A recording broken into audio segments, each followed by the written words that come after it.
Chapter 41. The sewer rats had been entirely eliminated. The monsters, lured by the Margrave, all left their backs vulnerable to us. With the castle gates flung wide, Lucas and his troops attacked from the rear, and the volley from the castle walls persisted. The sewer rats were impaled from the back, clear to the core. Sporadic resistance was still evident, but those left, no longer a wave but mere droplets, were utterly weak.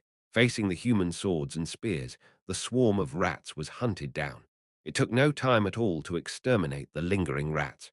But, treading across the battlefield, where the soldiers were wrapping up the leftover sewer rats, I hastened towards the spot where Lucas and the seasoned soldiers were assembled.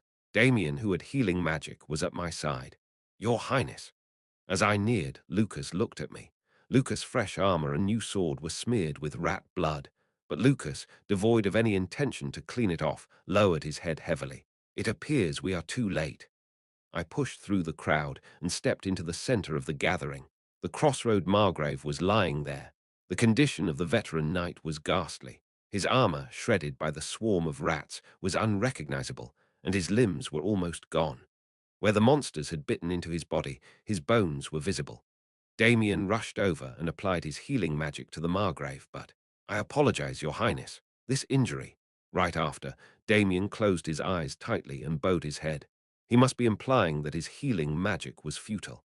Even if an SSR-ranked healer arrived, these injuries were beyond repair. Nevertheless, I quickly drew a high-level stamina potion from my bag. It was a superior potion that came from the last reward box. "If it's this, somehow." "Stop it." Just then, the crossroad Margrave murmured feebly, "That's not a wound that will heal if you douse it with that. It's only going to cause more pain." "Margrave, just help me sit up a bit. I can't see a thing." Damien and I slowly lifted the crossroad Margrave's upper body. Each time the Margrave coughed, blood flowed from his lips. "The battle, it's over." "Yes, Margrave, your efforts were monumental." "The walls, they weren't breached." "They were breached, but no monsters made it inside. Everyone in the city is safe." "Thank goodness." The crossroad Margrave, with trembling eyelids, scanned around.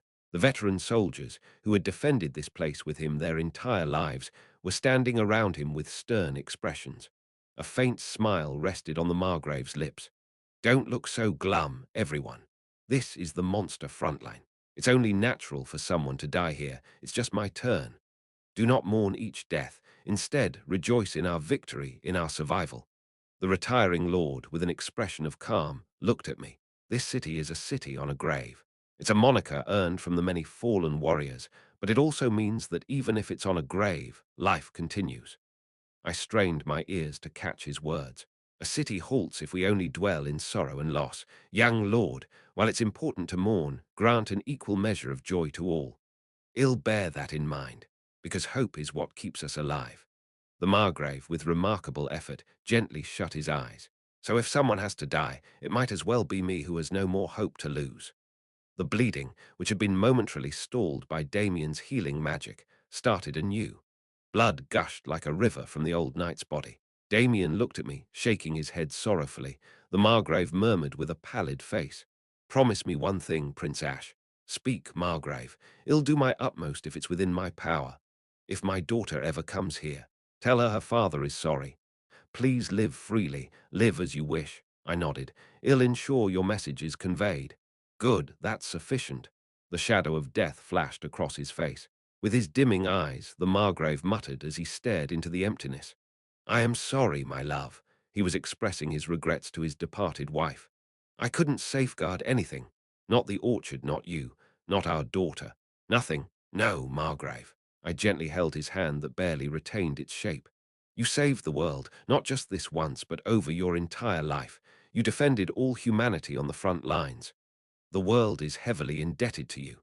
There was no reply. Whether he could no longer hear my words, the Margrave didn't look at me, speaking only to himself. "I am sorry. I couldn't protect anything." Only regret filled the Margrave's blood-soaked eyes. Suddenly, I recalled. I hastily drew a pouch from my pocket, the pouch containing the dried fruit that the Margrave had gifted me. I didn't even know why I'd been carrying this tasteless thing around. Perhaps it was for this exact moment. I opened the pouch and gently placed the dried fruit into the Margrave's mouth. "Ah, As he held the tart fruit in his mouth, a faint smile traced across the blood-stained corners of his lips. This grape, really? He couldn't chew or swallow it, but a moment of serenity crossed the Margrave's face. I wonder if he was envisioning the tranquil orchard from happier days when he was with his wife and daughter. Sweet! And then the Margrave drew no more breaths. I stared down in despair at the face of the man who had just exhaled his last breath. I couldn't comprehend. This man, who had given everything in defense of the city, had once been so bitter towards it that he wished to relinquish his family's responsibilities. I pondered why he had come back in the end. For what cause had he fought and died? What was it about this battlefield that consumed an entire lifetime? The burden is heavy, Margrave, I murmured, gently closing his blood-streaked eyelids. The city's throne. It weighs too much. It felt as though thousands of pounds bore down upon my shoulders. For a while, I sat quietly beside the lifeless body of the Margrave. The soldiers who had gathered around me slowly bowed their heads one by one. Ding, ding, ding, the distant tolling of a bell echoed. It was the signal that the monster invasion had ended and the evacuation order lifted. The setting sun and the tolling evening bell blanketed the now desolate battlefield. Stage 2 clear. Stage MVP Lucas, SSR. Level up characters Ash X, LV11 2 Lucas, SSR LV31 2 Jupiter, SR LV37 1 Lily R LV21 1 Damien N, LV24 3 Dead and injured characters. Guest character Charles Cross SR. Deceased acquired items. Ratman Legion Magic Stones. 562 Ratman Champion Magic Core. R3 Stage clear rewards have been given. Please check your inventory. N grade reward box. 3 SR grade reward box. 1 get ready for the next stage. Stage 3. The continuation in the heart of Crossroad at the Lord's mansion. I shuffled towards the mansion's entrance. Oh, Lord! On spotting me, Ada scrambled over, alarm written across his face. Are you injured? We've been worried sick. Ada, you've done well in this stage too. It's truly remarkable. Ignoring his chatter, I seized Ada by the collar. Cough, Lord! With a firm push, I pinned the disconcerted man against the wall. Bang! Cough, gulp. Lord, what? Talk. My growl rumbled as I tightened my grip on his collar, causing Ada's face to blanch with bewilderment. Yes, gulp, yes. Talk. What are you? Quit playing innocent, you director bastard. My roar echoed, my grip around his neck verging on throttling. The situation is blatantly odd. What's with this absurd difficulty level? I overlooked it because the tutorial stage is meant to be that way. I thought maybe it'd just drawn the short straw when living armor showed up in stage 1. But my tirade continued unabated. A hostile NPC showing up in stage 2 and commanding the monsters, that's not even a feature in hell difficulty. Spit it out. What in the world have you done? Why is the game this challenging? What other odd twists will there be in the upcoming stage? Ada's pallid eyes, peering out from behind his bangs and glasses, quivered with bewilderment. Grasping Ada's collar with both hands, I gave him a violent shake. Why are you concealing these things when you claimed you'd assist me? I want a straight answer. Even though you may not believe me, my lord. Ada, who had been anxiously biting his lower lip, began to speak hesitantly. I am aiding you in the only way I know, truly. Don't give me that. You're aiding me while all of this is going on, and you're withholding information while claiming to help. To that, Ada pointed at my neck. That necklace, a leather choker-like necklace, adorned my neck. It was a reward from the tutorial stage. The necklace you received for completing Stage 0, its functionality will be revealed once you clear Stage 3. And then, once that function is unlocked, you'll understand the matters that are puzzling you now. Ada spoke with a trace of bitterness. You'll know once you clear one more stage. The reasons for these events unfolding. I maintained my distrustful glare at Ada, finding it hard to take his words at face value. Please, my lord. No, retro addict. Ada called me by my earth-given nickname. I sincerely hope you can manage. Continue battling as you are now, even once you uncover the full truth of this insane world. What? Because the moment you do, there will be no turning back. I queried Ada, who was making no sense, with a note of apprehension in my voice. Turning back from what? Despite the chokehold on his collar and the pressure on his throat, Ada managed a slight smile. It wasn't his typical cheerful grin, but a complex expression, as if a tangle of emotions battled within him. From this world itself. Chapter 42. Stage 2. opening boxes, 2, 3 days following the wrap-up of Stage 2. The fortress town of Crossroads hummed with activity, yet a sense of melancholy pervaded the air. Throughout the town, funeral flags fluttered in the breeze. White banners were raised voluntarily by the townsfolk, waving from dwelling to dwelling, besides being hoisted on the town gates and administrative buildings. Charles Cross, the Margrave, had renounced his lordship, but he was a man who had governed this town for decades. Not everyone held him in high esteem, but there was no denying his commitment to the town. It was only natural that the atmosphere was somber considering such an iconic figure had died protecting the town. Morale had plummeted and showed no signs of quick recovery. There's still a buffer period before the next stage. I glanced at the system window. Stage 3, start in 12 days counting the past 3 days. The wait until the next stage totaled 15 days. This was a fairly generous timeframe. Luckily, the damage to the wall was less severe this time. In about 5 days, the repairs should be complete. The chief of the stonemason guild had pledged his life on ensuring the flawless completion. His word was all I could rely on. With a flawlessly repaired wall, we can anticipate a more effective battle next time. I gritted my teeth at the thought. But what if another unforeseen complication occurs in the next stage? I replayed the image of the antagonistic NPC, the Pied Piper, from the previous stage. He had merely directed an attack on one section of the wall, but that nearly caused the entire stage's downfall. I need to mitigate all potential variables. Unanticipated ones keep surfacing. A headache prompted me to rub my forehead, and I remembered a comment Ada made. Clear just one more stage, and you'll understand why these things are happening. I toyed with the leather necklace around my neck. According to Ada, its function would be revealed after Stage 3. I hope you can handle it. Even after you uncover all the truths of this insane world, I sincerely hope you can continue to fight as you are now. That's what Ada had told me. I furrowed my brow. The truths of this insane world. What else about this game was I still ignorant of? And how was I to uncover all of it? There were countless enigmas, but for now I had to press on, advance to the next stage, and then move on to the stage following that one, step by step, one at a time. I'm persistently navigating the path to the endgame. My role remained unaltered. Nothing. Arranging rest for my party members and soldiers, repairing the battered walls, mending the fences and palisades, selling magic stones, procuring people and resources, managing finances. After the conclusion of the previous stage, I had been relentlessly occupied for 3 days, yet one task still awaited attention. 3 grey boxes and a single purple box were neatly stowed in my inventory. N-grade reward box, 3 SR grade reward box. 1 These were the random loot boxes I had earned as rewards from the completion of the last stage. An SR grade box this early in the game, that's unexpected. In the bedroom of the Lord's mansion at night, perched on the bed, I inspected the purple box in my grasp. Why had this dropped already? Was it compensation for bypassing difficulty levels? Surely not from a game this challenging. The grade of a reward box promised the minimum grade of its contents. In other words, an SR grade box would certainly yield an item of SR grade or higher. This wasn't something you'd anticipate in Stage 2, but if it's offered, I'll accept. No reason to turn it down. Thoroughly examine it, put it to good use. I opened the N-grade boxes first, all 3 simultaneously. Did I hit the jackpot? As if to scorn my outcry, all 3 boxes emitted a grey light. They contained only N-grade items. I wasn't even hoping for anything, damn it, I muttered as I surveyed the contents of the boxes. Rewards.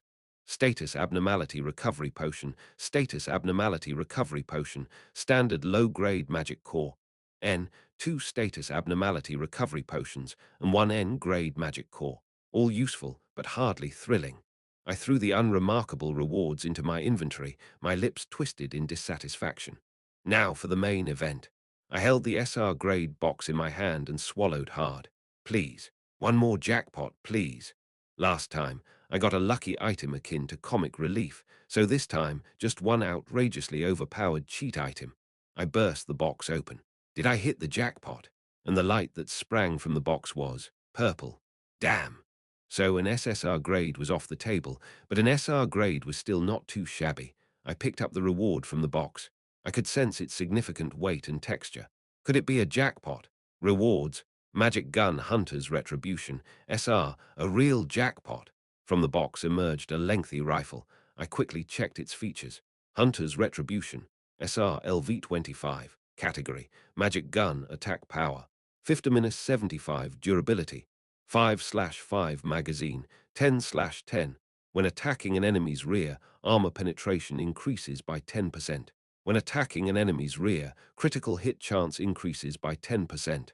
A magic gun here, I exclaimed, studying the rifle-shaped weapon in my hand. Magic gun, a weapon akin to the guns on Earth, but operating on a different principle. It conjures magic bullets from the magic core slotted into the barrel and propels them out. Simply put, it's a downsized magic cannon that can be wielded by one individual. Its range is shorter than a bow, but it boasts superior firepower and firing rate. At first sight, it might seem formidable, but in truth, this weapon was littered with drawbacks.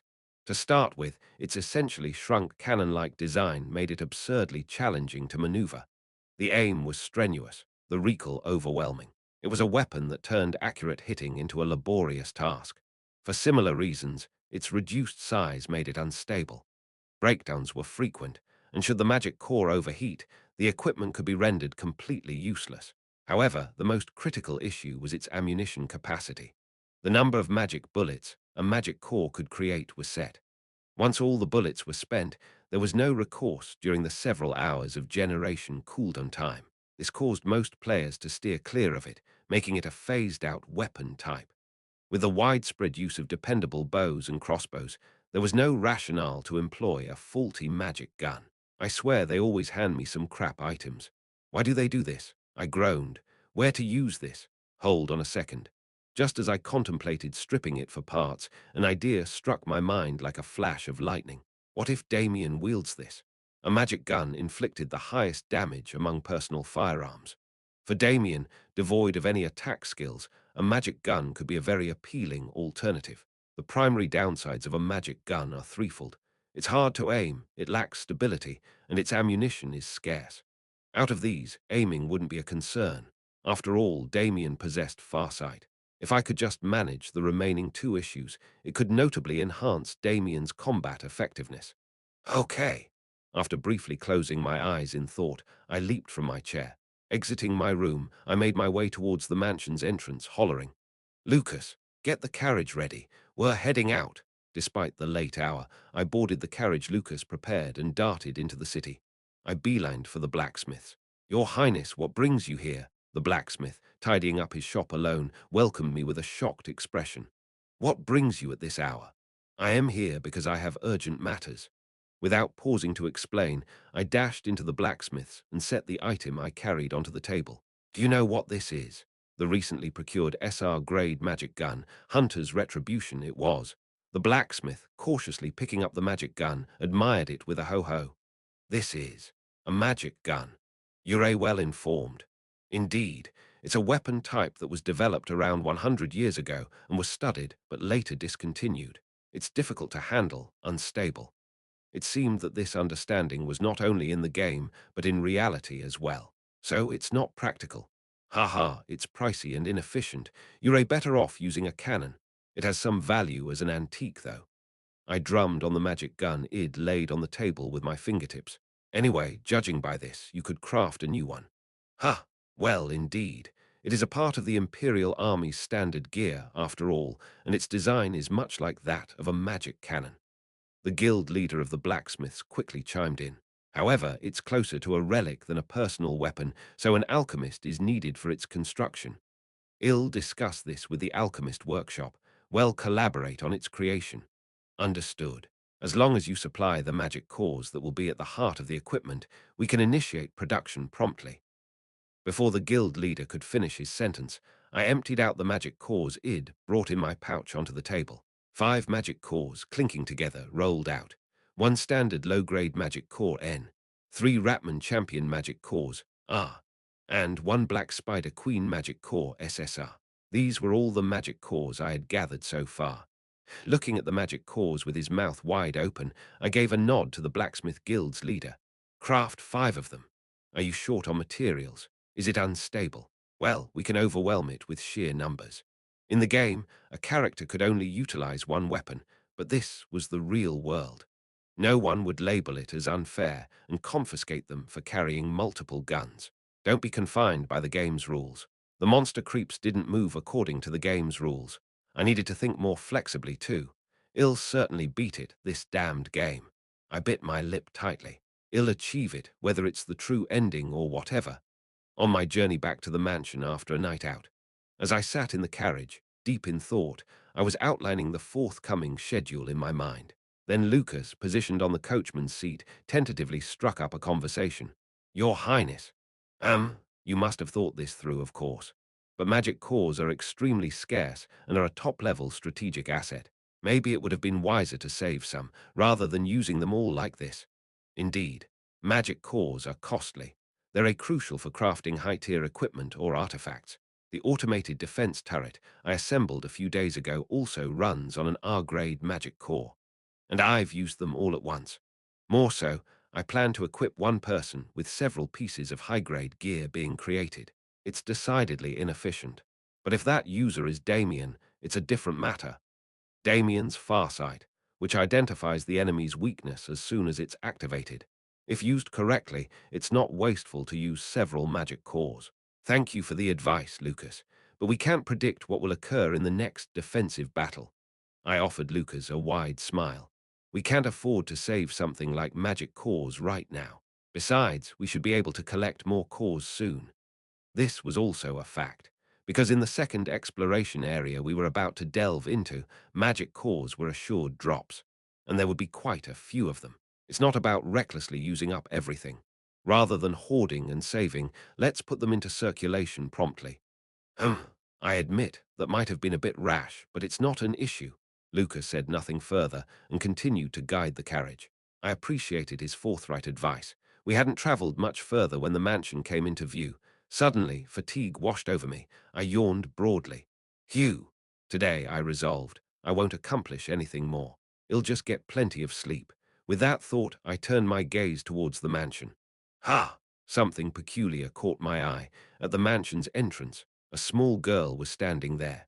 What's that? The girl, her platinum hair glistening under the moonlight, held a strikingly green gaze. Thud. As soon as she spotted us, she began charging towards the carriage. Lucas, what is that? Before I could finish my startled query, the sprinting girl hurled something she was holding towards the carriage. It was an exceptionally large lance. What the fuck? As I blurted out, thwack. In an instant, the thrown lance utterly demolished the carriage. Chapter 43. Side story. Evangeline Cross, the anonymous girl's lance struck directly into the carriage's wheel. Thwack. Crash. The carriage wheel, decimated by the unforeseen attack, scattered across the vicinity. Ah! The wheelless carriage scraped along the road before it came to a grinding halt. The startled horses let out terrified neighs, dispersing in all directions. Ah, oh my, what on earth is going on? My thoughts whirled in the face of sudden chaos. I understood a girl had sprung an attack out of nowhere, shattering the carriage wheel. But then what? At that instant, the carriage door swung open and Lucas poked his head inside. Are you all right, Your Highness? I waved my hand in response. Don't worry, I'm all right, just a bit disoriented. I'll help you. Please come outside. With Lucas' aid, I staggered out and planted my feet on the ground. Fortunately, I was unscathed. Upon ensuring I wasn't hurt, Lucas let out a sigh of relief. He then turned to scold the assailant. Who are you? Knowing who you menace, dare you point your lance, I'll have you apprehended and severely dealt with. The mysterious girl who had wrecked our carriage stood in the middle of the road, a puzzling expression on her face. Having finally caught my breath, I took a closer look at the girl. Her platinum hair, flowing long, was lightly tied at the back of her neck. Her keen eyes were a bright green, and tiny, pointed fangs peeped from between her tightly closed lips. She's just a child, indeed very young, 14, maybe 15. She seemed even younger. Do not let her age deceive you, Your Highness. She seems to be a trained warrior. Trained. Observe her attire. Attire, what about it? Following Lucas' cue, I scrutinized the girl's clothing. A white jacket adorned with gold embroidery, black skirt, and a red cape flung over her shoulders. A school uniform. Recognizing the familiar style, I asked Lucas, somewhat surprised. That's a school uniform, isn't it? Yes, it's the uniform of the Imperial Royal Academy. The emblem on the cape confirms it. In other words, she was a pupil from a night academy, an age still reliant on school meals. Why is a student from the academy here? State your identity. As Lucas demanded, the girl revealed her sharp fangs and growled. The who are you query should be mine. You guys. What? You guys? Taken aback by her unexpected tone, I bristled, but the girl remained nonchalant. If you're older than me, you're you guys to me. That's how it works, right? I am correct, aren't I? Unable to counter, I clenched my fist. The nerve of these teenagers. The girl pointed towards the manor with the enormous lance she was holding. This was once my home. I returned after a long absence and found unfamiliar soldiers occupying it. Even the family banner that has flown for centuries has been carelessly removed. The girl's sharp eyes squinted. Are they the persistent bandits I've been dealing with forever, or has a foreign force snuck in? I was considering these possibilities due to insufficient information when you gentlemen arrived in a carriage, so I decided to ask. Hey, you could have just asked. Was there a need to wreck the carriage? Well, I was taught in school to first suppress anyone who might be an enemy. With a flourish, the girl nonchalantly swung her spear in our direction. So, who are you gentlemen? Why are you occupying someone else's home? Depending on your response, things might turn a bit uncomfortable, so I urge caution. Lucas, visibly agitated, responded on my behalf. What rubbish are you talking about? This is the residence of the Lord of Crossroad, and it rightfully belongs to him. What does that imply? The girl seemed genuinely perplexed. That the Lord here is my father. A moment of silence ensued. Lucas and I exchanged glances, comprehending the identity of the girl standing before us. So you are, I carefully spoke the girl's name, Evangeline Crossroad. Upon hearing her own name, the girl's intense eyes widened. Do you know me, sir? I've heard a great deal about you from your father. When our eyes met, I truly recognized that this girl was the daughter of the Crossroad Margrave. Her green eyes were strikingly similar. Hold on a second, though. The Evangeline Crossroad I had seen in the game, an SSR-grade tanker, was undoubtedly a tall and striking character. However, the girl before me was not only youthful but also a lot shorter than I anticipated. She was petite. She appeared about 2 heads shorter than me. She was compact and small. Her fingers, grasping the spear, were slender, unmistakably those of a young child. She didn't seem this young in the game, and she was much taller. I couldn't recognize her immediately because her image differed so much. Why is she so different? Lucas and Jupiter resembled their game images, didn't they? As I was comparing the game's Evangeline with the real-life Evangeline, Lucas nudged me in the side. Why? Your Highness, it's disrespectful to critique someone's appearance when they're standing right in front of you. I paused my thoughts and looked up. Evangeline's expression was stone cold. She seemed genuinely upset. No, Miss Evangeline, you've misunderstood. I'm not saying you're short, but you're a bit smaller than what I've seen in the game. No, smaller than what I've envisioned. I waved my arms in haste, spouting my honest explanation, but naturally the situation did not improve. Evangeline's eyebrows twitched. To insult someone's appearance up close like that, you don't value your life much, do you? No, I only have one. Then you should have cherished it. Evangeline brandished the giant spear in her hand. I've reconsidered. I was just prodding a little to understand the situation before, but now I'm going all out. Whoosh, a tangible wave of battle aura emanated from the girl brandishing the spear. Even a rookie like me could sense the mounting tension. This was serious. Swish. Lucas, having drawn his sword and positioned himself in front of me, spoke up. Lower your spear, Miss Evangeline Cross. The man standing before you is the third prince of the Empire, Ash Everblack. Evangeline scoffed at that. So first, you trespass on someone else's property, and now you're posing as royalty. I admire your originality, but it lacks credibility, don't you think? What? That notorious good-for-nothing third prince. Why would he venture to this remote backwater? No, he really did come here. Thud. As Evangeline stamped the ground, a shallow crater formed where her small foot had been. I blinked, and the next thing I knew, the female spear warrior was hovering right in front of us. Her speed was akin to a missile. Clang! Lucas brandished his sword, parrying the incoming spear. Sparks scattered as the spear's tip and the blade collided. A gleam flashed in Evangeline's eyes. Oh, this man seems quite competent. Naturally, Miss Evangeline. I was your senior at the academy. Regaining his composure, Lucas introduced himself. I am Lucas McGregor, the second-ranking student of the 369th class of the Imperial Royal Academy. Oh, second place. You were the runner-up, Lucas. That's impressive. While I was admiring, Lucas suddenly gestured at me.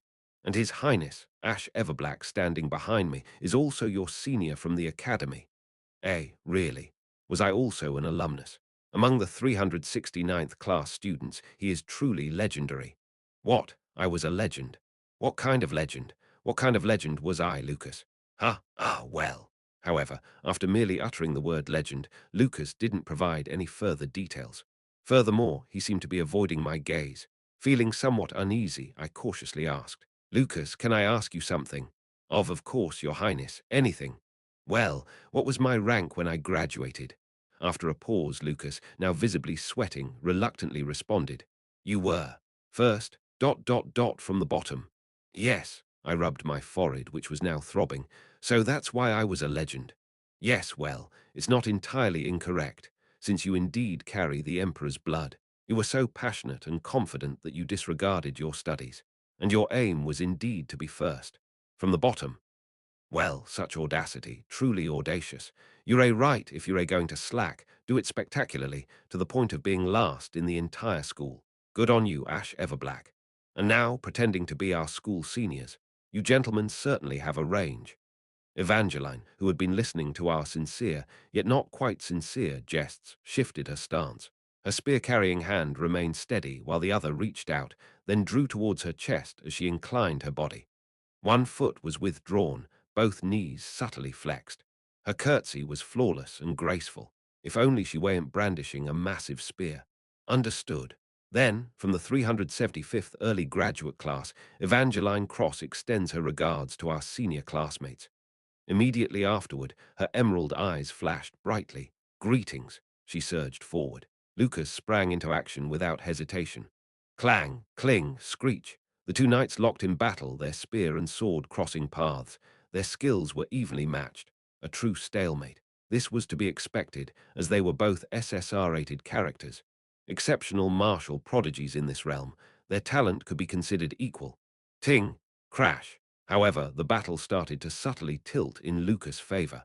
Gradually, Lucas began to press the attack, while Evangeline found herself on the defensive. Evangeline was grappling to deflect Lucas' incisive strikes. Their talents may have been balanced, but perhaps experience was the key differential.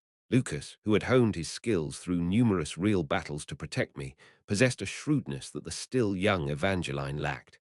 Tusk! At that moment, Evangeline, who had been backed into a corner, furrowed her brows and fastened something from her back onto her left arm. Are you better than our academy instructors, sir? I didn't want to resort to this. It was a small shield shaped like an eagle. Clang! As soon as Evangeline affixed the shield to her left arm, the eagle's wings spread outwards, a spear in her right hand, a shield on her left. Seeing this, it was undeniable. She truly is the Margrave's daughter. Evangeline, having reset her stance, lunged at Lucas once more. I'm going full throttle now. Lucas, with a serious expression, silently raised his sword to meet her. Clash. With the shield in play, Evangeline's combat prowess saw a significant boost. She used the shield to parry Lucas' precise sword strikes, while effortlessly swinging her massive spear with her right hand to launch attacks. Even though she had been on the back foot before deploying the shield, now they were on equal footing once more. It's truly a sight to see. The duel between the two highly skilled warriors was both dazzling and awe-inspiring. Sparks flew each time their weapons clashed, creating a spectacle akin to airborne fireworks. But as much as it's a spectacle, someone could get hurt if this continues. In truth, neither of them were genuinely trying to kill the other. If they were, they would have been using their skills with abandon. Yet regardless of the absence of lethal intent, battle was fraught with peril. I had to defuse the situation gradually. I took a step forward. Hey, you two, cut it out enough already. Clang, clang, there's clearly some confusion here. Can't we just sort this out with a conversation? Tsukang, Changang, hello, are you listening? Guys, apparently not. The two knights were wholly absorbed in their duel. Isn't there a way to halt this? Their contest was at a perfect stalemate. Under such circumstances, the only solution was for a third party to disrupt the intense atmosphere. My gaze fell upon my hand. The SSR-grade weapon of luck, Lucky Strike, shimmered, craving attention. There's no other choice. It didn't matter if the attack was feeble. I just needed to throw a wrench into the works of this duel. Evangeline, whether fortunately or unfortunately, was completely oblivious to my presence. She appeared to have her hands full just dealing with Lucas. Stealthily, I sidled up to the duo, positioning myself right next to them. It seems my existence as a contender was faint. They weren't paying me any mind at all. Just a light, very light hit should do the trick. My fist clenched, my breath steady. All right, let's do this. Prince punch with a half-hearted thrust. What? When? At my sudden outburst and flying fist, a startled Evangeline reflexively lifted her shield to block my punch. The instant my fist made contact with her shield, a slot began spinning rapidly at the edge of my vision. Ding! 7. Ha! As a solitary digit materialized, a wave of dread washed over me. It was a form of gamer's intuition. Next, the tens digit. Ding! 7. The premonition of something drastic surged through my mind like a bolt of lightning. Impossible. Hold on, just hold on. It can't be right. Seriously. And the final digit, the hundreds place, was ding. 7. It happened. It truly happened. 777. In shock, my mouth dropped open. Why would this occur here? Chapter 44. Side story. Evangeline Cross 2. Ding, ding, ding. The rating slot of Lucky Strike whirred madly, eventually settling on the fateful numbers 777. 777. The full power of this whimsical weapon had been set loose. What on earth? Why now? I was the one who had made the attack, yet I was the one yelping in panic. No, not 777. That level of damage could take out most bosses in a single hit. If a person was struck, they'd meet their end. Evangeline, move aside. Naturally, it was too late. The damage slot had activated the second my fist made contact with Evangeline's shield. 777. Congratulations. Jackpot. Fireworks exploded across the system interface to mark the lucky win. The system window vanished just as quickly, and in its place, zap! A laser burst forth from my clenched hand. Not kidding, no hyperbole. An actual rainbow-hued laser had been launched. This was sheer insanity. Kwaoong! A streak of radiant light slashed through the atmosphere, illuminating everything in its path. Kayak! Caught in the laser's path, Evangeline was catapulted into the distance. Whoosh when the dust finally settled. The mansion's stone wall entrance was cleanly decimated by my punch, or more precisely, the laser that had emitted from it. Standing dumbfounded on the scorched earth, Lucas broke into a cold sweat as he glanced my way. That, Your Highness, that was a remarkable punch. How did you? No, that's not the point. No matter who started it, how brutal too. No, it wasn't like that. I didn't intend this. I merely sought to land a gentle hit to get their attention. A noble and compassionate motive to cease their fight. How could I have known a jackpot would appear then? Evangeline had been hurled a considerable distance, crashing into the mansion's stone wall, reducing one side to rubble, and was now buried under the wreckage. Thud, thud, thud. She didn't so much as twitch, even as dust trickled down from above. It was deeply concerning. Did she perish? Is she gone? Racked with guilt at potentially having inadvertently caused the demise of both mother and daughter, I trembled. God of slots, why the devil did 777 show up now, damn it? Lucas raced to Evangeline's side and offered me a strained smile. No, she's okay. She's breathing normally. Really? Surviving a max damage Lucky Strike 777, she indeed was a true SSR-ranked tank. A wave of relief washed over me upon realizing her strength. She has minor injuries but doesn't seem to have any life-threatening ones.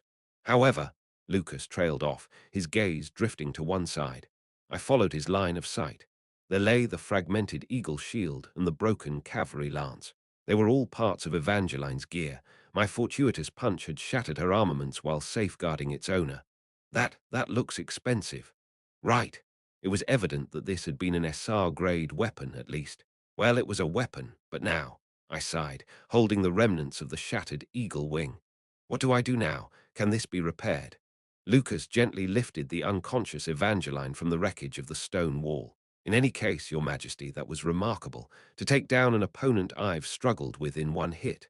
It wasn't me. It was the dice gods playing tricks. Pardon. Never mind, this darn game's all about luck. At that moment, a commotion echoed from the direction of the main gate, and people began streaming out of the mansion. I hollered at Ada, who was leading the throng. Ada, summon a healer from the temple right away, also ready a room for her to rest. I let out a deep sigh as I glanced at Evangeline, unconscious and slumped in defeat. Alas, let's be grateful that no one lost their lives and that the situation has somehow been managed. Evangeline was lost in a dream from her childhood, in a corner of a vast, time-worn mansion, the room that had been Evangeline's since birth. Her mother would visit her unexpectedly, wrapping Evangeline tightly in her embrace. Evangeline soon learned to anticipate these visits. It was when her father would leave for battle. Whenever monsters assailed the city and her father rushed to the front lines, her mother would bid him farewell and then find her way to Evangeline's room. And she would hold Evangeline for hours on end. Your mother came to comfort you because you might be afraid of the monsters. Her mother would explain with a smile. But Evangeline knew the truth. It wasn't her who was terrified of the monsters, but her mother. Her mother, her arms trembling around her daughter, was the one who was afraid. Evangeline would pat her mother's back and offer her a comforting smile. Mom, you're silly. Dad will defeat all the monsters, so why are you scared? Whenever Evangeline said that, her mother would respond with a somewhat mournful smile. It was only later that Evangeline understood. What her mother feared was not the monsters. What her mother feared was losing her father, and the cruel fate awaiting her daughter who would one day have to step onto that brutal battlefield. Bathed in the streaming morning sunlight, Evangeline slowly opened her eyes. From a distance, an unknown bird called out. Ha! The familiar layout of the room, the scent of freshly laundered blankets, the patterns on the ceiling, forever etched into her memory. Evangeline, gazing around in a daze, realized that this was her room in her family mansion. Ah, that's right. She had returned home. 3 years ago, after the passing of her mother, she fled from this place, heading to the capital city without a destination in mind. She enrolled in the Royal Academy of the Empire's capital, after completing all the night group courses over 3 years and graduating with top honors. So, where to next? Having received her diploma, she found herself standing there, lost in thought. As if guided by an unseen force, she found herself returning to her hometown. There was no specific reason behind this decision. It was simply her final chance to visit her childhood home before she officially took up her role as a knight and ventured to the front lines. She decided to visit this unremarkable corner of the city one last time with no intentions of ever returning. So, late at night, she found herself back in Crossroad. What happened after that? I can't recall. She remembered entering the town, but beyond that there was a blank. How did she end up in her room? Did I have a drink? She was still under the legal age and hadn't indulged in any alcohol, even on graduation day. Could it be that she had let her guard down upon returning home and imbibed a little? Rubbing her throbbing forehead, Evangeline suddenly became aware of a presence. Someone was sitting next to her bed.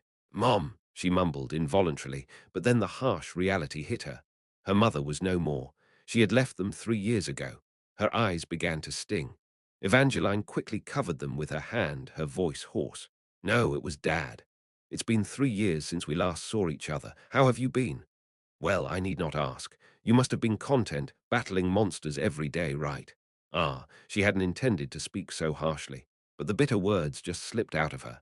She bit her lip in frustration. Her sharp tooth dug into her lip. This wasn't the conversation she had anticipated, a little more, just a bit more. Polite. Forgive me, Evangeline. A strange voice broke her reverie. I am neither your mother nor your father. Evangeline sat up abruptly, pressing her back against the headboard. She instinctively reached for the weapon she was trained to always keep at her side, but her bandaged hand clutched at nothing. A bandage. Am I hurt? As she tried to make sense of the situation, a man sitting in a chair by her bed came into view. He was a young man with neatly combed black hair. The man, casually dressed, was leafing through some documents. He glanced at Evangeline and frowned. Are you still not fully awake? Maybe I hit you a bit too hard yesterday. Ah, then it hit her. What happened yesterday? Memories flooded her mind like a cascade. She pointed a finger at the man, raising her voice. You're the old man from yesterday. The man's expression immediately turned sour. No, I am not an old man. You're that old man who looked weak but had a powerful punch. I did not look weak. Oh, forget it. But I'm not old. You even made fun of my height. Damn it, you're so tall. Must be nice to be tall. No, you've got it all wrong. I regret to inform you, but I am no old man. The muttering man cast aside a pile of documents and laid his hand over his heart. Allow me to reintroduce myself, Miss Evangeline Cross. My name is Ash-born Hater Everblack. I am the third prince of the Empire, and currently the Lord of Crossroad. Evangeline's sharp green eyes narrowed in suspicion. Stop your nonsense. If you're a prince, then I might as well be the queen of a duchy, got it? Damn, this girl is so skeptical. You don't believe I am the prince. Should I show you the royal emblem? Yes, prove it, right now. Evangeline gave an eager nod. With a hint of reluctance, the man fished out an emblem made of black jade from his pocket and handed it to her. Evangeline's eyes widened as she inspected the emblem handed to her. It's real. I told you it's genuine. Why is it real? Evangeline's gaze darted between the man Ash, the emblem in her hand, then back to his face and back to the emblem. She repeated this cycle several times. Is it authentic? Ure, the notorious third Prince Ash. I am notorious. Of course, Ure infamous. Ure one of the only 3 princes in the royal family. Evangeline had spent the last 3 years confined within the Royal Academy. However, the gossip about the imperial princes had often found its way to her. They were, after all, the talk of the town in the capital. The stoic and cynical soldier, the eldest prince. The kind-hearted, gentle politician and magician, the second prince. And the wild, reckless, the third prince. All 3 princes were regular topics of conversation. But the stories about the third prince were by far the most frequent. He was known to stir all sorts of chaos within the capital. If there was any trouble brewing within the royal family, 9 times out of 10, it was Ash's handiwork. I've been swamped preparing for an early graduation and missed out on the recent news. I can't believe a prince would visit such a remote place. Returning the emblem, Evangeline rummaged through her bag next to her bed, produced a pen and paper, and thrust them towards Ash. Can I have your autograph? Why what? I said I want your autograph. Surely a prince has an autograph. No, well, yes, I do. Awkwardly, Ash scribbled his signature on the paper. It wasn't in common language, but an odd, alien script. However, Evangeline didn't seem to mind. She carefully folded the paper and stashed it deep in her bag. She then extended her right hand to Ash. Can I shake your hand? Ah, sure. Taken aback, Ash hesitantly reached out and shook hands with Evangeline. Her face lit up with excitement, and she energetically shook his hand. A broad grin spread across her face. I am a fan. What? I am your fan. A fan. Like fan as I am thinking. Yes. Among the royal family, I am the biggest supporter of the third prince. I even kept a scrapbook of your news from the weekly paper published in the capital. Evangeline pulled out a scrapbook from her bag and flipped it open. Upon examination, Ash confirmed it was true. Every week, the flamboyant incidents and accidents caused by Ash were neatly recorded there. Well, yeah, I am really grateful to have a fan. Unable to shake off his nervous expression, Ash asked, But why? Why did you become my fan? That's obvious. There's only one reason. Evangeline beamed a bright smile. It was an innocent yet somewhat wicked smile, fitting of a teenage girl. Because you, the prince, are the biggest troublemaker in the Empire. Chapter 45. Side story, Evangeline Cross. 3. I was utterly taken aback. My mouth hung open slightly. Because you, the prince, are the biggest troublemaker in the Empire. Evangeline's response to why she had become a fan of mine left me speechless. Was she pulling my leg? Unsure of the audacious teenager's true intentions and feeling perplexed, Evangeline waved her hands in denial. No, I'm not pulling your leg. I genuinely admired you for being such a notorious rule breaker. Ah, what? Why, I wanted to defy my father. Evangeline awkwardly shrugged. I yearned to rile up my father as much as possible, stir up trouble, create a fuss, tarnish the family name. I want to lead a life like that. Untangling the complex psyche of a teenager was no easy task. But how should I put it? Going off the rails was harder than Id imagined. Initially, it worked because my father detests knights from the Royal Academy, so as soon as I fled, I enrolled there. And then, but then, once I joined the academy, all they had me do was train day in and day out. Far from going astray, I was molded into a model student. Model student was putting it mildly. Evangeline had completed the 6-year Royal Academy curriculum in just 3 years and graduated at the top of her class. She was a prodigy who would be remembered in the annals of the Academy's history. The only act of defiance I could manage was to cut off all communication with my father. That's quite a charming rebellion. While I was living such a timid life, I heard about you, Prince Ash. Evangeline's gaze turned to me, her eyes gleaming. Your audacity to defy the Emperor, the ultimate authority of the Empire, even though he's your own father. Your inventive ways of stirring up trouble week after week. Even the wild extravagance of constructing a fountain from gold coins and shattering a barrier with precious gems. They say even the Emperor keeled over from rage because of you, didn't they? That's truly remarkable, absolutely legendary. I got the feeling she was poking fun at me. Was she, or was she not? Each time I heard of your latest escapades, I felt a thrill by proxy. You're my role model and my idol. I see. Who would have thought that my reckless lifestyle would inspire someone to idolize me? Life is full of surprises. Congratulations, Ash. Your wayward life wasn't all for naught. I let out a forced, hollow chuckle and asked tentatively, "You really despise your father, don't you, Evangeline?" "Well," Evangeline paused for a moment before finally giving a nod. "Yes, I really despise him. Why so much?" "Well, there are various reasons." A complicated expression passed over her face, but she quickly brushed it off, stretched her neck, and looked around. "So, where exactly is my dear father? Even if he detests his runaway daughter, he should at least meet and speak to me upon my return after 3 years, right? I plan to enact each of the 100 methods of the fireworks approach I've devised while observing you over the years. Did he go into hiding anticipating this? I swallowed quietly. Really, you didn't come here after hearing the news, Evangeline? Eh, what news? I just finished school and came home. What? What happened? My words stuck in my throat, and observing my silence, Evangeline's face began to set into a serious expression. Perhaps she had a feeling that something was off. I couldn't hold her gaze anymore and slowly lowered my head. The sensation was uncanny, to be the bearer of such tragic news about her father. I regret to have to tell you this, Miss Evangeline. A hot, uncomfortable sensation, like id swallowed a hot piece of metal, twisted in my stomach. Stifling the impulse to bolt right there, I forced out the fateful words, "Your father has passed away. A few days ago, in a skirmish with a monster, he sacrificed himself to save everyone in the town. His death was heroic." I thoroughly narrated the final battle of Charles, the Margrave of Crossroad. Evangeline listened with an expressionless face. "I have chronicled his actions and reported them to the royal family. Given his bravery, he may be posthumously awarded the Royal Medal of Military Merit. The funeral will be held in 3 days, and I intend to give it the highest level of respect." Evangeline sat frozen on the bed, rigid as stone. I decided it wasn't the time to relay the Margrave's last wishes, so I kept quiet, just sitting next to her. She had returned home to learn her estranged father was dead. I could not begin to imagine what the young girl before me was feeling. Ha ha! After a few tense minutes of silence, a dry chuckle escaped from Evangeline. I was just about to start playing the role of the rebellious daughter in earnest, but he beat me to the punch. He always said he would die fighting monsters. I didn't think he would actually do it.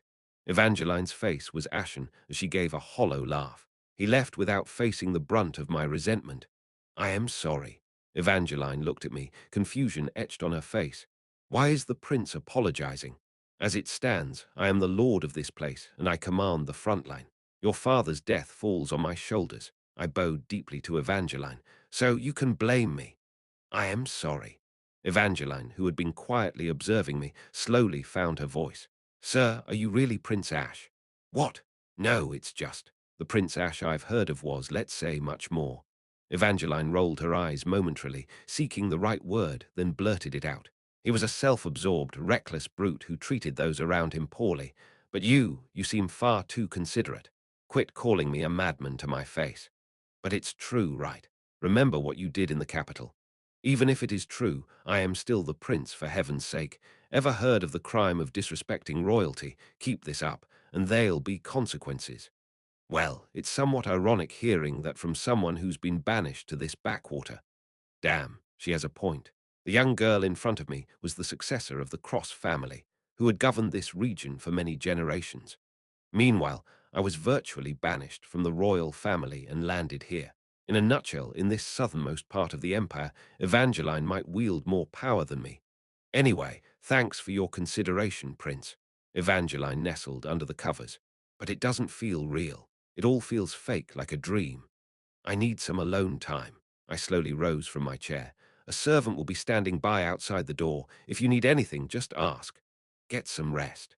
Evangeline, who'd drawn the blanket up to her nose, wasn't looking in my direction anymore. After one final glance at the young girl consumed in her tangled thoughts, I left the room. The Evangeline I encountered in the game was a grown woman of impressive height, but the Evangeline I met this time was clearly a teenager. When I asked Ada why there was such a disparity, he explained with a grin. First, you need to know Evangeline's age. She's turning 16 this year. Well, ill be. The youngest member of our party, Damien, is 18. She's even 2 years his junior. Just judging by appearances, she doesn't even look 15. I shook my head in disbelief. I didn't expect the Cross Margrave's daughter to be so young, considering his age. The Margrave of Cross didn't marry until his mid-40s. He was over 50 when his daughter was born. Ada suppressed a chuckle. By the way, there's a 15-year age difference between the Margrave and his wife. He caught a lot of flack when they got hitched. How old are you to remember all of this? A man's age is a well-kept secret. Ada dodged the question with a light-hearted chuckle. What a formidable director.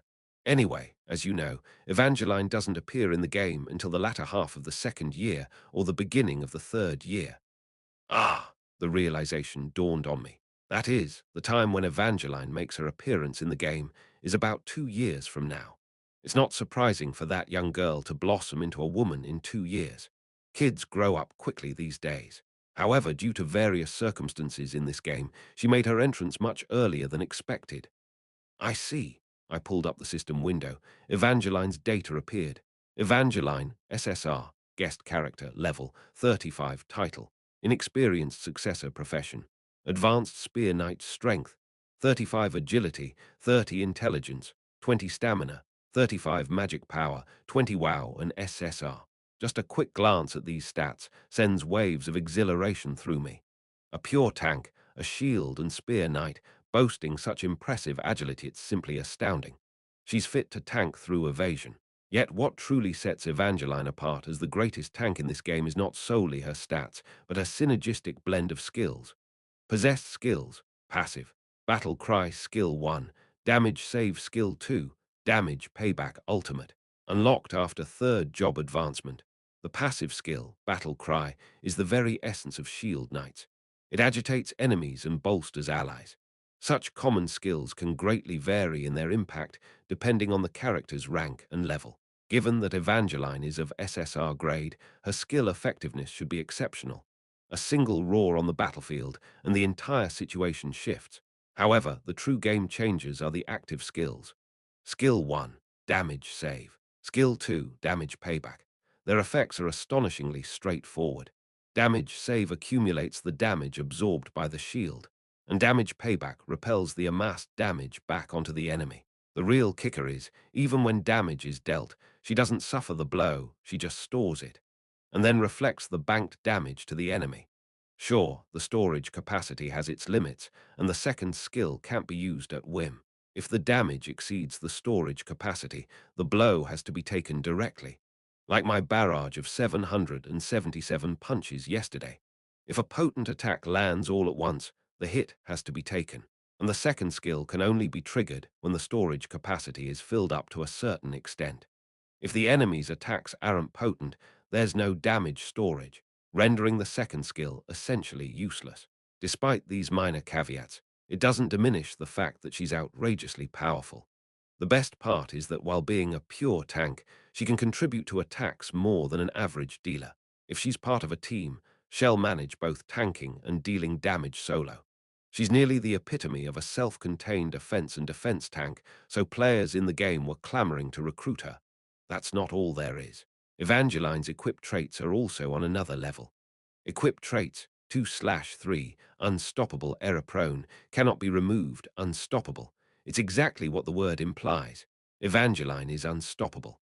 She has 100% resistance to mobility impairing states such as binding, slowing, freezing.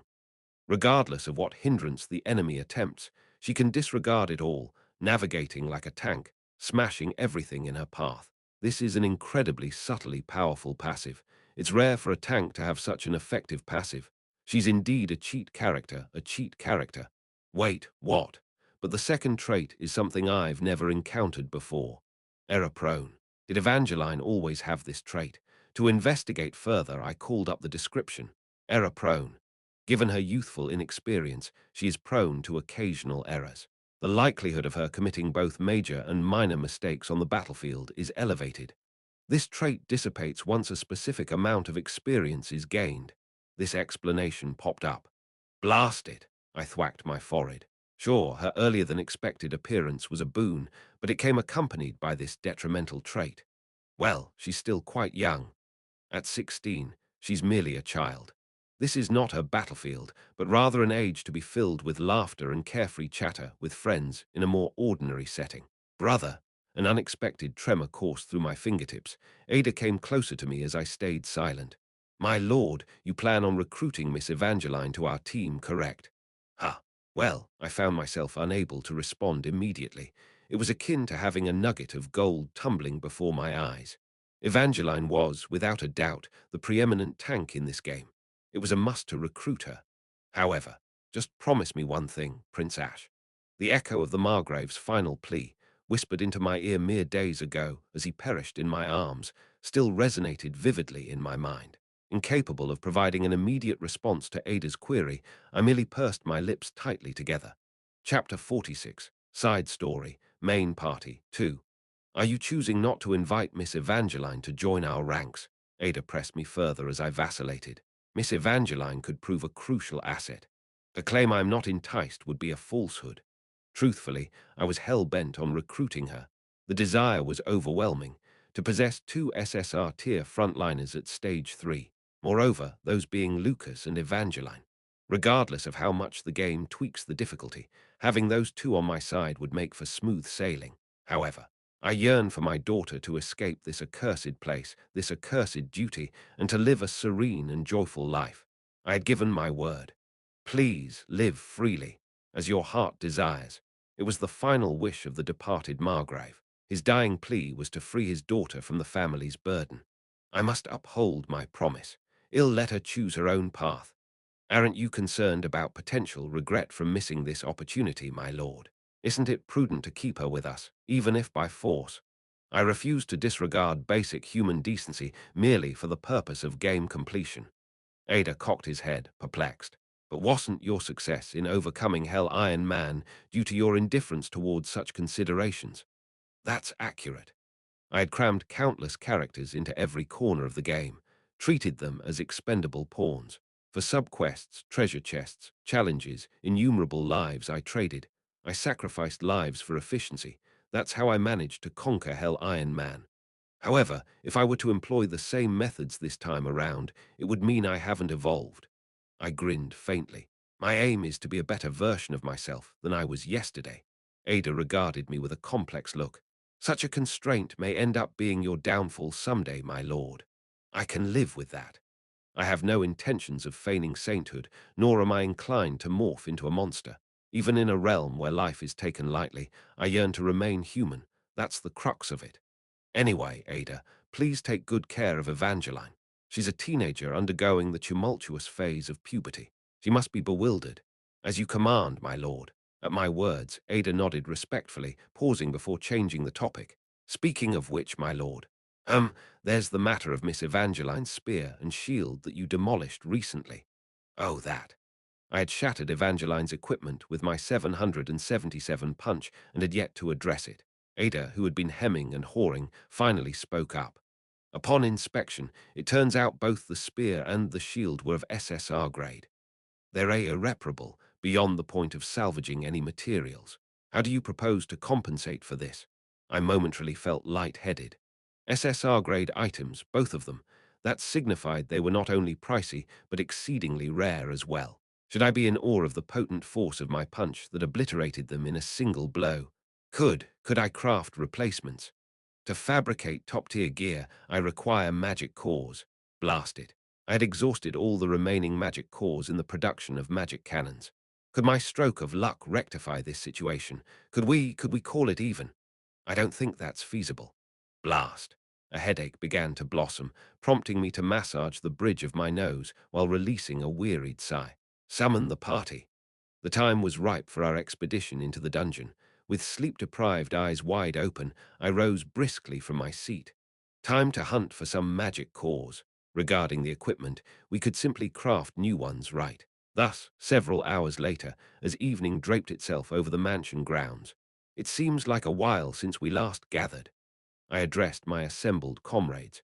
Has everyone recuperated sufficiently in the last few days? The party comprised of the usual suspects. Myself, Lucas, Damien, Jupiter, and why must it always be me? Lily, who predictably expressed her dismay. Immediately after the summons were released, Lily had attempted to evade, but anticipating this, I had guards stationed around the alchemy lab. Lily was apprehended in her escape attempt and was forcefully ushered here. A visibly upset Lily protested. We've recruited new members, haven't we? Why not take them instead? True, we had enlisted several hero characters from the Mercenaries Guild. The issue was their status. All were grey-ranked, N-ranked. Moreover, they lacked any special abilities. Certainly, they held potential to evolve into valuable warriors in forthcoming battles, but the reality remained that they weren't equipped for the main party. Deploying them as a sub-party seemed the optimal choice.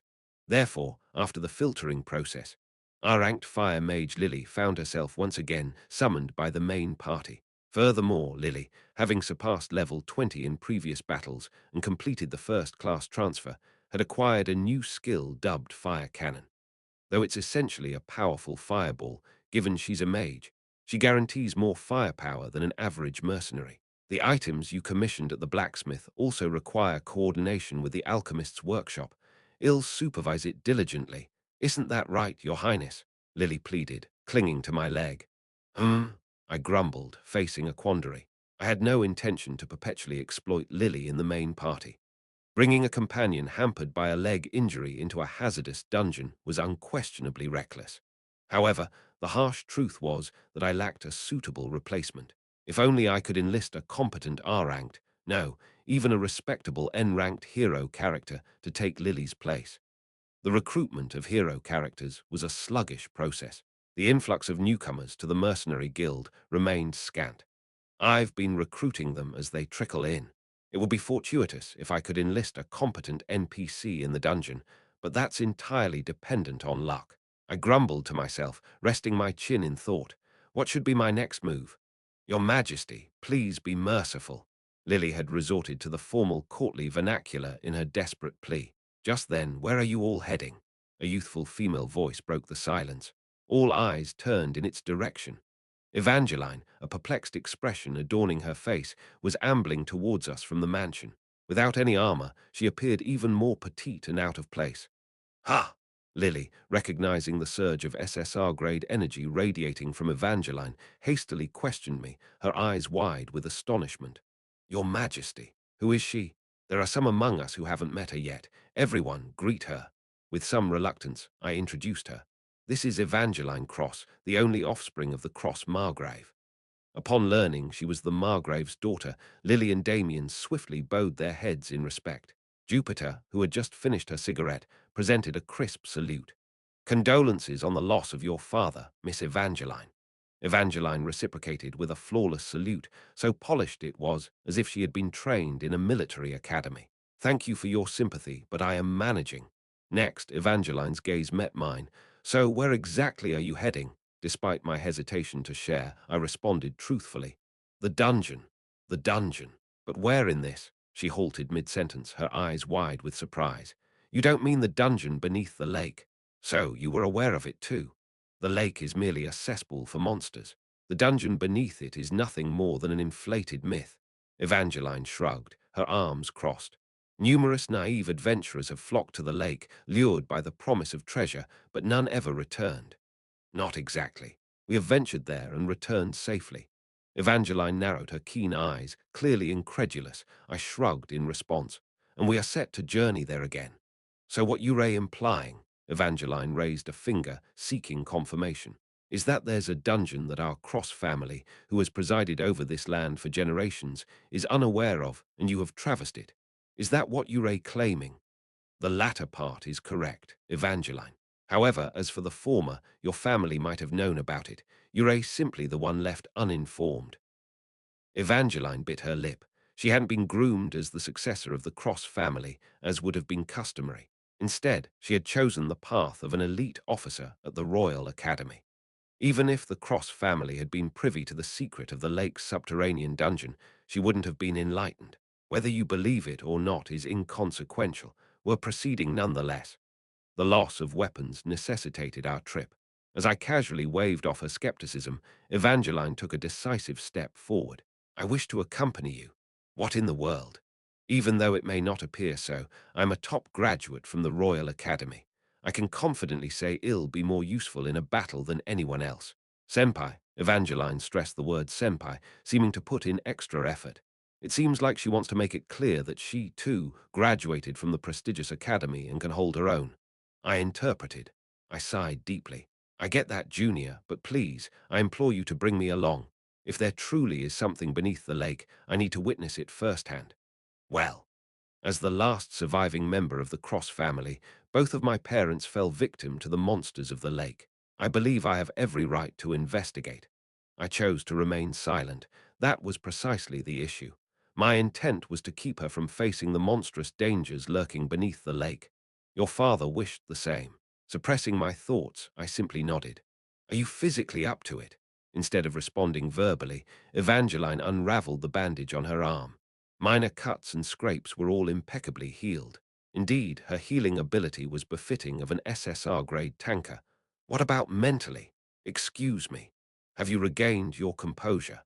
She had only learned of her father's demise a few hours prior. Her emotional state must be quite unstable. Remaining idle only intensifies the pain. Keeping active is more bearable. Tying back her disordered hair, Evangeline opened her sharp eyes wide. So, what's your decision? Will you let me accompany you? Fine. I no longer had grounds for refusal. I glanced sideways. There Lily was glaring intensely. Lily, you're staying in Crossroad.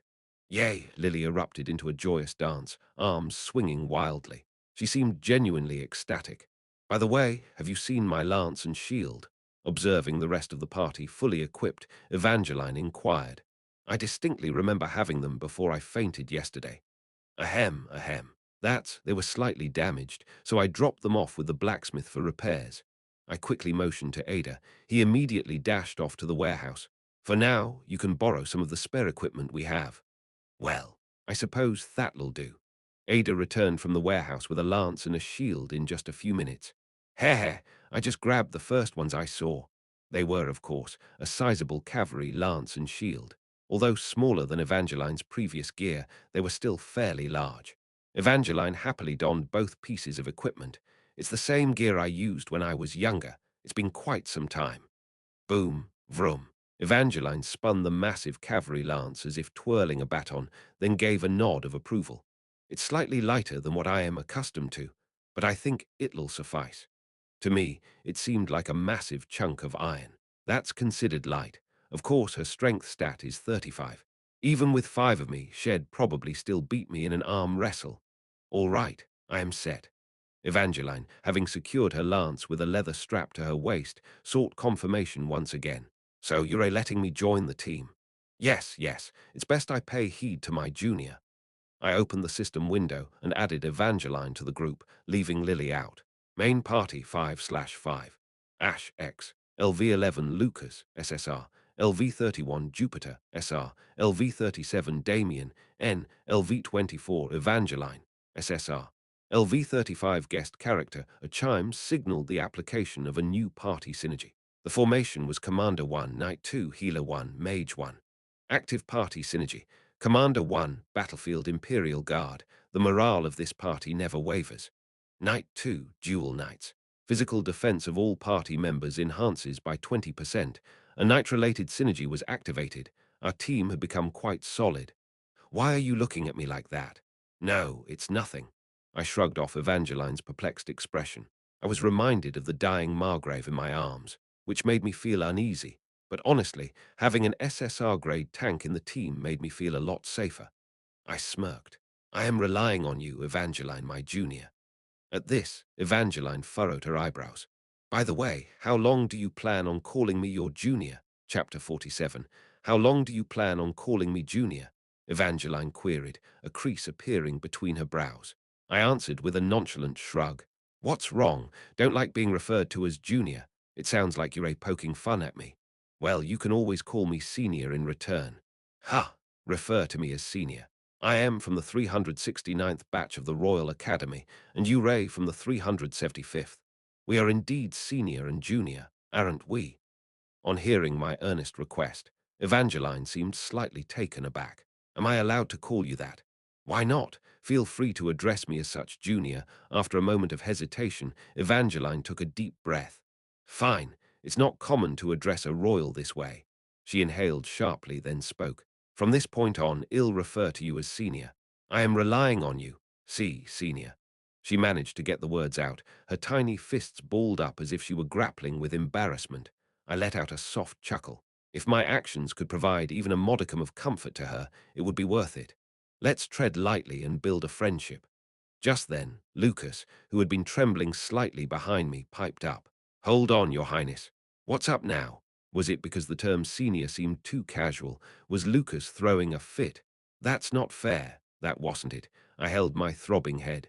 What exactly is not fair to you? I want to call you senior too, but we're classmates. Then, classmate. No, forget that. Just stick to Your Highness or Lord. Your Lordship, Lord. Lord. Lucas savoured the word Lord in his mouth. I prefer Lord, Your Lordship. Oh, really? Yes, Your Lordship. Call me whatever suits you. He seemed to be getting a bit carried away. The continuous battles must be taking a toll on him. He'll need to manage his battle stress. Oh, my dear classmate, oh, my dear country, Jupiter was nursing a bottle of whiskey and humming some odd tune from behind. Quiet down, old lady. Well then. As the commotion around my title was settling down, Damien asked in a tentative tone, what should we call Evangeline? For now, please address me as Miss. Evangeline awkwardly twirled a lock of her hair as she mumbled. I was referred to in that manner while growing up here. Yes. Being the Lord's daughter, she must have been called Miss by the locals. I tried picturing a younger Evangeline, her toddling around the town, locals affectionately calling out Miss. Miss Evangeline. The thought was endearing. I am Damien. I serve as a sniper and a healer. Nice to meet you, Miss Evangeline. Damien greeted her with a gentle smile. I am Jupiter, a lightning wizard. You're about the same age as my granddaughter, Miss Evangeline. Quite a darling, I must say. With a warm, grandmotherly smile, Jupiter chimed in. Don't let her fool you. That old woman is a penny pincher at heart. ... It's Lucas. Spitting out his name with brevity, Lucas widened his eyes and added, You, jerk. Evangeline responded, her expression fiery. Pleasure to see you again. You, twit. A palpable tension flowed between the two frontline knights. One might assume people within the same field would understand each other and get along, but on the contrary, could they be rivals, vying for the same position? All right, let's delve into the specifics about our team as we move along. For now, let's get going. Junior. Positioned between colleagues and juniors, I threw an arm around the shoulders of both. As Evangeline looked up at me with surprised eyes, I flashed her a playful grin. I'll show you the hidden treasures of your own hometown. No, no, I should not be treating this like a thrilling ride at an amusement park. Now loading. Tip: the NPCs you encounter in the dungeon can either become allies or enemies based on your decisions. Make good use of the NPCs for a smooth journey. After glancing through the usual, uninformative tip text, once the teleportation loading was complete, we found ourselves in a dungeon beneath the lake. Section 1. The dried sewer, our current location, flashed before my eyes.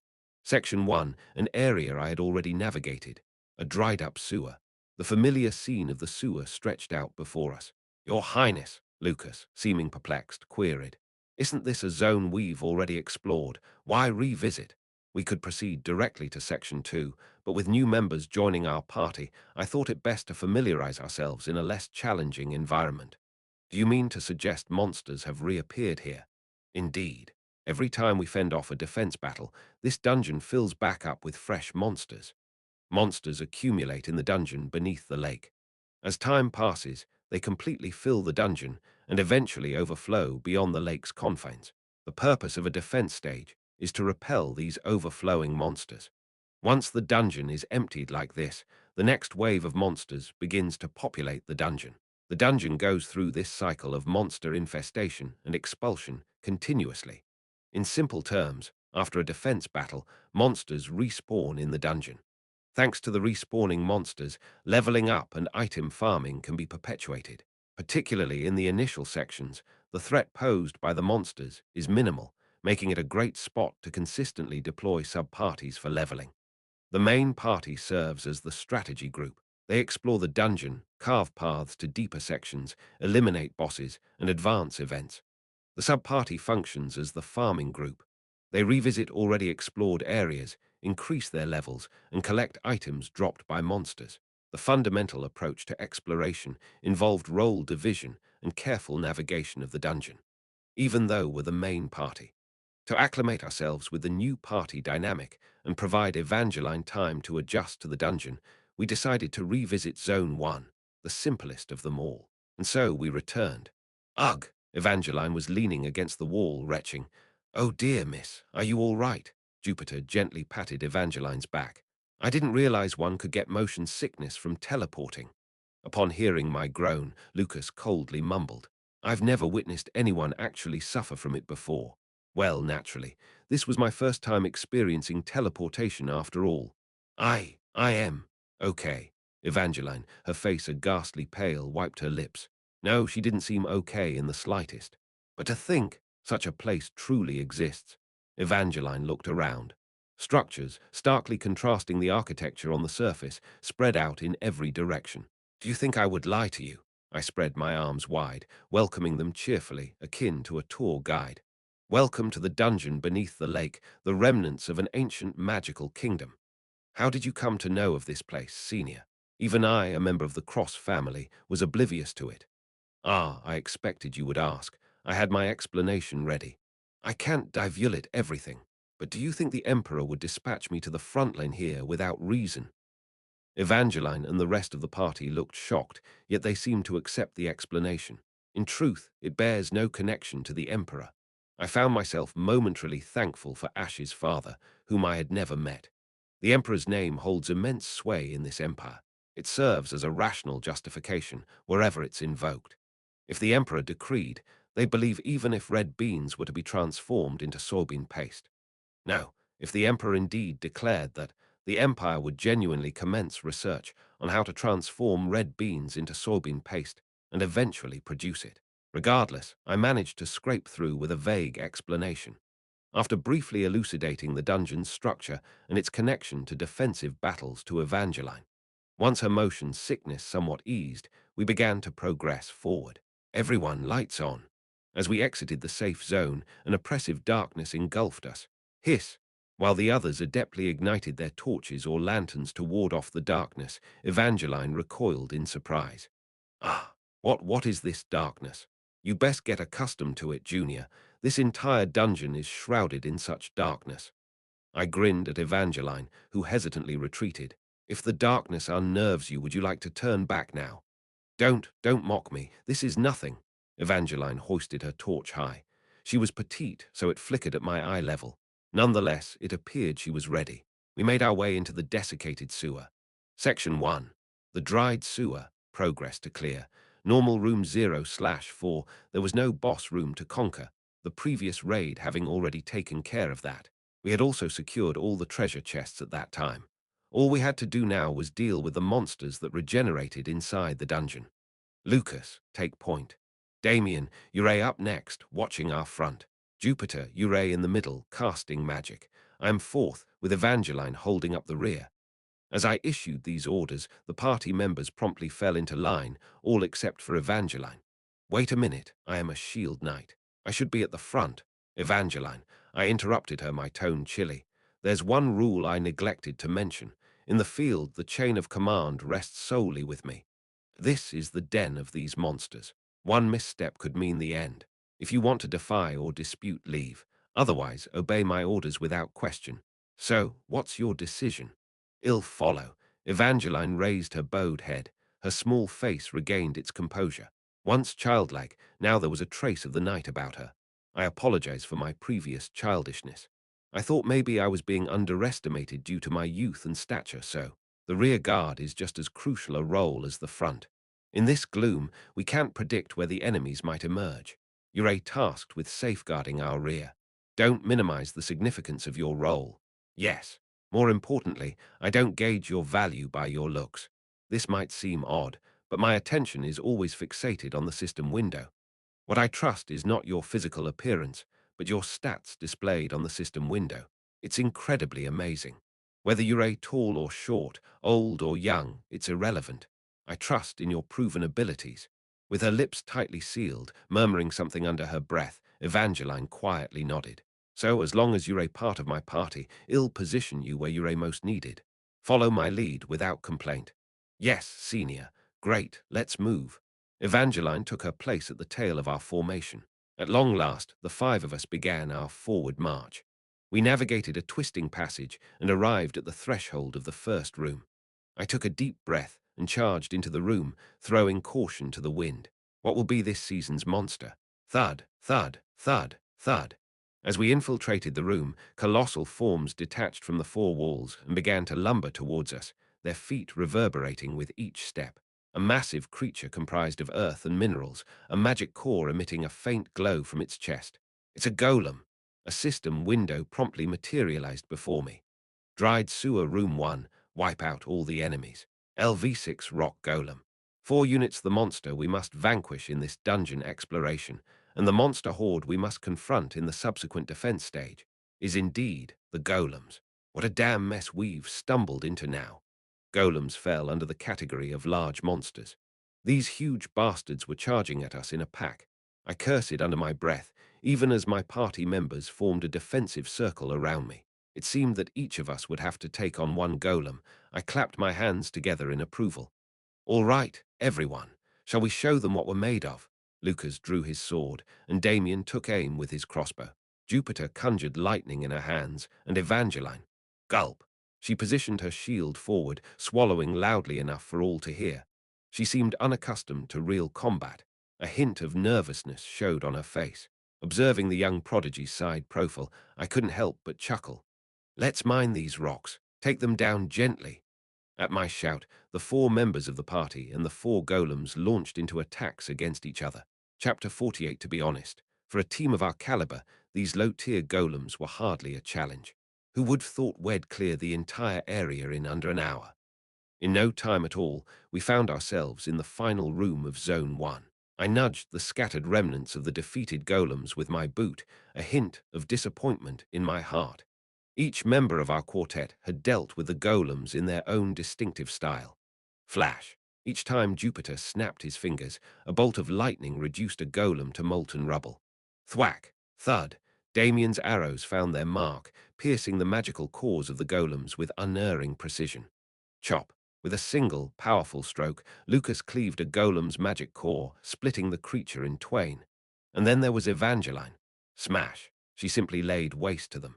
With a spirited charge, she speared them with her lance and then crushed the immobilized golems with her shield. None of the golems could withstand this brutal onslaught and crumbled into debris.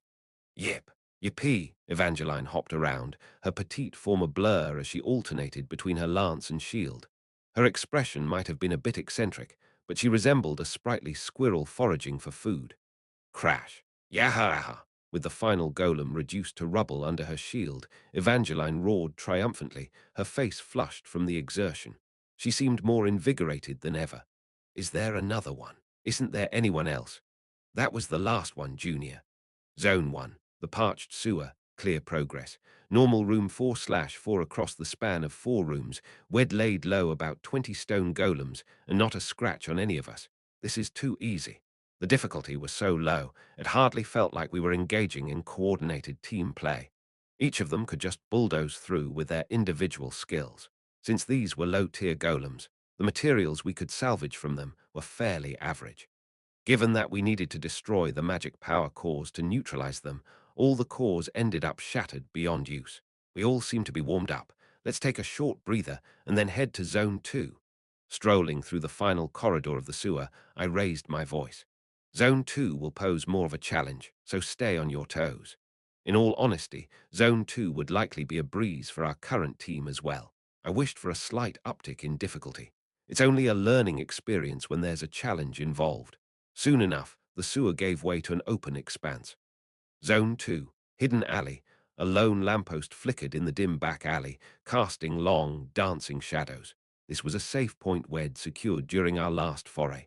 Beyond that, a cityscape filled with towering skyscrapers stretched out before us. Below, darkness swirled like the murky depths of an ocean. As she took in the sight of the city cloaked in shadow, Evangeline's mouth hung open in awe.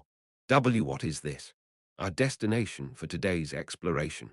Swallowing nervously, I adjusted the lucky strike in my grasp.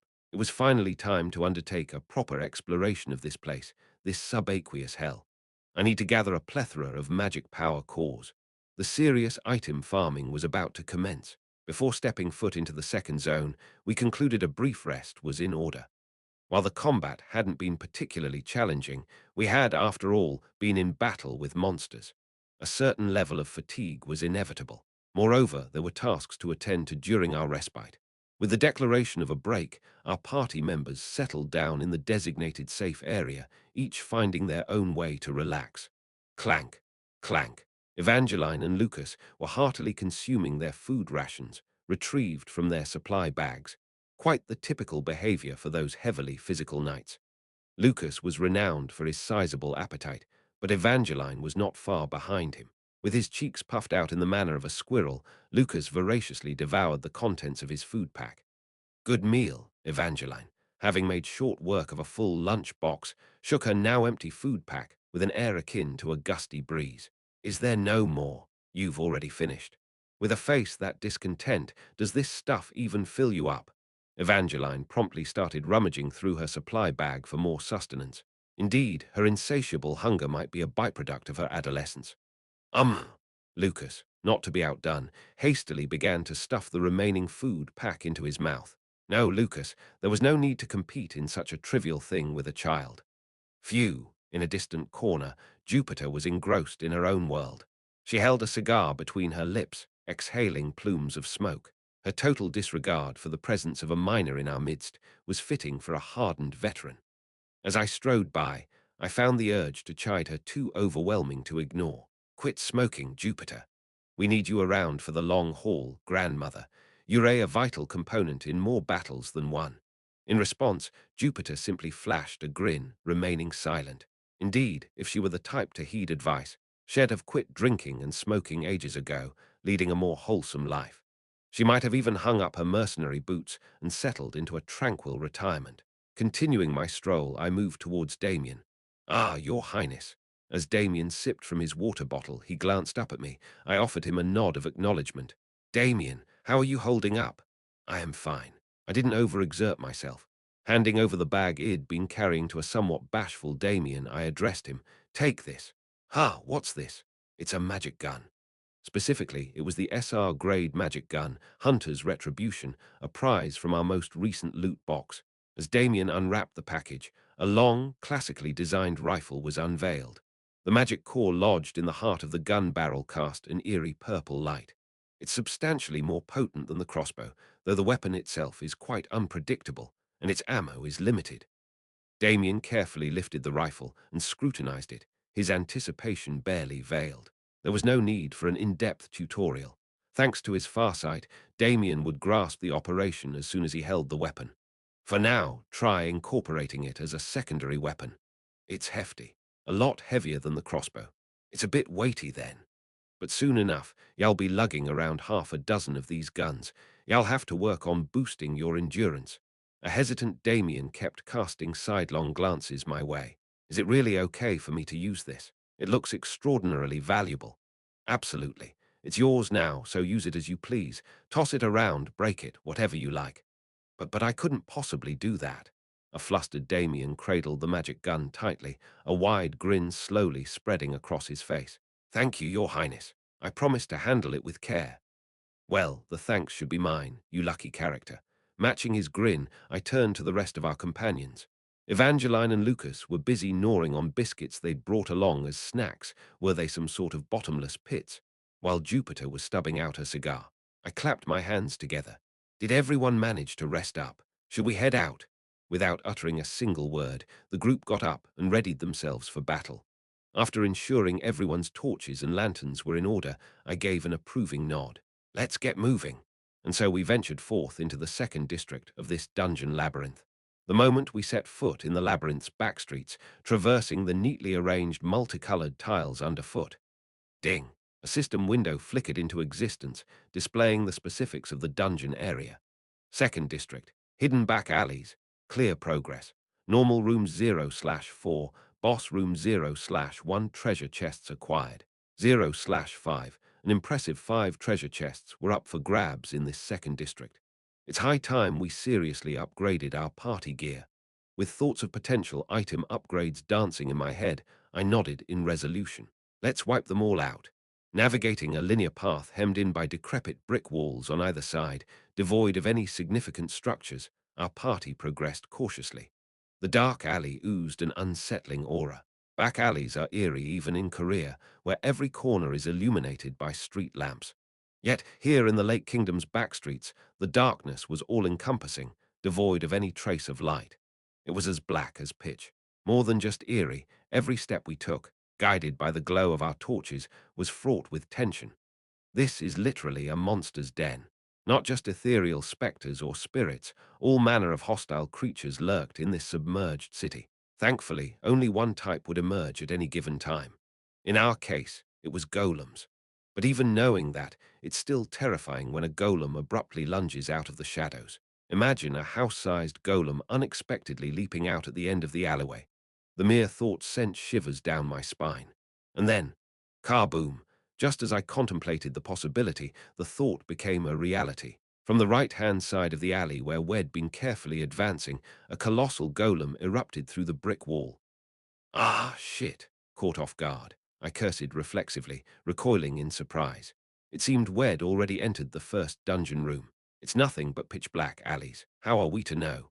The golem resembled something out of a steampunk fantasy, adorned with metallic gauntlets and joints. The golem in the initial area was endearingly massive, roughly the size of a sizable truck. Groo. A deafening growl echoed through its frame, puffing out wisps of white steam like a train as the colossal golem spread its arms wide. Ill intercepted, Lucas hollered, dashing to the right and swinging his sword in a sweeping arc. Clang! The golem's arm, struck by Lucas' sword, was forcefully repelled. Ding! At that moment, a system window materialized before me. Hidden back alley, room 1. Eradicate the enemy. LV-15 Steam Golem Elite. 2 level 15. Steam Golem. Elite monster. However, that was not what struck me. 2 of them, I exclaimed in disbelief. There's another one. Kaboom, this time from the left side of the alleyway. Smashing through the boundary wall, a second golem emerged. Groo.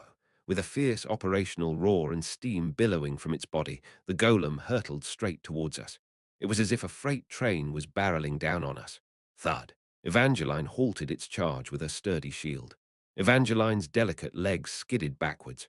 Her feet, firmly rooted as though anchoring into the ground, pulverized the tiles beneath her, raising a cloud of dust. Blasted. What the hell is this, a bull? Evangeline grunted, her teeth clenched in determination. Ugh! From the opposite direction, Lucas also stifled a grunt. My gaze darted towards him in concern, only to find Lucas under siege. He was barely holding off the golem's continuous onslaught, warding off its relentless downward swings with his sword. Thump! Kaboom! My eyes locked with Lucas as he rolled to dodge the menacing metal fists. He caught my signal, and I nodded back immediately. The reason I, a non-combatant, was here in the first place was clear. Time to start calling the shots. It was to issue quick and accurate directives. Chapter 49. From this point forward, I will be commanding you all. I spun around. Jupiter, Damien. Jupiter was already conjuring magic within her palms, but Damien seemed rooted in shock. 2 hulking golems had suddenly appeared, driving our stalwart knights to the brink, inflicting chaos from every direction. His stunned reaction was understandable given the circumstances, but he needed to snap back to reality. I grabbed Damien's face and gave him a quick shake. Ow, ow, ow, that stings, Your Highness. Tears welled in Damien's wide brown eyes. Good, he had shaken off his daze. Listen up. Well, target the golem, engaging Lucas first. Lucas and Evangeline were both resilient knights, but they each had a unique role. Lucas was a hybrid, a balanced character skilled in both offense and defense. He was adept at both roles but couldn't fully commit to either. Evangeline, on the other hand, was a pure tank, a specialist built to endure onslaughts. Evangeline, go full defense and stall that beast. Lucas, you're assisting now.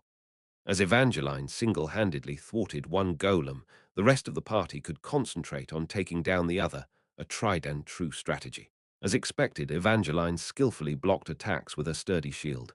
Jupiter, focus your attack on the golem's chest plate. On it. Damien, are you ready? Yes, yes. When Jupiter shatters the plate, target the exposed magic core. Can you manage that? I can handle it. Damien nodded, gripping his magic gun tight. I returned his nod. Clang, clash. By now, Lucas had been driven back, dangerously close to my position. Gwar, gwar. The golem hammered its giant fists incessantly. Lucas parried with his sword, but the onslaught relentlessly forced him back. Large foes like golems were few in number, but each packed a powerful punch. Especially those boasting an elite title, a direct confrontation was a formidable challenge. That's why we're a team, I bellowed, extending my arm forward. Flash. A bolt of lightning erupted. Jupiter's electric shock targeted the upper body of the golem. Its armor blackened, showing signs of fracture. But the armor was extraordinarily resilient, merely singed with a few cracks despite Jupiter's magical assault. Damn, it's not enough, Jupiter grumbled, but I quickly dismissed her concerns. No, it's sufficient, Creak. Damien had already positioned his magic gun, taking aim. A substantial gap wasn't required for Damien. Even a minuscule crack was enough. Shoot! At my command, Damien squeezed the trigger, and bang! A magical projectile exploded from the gun, spewing yellow flames. Whoa! Unable to handle the gun's recoil, Damien was jolted backwards. Right before the flung Damien could collide with the wall, I darted forward and cushioned his impact with my body. Thud. Your Highness. Heh. Are you all right? I'm okay. What about the golem? To the still stunned Damien, I flashed a cheeky smirk. Take a look. I guided his gaze with my pointing finger, a smile of relief washing over Damien's face. Boom, thump. The golem was collapsing slowly. Its knees were already folded on the floor, and its upper body was toppling over. Jupiter's magic had carved a crevice between the golem's gloves, and Damien's magic had perfectly pierced through the magic core hidden within. The colossal golem ceased all functions in a heartbeat. Phew! Lucas, too, exhaled in relief, his long sword dipping downwards. That was no walk in the park. It was an elite monster, far more formidable than the typical ones. The sudden leap in difficulty from Zone 1 caught us off guard. It appeared that taking down a small group of elite monsters would be the key to traversing Zone 2. We'd be better off treating every enemy encounter as a boss battle. Just then, why does everyone think it's over? A shout echoed. Startled, we turned to see Evangeline still resisting a golem. We still have one more. Oops, sorry. You were so adeptly holding it back in silence. What do you mean silence? My shield's taken quite a beating. Bang, crash.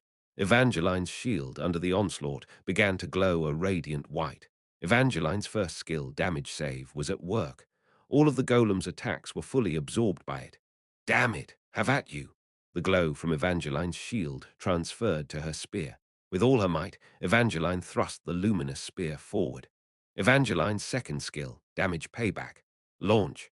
The absorbed damage was unleashed all at once. The power was so tremendous that the tip of Evangeline's spear penetrated the sturdy golem's gauntlet as if it were soft tofu, boom, triggering an internal explosion. The right half of the golem resembled a bomb sight, torn asunder. Wow, I couldn't help but marvel. This was the perfect combination of Evangeline Cross, the supreme tank, seamlessly blending offense and defense. Groan, moan, the wavering golem staggered onto one knee. Great job, now finish him off. Energized, Evangeline was about to charge at the golem. But then, slip. Ah, Evangeline, having stepped on the fuel leaking from the golem, twirled in midair and landed in a stunningly comedic fashion. Thud, thud. Silence befell us for a moment. Neither the party members nor the golem moved an inch. Evangeline lay flat on the ground, unmoving. We wondered if she had passed out, but her crimson-flushed ears suggested she was simply too mortified to move. Suppressing a bubble of laughter, I waved Jupiter over. Jup, Jupiter, we have a situation here. Quick, wrap it up. Got it, Jupiter, unable to contain her giggles, flicked her finger. Kabam! A bolt of lightning descended, singeing the remaining half of the golem to a crisp. It was firmly planted into the ground. Phew! A gentle breeze flowed from Jupiter's fingertips as she snickered. Thanks for giving me the final shot, boss. Wait, don't start celebrating just yet. Evangeline lay frozen on the ground. Pinching the bridge of my nose, I sighed softly. Evangeline's trait error-prone had certainly kicked in full force this time. Thinking back, Evangeline has always had a knack for goofiness. She was totally oblivious when I threw punches at our first encounter. Travel sickness, and now a slip on an oil slick. I can laugh it off for now, but it could lead to serious problems in a crucial situation. Just then, Evangeline, who had been quaking like a leaf, swiveled her gaze towards me. Her eyes were aflame. She had the look of someone who wouldn't hesitate to kill if I dared laugh at her blunder. Ahem, ahem. We all coughed awkwardly, carefully avoiding Evangeline's burning gaze. Best to pretend it never happened and move on. Miss Evangeline, are you okay? If you're hurt, I can heal you. Hold on, this innocent, clueless healer. Damien rushed to Evangeline's aid, hurriedly casting a healing spell. Evangeline's forehead, which had taken a nasty hit in the fall, was swollen and red. As Damien's healing magic made contact, the swelling subsided rapidly. Unfortunately, the damage to her pride seemed beyond repair. Evangeline trembled, her face flushed crimson, ready to burst at any second. Oh, did you bump your face too? I quickly ushered away the bewildered Damien. Our child is truly kind-hearted, but oh so knave. Ahem. Let's quickly collect the loot from the golem. They were tough, so they must have dropped something worthwhile. Yes, sir. This part is my favorite. Lucas and Jupiter nodded in agreement, promptly dashing towards the golem. I pulled away Damien, who was fussing about needing to do more healing. Evangeline, rooted to the spot, muttered under her breath. No, being so considerate just makes it worse. But we were already making a beeline towards the golem. Evangeline, standing dazed as she watched our retreating backs, finally exploded. Just mock me, just laugh at me. Hey, where are you all going? Ugh. We managed to collect a large magic stone from each of the two steam golems. I hefted the magic stone, gauging its weight. It had a satisfying heft, perhaps it might fetch a good price. They all seem valuable indeed. Lucas gripped the engine section of a golem, its magical core shimmering from within, and he scratched his head in bewilderment. I am utterly clueless about alchemy. I haven't the faintest idea what the essential parts might be. Do you suppose I do? Just collect what looks to be in reasonable condition. Meanwhile, Jupiter, on the opposite side, was briskly gathering the twinkling fragments, secreting them into her pockets with practiced ease. Like a seasoned gold prospector, she seemed to have an almost supernatural knack for unearthing valuable items. Ugh, damn it. Why on earth is there oil in that spot? Evangeline muttered under her breath, listlessly rummaging through the debris of the fallen golem. She looked as though she could use a mental pick-me-up. Ahem! Approaching with a fabricated cough, I took the opportunity to gently chastise her from behind. Young lady, there's no need to be so mortified by such a trifling incident. Everyone stumbles upon bigger blunders in life. Slipping on oil, pirouetting in midair, and tumbling to the ground is inconsequential. It's merely a story to chuckle over before sleep. Evangeline's keen eyes glinted threateningly. Her bared teeth seemed poised to sink into my skin at any moment. It would appear that my attempt at consoling her isn't doing much good. Better to remain silent. Finally, my attention was drawn towards what Damien was up to. He was intently scrutinizing the wall that had been battered by the golem. I decided to join him. What's going on, Damien? Over here, this section. He indicated a spot within the wall. There's something hidden here, sire. Something. Upon closer inspection, my eyes widened in astonishment. Nestled amidst the rubble of the collapsed stone wall was, undeniably, a treasure chest. What a stroke of good fortune. Well done, Damien. I had been intending to scour this area regardless, but I hadn't anticipated unearthing the treasure so swiftly. If Jupiter got wind of the treasure chest, her gold fever instincts would undoubtedly kick in, and she would rush to unlock it first. I needed to act promptly. With a thrill of anticipation, I made my way towards the chest. The chest. It was subtly shifting. Moreover, the glint nestled between the lid and the chest. Those were unmistakably teeth. It's a mimic. A mimic is a monstrous creature that cunningly masquerades as a chest. While it does yield actual treasures upon defeat, if you try to open it unprepared, you could be courting disaster. I was on the verge of hastily summoning the rest of the party to handle it when another idea surfaced. Casting a surreptitious glance behind me, I spotted Evangeline, her shoulders drooping in defeat. She had been having a difficult time since we set foot in Crossroad. The brunt of my 777 punch had knocked her unconscious. Her armor lay shattered. She had learned of her father's demise, and then she had blindly trailed us into the dungeon only to be made a laughingstock. Her recent blunder seemed to have particularly dented her pride. Well, that's not entirely surprising. Fresh from her victorious graduation as the valedictorian from the academy, her pride was understandably at its peak. To stumble so early in her first actual combat situation, maybe it's time I gave her spirits a lift. With that notion in mind, I gestured for Damien. Damien, come here. Yes, my prince. Damien quickly approached my side. Listen carefully, Damien. I casually put my arm around Damien's shoulder and pointed towards the chest. From now on, I'm going to deliberately provoke that mimic disguised as a treasure chest. Ha! Ah, yes. Damien, who didn't quite understand, listened as I continued to explain. And then, on purpose, ill let it capture me and let it swallow me. Okay. Do you understand? Damien, who clearly didn't understand, looked up at me with a puzzled expression, and then, there, with the hand he uses for healing magic, he affectionately patted my forehead. No, I didn't hit my head. I'm sane, I'm telling you. Chapter 50. I swiftly laid out a brief plan of action. The tactic was uncomplicated. I would intentionally aggravate the mimic, and when it swallowed me, Damien would defeat the creature and rescue me. During this spectacle, Evangeline would surely find humor in my predicament. Observing me, the Emperor, acting more foolishly than her slip on the oil, would surely ease her embarrassment. Aha, I understand. Damien immediately gave a nod of approval. But soon after, he tilted his head in confusion. Why would you want to do this? Ha, I paused, caught off guard. I get the reason, but is there any need for you, your highness, to belittle yourself like this? He was right. Why, indeed. No one had tasked me with this, nor would Evangeline side with me just because I made a fool of myself. After a moment's consideration, I shrugged my shoulders and answered off the top of my head. Well, making someone laugh while I'm messing around is kind of my forte. Being a streamer was my primary gig. If I could induce laughter by bumbling around and suffering during a live broadcast, it was worth it. That was my mindset. Damien cocked his head, seemingly unable to fully comprehend. Grinning back at him, I mimicked his action and cocked my head too. Your guess is as good as mine, buddy. My slapstick tactic was a triumphant success. As soon as I made contact with the treasure chest, lanky arms and legs sprung out from the sides of the box and ensnared me. As the chest unhinged itself, a mouthful of razor-sharp teeth glistened from within. Whoa, shit! A lengthy tongue shot out from the box and slithered across my face. My shriek was genuine horror, not an act. This was not pleasant. The mimic's elongated tongue unfurled like a frog's and coiled around my body. Held aloft in midair, I was propelled straight into the gaping maw of the mimic.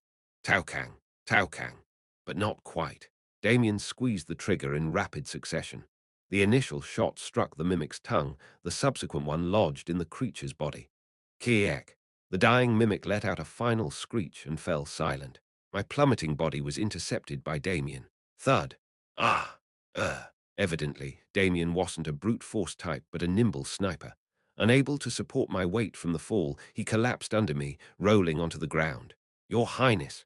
Oh dear, Your Highness. Are you all right? No sooner had I fallen, the other party members converged, only to fall silent at the sight of me. Ouch, I had no idea it was a mimic and tried to open the treasure chest, and it attacked. Wait, why are you all laughing? I gnashed my teeth at my companions who were struggling to suppress their laughter. But not just Jupiter and Evangeline, even Lucas couldn't contain his chuckles. Especially Lucas, who unlike the other two who were unabashedly laughing, was making a desperate attempt to stifle his laughter by jamming his fist into his mouth. Just go ahead and laugh. Well, it was indeed hilarious. Enveloped in the mimic's tongue and drenched from head to toe in the creature's saliva. It was an utter spectacle, far from the decorum expected of a royal. Damien pulled a towel from his bag and passed it to me. As I roughly dried my hair, I muttered disgruntledly, "Hey, hey, you lot, dungeons are supposed to be like this. We screw up, we suffer, and all our failings are out in the open. That's what I'm saying. As long as we're safe, damn it." Yeah, yeah. I'll remember this side of you, senior. Evangeline, who had been chuckling all along, nodded vigorously. Really, you're nothing like I thought you'd be. Likewise, kid.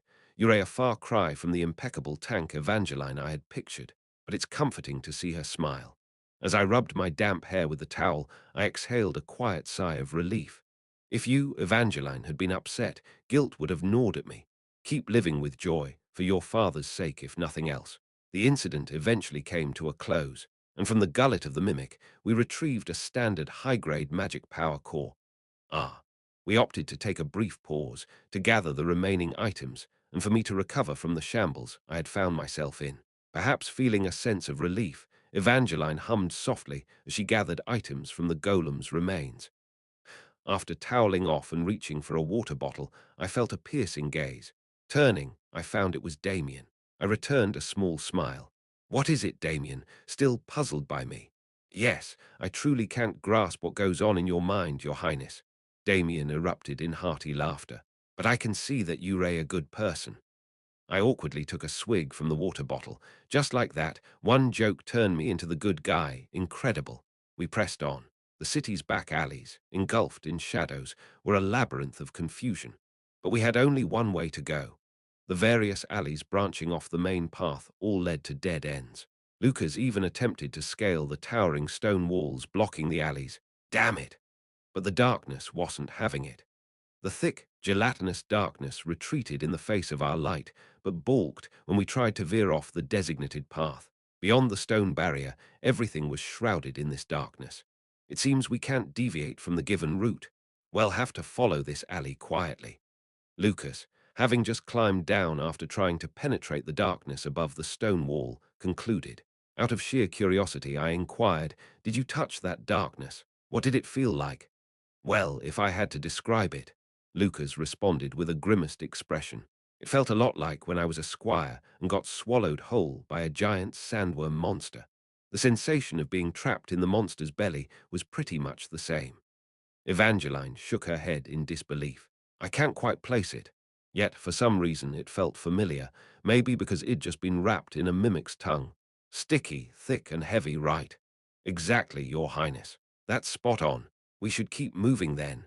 Evangeline's complexion turned ashen. She must have visualized it.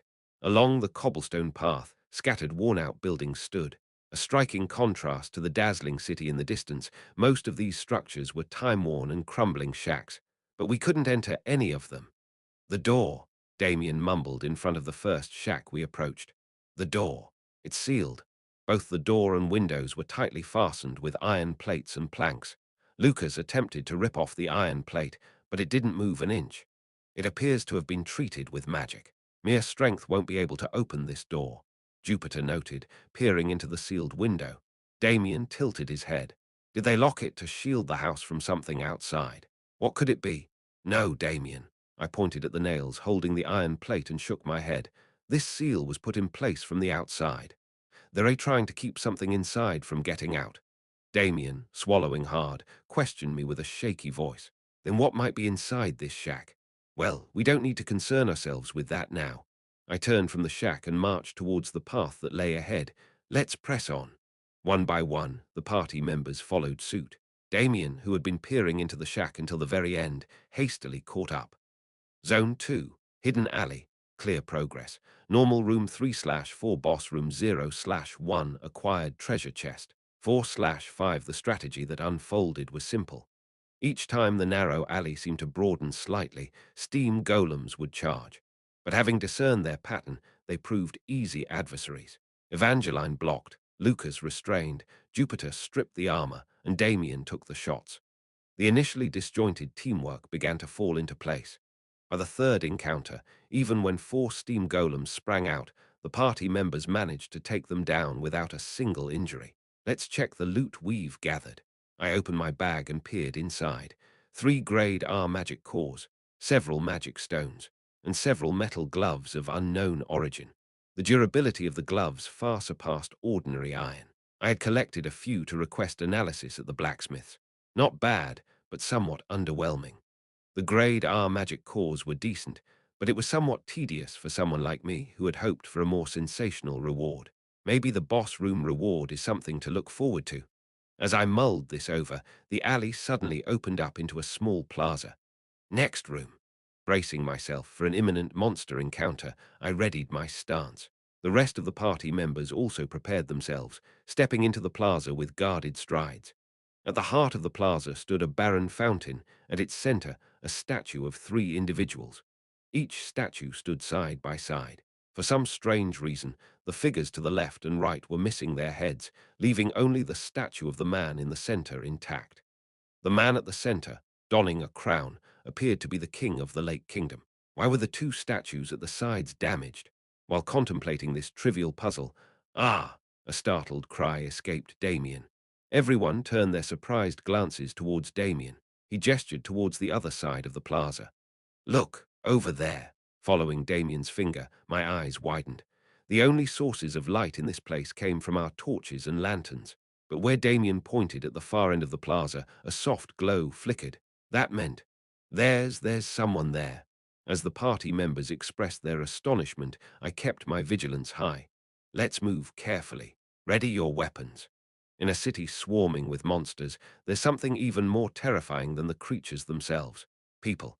There's no chance that someone encountered here could be ordinary. Could it be a hostile NPC? Or perhaps a friendly one? Which? I found myself recalling the hostile NPC, the Pied Piper, from the previous stage. His unexpected interference almost sabotaged the level. One wrong move and it's over. I cannot afford to drop my guard. We edged warily towards the flickering light on the far side of the plaza. The scene gradually revealed itself as we drew closer. About half a dozen steam golems lay heavily damaged, some ablaze from the oil leaking from their bodies. The light we had noticed originated from these fires, and in front of this incandescent scene, a small figure crouched. Hearing our approach, the woman turned to look at us, acknowledged our presence, and offered a faint smile. "Well, isn't it the Lord of Crossroad and his party?" The woman was shrouded in an aged, threadbare cloak, her hood drawn low, her hair as white as snow, and armed with an ancient sword. Identifying the person before us, I murmured apprehensively, "Nameless." It was Nameless, the NPC who had pointed us towards the Lake Kingdom during our last expedition. Nameless looked at us, her tone hinting at mild surprise. "You're taking this exploration rather seriously, aren't you, to have ventured this deep? Why are you here, Nameless?" Despite our acquaintance, I didn't drop my guard. This person is an NPC we've never crossed paths with in our prior 742 attempts. We have no way of knowing her alignment. Just because she guided us before, it doesn't make her an enemy, but it also offers no guarantee that she's an ally. Just taking a brief respite, life in the Lake Kingdom can be quite exhausting. Nameless murmured, directing her gaze back towards us. But since you've ventured this far, I suppose I should recognize your effort and present this. Nameless plunged her hand into her ragged cloak. All of us, my party members and I, instinctively tensed. We braced ourselves for a possible spell attack. What Nameless pulled out from her cloak and unfurled on the ground next was, thud, a trader's blanket. Subsequently, Nameless began arranging various objects on the blanket, one after the other. Led by me, the party members and I could only watch in dumbfounded silence, unable to process the unexpected scene.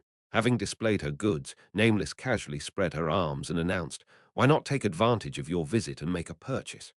I'll provide you with my premium items at a fair price." Stunned, I stared blankly at Nameless before blurting out, "Don't tell me you're a merchant NPC. NPC. Not sure what that means, but yes, I am indeed a merchant." Nameless responded promptly, then added, "I am currently running a buy one, get one free event. You also get a 30% discount on your first purchase. So, what'll it be? Are you going to let this incredible deal pass? This level of top-notch service doesn't come by every day." I settled down in front of Nameless blanket, let out a resigned chuckle, then asked in a quieter tone, "So, what exactly are you selling?" Chapter 51. What's on the market today? Hunched over the humble stall, I posed the question to Nameless, who nonchalantly motioned towards his offerings. The inventory's dynamic, always changing, but one thing's for sure. These are relics you won't stumble upon in the world of humans. Indeed, that much was evident. The dungeon we were in, a domain touched by demonic influence, bore a stark contrast to the world we hailed from. The items before me were undoubtedly premium. At the very least, they were rarities not to be found within the confines of Crossroads. This stuff is incredibly valuable. With a ring in hand, I inspected it, a low groan echoing in my throat. The wares were steeped in hues of gold and violet, a clear indication of their superior SR/SSR grade. And astoundingly, they were selling at a discounted price at this shop. Everyday vendors have their fair share of treasures, but this is unparalleled. Could it be that this character, Nameless, was an exceptionally beneficial NPC? Just as I began to dive deeper into my investigation of the items, my party members started to cluster around me, each one trying to catch a glimpse of the goods. As the gathering crowd swelled, Nameless casually flicked an item with his fingertip. These are the spoils of my travels throughout the Lake Kingdom. Their quality should fare well against worldly counterparts. Feel free to peruse at your leisure. And how do we agree on a price? Your outside currency holds little worth in these parts. From his pocket, Nameless extracted a luminous magic stone. We deal in magic stones or magic cores here. That sounded about right. Magic stones were a type of exchangeable commodity. They could be bartered for the currency of the Empire or be put to use when crossing paths with a random merchant NPC in a dungeon. My predicament lied in my current stock. Each magic stone I managed to accrue was immediately traded for the Empire's currency, leaving me bereft of any. Who would have thought I'd run into a merchant NPC this soon? I felt like a pauper gazing at unreachable riches laid out before me. I mustered all the magic stones and magic cores I had gathered on this dungeon run and presented them to her. What can these buy me? Let's see. In Nameless hands were 3 R-grade magic cores and a sack full of magic stones, which he weighed thoughtfully. To be frank, not a whole lot. Having deposited the items in her pocket, Nameless then offered a consoling nod. But considering this is our maiden trade, and given your commendable resolve to master this place, as a token of encouragement, you may choose one item. Are you a celestial being in disguise? The shock of her generosity left me nearly on my knees in reverence. Was she truly going to let me select one SR/SSR grade item in return for these meager magic stones? It felt like a handout. As I swallowed my ore, my eyes darted over the stall's treasures, each item a potential talk of the town. Simultaneously, my party members, who had been spectating this negotiation from behind, began to point out their preferred items one by one. Your Highness, I am a simple old lady with few desires. However, if I were to consume this 100-year-old ginseng, I could perhaps regain the vitality of my youth by a decade. What? It's not even a combat item. She's opting for a health-enhancing ingredient. Spare your cash and get it on your own. HMPH. Jupiter stepped back with a grumble, making way for Lucas, who carefully extended an item to me. Sire, what about these feather boots? The boots were snow-white, and upon brief inspection, I discovered they offered an explosive speed increase perk. Intriguing. Lucas, you wish to boost your agility? No, I believe it would be beneficial if you Lord wore these boots. They might aid in swift evacuations during emergencies. Lucas, his thoughtfulness choked me up. Even in this predicament, he considered me first. The lad was indeed exceptional. However, there's no need to deliberate my gear presently as I am not a main fighter. Thus, his suggestion too was dismissed. Next up was Damien, who, after a moment of hesitation, presented his choice. It appears to be a potion generator. It looked much like a portable water filter. Upon examining it, it indeed proved to be an item that replenished potions after a set duration. It really seemed like one could find anything here. If we position this within the temple, it could significantly aid in healing the wounded. A valid point. Even if the refill interval was somewhat lengthy, a continuous supply of potions could indeed facilitate efficient wound management. Nonetheless, this wasn't an irreplaceable commodity exclusive to this instance. After all, potions could be sourced externally. It seemed wasteful to utilize this once-off exchange opportunity for such an item. I gently explained my reasoning to Damien and reassured him before directing my attention to the final party member, Evangeline.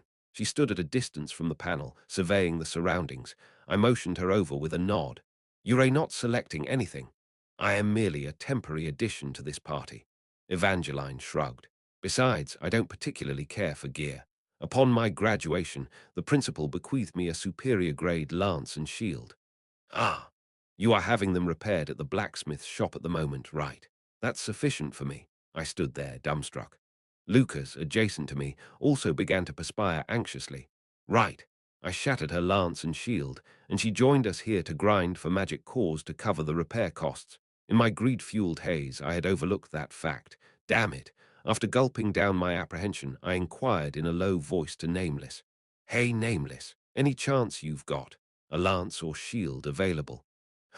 I do have a set. From the opposite side of the panel, Nameless fetched a lance and shield, placing them before me. Their gleaming golden hue revealed them to be of SSR grade, Demon's Spear, SSR, LV-35, category, Cavalry Lance, attack power, 35-40 durability, 20/20. When an attack accurately targets an enemy's weak point, the damage dealt increases by 30%. Giant's Shield, SSR, LV-35, category, Shield Defense, 35-40 durability, 20/20. When an attack from an enemy is successfully defended against, the damage received is reduced by 30%. Set effect, Demon and Giant 2/2. If both items are used simultaneously, the coefficient of special abilities sees a 50% increase. The beast's aura, it's disappeared. A certain teammate of a spear knight, ugh. An unexpected sound escaped my lips. Excellent. Beyond excellent. Whether it was a snake or a dragon etched into the spear, it was stylish, and the shield, seemingly formed in the likeness of a colossal fist, was equally striking. The functionality was stellar. All was superb. It's a set equipment. The full potential is only achieved when both items are in use. To acquire it, both are necessary. But earlier, she mentioned only offering one. As I muttered, eyes darting between the spear and the shield, Nameless shot me an enigmatic smile. I mentioned at the outset, didn't I? There's a buy one get one free event ongoing. Do you recall? Aha! As a courtesy, I'll give you both. They're a set after all. I was wide-eyed. The peculiar woman standing before me started to resemble a beacon of light more than a celestial being. Ray, really? Yeah, just take them quickly. They're of no use to me anyway. Nameless gestured, extending the spear and shield in my direction. Just keep thoroughly exploring this place, and should you encounter me now and then, let's make a trade. Was this akin to a seasoned player easing a newbie into the game? Regardless, there was no reason to decline the generous gift of items. With gratitude, I accepted both the spear and the shield. As I pivoted around, Evangeline wore a puzzled expression. Handing her the pair of items, I confessed about the previous night's incident. In truth, last night, when I revealed that her gear was shattered by my fist and that this was reparation, Evangeline's expression grew even more perplexed. I don't follow. Ha, what part? I was the instigator of the conflict yesterday. In theory, you simply responded in kind. But we attacked two against one. What significance does the count hold if you were the ones assaulted? Evangeline pushed back the spear and shield without accepting them. I was the one defeated, and my gear got damaged in the process. It's my liability for the loss. There's no need for you to intervene this way. However, I wasn't prepared to give up either. A grin stretched across my face. Then don't perceive this as compensation, rather as a gift from Ash, the third prince. Ha! A graduation present from the prince to Evangeline Cross, my fellow academy mate. You surely wouldn't refuse a gift from a prince, would you? And it was also a gesture for Margrave Cross, who had devoted himself to the city. If I were to leave her without equipment, the guilt would gnaw at me. Naturally, I wouldn't dare voice such thoughts. Listen, don't turn it down, just accept it. Where are your manners, eh? When an adult gives you something, you should just smile, say thank you, and take it. Pressured into accepting the gift, Evangeline looked up at me, finally dipping her waist in a polite nod. Thank you, Senior. I promise to put it to good use. Absolutely, absolutely. Just make sure you do. Watching Evangeline gear up with a grin, I felt a weight lift from my shoulders. Next, Jupiter, who'd been standing beside me, gestured towards herself. What about me, Your Majesty? Don't I deserve a gift too? You receive a salary, don't you? Just hold your horses. I'll sort you out when a magic item comes up. Now it was Lucas' turn, pointing at himself. And what about me, sire? I've already given you armor. Don't fret, just wait. I have a separate plan for your equipment. Lastly, Damien laughed heartily. I'm all set, Prince. Of course, you should be. I gave you a magic gun not long ago, and I'm planning to give you a few more. They cost a pretty penny. Merchant, could I have one of those, please? After buying a century-old ginseng with a magic stone that Jupiter had saved up, our shopping spree came to a close. Hee hee, ha ha ha. If I just boil this and eat it. Clutching the century-old ginseng, Jupiter cackled ominously. Hold on there, Granny, that won't make you younger. Don't get your expectations too high. After the transaction, Nameless began to clear her booth. I hesitated before addressing her. Nameless, may I pose a question? Sure, if it's something I can answer. With Nameless casual affirmation, I cautiously posed my question. Are you familiar with the Pied Piper? The Pied Piper, who might that be? A man dressed like a bard, donning a black, wide-brimmed hat. He controls monsters with the melody of his flute. He's believed to be local. Ah, after a moment's thought, Nameless slowly nodded. That man, indeed. You know him. There are quite a few oddballs roaming the depths of this lake, but he's especially notorious. I know him quite well.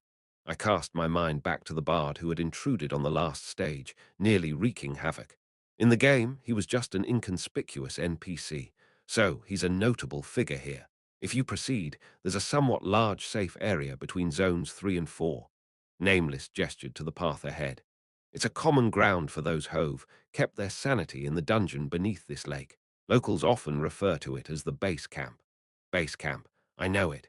It's a secure checkpoint that becomes accessible once Zone 3 is conquered. It's a location set up by the NPCs of this region, a hub teeming with diverse facilities and merchants. The area was spacious, a crucial staging ground for the looming dungeon challenges.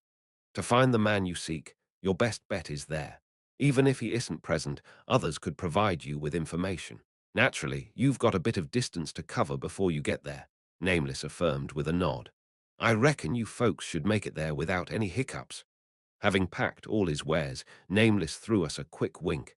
Well then, till next time, do stay alive till we cross paths again. With that, she vanished into the enveloping darkness. A merchant in such a place. Quite a character, isn't she? Damien remarked with a trace of innocence. However, the rest of the group remained wary. Lucas, his gaze still piercing, muttered, That woman, I find her hard to trust. Why? She's too formidable. Lucas cast his eyes toward where Nameless had been. 5, no, 6 entirely demolished steam golems. The evidence left in the wreckage undeniably pointed to one individual. Most likely, Nameless had handled them single-handedly, taking care of this alone and still appearing so nonchalant. Her power is no ordinary feat. Well, if you've been mastering the strategy for 3 years, hit max level, completed the attribute system, and equipped a full set of exclusive gear, you'd manage this too. It's only expected she'd appear extraordinary from our current viewpoint. But in my mind, I marked Nameless as a friendly NPC. Anyone generous enough to hand out SSR set items can't be all bad. Even if they were unpleasant, if they provide me with valuable items, they're a good sort of bad. It makes no difference. Dusting off my hands and standing up, I eyed the colossal stone structure across the square. All right, let's go take out the boss mob. The next section was the boss room. I need to defeat the boss and farm the boss treasure chest.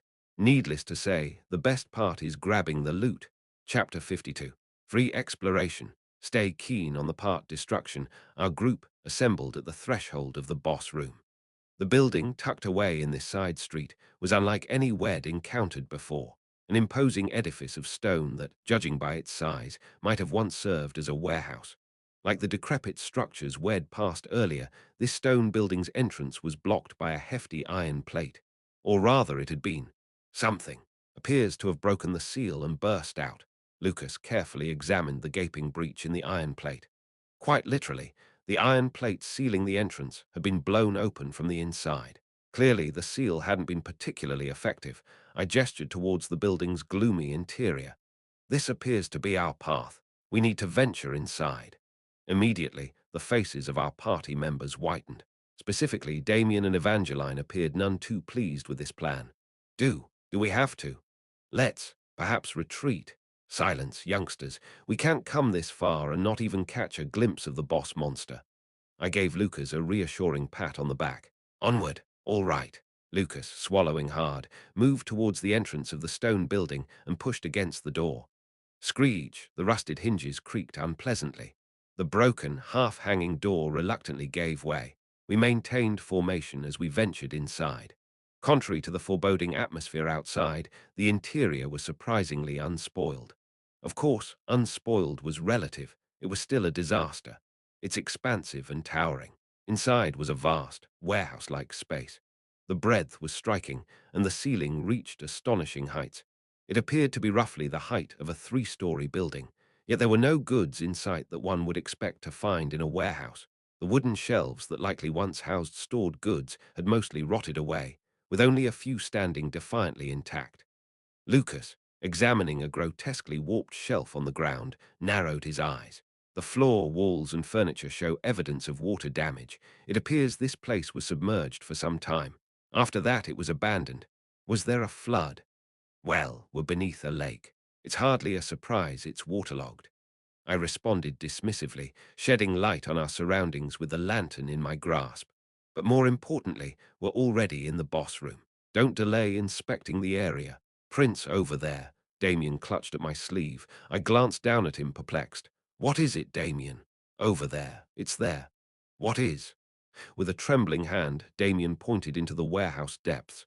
Seeing what he indicated, I held my breath. There it was. A colossal golem, vastly superior to any Wed encountered so far, in an all-too-human pose. It lay sprawled on the warehouse floor. Ding! Moments later, a system message popped into my field of view. Hidden alley, boss room. Defeat the boss. LV-20 giant steam golem warehouse janitor Banyan Bullock. The boss provides rewards for partial destruction. Our opponent, the Zone 2 boss monster, was the colossal steam golem Banyan Bullock. Why is there a human name tacked on? Similar to the sewer manager Palug, the boss monster from Zone 1, this one also bore a human name. Was there a reason? There was no time for such thoughts. An ominous mechanical noise began to emanate from the prone form of the golem. Gruung. Like a beast rousing from slumber, the golem lying on the floor slowly raised itself. Oh dear, I seem to have dozed off again. The golem emitted a synthetic voice. My party members and I instantly readied our weapons for the impending battle. Thud, Gruung. Once standing, the golem adopted an unusual posture, its waist oddly twisted. Yet its size was astounding. Its head almost grazed the ceiling. It was roughly twice as tall and 3 times as wide as the previous steam golem Wed confronted. What's with this ridiculous size? Evangeline, staring up at the golem with her mouth ajar, murmured, "Hey, mind sharing some of that height, please?" Seriously, was that the appropriate remark for this situation? Gruong. Now fully erect, the golem slowly extended its arms. Well, let's begin cleaning then. In the following instant, the golem's outstretched hands gathered a surge of red magical energy, sighing, and released it, a beam of red light. The beam shot forth at a startling speed, but Lucas and Evangeline were ready. Evangeline dashed forward, raising her shield to intercept one beam, while Lucas deflected the other with his sword. Ping, Puvrum, Quarangang. The redirected beams of light careened haphazardly around the warehouse interior, causing further destruction as they ricocheted off the sword and shield, sending furniture flying and raising a cloud of dust. It's light magic. That's a rarity these days. Jupiter, unfazed by the boss monster's scale, appeared tense at the sight of the magic. Your Highness, would you provide us with instructions? Absolutely. I was well versed in tactics for handling the giant steam golem.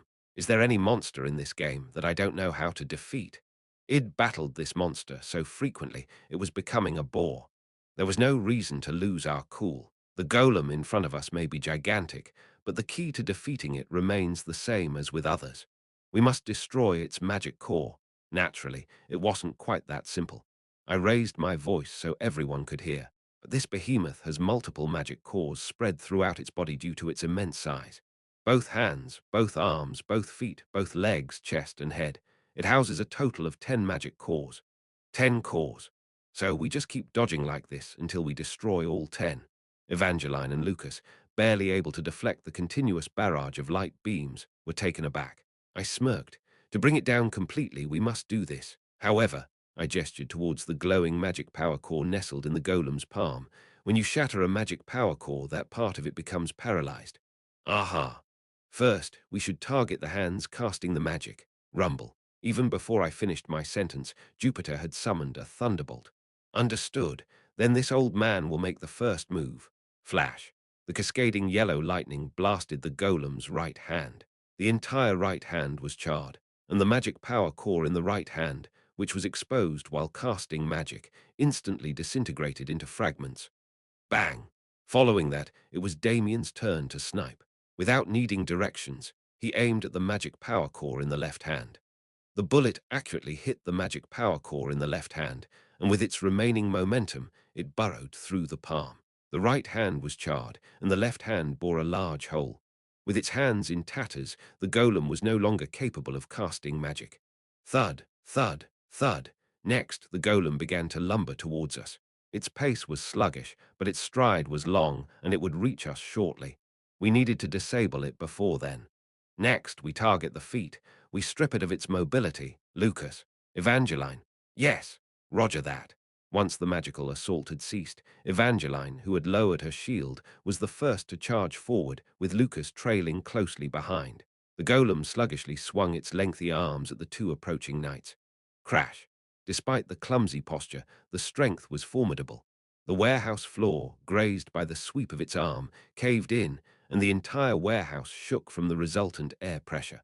Its strength is formidable, but its movements are too wide. Lucas and Evangeline nimbly dodged that attack and made it to the golem's feet.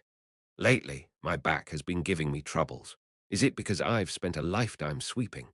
What are you blabbering about, you pile of junk? Upon reaching the right foot, Evangeline vaulted up and drove her spear towards the magic power core lodged in the top of the golem's foot. Crack, her spear, which had pierced the foot in one go, radiated a white glow and ignited an explosion inside the foot. This was the damage payback. I can't be left behind. Lucas' sword, which had reached the other foot, amassed a ball of light and flashed. It was the soul strike.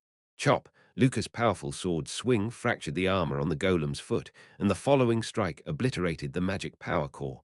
Thud, thud. The golem's 2 feet froze. Then the golem slowly fell to the ground. Although it couldn't use its hands and feet, it could still move its arms and legs to attack by crawling. I've always wanted to enter the palace to learn magic. I'm fed up with sweeping and cleaning here like a machine. While continuing to mutter these incoherent words, the golem, now lying on the ground, began to inch slowly towards us. Once within the reach of its elongated arms, it was likely to unleash a physical attack. However, I was familiar with this sequence and had already directed my party members to counter it preemptively. Evangeline, fall back and defend.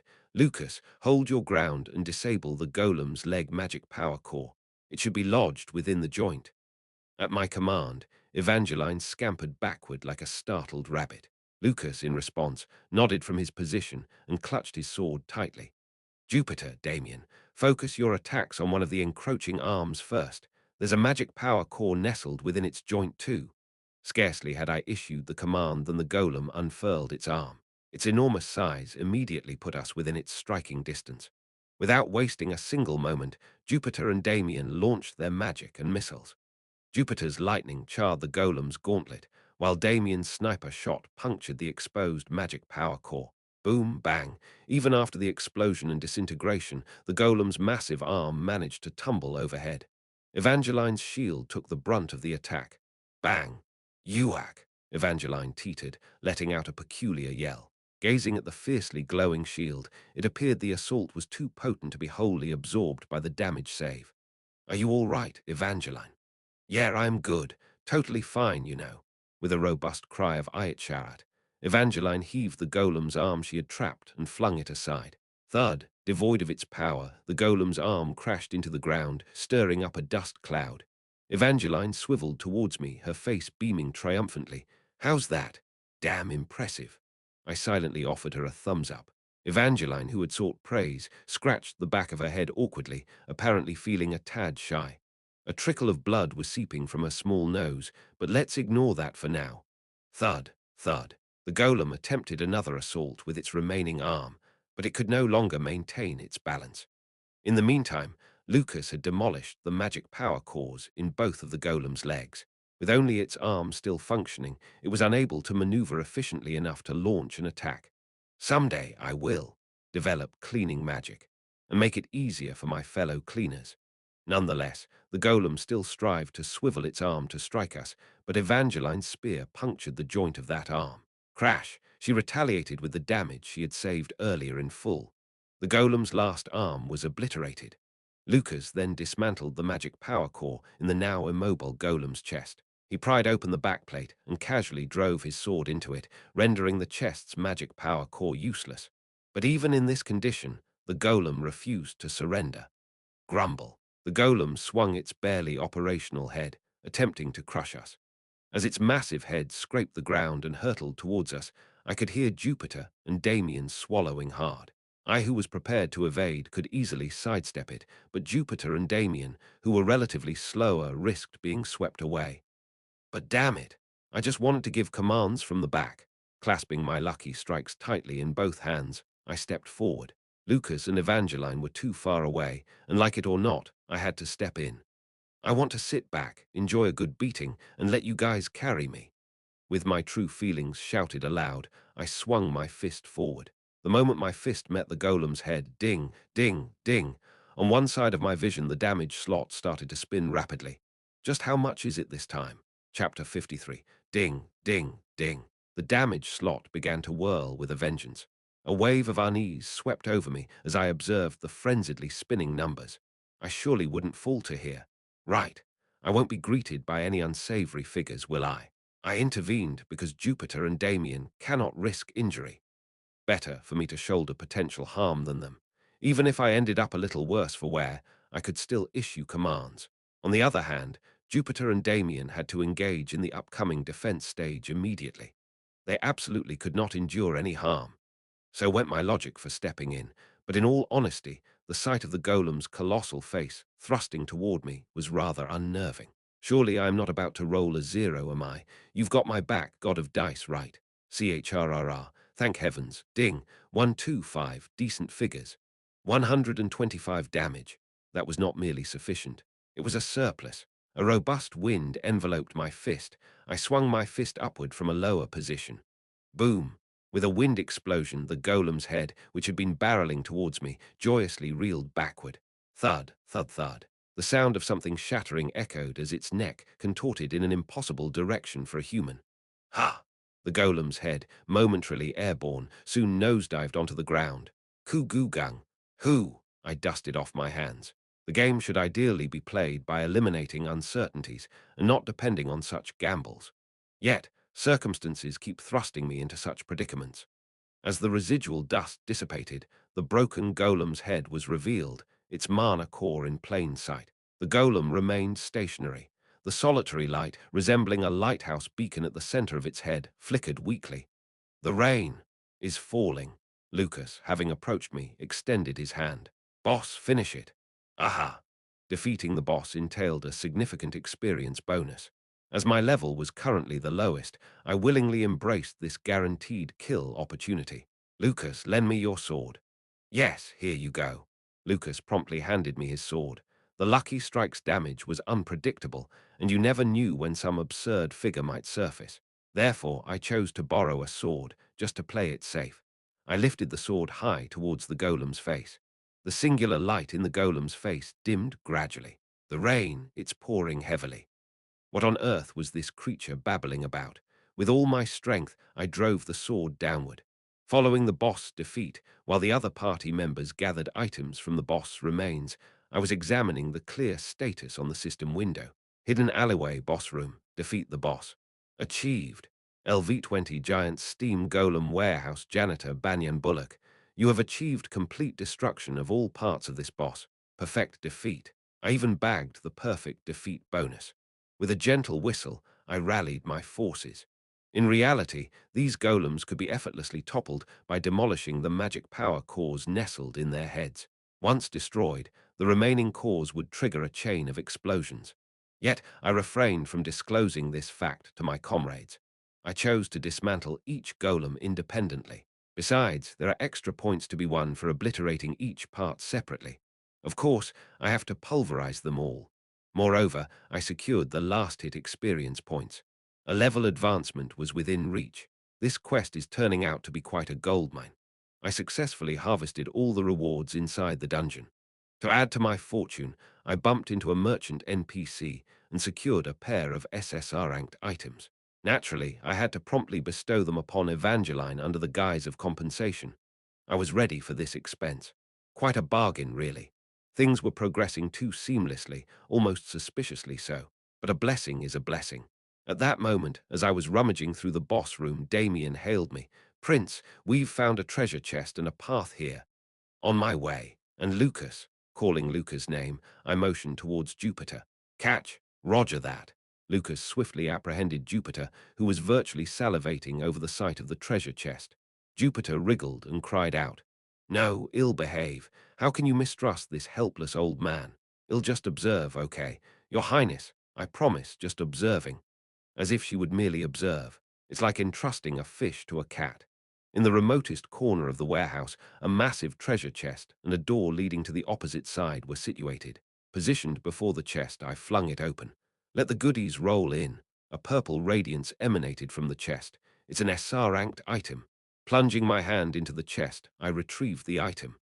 What on earth? Scream Orb SR LV30. Category: Magic Orb Attack Power. 4-45 durability. 15/15. Each successive defeat of enemies escalates the damage of the subsequent attack by 5%. This effect sustains for 30 seconds. Set effect: must scream 1/3. If all sets are equipped, each enemy vanquished induces a wide area of fear status effect. Needs Scream Robe for set activation. Needs Scream Gloves for set activation. A mage item, really. Holding the orb, I glanced at Jupiter, who was barely containing her delight. "Oh boy. Here, thank you." As I flung the orb her way, Jupiter deftly caught it and equipped it, chortling with joy. Well, the item's specifications complemented Jupiter quite well. It's an excellent set item for a wide area mage, capable of annihilating mobs in one fell swoop. I am unsure when we can gather the remaining pair of items. Apart from that, 2 high-grade standard magic power cores, SR, were nestled within the chest. A small victory. With that, I had seized the boss room treasure, and the second region was vanquished. Second area: Hidden Alley, progress. Normal room 4/4, boss room 1/1, treasure chests collected. 5/5, boss utterly defeated. With the full annihilation bonus coupled with the sweep everything reward, we certainly hit the jackpot. We had no more business left here. I motioned towards the door situated behind the treasure chest. "Let's press on. We need to secure the next checkpoint, and then we can wrap it up." A sigh of relief washed over the faces of my party members, and it was well justified. This free-range exploration had nearly consumed our entire day. Had our pace been just a tad slower, we would have had to resort to camping within the dungeon and aim for a 2-day sweep post-rest. They all must be drained. As I swung the door open and ventured into the area behind the warehouse, a towering staircase materialized after a brief stroll. "What's this?" I hoisted my lantern towards the stone stairway. The staircase seemed to spiral endlessly into the obscurity, and it was leading towards. It appears to be a stairway ascending to the city walls, towards the protective walls enclosing the city's outskirts. I am on the right path. So far, every shred of information I've gathered has aligned impeccably. I signaled upwards. "Let's climb." The staircase stretched on for quite some distance. As we continued ascending, Damien, who lacked stamina, and the aged Jupiter began to fall behind.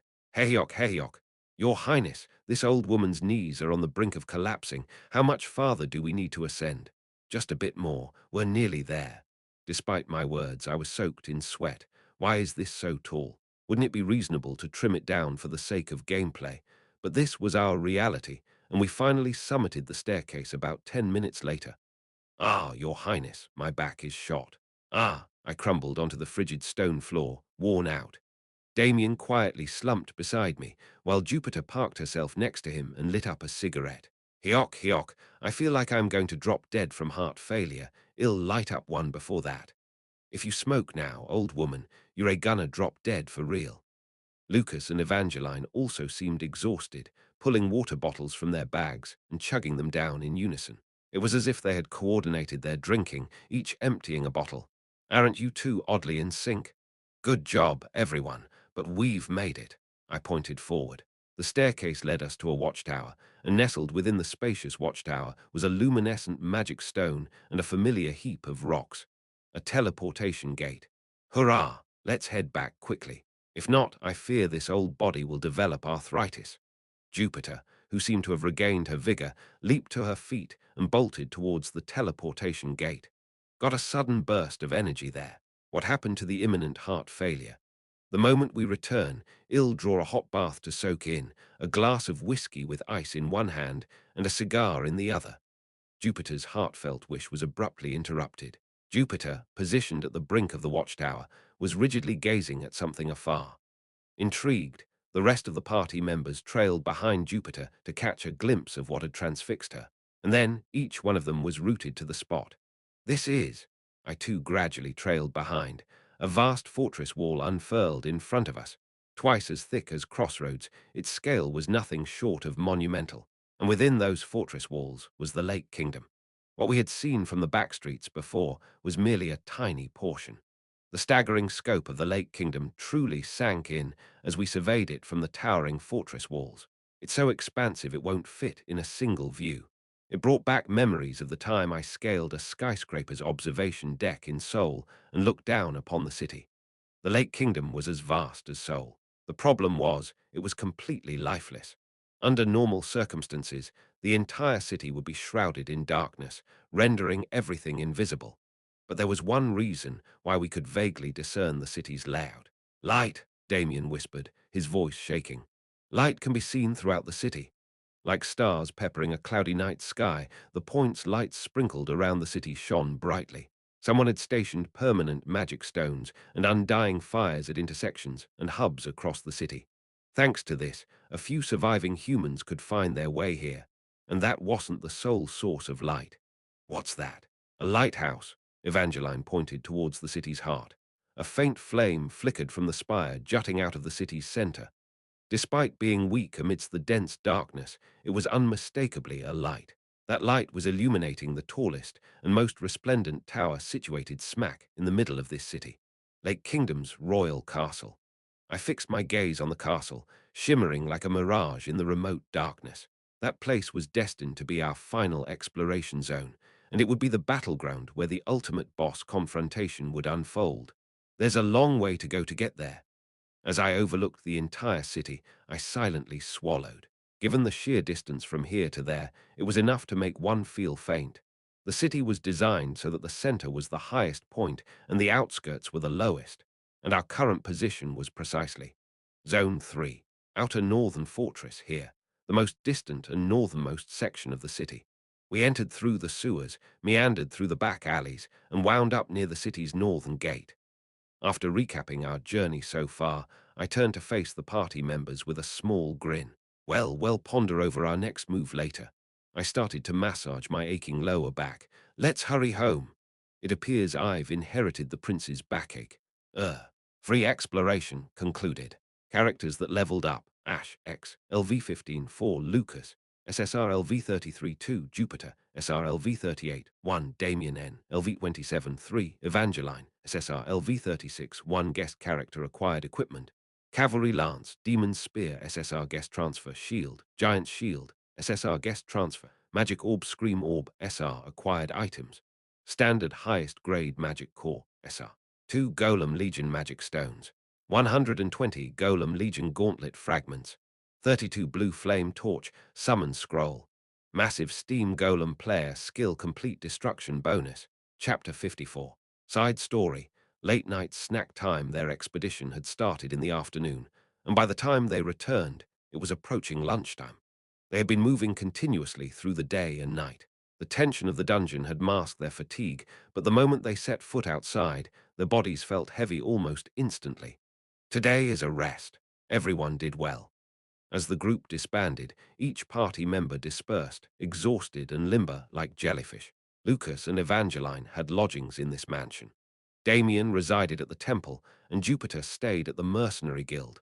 I summoned the carriage driver and instructed him to ferry Damien and Jupiter to their respective quarters. Perhaps I should rest a bit as well. With a weary shuffle, I made my way to my room in the mansion. My plan was to sleep until dinner, eat, and then get some work done. But as it happened, the moment I opened my eyes on the bed, the world around me was enshrouded in darkness. Glancing at the clock, it showed 3 in the morning. Midnight had come and gone. I was supposed to sleep until dinner. It appears I had fallen into a deep slumber. I yearned to sleep peacefully until morning, but my grumbling stomach wouldn't allow it. Maybe I should sort out the items I gathered yesterday. I dipped my hand into my inventory. No need to assess all the items. A simple review of the additional bonus items I received would suffice. First off, the blue flame torch I obtained as a full clear reward for Zone 2. Whoosh, the blue torch ignited and danced on its own the moment I pulled it from my inventory. It was nothing special, just a torch that never extinguishes, no matter what happens. No matter how fierce the wind, even if it's doused with water, this flame does not snuff out. Given that exploring dungeons in this game invariably involved combating darkness, it wasn't a bad item to have. There's no other significance, though. It's better than nothing, I suppose. I swiftly tossed the blue flame torch back into my inventory. It wouldn't set anything else ablaze in there, would it? Next up was a surprisingly pleasant surprise. It was the item I received for totally dismantling the boss monster's body parts. I pulled out a magic scroll glowing blue from my inventory. Summon scroll. Massive Steam Golem player skill. I wasn't expecting to receive this. A player skill, summon magic. An item enabling you to summon a boss monster. Though it's a single-use item, it's extremely useful. I can control the gargantuan golem boss I encountered during the free exploration. No need to save it, so I began registering the skill immediately. Would you like to use summon scroll, massive Steam Golem? Yes/no yes. Whoosh. Upon selecting yes, the scroll ignited in a blue flame and burned out, while blue particles emanated from the remaining flames and seeped into my body. Ash X has acquired a player skill, Summon Magic, Massive Steam Golem, limited to 1 use. Nice. I'll keep it as a secret weapon. With this, I can effortlessly navigate any crisis, whether it's a stage or a free exploration.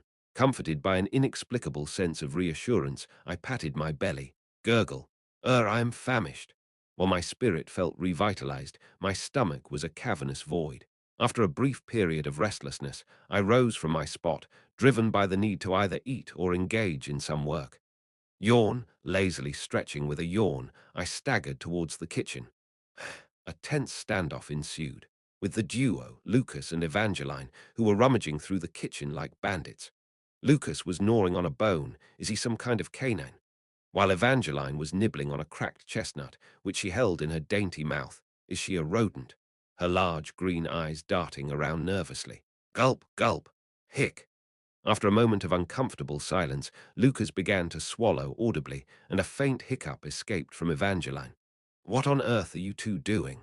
I asked with a slightly shaky voice, to which Lucas and Evangeline awkwardly pointed fingers at each other. I got hungry and came to the kitchen, and this guy was already here, so clearly they had been caught red-handed, pilfering from the kitchen together. Amused by this ridiculous scene, I peered deeper into the kitchen. I am hungry too. Is there anything to eat? Everything is neatly sorted. We have ingredients for tomorrow's meal, but nothing pre-cooked.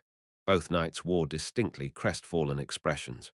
Are you guys really hungry? On hearing my question, they both nodded emphatically.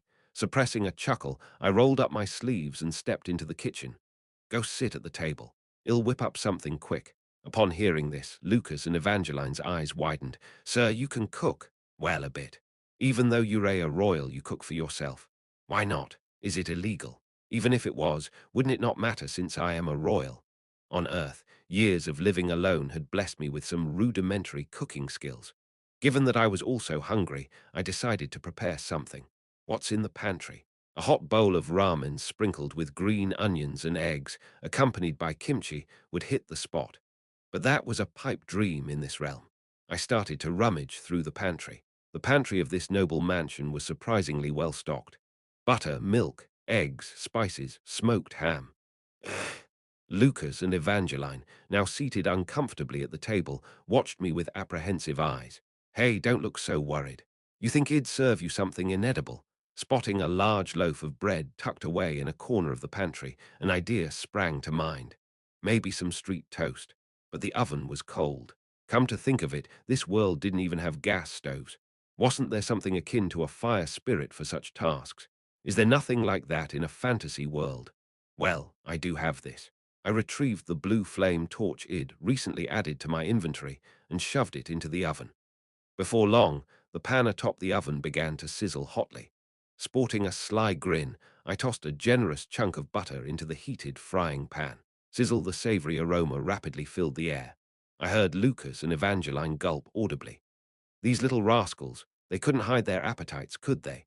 Swiftly, I sandwiched smoked ham and a fresh vegetable salad, both nicely cooked, between two slices of bread doused with honey and eggs, then soaked in milk.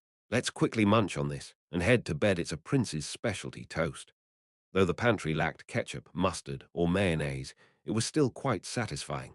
I presented the sandwich, now toasted to a tempting golden brown, cut into manageable pieces. Lucas and Evangeline got two each, while I kept one for myself. I took the first bite. Not half bad.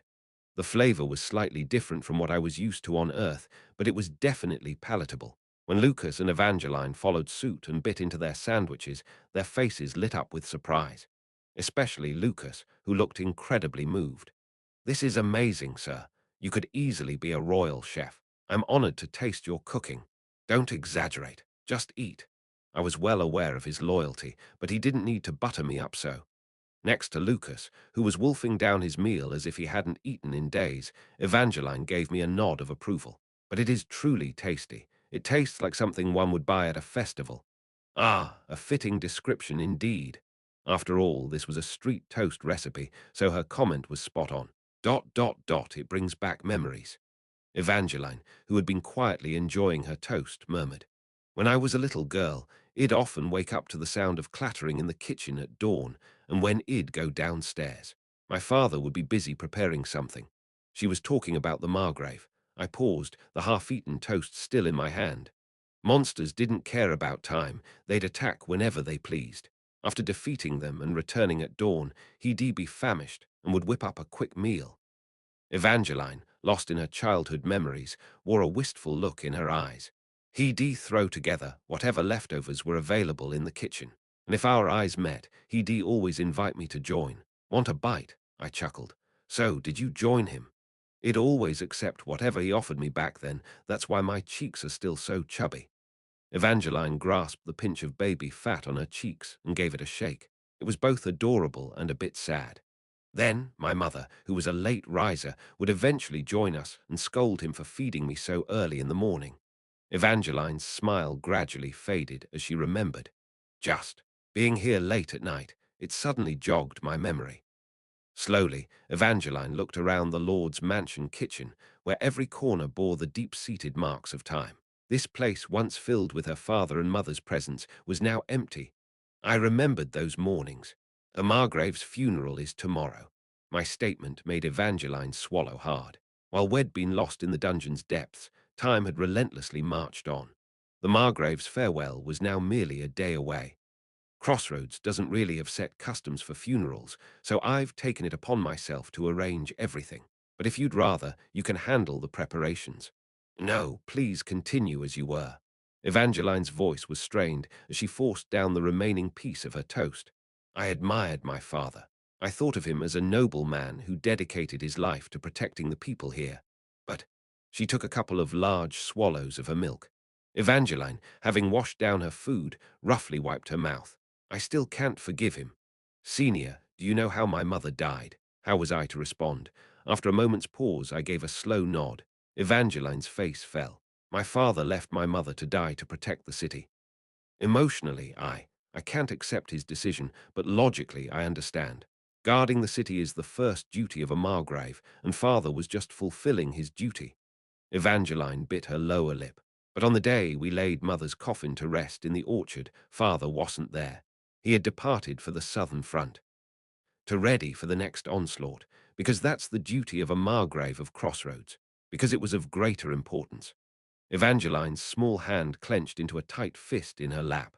As I dug a hole beside the stone wall of the devastated orchard and interred the empty coffin in place of mother, I understood. Ah, so this is what the head of the Cross family should be like. With a wry smile, Evangeline bowed her head, and I knew I wasn't cut out to be that person. I gave a slow nod. That's why you left this place? Yes.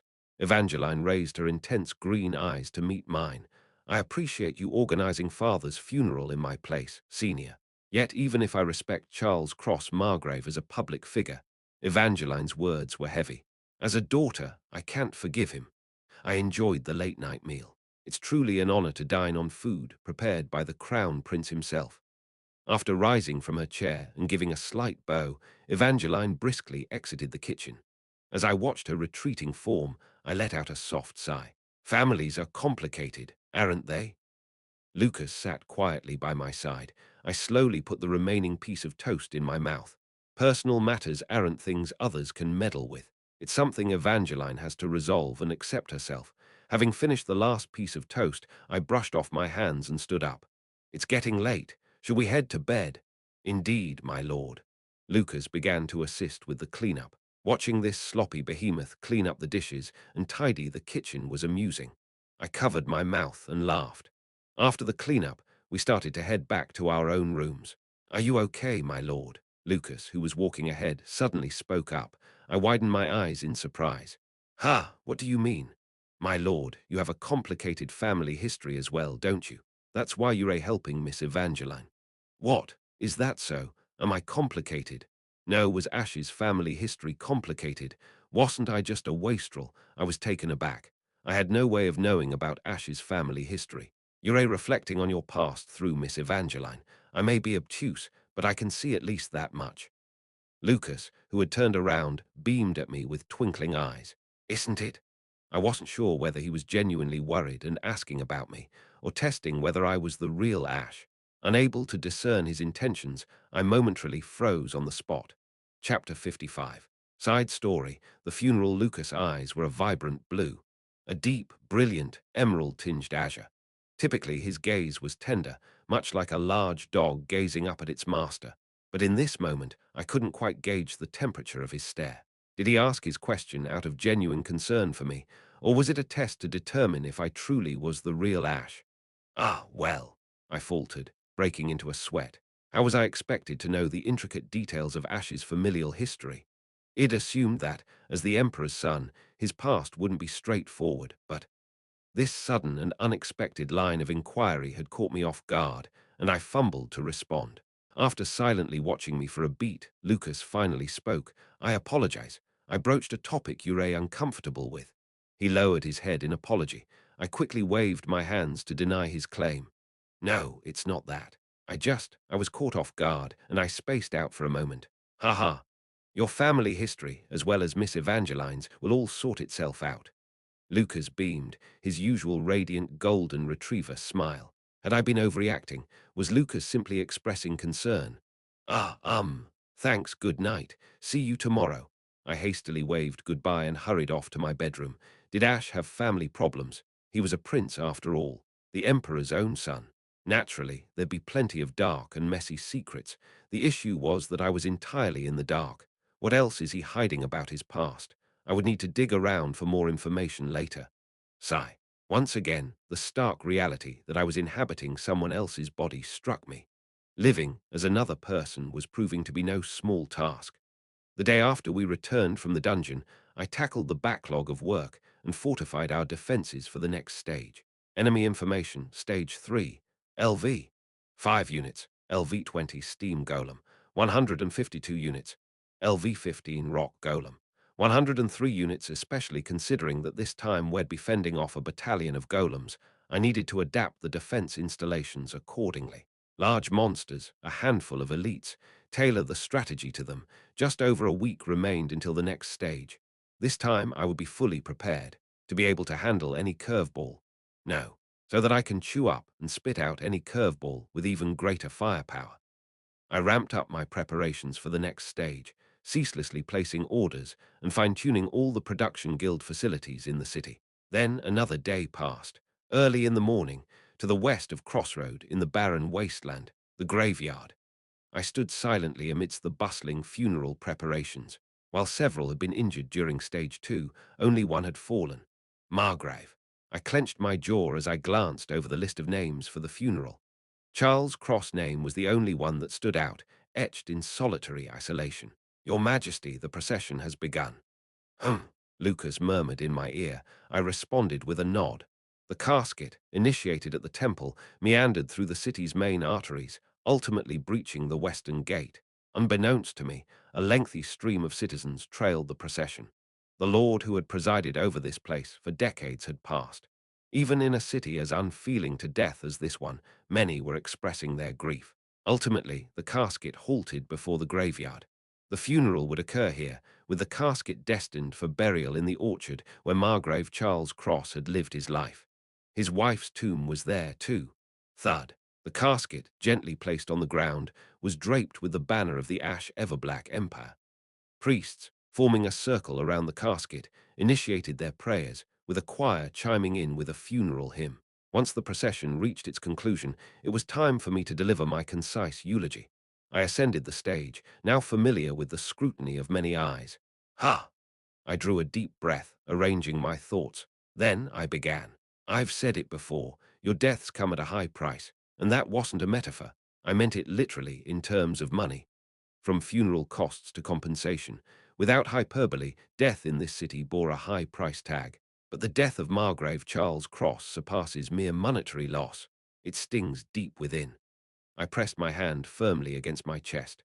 The crowd remained hushed. Pausing momentarily to let my words resonate, I slowly recommenced. The Margrave once implored me to foster joy among the people. A faint smile appeared on my face. He claimed the city wouldn't thrive on mourning alone. Given its nature as a fortress city, death was an inevitable reality. So he urged me to rule with hope and joy rather than sorrow. Immediately following, I shook my head gently. But today, I will go against the Margrave's final wish. Today, I choose to mourn. As the people listened to my tale, they swallowed audibly in anticipation. I raised my voice. This battlefield is perpetuated by the sacrifice of cherished lives. Not only the Margraves, but each life lost here strikes a painful blow. Once again, I pressed my hand against my chest. I hope you always remember the value of that sacrifice. The Empire, and indeed all of humanity, is sustained by your sacrifice and dedication. Always remember. I surveyed the crowd below the stage. I will reiterate. You will continue to meet your end on this frontline. I nodded solemnly. And that is undeniably a valuable thing. In front of the silent crowd, I slowly inclined my head. For those who have given their lives in saving the world, let's take a moment of silence. As I bowed my head, the gathered individuals mirrored my action, one by one. With thousands amassed, a profound silence cloaked the area surrounding the Cemetery of Unity. Someday, may this city be a place where festivals prevail daily, rather than funerals. Gradually lifting my head, I voiced these words gently, just as the Margrave had wished. I stepped off the platform, and Lucas signaled the artilleryman. Boom, boom, bam, the cannon salutes echoed, paying tribute to the departed. With that, the funeral ceremony reached its end. Soldiers loyal to the Margrave shouldered the casket, and I climbed onto my horse. We commenced our journey to the site where the Margrave's coffin would be laid to rest. Roughly 30 minutes southeast by horseback, the visage of the Margrave's orchard came into view. Ha! As the front of the procession, I noticed that someone had reached the orchard before us. A petite, platinum-haired girl stood in the orchard's backyard. Her hands were buried in her jacket pockets, her shoulders drawn in. I slowed the pace of my horse. One by one, the other soldiers in the funeral procession also noticed the girl. Oh, that person is Miss Evangeline, a young lady. The young lady has returned. The procession shortly entered the orchard. Evangeline was positioned in front of a small tombstone in the orchard's backyard. It appeared to be her mother's grave. Ah! Evangeline, having turned to face us, uttered in a detached tone, "You're here." The soldiers hastened towards Evangeline and surrounded her, conveying their greetings. "Miss Evangeline, it's been 3 years. You've journeyed a great distance from the capital. We're deeply sorry about the Margrave's incident. We should have safeguarded him." Evangeline responded by silently bowing her head. The soldiers promptly ceased their chatter and returned the bow. The coffin. Evangeline glanced at the coffin settled on the ground and inquired, "May I verify the coffin?" The priests presiding over the funeral looked at me, nonplussed. I nodded. "You are entitled to do so. Please, proceed with the verification." Evangeline positioned herself beside the coffin, and the priests cautiously lifted the lid at the head. Evangeline clenched her mouth tight and studied her father's face. The corpse, saved from decay by temporary magic, was pallid. The small mercy was that while the body was horribly disfigured, the face was relatively untouched. "So it's true," Evangeline murmured slowly, always at the front of the fight as if he were invincible. But in the end, Evangeline, who had been biting her lip, abruptly pivoted away. "Thank you, that will be all." The coffin was sealed once more. Evangeline remained stationary, her back turned, until the coffin was interred. The coffin was set into the deeply excavated hole, with only the task of covering it with earth remaining. It was then that one of the soldiers cautiously addressed Evangeline. "Miss, yes, I have something to ask." The veteran soldier extended something towards Evangeline. It was a battered cavalry lance and shield. Evangeline's eyes widened in surprise.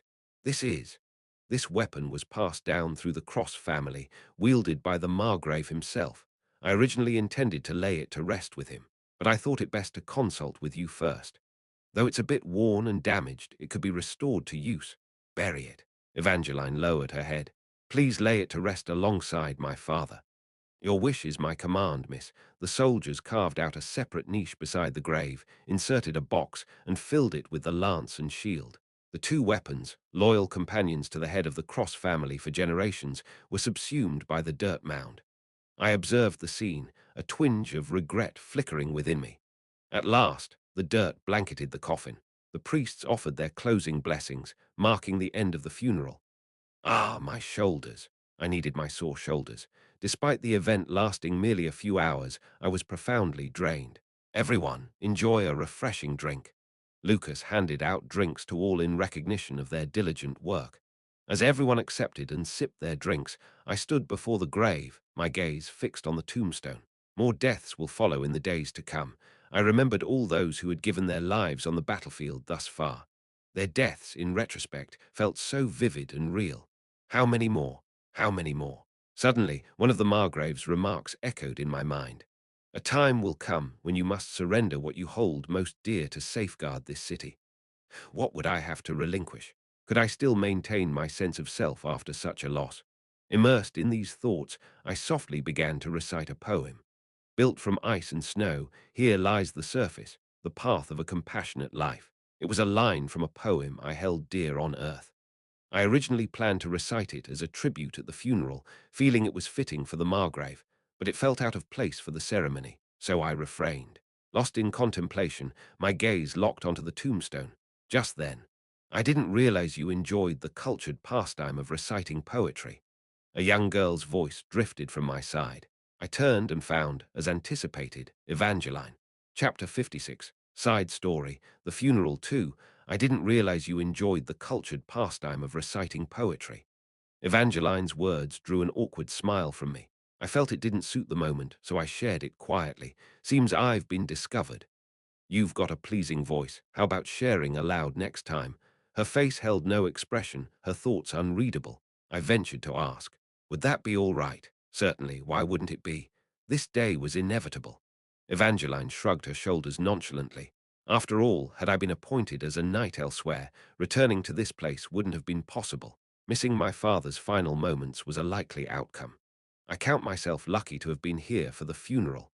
For a young woman of just 16, Evangeline was assuming a maturity well beyond her years. Yet, what could I say? Her ascension into adulthood was indeed necessary now.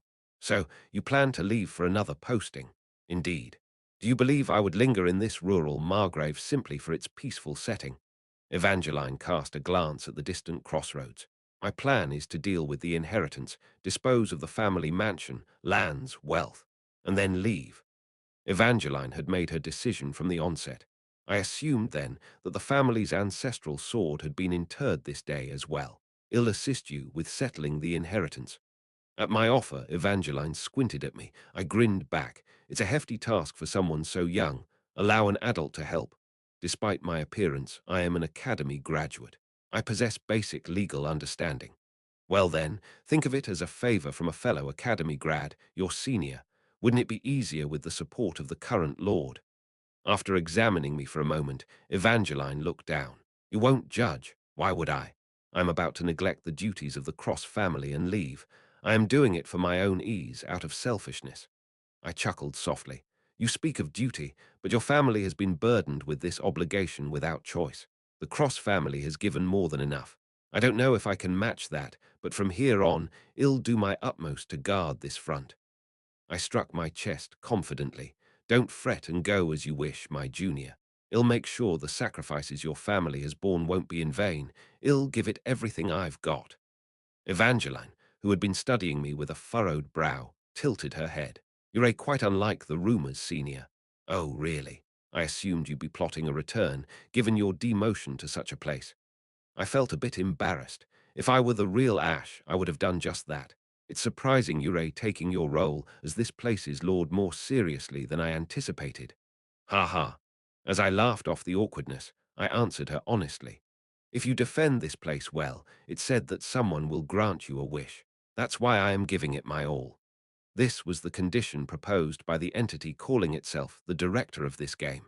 If you lead this world to the true ending, I will grant a wish of yours, Retro Addict. Exactly. I didn't undertake this quest out of some noble aspiration. I sought the true ending as a means to achieve my own personal wish.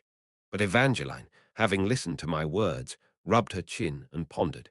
Did His Majesty, the Emperor, really make such a promise, going to such lengths for the borderlands of this out-of-the-way town?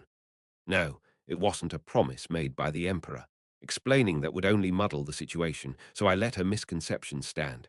And then, rumble, suddenly a noise like thunder erupted. What in the world? The sky was clear. Oh, I am famished. Turned out, the noise had originated from Evangeline's stomach. Normally, wouldn't it just rumble softly? What's with this thunderous clamor? Evangeline, after patting her belly under her shirt, shoved her hands into her jacket pockets and brusquely demanded of me, "Feed me. Yesterday's meal was delicious. Make it again." Taken aback by her outrageous behavior, I stared at her in disbelief before breaking into laughter. Yes, the living must eat to sustain themselves. I hollered to all those who had gathered for the funeral. Let's head back. Time to eat. After interring the deceased, the living must press on. It's time to get to work. The next stage was fast approaching. From that day forward, I juggled two responsibilities. One was gearing up for the next stage, as I had always done. Refurbishments and repairs to the town walls were undertaken in anticipation of the Golem Legion's assault, and the artifacts were aligned to be effective against the larger monsters. Primarily, the usual kill zone strategy won't work against these large-class monsters. Giant beasts disregard minor obstructions or barriers, charging forward and demolishing anything in their path. Nevertheless, their substantial size allows for concentrated firepower from a distance. I must impart the strategic alterations to all the soldiers and train them on how to handle the golems. It's essential to teach them where the magic core is located in each type of golem and how to most efficiently annihilate it. Continuing the stage preparations was the first task, and the second was to convert the legacy left by the Margrave into a liquid asset. This meant managing the Cross family assets. Evangeline had forfeited the title of Margrave and desired to relocate elsewhere. It's better to completely liquidate the assets so she doesn't need to return here in the future. I delegated this task to Ada, who was far more capable than I was. I see. You've decided to let Miss Evangeline leave. Expressing his regret, Ada nodded in understanding. I understand.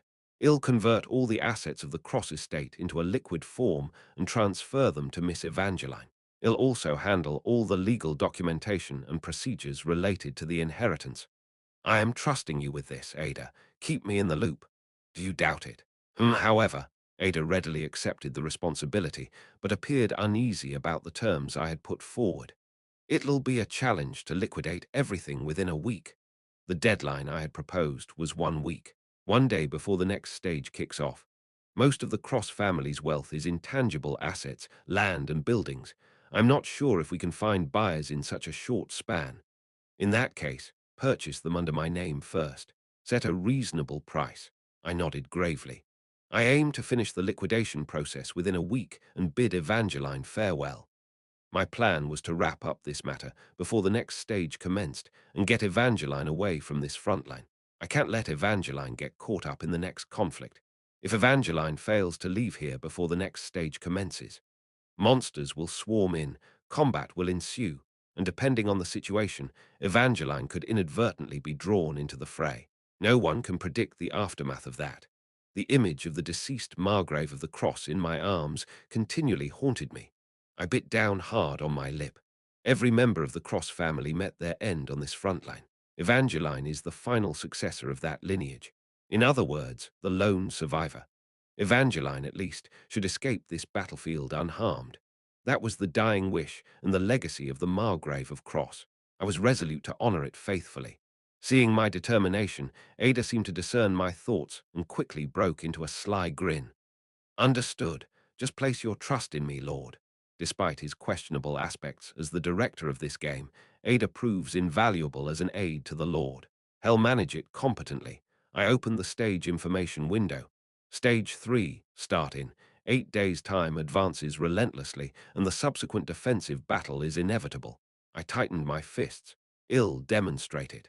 I can conquer this game without discarding human compassion, without exploiting human lives as expendable resources. Ill demonstrated, undoubtedly. Time whizzed past like a shot arrow. In no time, a week had elapsed. Blacksmith's workshop. I apologize, Your Grace. It's my maiden attempt at crafting magic guns, and there were numerous hurdles. The master blacksmith and the guild master of alchemists repeatedly bowed. We couldn't complete all 5 due to time constraints. Please pardon us. I dismissed them with a wave of my hand. No, that's perfectly fine. I'm gratified just to have secured a magic gun that's battle-ready. From the outset, I never anticipated using all 5 in this stage. It would be an overkill even for Damien. So how many were you able to successfully craft? Well, 2. The pair of tense guild masters looked at me nervously. I laughed softly. What were they afraid I was going to devour them? Don't stress, just show them to me. Bring them here. Yes, the 2 guild masters fetched 2 wrapped firearms from a table behind them. We utilized a standard grade magic core and the Black Spider Queen's magic core to forge the cores of the weapons. Let's start with this one. The cloth concealing the first magic gun was removed. What emerged was a simple, grey magic gun, slightly smaller than those I had seen before. This magic gun was built with a standard-grade magic core. We figured the risk of failure would be less with a lower-grade core, so we made it first. Was it successful? Absolutely. It functions quite well. The Alchemist Guild Master's swift reply was accompanied by a fleeting glance and a droplet of cold sweat. The performance is a tad underwhelming, and there's a single defect. Defect? I took the grey magic gun and examined its specifications. Let's see. Woodpecker NLV-20, category, magic gun, attack, 25-26 durability, 4/4 magazine, 20/20 certainly substandard. The damage is remarkably low for a magic gun. The magazine is quite extensive for a magic gun, so it seems the damage was reduced in order to increase the ammunition capacity. What's the defect? As I set the magic gun on the table beside me and asked, the Blacksmith Guild Master responded. Due to a minor design miscalculation, if you don't release the trigger, it will fire all the rounds. Ha! So it's gonna discharge continuously. Yes, that's why we named it Woodpecker. If you accidentally engage full auto, maintaining your aim could be challenging, and the gun could potentially overheat, among other issues. Both guild masters started to bow their heads once again. As it was our first attempt at crafting a magic gun, there were some errors. We apologize. We're deeply sorry, Your Highness. No, you've done well. You've created something after all. If it has the capacity for full auto, then this feature could be advantageous in its own way. Aiming wouldn't be an issue for Damien. Now, onto the second magic gun. This time, the 2 guild masters exhibited an air of confidence. Next up is this. The magic gun crafted utilizing the high-grade magic core you bestowed upon us. We have great faith in this one. No, faith doesn't even begin to cover it. We felt as though divine inspiration guided us while crafting it. Their demeanor had flipped completely. What had they forged to be so self-assured? In front of my eager gaze, the 2 guild masters swiftly unveiled the second magic gun. A dark barrel that seemed to swallow all surrounding light. Exquisite gold patterns embellishing the gun. Dignified yet imposing, and somehow emitting an ominous aura. A single, long and slender magic gun lay there. Swallowing hard, I took the magic gun and checked its stats. This thing wasn't all glitz and glam, right? Black Queen, SSR LV55. Category: Magic Gun Attack. 225-250. Durability: 7/7 magazine. 7/7 fires cursed bullets that have a chance to instantly kill the enemy. The probability increases with the weapon's proficiency level. Unlocks depending on the number of enemies killed with this weapon. Unlocks depending on the number of enemies killed with this weapon. What the hell is this monster? An outrageous item had sprung forth. I was so dumbfounded that I stood there, mouth agape. What in the world is this? Chapter 57. Side story: The Funeral 3, originally, in a tutorial stage that wasn't meant to be conquered. I had vanquished the Black Spider Queen, a foe that should have been invincible, and procured its magic power core. Typically, squaring off against the Black Spider Legion wouldn't occur until midway through the second year. I had anticipated that equipment created from this magic power core would drastically surpass the current level of gear. I expected as much. But this, I firmly clutched the black magic gun in my hand, swallowing hard. An SSR-grade magic gun crafted from the Black Spider Queen's magic power core, the Black Queen. This changes everything. I felt ridiculous for having hoarded this magic power core, as an equipment piece beyond belief had materialized. I wasn't sure about the hidden options yet, but the revealed options were more than sufficient. No, they were staggering. With this alone, I can run the show for at least the first year. Even considering just the raw damage, it's a super weapon. For roughly the next year, not only the standard elite monsters, but even boss-level monsters could be obliterated in a single shot if their vulnerabilities were targeted with this. And the wielder of this gun was Damien, a cheat character possessing the Farsight ability. This implied he could deliver this overwhelming damage at the precise moment and location. Has this damn game finally decided to cut me some slack? The corners of my mouth twitched involuntarily. Naturally, it was hard to suppress a smile upon obtaining such a phenomenal item. As I reveled in satisfaction, both the blacksmith and the alchemist wore broad smiles. It's truly a relief to see that His Majesty is delighted. Throughout the crafting process, I felt as if I was enchanted. We're simply thrilled we could forge such a masterpiece. You both excelled. Everyone in the workshop has put in great effort. I surveyed the workshop and complimented everyone. I'll award a handsome bonus. I'm relying on you for the next one as well. Yes, Your Majesty. Is there anything else you require? I had Lucas carry the magic guns, and we exited the workshop. Behind us, the two masters kept bowing. Is this magic gun really that incredible, my lord? In response to Lucas' inquisitive question, I flashed a grin. It's set to revolutionize the course of the war. That's significant. Lucas looked down at the magic gun in his hand with renewed reverence. I am truly relieved it was finalized before the commencement of the stage. I calculated the remaining time. Stage 3, time until start. 20 hours 30 minutes, there was still ample time before the onset of the next stage. I could deliver the magic gun to Damien, and even allocate time to train him to get accustomed to it. I owe an apology for swearing at Ada. I had ranted at the director, pleading him to tweak the difficulty level of this ruthless game. Ironically, I was the one who deserved to be scolded. I hadn't anticipated the game to flow so seamlessly all of a sudden. Chuckles of delight escaping me, I traveled in the carriage back to the mansion. Today was the eve of the defensive battle, so I had already summoned the party members to the mansion. They'd all be there waiting for me. My lord. As the carriage neared the mansion, Lucas, stationed in the coachman's seat, called out to me. Ah, what's going on? I think it's best if you see for yourself. Curious, I leaned out of the carriage window, and then I saw it. At the start of the cobblestone path leading to the Lord's mansion, there stood a petite girl. Her platinum hair shimmered brilliantly under the late afternoon sun, framing her clear green eyes.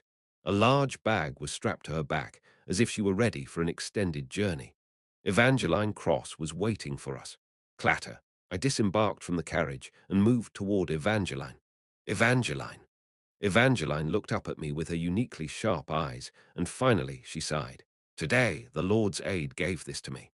From within her clothing, Evangeline produced a sheaf of magically treated paper. It was a gold coin certificate. One couldn't lug heavy gold around all day. Backed by the Continental Merchants Union and the ivory tower of the Wizards Alliance, it was a magical document verifying that you indeed own the stated amount of gold and where the physical assets were stored. In simpler terms, a check. Because it's uncommon for someone to possess enough gold to necessitate a certificate, the certificate itself is highly valued anywhere on the continent. Long story short, when we assessed the Cross family's assets, a substantial amount emerged. With the amount represented by that certificate, Evangeline would have no problem sustaining herself wherever she went. I am grateful that you managed to sort everything out in less than a week, but Evangeline grumbled, exposing her sharp canine teeth. Just after I received this, the aide made a comment. What did he say? He stated, "The Lord orders that, having received this money, you have no further business in this town, so you should depart promptly and exit the town." Mimicking Ada's voice, Evangeline expressed her discontent with crossed arms, and claiming it was the Lord's command, they packed all my belongings and evicted me from the mansion. I couldn't believe it, so I waited here to confirm with you directly. Did you really order this, Senior? I nodded my head. Yes. Aren't you expelling me a bit too swiftly? I haven't even said all my farewells. If you're going to say goodbye, it's best to do it quickly. What's the use of dragging it out? I replied, my voice steady and firm. The next defense battle begins tomorrow. This place will turn into a war zone. Do you wish to get caught in this turmoil and struggle along with us? But still, stop hesitating and move on. You no longer have ties with this town. Even though she had relinquished her title and her assets had been neatly arranged. Evangeline, who seemed to be hesitating as if there was some regret left, cautiously began to speak. I still want to help with the next defense battle. You've helped me so. No, I denied her firmly. If you're leaving, leave cleanly. There's no need for you to get involved unnecessarily. But even without the assistance of a youngster like you, this town can stand its ground just fine. At my declaration, Evangeline's temper flared. You've seen me in action. I can hold my own. No, even more than that. Evangeline. At my bellow, Evangeline jolted and staggered backward. I pointed a finger at her, cornering her. Weren't you the one who chose to turn your back on your hometown and embark on a brand new journey? So you surrendered your title, sold your family's estate. You've discarded your home and your past. But, that's true, but if you've made a decision, stick to it. Don't look back, just go. I relentlessly fired harsh words at her. You're right. The only things you'll find on the monster front line here are death and dust. And once you step into that death and dust, it will never let you go. Steer clear of the monster wars from now on. Leave for good and find something else you truly desire. I took a breath, then slowly exhaled. Live a life of freedom, doing what you want. That was your father's final wish. You said you wanted to be a rebellious daughter, Evangeline, to live like a free spirit, but at least fulfill your father's last wish. I strode past the rigid Evangeline, stepping into the mansion. You're now a stranger. This mansion is no longer part of your family's estate. Senior, wait a moment. We have to prepare for tomorrow's defense meeting. I'd appreciate it if you could make your exit. I paced slowly into the mansion. I wasn't sure what expression Evangeline wore as she watched me retreat. Thank you for everything these past few days, Senior. No, Your Highness. A respectful voice echoed behind me. I'll pay my respects at my parents' grave one last time, then I'll depart from Crossroad. I hope that luck will accompany Your Highness on your journey forward. Without replying, I entered the mansion. As I walked into the hallway and glanced back, Evangeline stood there, her body bowed in a deep angle. I murmured softly, I wish you the best in your journey, too. Slam. I shut the front door and let out a sigh. What a situation. Lucas, who had been standing beside me, chuckled. You didn't have to be so tough on her. If I'd been gentler, she might have clung to a glimmer of hope. Did you hear her? What was that? Help with the defense. Carry her own weight. What a mess. I waved my hand in dismissal. One more day, one more time, and she'll be stuck in a loop. We can't allow that. I have to push her out. But she might have been able to handle it. Who needs tears for a farewell? A stash of gold certificates should suffice, right? I stole a glance through the mansion's corridor window. Evangeline readjusted her backpack and fastened her spear and shield at her hip, commencing a slow trek towards the south. She had mentioned something about a final visit to her parents' grave. Quietly, I watched the small figure of the girl retreat into the distance, allowing a small sigh of regret to escape. Farewell, my costly SSR. Well, that's one worry off the list. I clapped the back of another SSR grade knight standing next to me. Lucas mustered a forced grin. Let's give it our all, Lucas. I am just here to follow your orders. Lucas and I ventured into the mansion's reception room. The key party members had already assembled and were awaiting our arrival in the reception room. Jupiter, Damien, and— "Why do I have to be here again?" our fire mage, Lily. I sat down, a devilish grin playing on my lips in front of Lily, who was protesting loudly. "Enjoy your little break, Lily. Now it's time to get back in the game." "Ah, please, send me back to the workshop. I'll work till I drop, just spare me from this." Lily, bound by rope, was a pitiful sight, all tears and snot. "Don't play the weakling, Lily. You're the sort who steps up when the situation calls for it. This prince knows all about your competence. Now, we have less than a day left for the defense. Let's go over our team's strategy once more." We launched into our strategy meeting, pacifying and consoling Lily. We already had a plan devised against the golems. Today was all about fine-tuning the details, comprehending them, and final checks. The meeting stretched for about an hour with the castle map laid out. After reiterating everyone's roles and assigning Lily a fitting support mission at the rear, "And Damien, I have another surprise for you." I flashed a wicked grin and handed Damien 2 bundled magic guns. Damien, eyes wide, took the magic guns I proffered. "May I unwrap them?" "Absolutely, go ahead." Just as Damien was delicately unwrapping the magic guns, and I was on the brink of explaining their unique attributes, bang! The reception room door was abruptly thrown open. Everyone jolted, glancing towards the door. There stood a winded soldier. "Huff, huff, urgent news, sire, we have a crisis." "What's going on? What's happened?" "Scout report. Monsters." His next words made my eyes pop. "Monsters have appeared. They're a golem legions, huge beasts, roughly 200 of them. They're advancing on the city at a terrifying pace." "What?" In bewilderment, I hurriedly opened the system window. "What nonsense is this? There's still time until the stage starts, isn't there? Stage 3, time remaining. 18 hours, 55 minutes, look at this. We still have 19 hours remaining." Suddenly, has intervened in the game. The necklace around my neck began to radiate warmth. Stage 3, time remaining. Hours, minutes, the digits in the system window began spinning wildly. "We have, La." I stumbled over my words. "Hold on, what? What's going on?" The remaining time, which was clearly displayed, started plummeting, emitting a whirring noise. Falling and falling again, clank. Stage 3, time remaining. 0 hours, 30 minutes, it disappeared. The grace period of 19 hours had vanished, leaving a mere half an hour behind. This is madness. I was floored. No cheating. The system window isn't supposed to cheat. What in the world? "That's not all, Your Highness," the soldier blurted in quick succession. I abruptly jolted back to reality, turned to him. "According to the report, the monsters are acting oddly." "Odd behavior. In what way?" "They've divided into 2 groups. The Monster Legion, divided into 2. Why, roughly 80% of them, around 200 units of the main force, are marching directly for the city, but the remaining 20%, about 50 units that split from the main force, are—" His next words left my head reeling. "They're heading towards the orchard where the Margrave once resided." "What did you just say?" Slowly, I swiveled my head to the side. Lucas, who met my gaze, also bore a deathly pale face. "Right now, at that orchard. I'll pay my respects at my parents' grave one last time. Then I'll leave Crossroad. Evangeline should be there." Chapter 58. Boom, boom, boom. Ding, ding, ding, ding, ding. The tumultuous sounds of drums and bells echoed through the city. Soldiers hastily assembled, scurrying to take up arms and station themselves on the city walls, where cannons and artifacts were swiftly being installed. Porters, laden with arrows, cannonballs, boiling oil, and fiery artillery, bellowed out offers to help ferry supplies.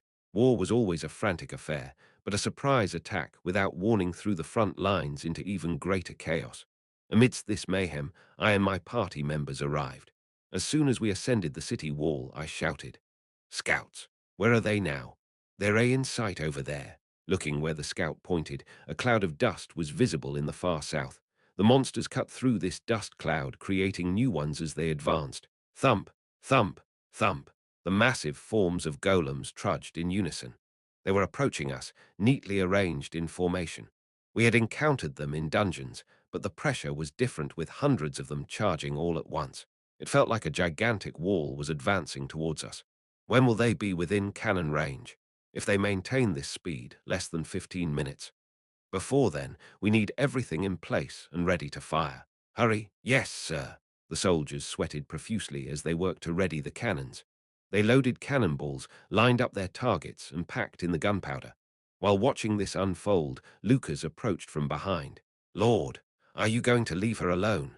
I did not respond, instead biting my lip hard. This stage had started suddenly. The current Golem Legion was divided into two groups, the main force of around 200 heading straight for the city, and a detachment of about 50 heading for Margrave's orchard. And unfortunately, Evangeline was all alone in the orchard now. Why? Biting so hard, I tasted blood from my lip. Why does the stage start suddenly? Why do the monsters split into two groups? Why now? It was impossible that all these events coincided by chance. Malice. Some great malice was clearly distorting the situation at its whim. Otherwise, there would be no way for the situation to twist so wildly out of control. Whose malice was it then? Why? Was it so frustrated that it couldn't ruin this game? That was when dozens of soldiers rushed towards me.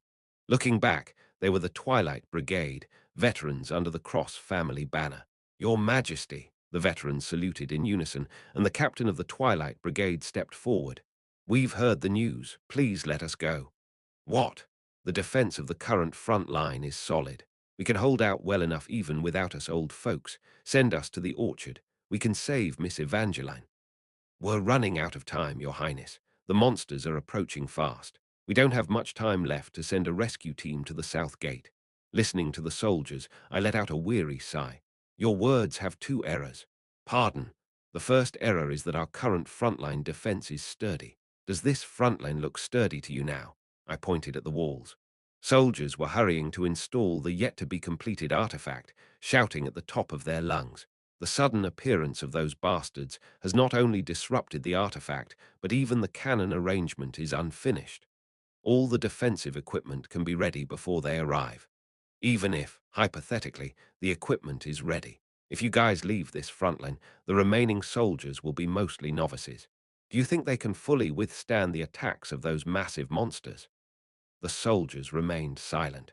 They knew perfectly well that neither the equipment nor the soldiers were ready. "The second error is, you think you can rescue Evangeline." I sneered harshly. "The Margrave's villa and orchard have no defense facilities. It's all steep hills and plains. To such a place, 50 elite monster golems have gathered. Even if there were walls there, and you were to fight using them as a shield, you all would definitely be annihilated. But there's not even a single defense facility. How the hell are you going to rescue Evangeline?" The reason why this game was established as a defense genre was ultimately because we held an overwhelming advantage in the form of walls. But if we were to confront the monsters directly in the plains without any walls, that would be simply throwing our lives away. The captain of the Twilight Brigade responded with a determined expression. "Even if all of us die, we will definitely rescue the young lady." "That's not a strategy, damn it." Startled by my roar, the soldiers hesitated and retreated. Annoyed, I brushed my hair back. "I want a strategy with a possibility, not your pointless deaths." "Then what should we do? You're saying we should abandon her because there's no possibility. Are you, the Crown Prince, planning to leave Lady Evangeline to die?" "If nobody goes to rescue her, Lady Evangeline will surely die. We can't let that happen." I clenched my jaw. The soldiers were right. Without support, Evangeline would certainly die. Even if Evangeline is an overpowered SSR-grade character with a broken skill set, she can't possibly face 50 massive monsters. There are even boss-level entities mixed among them. But to save her, we need to form a rescue team with the most elite party. The Twilight Brigade alone won't cut it. At the very least, I need to send all my main party members. And while the main party was dealing with the monsters, we needed soldiers to shield them. But then, the defense of this place would not be feasible. Even if we save Evangeline, if the front lines here collapse, it's game over. Damn it! I closed my eyes tightly. No matter how much I racked my brain, saving Evangeline and defending the front line seemed impossible to reconcile. What a dilemma. Is there really no way out? Then, suddenly, a conversation I had with Margrave came to mind. I had to make a choice. Should I save my wife in the pioneer land or protect the tens of thousands of citizens in the city? Margrave had been in the same situation. The monsters had split into two groups, and as a lord, Margrave had to choose his wife or the city. What do you think I chose? His old eyes filled with regret when he asked me that came to mind. Snap, I gritted my teeth. I guess I understand your pain a bit, Margrave. I intended to honor the last wishes of Margrave Cross by freeing Evangeline from this monster frontline. She was a talent that should be recruited and retained by any means necessary for efficient conquest. But I took this action because I believed there was something more important to a person than efficiency. But if I stand by like this, all those efforts lose their meaning. Evangeline, the last survivor of the Cross family, will die to the monsters. If I send a rescue team, both the defense line and the rescue team are in danger. Both sides have a high chance of meeting their end. No, it's most likely game over. In the end, I must choose a person or a conquest. A person, a conquest. I slowly opened my eyes. I could feel the gazes of the people watching me. Here's my decision. Yes, the answer was determined from the beginning. None of you will deploy as a rescue team. At my words, the veterans' faces turned pale all at once. My party members gritted their teeth, but I did not falter. We cannot waste our power in vain. All forces will be focused on this defense line. One life versus tens of thousands of lives. There wasn't even room to hesitate.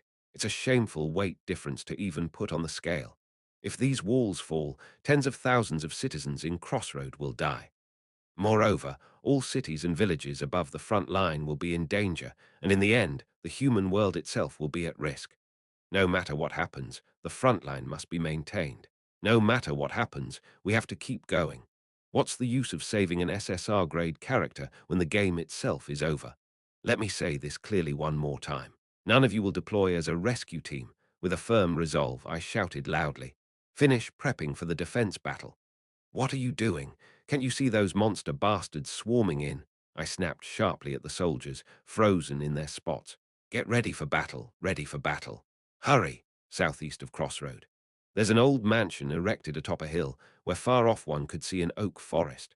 The vine creepers grew densely on the faded, dimly lit walls of the mansion, and dust-coated windows made it impossible to see inside. At a glance, it's apparent the place has been poorly maintained. This was the villa where the Margrave of Crossroad resided in his lifetime. A few steps down the hill from the villa would lead to a small orchard. Unlike the villa, the orchard showed signs of being taken care of until fairly recently. Yet, like the villa, it had been neglected since its owner's demise. The fruit trees, lined up on the soil, quivered occasionally in the passing breeze. Spring had just arrived. Once the sun would rise higher and the day got warmer, even the trees on this land, tainted with the blood of monsters, would bloom and bear fruit. Evangeline realized this anew, that she would never be able to witness that, because she would be leaving this place forever. Evangeline reached out her hand to touch the new leaves of the fruit tree. After her mother passed away and she herself had to leave home, her father had cared for this place alone. How silly, really. She could easily imagine her father's back. Just a few days ago, her father would have stood here, looking after these trees, wishing for proper fruit this year, even while knowing it wouldn't be so. Evangeline slowly pulled her hand away from the tree. So what if it was? Unsaid feelings, misunderstandings that haven't been cleared up, unhealed wounds. What good are they? Evangeline slowly scanned the desolate orchard and the villa. This place is a ruin. Her father and mother had passed away, and she was leaving. It was a ruin before, and it will be a ruin hereafter. A bitter smirk appeared on Evangeline's small lips. This was the trivial end of the Cross family, which had protected this place for hundreds of years. They left behind nothing but death and dust. With the gold coins she got for selling even the family's name and remaining pride stuffed in her pocket. The last struggler herself was running away without a fight. Evangeline shifted her steps, standing in front of two tombstones erected in the backyard of the orchard. Dad, Mom. Whether to lay her gaze on the grave or the tombstones, the hesitant Evangeline slowly spat out, I won't see you again. I'm leaving for good. Though she expected a bell of mourning to ring out, even without realizing. There's no answer, of course. There were so many things I wanted to say. Now I can't even remember what they were. Shoo. The wind blew. Far away, the scent of oak and oil was perceptible. I am leaving. Evangeline suddenly felt dizzy. Her head was throbbing, and the ground seemed to sway. Was she finally becoming sentimental now? Shaking her head to rid herself of the stray thoughts, Evangeline managed to pull off a faint smile. She wanted to send him off with a smile. Take care. She turned around. Evangeline quickly wiped her eyes that had started to feel warm with the back of her hand. "Hum." She lifted both hands and lightly slapped her cheeks, then lifted her head to look ahead. It was indeed time to leave. "All right, let's get going."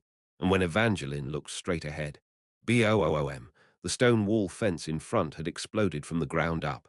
As if struck by a giant catapult, it shattered in an instant. For a moment, she couldn't comprehend what was happening. In the direction where the stunned Evangeline was frozen, crack, crunch, goo, spreading fragments of the destroyed stone wall in all directions, with a menacing operational sound resonating from its entire body, a massive steam golem came rushing. Evangeline blurted out in bewilderment. "Ha!" Crunch. The next moment, the golem's enormous fist hit Evangeline's slender body. Chapter 59. It's okay, Evangeline. Nothing's going to happen. It was a memory from her childhood. Monsters had ambushed the city that night as well. The city had become a battlefield, and the Margrave of Crossroad had urgently dashed out from his mansion towards the front lines. As always, her mother had come to Evangeline's room and held her close. "There's nothing to be afraid of. When the sun rises, all the monsters will disappear." Evangeline knew. The person most afraid was her mother. Every time her father went to battle, her mother trembled in fear that he might get hurt or die. However, instead of expressing it, she would come to her daughter and silently hold her. Evangeline turned her head. Far off, flames sprouted from the front lines. Despite the considerable distance between the fortress and the mansion, the sound of iron was clear. The smell of ash made her nose tingle. The people's screams and cries, the monsters' howls, and the stench of blood. "Mom," Evangeline asked, "when will I have to go there?" "What?" Her mother looked at her young daughter in surprise. Evangeline had a mature expression uncharacteristic of a child. "I heard it from Dad. The heir of the Cross family must go to the front lines and fight." Her mother's expression fell as if the world had collapsed. Evangeline cocked her head. "Does Mom not want me to fight? It's not about liking or disliking. It's the destiny of the Cross family." Her mother once again held Evangeline close. "It's just sad, sad, because your mother is a coward. I'm scared that your dad might get hurt and that you might suffer in the future. It's frightening and saddening." Evangeline hesitated for a moment, then asked the question that had been on her mind for a while. "Mom didn't know this would happen, right?" "Huh. You didn't know that you'd worry about Dad every time monsters attacked. You didn't know I'd have to fight there when I grow up. The fear that her husband might die.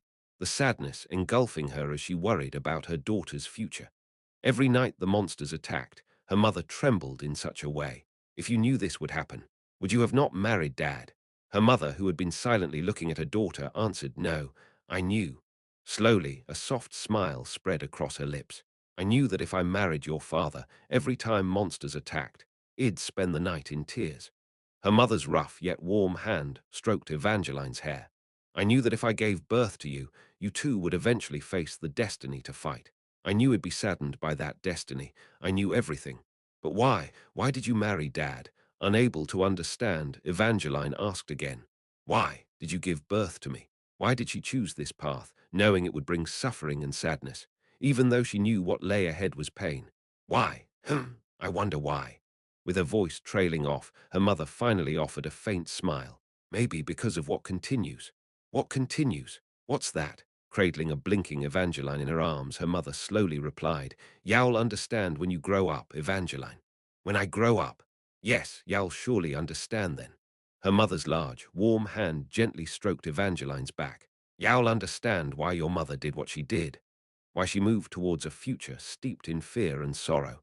Even 3 years after her mother's passing, Evangeline still didn't understand. And perhaps she thought, she may never understand for eternity. "Cough!" Gasping for breath, Evangeline opened her eyes wide. "Cough, cough, cough!" Coughing violently, she spat out blood. A dull pain surged from her back. Rubbing her rough mouth, Evangeline tried to grasp the situation. She had been hit by the golem's fist and was flung all the way to the mansion's wall, slamming her back. How long was I unconscious? It didn't seem like a long time. The golem that had hit her was still coming at her. Raw, why was there a golem here? Her body reacted before her mind could question. Clang! Evangeline quickly strapped a shield to her left arm and blocked the golem's punch. Thump! The shield brilliantly heated white, successfully blocking the attack. But before Evangeline could prepare for the next stance, the second attack came. Bang! Crash! The golem's massive leg trampled on Evangeline's small body. It was inconceivable how such agility could come from its enormous frame. Evangeline, blocked by the shield, crashed through the wall of the mansion and rolled into the mansion. Cough! Evangeline groaned, getting up from the wreckage of the broken wall. This is insane, really. Raw. The golem was expanding the hole in the wall and breaking into the mansion. With every move it made, the ceiling collapsed and the walls crumbled. He's really tearing down someone's house, this bastard. Grinding her teeth, Evangeline straightened up and grasped her lance in her right hand. Clang! As soon as she gripped the lance, the dazzling light from the shield transferred to the lance. The attack's skill damage payback was ready. As soon as that thing charged again, she would counter and end this. Come on in, you bull-like bastard. Evangeline waited for it to enter, her eyes gleaming like a hunter's. The golem in front didn't hesitate and charged directly. Evangeline was timing it perfectly in her mind. 3, 2, 1, that's when it happened. Bang! Crash! Breaking through the walls on Evangeline's left and right, two new steam golems appeared. What though flustered, Evangeline reacted swiftly. Thud! Bang! She pierced through the chest of an adversary coming from the right with her spear, while deflecting an attack from the left with her shield. The right one died instantly with his magic core impaled, and the attack of the left one was perfectly parried. But for the one charging from the front, there was no means to deal with him. Thump! A fist as large as Evangeline's upper body slammed into her once again. Crash! Clatter! After crashing through a wall, Evangeline finally halted after colliding with a wardrobe and a display case. Dishes and bottles that had been inside the wardrobe and display case poured out and shattered. Damn it!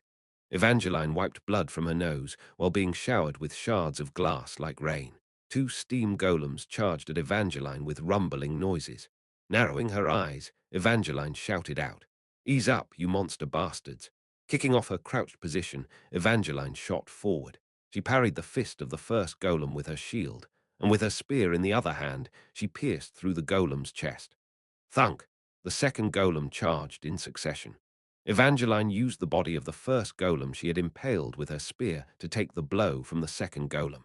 Clatter! In the moment the second golem tangled with the first and paused, Evangeline thrust her spear forward powerfully. The spearhead that had penetrated the first golem reached the breastplate of the second golem. Kaboom! At that moment, the spearhead flared up. Returning the enemy's attack stored with her first skill damage save, using her second skill damage payback. Boom! A formless energy burst from the spearhead. Both the first golem skewered by the spear and the second golem that had been touched by the spearhead exploded, their upper bodies blown apart in an instant. Thud, thump, rumble. Ha ha ha. Fragments of the shattered golems flew all around. Holding up her spear, Evangeline caught her breath. Once the battle had settled for the moment, pain rushed from her injured areas. Burned skin strung, and her ankle throbbed, having been strained from blocking the sudden attack. However, Evangeline didn't even think about first aid as she hastily moved toward the outside of the mansion.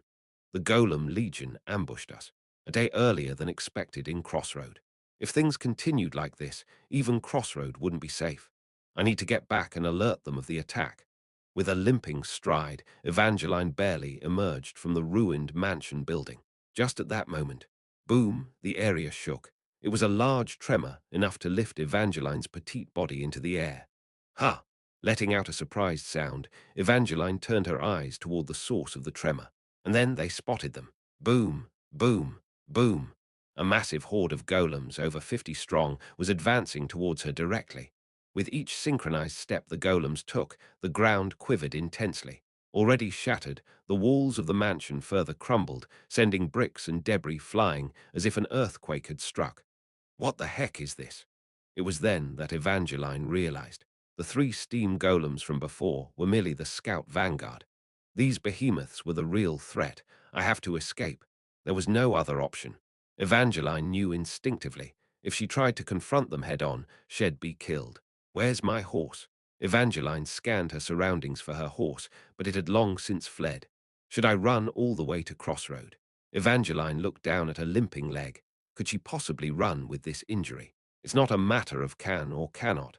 If she didn't create some distance now, she'd never be able to escape this place. Gritting her teeth, Evangeline attempted to sprint towards Crossroad. It was at that moment. From two golems that had been at the rear of the group ascended into the air. They were a type of golem shed never seen before. While the other golems were rough and sturdy, these two boasted elegant and sleek designs. Sensing an unusual threat, Evangeline quickly raised her shield. That move saved Evangeline's life. Zing! From the fingertips of the two levitating golems, dozens of bright red beams were fired. It was the same kind of laser magic that the boss monster used during the free exploration period. But the number of beams was far greater, and there were two of them. Ping, pivivivivivivim, quag. Dozens of red lasers obliterated the ground where Evangeline had been standing. Each time a beam swept across the ground like a whip, explosions and flames erupted. Evangeline, with her shield raised, absorbed the magical attacks. Her crouched body was relentlessly pushed backward. Cough! She could feel the durability of her shield rapidly depleting. Though straining, she was managing to withstand the attack. The problem was raw. As Evangeline held her ground to fend off the magic, the rest of the golems were charging at her. I can't get stuck here. I have to hold them off and create distance. Evangeline, holding her shield, began to backpedal. But just then her twisted ankle gave way and she lost her balance. Oh no, just her luck, another blunder right here. With Evangeline's stance compromised, a gap appeared in her defense. The red beams didn't miss the chance and broke through. Ping, pivaviv. Ah, the beams were scorching and sharp. They merely grazed her, but it was enough to sear her skin and inflict wounds. Droplets of blood spurted from Evangeline's petite body. The beam that had grazed Evangeline set the ground on fire and immediately caused an explosion. Tukwag. Or, buffeted by blasts and slashed by beams of light, Evangeline tumbled roughly along the ground. When she managed to barely lift her upper body with a choking sound, she could see giant golems closing the gap. Ah! Slowly, Evangeline bowed her head. As clear-headed as she was, her ability to assess the situation was swift. It's the end. So empty. Abruptly and suddenly. Death was approaching. There's so much I haven't done yet. She hadn't dated, hadn't drunk alcohol, hadn't smoked a cigarette. She hadn't even become an adult yet. She hadn't had the chance to really figure out what she wanted to do. It's ending. Evangeline slowly closed her eyes. There was no anger, no sadness, just regret. That was the emotion the girl felt in the last moments of her life. Evangeline let out a quiet sigh. I regret. That's when it happened. Then you should just do it. Do all the things you haven't done, one by one. Suddenly, a voice sounded right in front of her. Thinking she might be hallucinating, Evangeline slowly opened her eyes and looked ahead. Life is short. Don't regret it and waste it diligently, all right. A man was standing upright in front of Evangeline, his back to her. His shirt was soaked with sweat, revealing how hastily he must have run, and he was heaving, his shoulders rising and falling. Unable to believe it, Evangeline opened her mouth slightly. Senior. Then the man glanced back at her.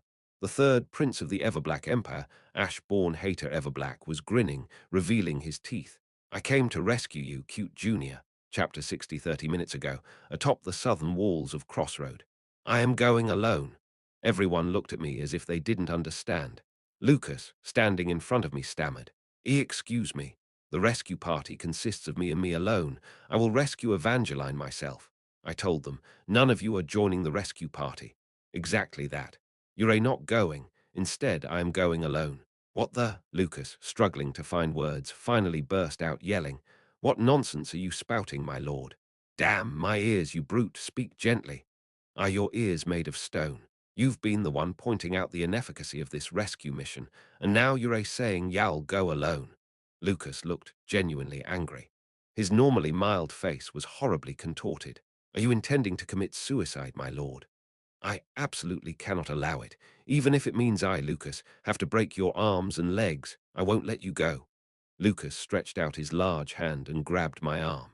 With a hefty force, he seemed intent on breaking my arm, this guy, but I was serious. Calm down, Lucas, everyone. I wasn't joking, nor was I intending to commit suicide. I'm not going to die. I am going because there's a definite chance of victory. To rescue Evangeline and to defend the front lines. The only way to satisfy both options is this. In this game, who's the character with the most variables? Considering performance alone, it would be Damien who possesses farsight. But in reality, Damien isn't the one with many variables. On the contrary, he's a very honest character. His outrageous stats are simply too high to measure. The variable is me. In that case, I need to move.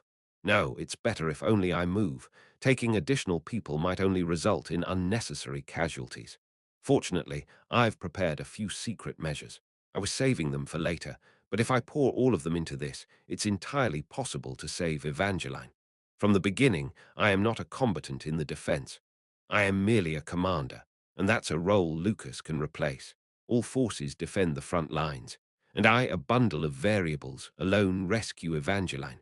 Of course, there are parts that are reckless. No, there are many, but there's no other choice. If you want to catch two rabbits, you have to take risks. The game keeps throwing curveballs, so there's nothing I can do. I have no choice but to take a gamble to some extent. All of you who have followed my commands should know this. I know these monster bastards very well, and I have succeeded in my strategies even in seemingly impossible situations. I locked eyes with each of my party members. I have a plan this time too. There's more than enough chance of victory. Trust me and let me go alone. I quickly outlined the cards I held, along with a rough method for rescuing Evangeline. It was a considerably reckless plan, but there was enough possibility. One by one, the other party members who seemed convinced nodded. Only Lucas was looking at me with a pale face. "We don't have time, Lucas." I pushed him hard. "Take charge of the overall command on the front line. All you have to do is proceed as trained. Even if an unexpected situation occurs, you'll be able to handle it.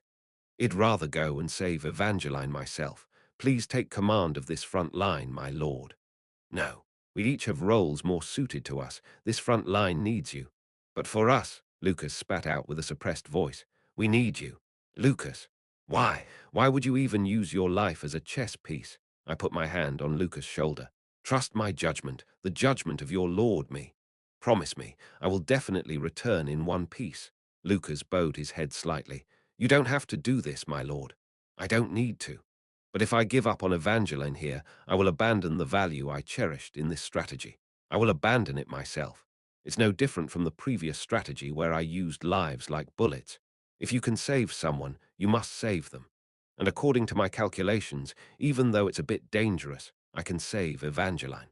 I put more strength into the hand that was holding Lucas' shoulder. "The only way to save Evangeline and keep the front line is this. I am counting on you for the front line, Lucas." At my insistence, Lucas reluctantly nodded. I turned my head. "Lily, Jupiter." Both wizards nodded their heads at once. "I believe you know the importance of being wizards without me having to say it. Do your best." "Yes, yes. Please return safely, Your Majesty." I didn't need to add anything to these two. They would do well on their own. Lastly, I looked at Damien. "Damien." "Yes, Prince. I have one request for you. Can you hear me out?" Despite his trembling, Damien looked up at me with a straight gaze. "Command me. I am your trigger, a reliable fellow." I gave him a gentle smile. "Thank you, Damien. What you have to do is—" I gave Damien instructions in a low voice. After hearing all my instructions, Damien nodded heavily. "I understand. Leave it to me." "Thank you, Damien." After glancing at all the party members, I shouted, "All right, open the south gate." Cuckoo bang. Immediately, the sound of the gate opening began from the city gate. I shrugged my shoulders calmly at Lucas, who was looking at me with complex eyes until the end. "Keep the house safe, you little puppy. I'll be back." Present time. Southeast of Crossroad. The Margrave of Crossroads mansion. "Senior," to Evangeline's shaky murmur, I gave a slight smile. "I came to rescue you, my cute junior." The golems were running amok so violently that the horse I rode on couldn't go any further, so I had to leave it behind and rush over here. Thanks to that, I was just in time. "How did you get here?" Looking at Evangeline, smeared with blood and murmuring, my heart ached. "Such a young girl." "You don't need to worry, Margrave. As you and your family have risked your lives defending this place like a hound, I will definitely protect your daughter. First, you need to heal. Drink this." I pulled out a high-grade recovery potion and tossed it to Evangeline. She caught it and cried out in urgency. "No, what are you doing here? You should run away now." "Don't you see? It's a legion of golems. They're much stronger than the ones we met in the dungeon. There's no chance for just the two of us." Hurry up and run to Crossroad. It'll buy you some time to escape. However, it was too late to run away. Two beautifully designed golems were floating in the air. Magic lights scattered from their hands. Soon they would cast magic. They were new to me, but I had a hunch about their identity. Enemy information, Stage 3, LV-30 Magic Stone Golem Elite, 5 LV-15 Rock Golem, 103 LV-20 Steam Golem, 149 Kill Counts, 3 Magic Stone Golem. A magic specialized golem, it can be said to have the strongest firepower among the Golem Legion. It's a high-tier monster by birth and even carries the Elite tag. These guys could be considered the boss monsters of this stage. 2 out of 5 are here at the villa. As they prepared to cast magic, Evangeline urgently got up. Despite the wounds all over her body dripping blood, she stood in front of me and raised her shield. Hey, are you deaf? If you stay here, you'll die. I am an orphan, so nobody would mourn if I die here. But Ure different. Ure a member of the royal family, the new lord of Crossroad. Hey, for the people who would only look at you, please, run away without looking back. I snatched the potion bottle that Evangeline was just holding without drinking, uncorked it, and stuffed it into her blabbering mouth. Gulp, drink up and heal, kid. Now it's a bit quiet. After holding back Evangeline, who was standing blankly and gulping down the potion, I stepped forward. Act your age, lean on an adult once in a while. Phew, I composed my breath. It was a moment I had been anticipating. While writing this, I had always wanted to exclaim it loudly. Summon! Suddenly, a system window appeared before my eyes. Summon magic, giant steam golem. This magic is one-time use. It will disappear from the skill list upon use. The summoned creature's level is the same as the summoning characters. Only one summoned creature can be maintained at a time. Please specify the summoning location. It was the boss monster summoning magic that I had registered in advance. I specified the summoning location. Naturally, right in front of Evangeline and me, whoosh, the summoning magic was activated. Blue mana particles whirled around like a flame, drew an arc in the air, and began to form a shape. From a head with a gleaming single eye, a thick torso with gloves, and long arms and legs. Thump! In less than a second, a massive golem had landed right in front of me. When the monstrous mass suddenly landed on the ground, the earth rippled like a wave. What? What is this? Evangeline, who was struggling to maintain her balance, opened her mouth and screamed. Excellent reaction. It's worth the effort to come to rescue her. The giant steam golem rolled its single eye to glance at me, then slowly stood on its two legs on the ground. It's quieter than the one I met in the dungeon. I like it. Summoned boss monster is under control of Ash. X, you have control. At the same time as the message announcing that control was transferred to me was displayed, I felt something connect between the boss golem and me. The skills that the boss golem could use were displayed before my eyes. Indeed. Being a boss, it has quite a variety of features.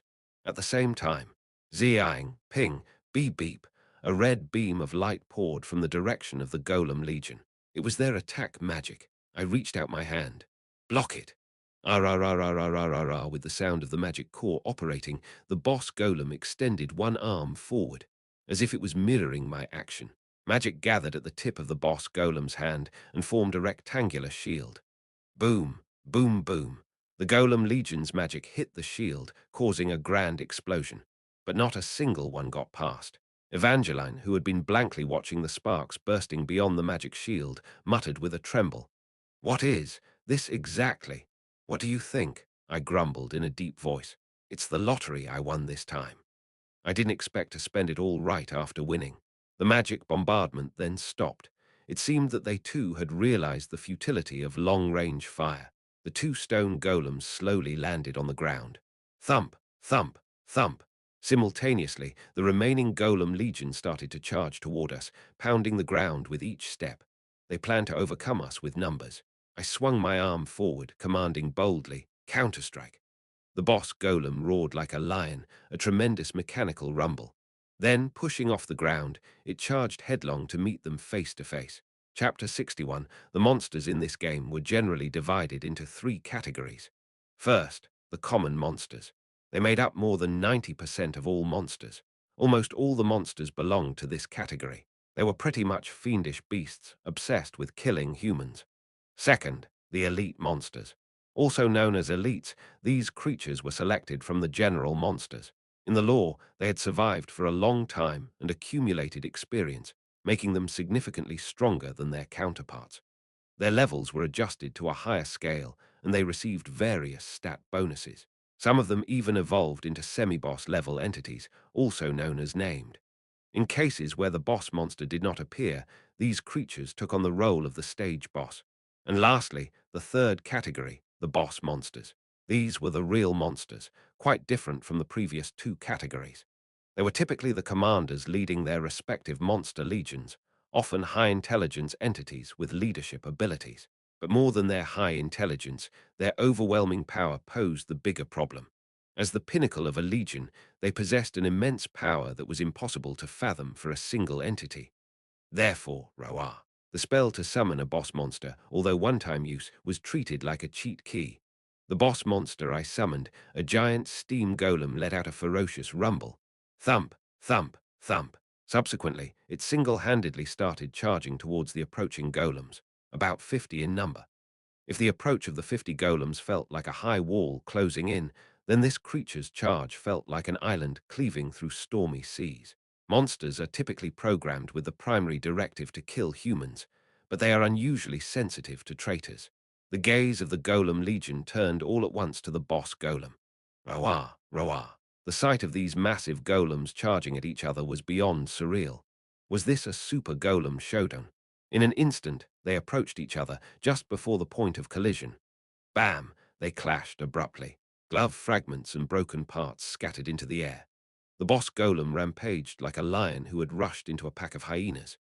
Every time its long, thick arms and legs, akin to ancient temple pillars, cut through the air, the enemy golem legion shattered one by one, rolling grotesquely on the ground. But no matter how much a lion rampages, hyenas don't retreat. The golem legion was 50 units strong. Even if they were weaker individually, their sheer numbers gave them a collective combat power that far surpassed the boss golem. Roar, roar. Even as they were crushed under the boss golem's fist, the rock golems and steam golems desperately reached out, trying to inflict as much damage as they could on the boss golem. Their efforts soon paid off. Crack, creak. The boss golem's fingers were bent in a grotesque direction and dangled limply. The moment the fist made contact, the hit golems counterattacked. The boss golem, stunned for a moment, was swiftly climbed upon by the other golems. The golem legion began to scale the body of the boss golem, starting to apply force to rip off its armor. I swallowed a dry gulp, observing the scene. It was like watching a mantis being devoured by an army of ants. I never expected the boss monster to defeat all of them from the start. No matter how much the boss steam golem was a powerful entity, the enemy golem legion was also a large monster. Furthermore, there were 50 of them. One can't beat them all alone. While that buddy attracted as many enemies as possible and grabbed their attention, we should take this chance to escape. The 36th stratagem is the best. Ah, Evangeline, who had been gaping at the sight of the monsters fighting each other, questioned me. I nodded my head.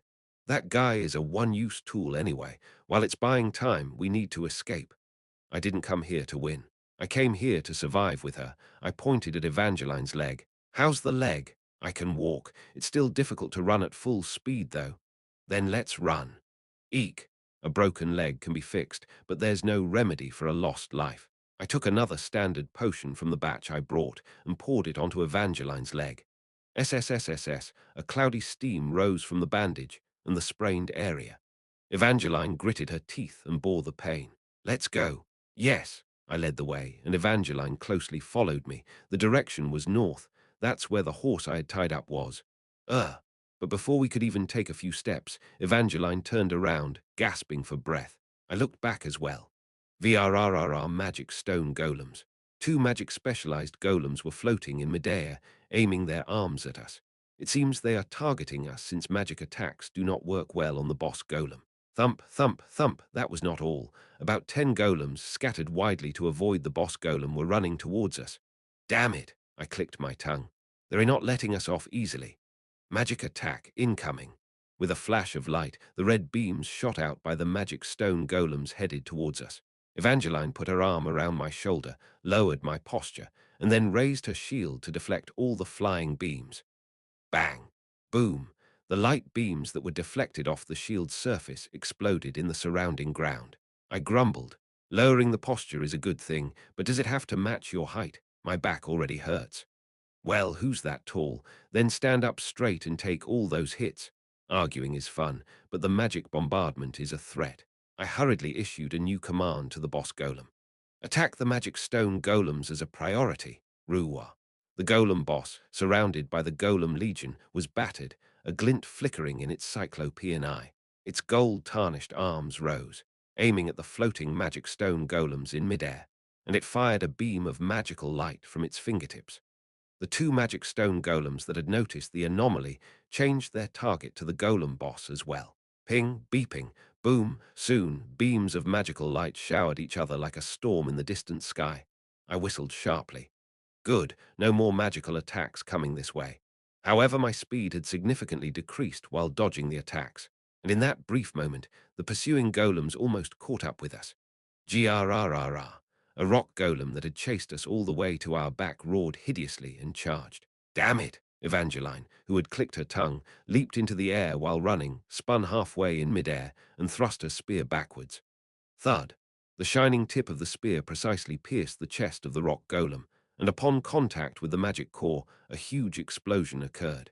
Bang! As the golem exploded into pieces, Evangeline pulled out her spear, used the recoil from the explosion to spin halfway in reverse.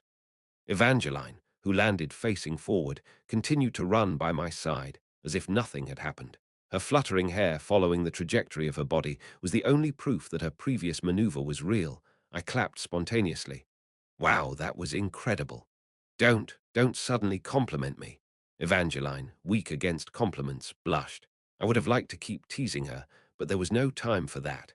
Thump, boom, the other golems were closing in rapidly. There was a limit to how much time we could buy with Evangeline's tricks. Where the hell is the horse? Right there. I reached forward. The horse I brought was tied to a tree not too far away. Nay, the horse neighed in fright at the sight of the golems chasing us and started to struggle. It seemed like it was about to run away on its own. Just stay still for a moment, buddy. Let's run away together. That's when it happened. Ping, beeping. A red beam of light flew in and struck near the tree where the horse was tied. Boom. A terrible explosion and smoke obscured my view. What? When I hastily looked back, I saw one of the magic stone golems raising its hand towards us. Even while being battered by the golem boss' magical attacks, it had managed to suppress us. This damn creature. Damn it! I looked forward again. When the pillar of fire subsided, there was no trace left of the tree or the horse. We stopped. Evangeline, her face pale, slowly looked up at me. Do we have any means to escape? We have a plan B, to be honest. I didn't have high hopes of escaping safely. That's why plan B was my original plan. What's plan B? What do you think? I turned around. The golems we had been fleeing from were right on our tails. With a lucky strike held in my hand, I smirked. Kill them all. What? All these golems? Just the two of us? Are you out of your mind? It's our only chance of survival. Crossroad is a 30-minute ride away. On foot, it takes around 2 hours. And in 2 hours, these monstrous beasts could easily catch up with us and kill us. I glanced down at Evangeline. It's do or die, so what do you say? Hog, damn it. Evangeline, following my lead, spun around and raised her shield. I patted her on the back. Good, Evangeline. I'll instruct you on our tactics. Bam! The onrushing steam golem's fist hit Evangeline's shield. Suppressing a groan, Evangeline clung to her shield. Your primary focus should be on defense. Only use your spear when your damage save is full. Got it? Then who's going to attack? I will. I flexed my left hand and lunged forward. My fist struck the golem's chest plate. Ding. Lucky strike activated, and on the edge of my vision the slot started to spin. What would it land on? Ding, ding, ding, 072, 72 damage. Groan. The golem's chest armor burst apart, and riding the momentum, I thrust my fist inside, yanking out the magical core. Thud, the golem, with a hole blasted through its chest plate, fell limp to the ground. I nodded. Just like that. What's the principle behind that punch? Principle. Aside from the blessing of RN Jessus, there's nothing else. Groan, thud. Two more rushing stone golems met the same fate. Evangeline defended, and I finished them off with a lucky strike. The problem arose afterward.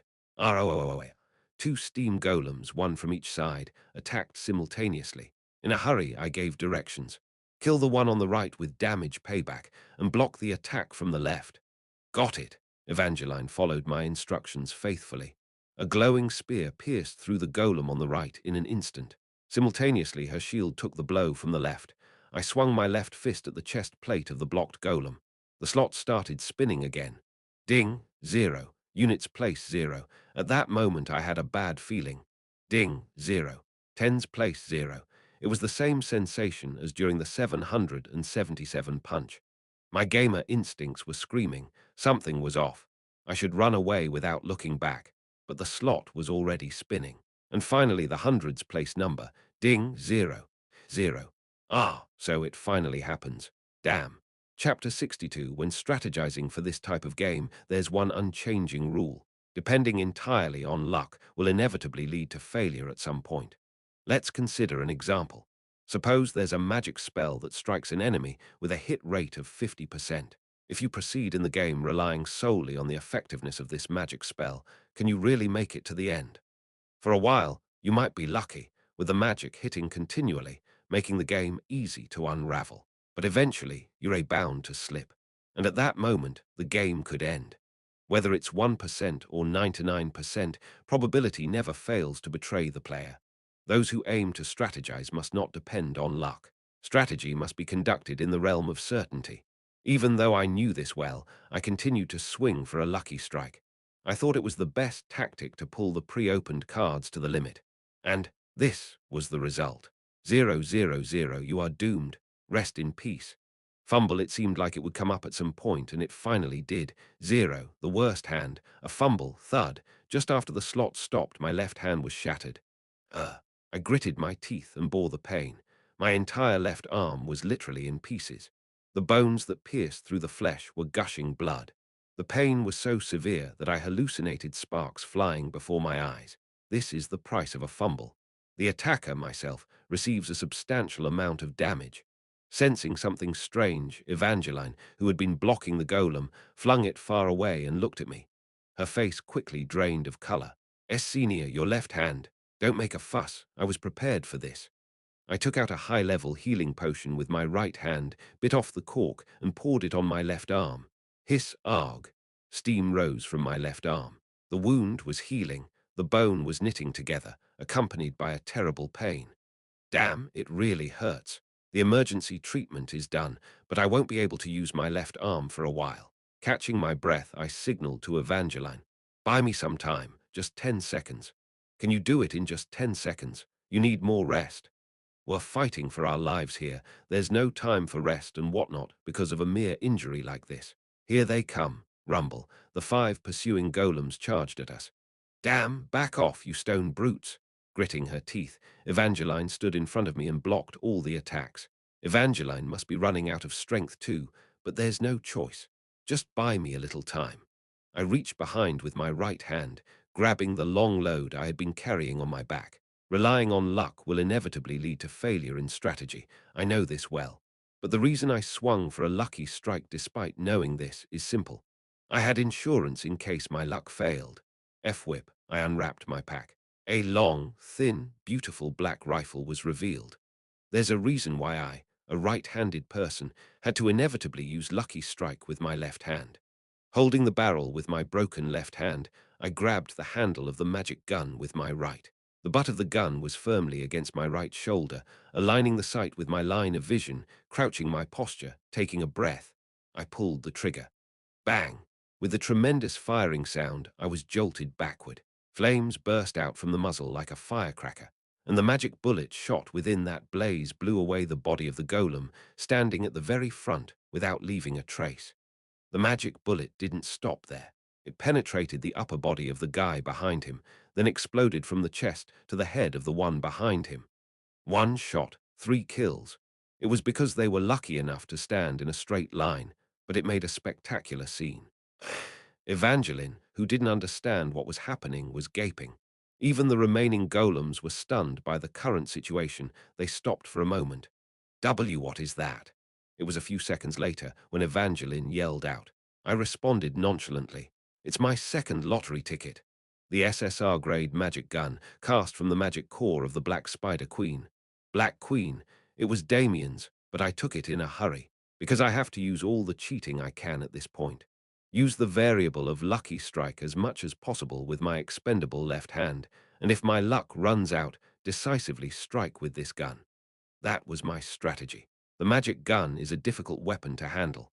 It's sensitive and hard to aim, so the farther the enemy is, the more the hit rate drops.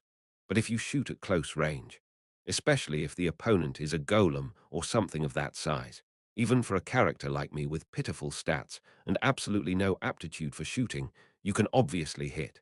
Serving in the military on Earth is helpful at times like this. I wondered where I would use what I learned about shooting guns, but thanks to it, I could manage to shoot somewhat with the fragile body of the Crown Prince. Bang! I fixed my posture and fired one more shot. This time, only one got hit. It was slightly off, but it didn't matter because half of its body was blown away anyway. The recoil is like a cannon. Not only my injured left arm, but my whole body is creaking. If I use this weapon, I'll get bruises all over my body. Sorry again, Damien. The last golem tried to charge at me, but Evangeline stepped in between and stabbed with her spear and hit with her shield.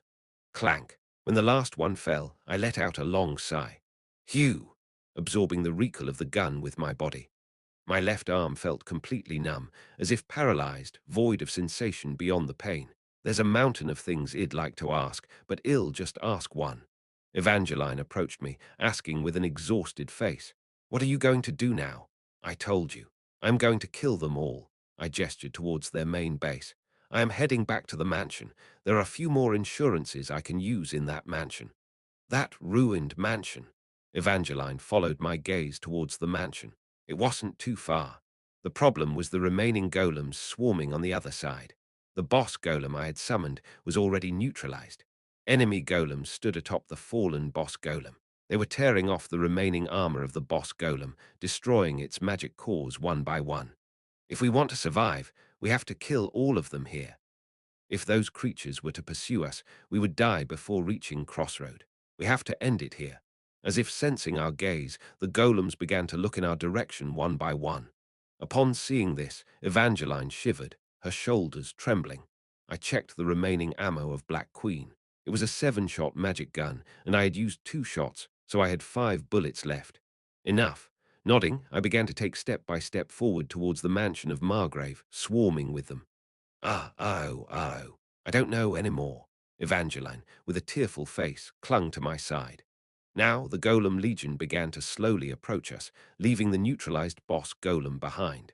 I opened the system window and brought up the skill list of the summoned boss monster, the skill at the very end, the ability I had paid the most attention to since I first summoned it.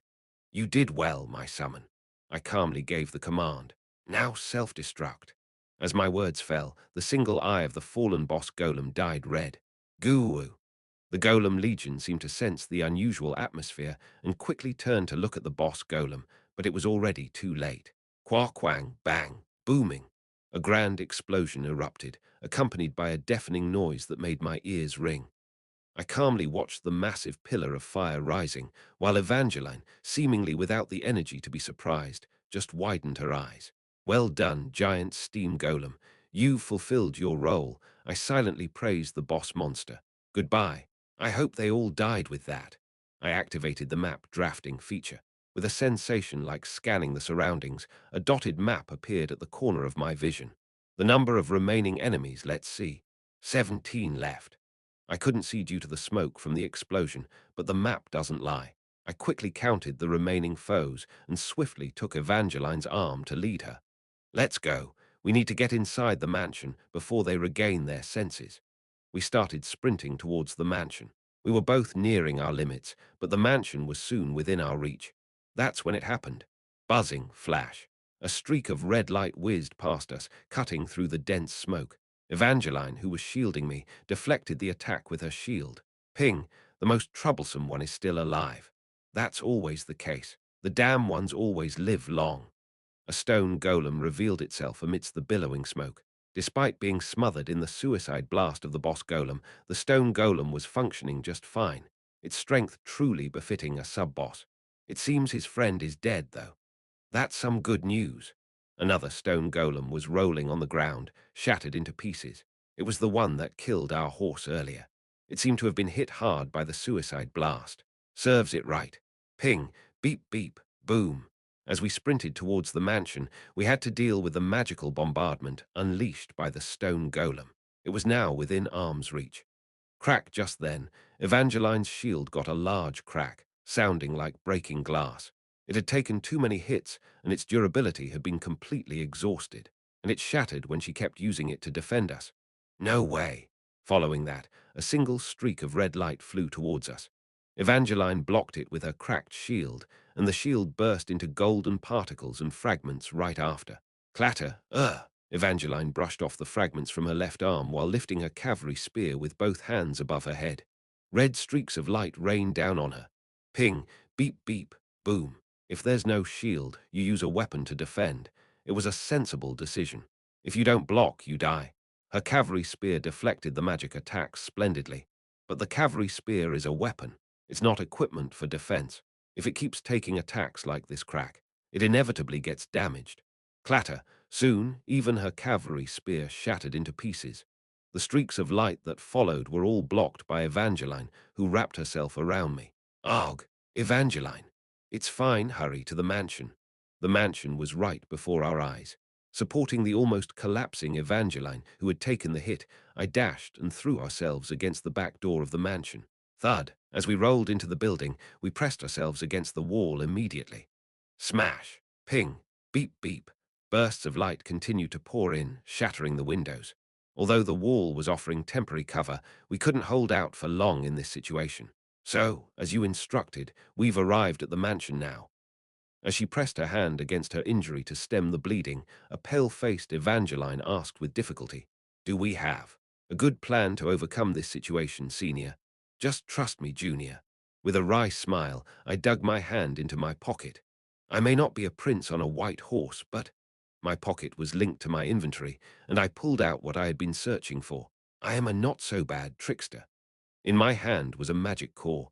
It was a standard high-grade magic core, SR, I had obtained from our last free exploration. I hurled it towards the inside of the mansion.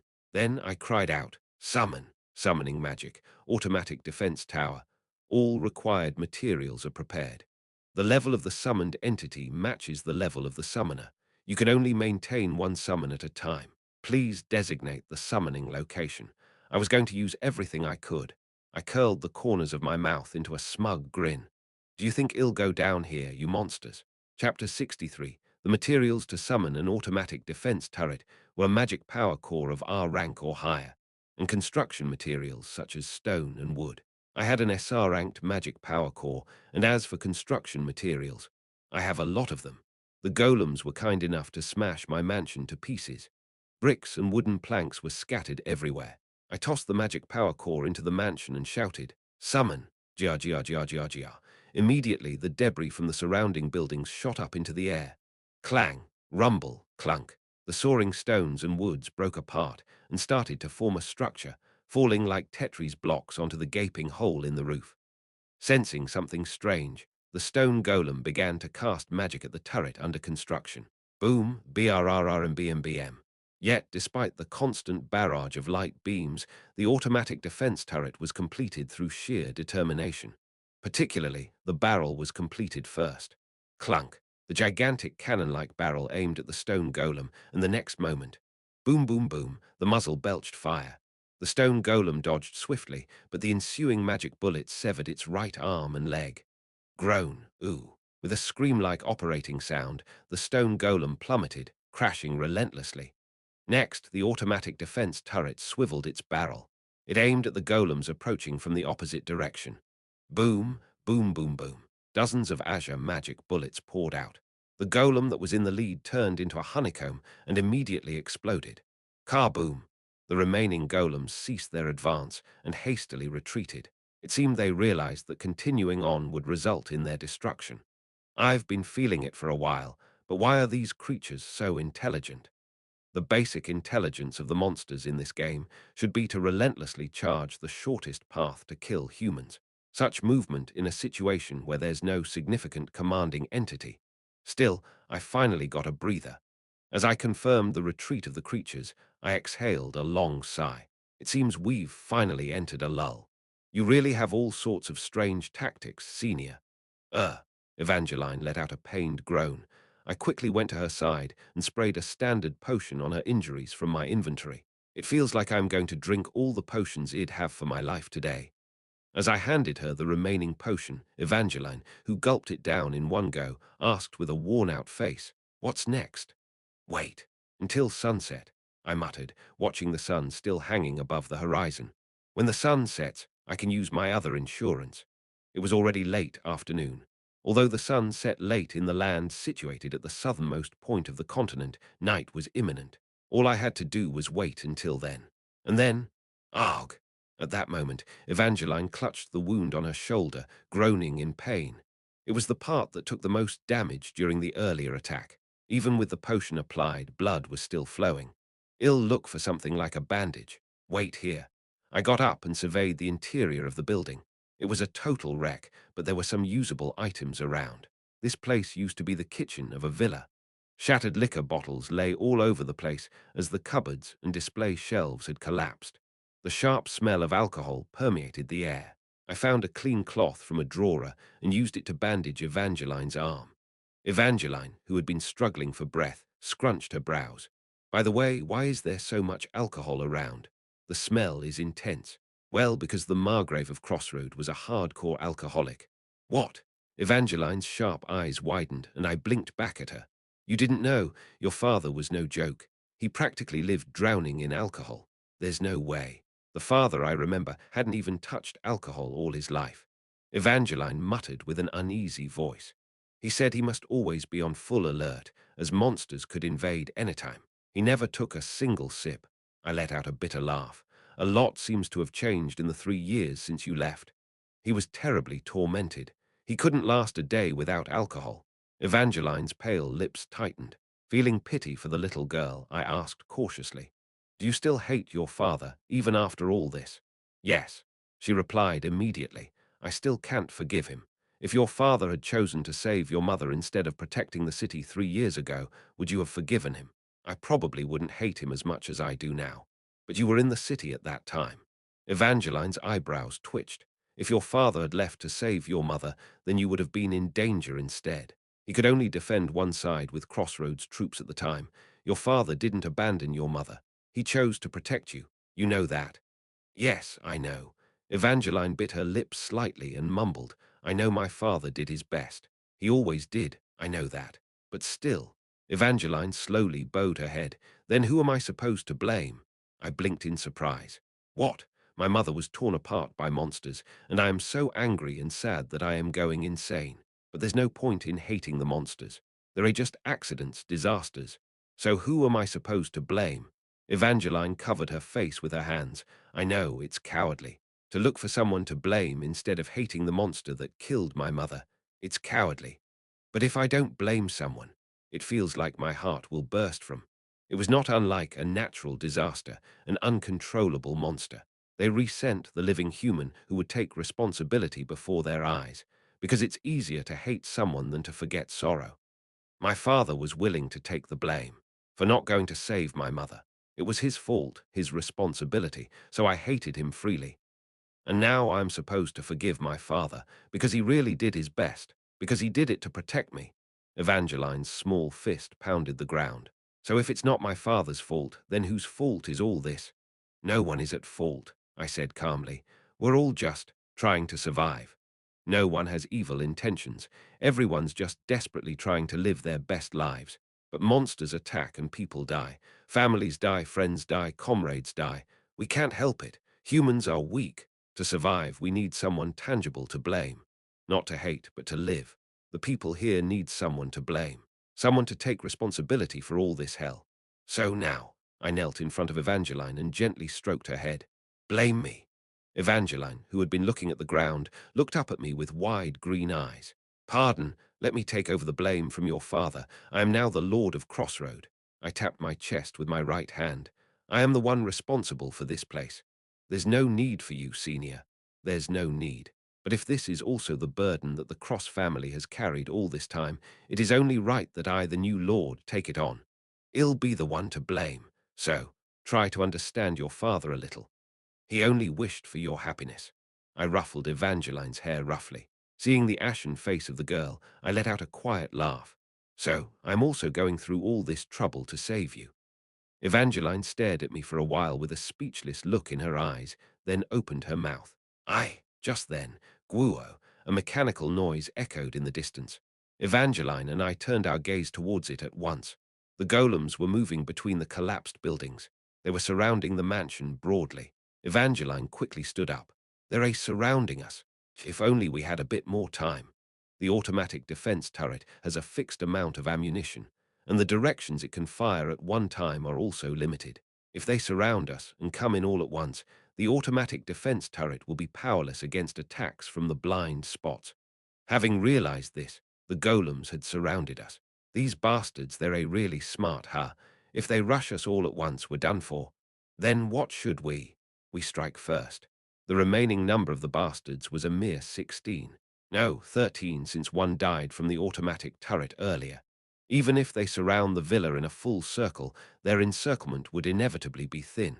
There's a possibility to break through. I picked up the magic gun, Black Queen. Our only option is to break through their encirclement by attacking one side first, then eliminate the remaining bastards one by one. I briefly glanced towards the west. The sun was gradually setting. It's almost night. The chance I have been waiting for is coming. The opportunity to use one of the 2 insurance policies I have left. Evangeline showed me her empty hands. But I don't have any weapons. It was a shame that she had just destroyed 2 SSR-grade set equipment pieces she had brought from the dungeon. It was indeed regrettable. With a bitter taste in my mouth, I motioned to the outside. There's the backup equipment.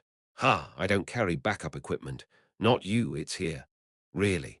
Did Dad store weapons in this villa? No, not exactly. With a smirk, I gestured towards the orchard in the backyard. I buried it a few days ago. Evangeline, who had been blank for a moment, suddenly opened her mouth wide. You don't mean that? Clank, thud. The heavy weight stepped on glass fragments, making a noise. The sound of golems slowly tightened their encirclement. They carefully approached the villa, pushing through the rubble of the destroyed buildings.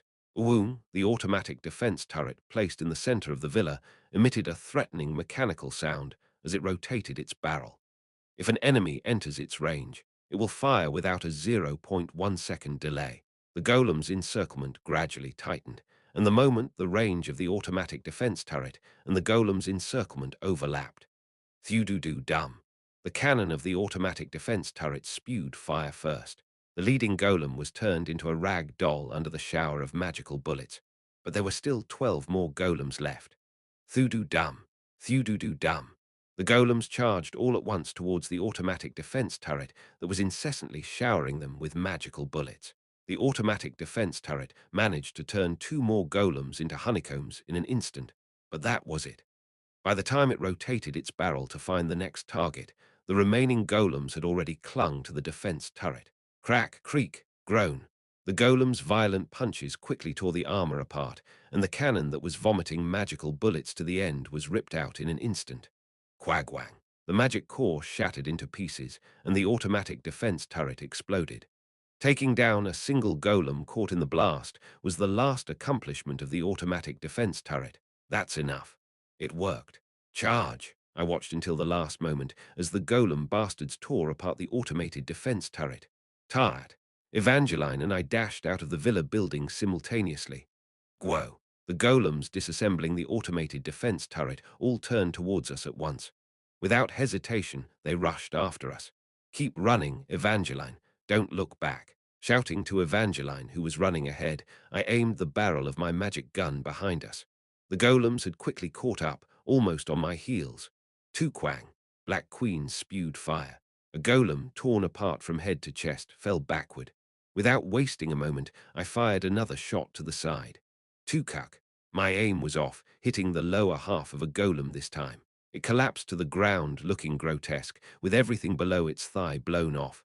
It wasn't what I was aiming for, but it was incapacitated nonetheless.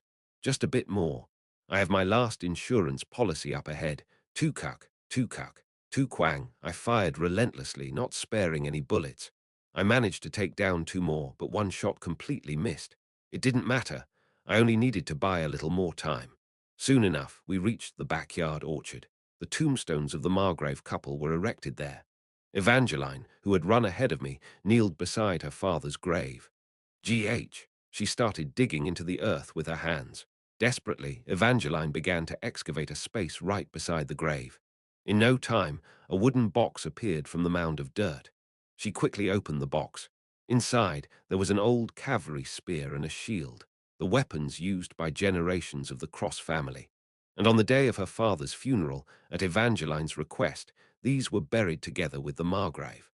With her dirt-covered hands, Evangeline tightly gripped the worn-out cavalry spear. Chapter 64, 3 years ago, the day Evangeline left home for the capital. The Margrave, following his daughter, handed over his cavalry spear and shield to Evangeline. They were family heirlooms passed down through generations. Though old, their quaint appearance and durability were unparalleled in the region, making them prized relics. And they were the relics Evangeline had desired ever since her childhood.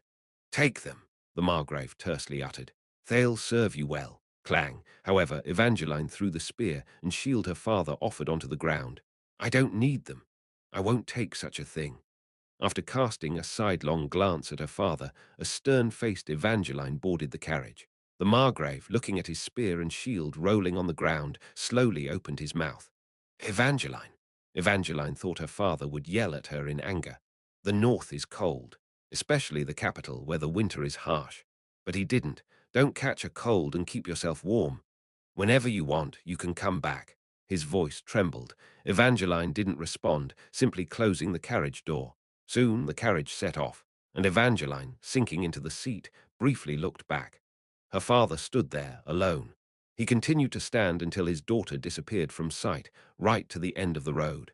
With her dirt-covered hands holding the worn-out cavalry spear and shield, Evangeline bit her lip hard. The spear and shield were heavily worn out, just like her father, who had aged rapidly after losing her mother. In her childhood, she had found these relics so cool. Her father's back, silently grabbing his relics and leaving home whenever monsters attacked. It couldn't have been any cooler. How did it come to this? How? Grrrr. The golem chasing her roared fiercely. Ash shouted urgently. Evangeline, hurry! Evangeline hastily slipped the shield onto her left arm and grasped the cavalry spear in her right hand. Then she asked, You said we had insurance, Senior. Yeah, we do.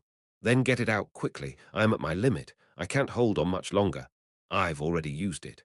Prince Ash had his uniquely cunning, confident, and exceedingly handsome smile. It's right here. Ash's forefinger tapped Evangeline's forehead. You are my last insurance. Evangeline blinked in disbelief. What? Come on, get up. My insurance sheep. Wield your father's relics and fight as he taught you. She wanted to argue, but there was no time. The golem was practically breathing down their necks. Evangeline clenched her hands around the shield and spear. As if finding its long-lost master, the relic fit perfectly in her hands. Then, for some reason, you hold the spear like this and the shield like this. Memories of a time spent with his father briefly crossed his mind. The time of her very childhood. That moment when she first learned to handle a spear and a shield. Gritting her teeth and bolting upright, Evangeline charged at the oncoming golem, thrusting her cavalry spear.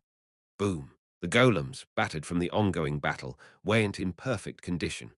The worn chestplate, tattered and torn, was ripped open in a single blow from the old cavalry spear.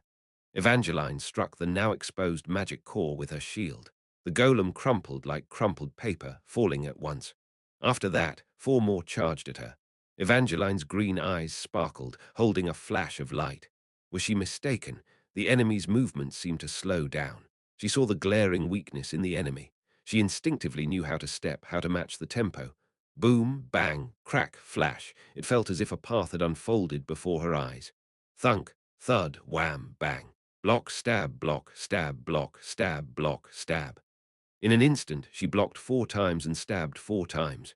Her refined movements, quick as lightning, incorporated defense and attack. When Evangeline came to, the 4 golem warriors were shattered into pieces. crumbling to the ground. Ha! A stunned gasp escaped Evangeline's lips. The backlash from the intense movements with her injured body came late. Biting down on the pain that surged throughout her body, Evangeline recalled the sensation just now. What was that? Clap, clap, clap, then she heard applause. Looking fiercely to the side, Ash was smirking, clapping his hands. Great job, insurance sheep. I told you I had faith in you. Senior, that just now. What exactly? Evangeline stared down at her trembling hands. It felt like I saw some path. What is this? Well, that's because your weapon is your personal equipment. The characteristics apply even without upgrades. That's the effect. Personal equipment, upgrade, characteristics, effect. Evangeline blinked in confusion at the incomprehensible words, but one thing was certain. Prince Ash knew the identity of this strange sensation. Ahem, but more importantly, we have something more urgent right now. Ash, flustered, pointed to the sky. The last one. Hovering in the air was the last of the stone golems. Despite having lost its right arm and right leg, it was still ready to fight. The gathering of red magic at its remaining fingertips was visible. How should we do this? It's too high, our attacks don't seem to reach. The stone golem hovered at a height of about 10 million, but they had no long-range weapons. Ash had run out of ammo for his magic gun. Evangeline could at least hurl a spear, but if she missed or if it was dodged, she would be left empty-handed. There is a way. Ash gave a wry smile. Despite the situation, Evangeline thought unknowingly how confident he was to be able to smile like that. The prince always has a bag full of tricks. Ash looked at the western sky. The sun had almost set. Night was about to fall. Evangeline, this is the final order for today. Speak. Run straight at him. I'll knock him down. Evangeline decided not to ask how he would knock him down. She follows when Ash gives an order, because she has realized that it is the most rational and has the highest survival rate. I'll go. This is the end. Cheer up, that cheer, it's too old-fashioned. With a kick, Evangeline rushed forward. Ping, fizzing. From the stone golem, the annoying red beam poured out. Perhaps because it only had one arm, the magic attack was much weaker. Thud, crash. If there's a problem. The problem was that Evangeline was also extremely exhausted. Still, she ran. Kicking the ground with her convulsing legs, she headed straight forward towards the space occupied by the monster. Ah, it was then. She had a similar feeling to before. The optimal path to run while avoiding enemy attacks appeared in her eyes. What is this feeling? With her shield firmly held up, Evangeline ran along that path. The moment Evangeline charged, the stone golem wildly showered magic. But Evangeline managed to reach right below it without even a scratch. Well done, Evangeline. And when the stone golem's attention was completely focused on Evangeline, in that gap, Ash, who had run towards the stone golem from the opposite side, took something out. This is checkmate. It was a torch with blue flames flickering. Ash threw it as hard as he could at the stone golem. Whoosh. The sun had completely set by then. Under the dark sky, the blue torch soared high, emitting light fizz, and soon fell powerlessly below. It didn't even hit the stone golem, let alone reach its feet. It merely cast a blue light over the golem before going out. Thud. The sound of the torch hitting the ground echoed feebly. A silence fell. Not only Ash and Evangeline, even the stone golem stood frozen awkwardly. Bewildered, Evangeline, who had been silent, opened her mouth. What on earth, that moment? Flash. There was a flash of light from far away. It was from the walls of Crossroad. And a few seconds later, screeching explosion. Suddenly, the chest of the stone golem burst open. What? Evangeline stared in disbelief. The demon bullet flying from the far-off city of Crossroad had pierced right through the chest of the magic stone golem. A shot fired from Crossroad. Had it been fired from such a long distance, following the signal of Prince Ash? It's impossible. It's not something a human can do. It's physically impossible. Amidst her disbelief, Evangeline heard Ash's loud voice. What does it matter? It's a one-time chance. Evangeline. The magic stone golem, caught completely off guard, was falling. Ash reached out his hand and shouted, "Finish it off!" Whoosh. Before she knew it, Evangeline found herself following the man's command. She charged at the falling magic stone golem, took a step forward, and jumped into the air. Hee-ya! With all her might, she thrust her spear. Thud! The worn-out knight's spear of the Cross family emitted a dazzling white light and pierced the air, and passed right through the magic core of the last golem. And thus this long and dreadful battle ended. Thump, crash, pieces of the destroyed golem fell in all directions. Evangeline, having thrust her whole body through the golem and landed on the other side, soon collapsed forward. Ah, she felt as if she could die from exhaustion. Without exaggeration, she lacked even the strength to lift a finger. As she finally lay flat on her back, the world spun around her and Prince Ash appeared in her vision. Ash sat down beside Evangeline with a tired smile. You worked hard, Ace Jr. I never thought you'd actually do it. Is it really over now? At least here, yes. They had indeed defeated 50 large monsters by themselves. Although the secret weapon Ash had brought out was from outside the game, it was still an incredible feat. Senior, Uray, amazing. You managed to do something this impossible. No one would believe it even if we told them. Ash shrugged nonchalantly. Let's keep this as our own little war. Evangeline's eyes began to close. Can I pass out now? Could you keep going if I said no? If that's an order. Ill. Endure. With half-closed eyes, Evangeline strained to speak. Ash reached out and gently closed Evangeline's eyes. You can sleep, kiddo. Rest easy.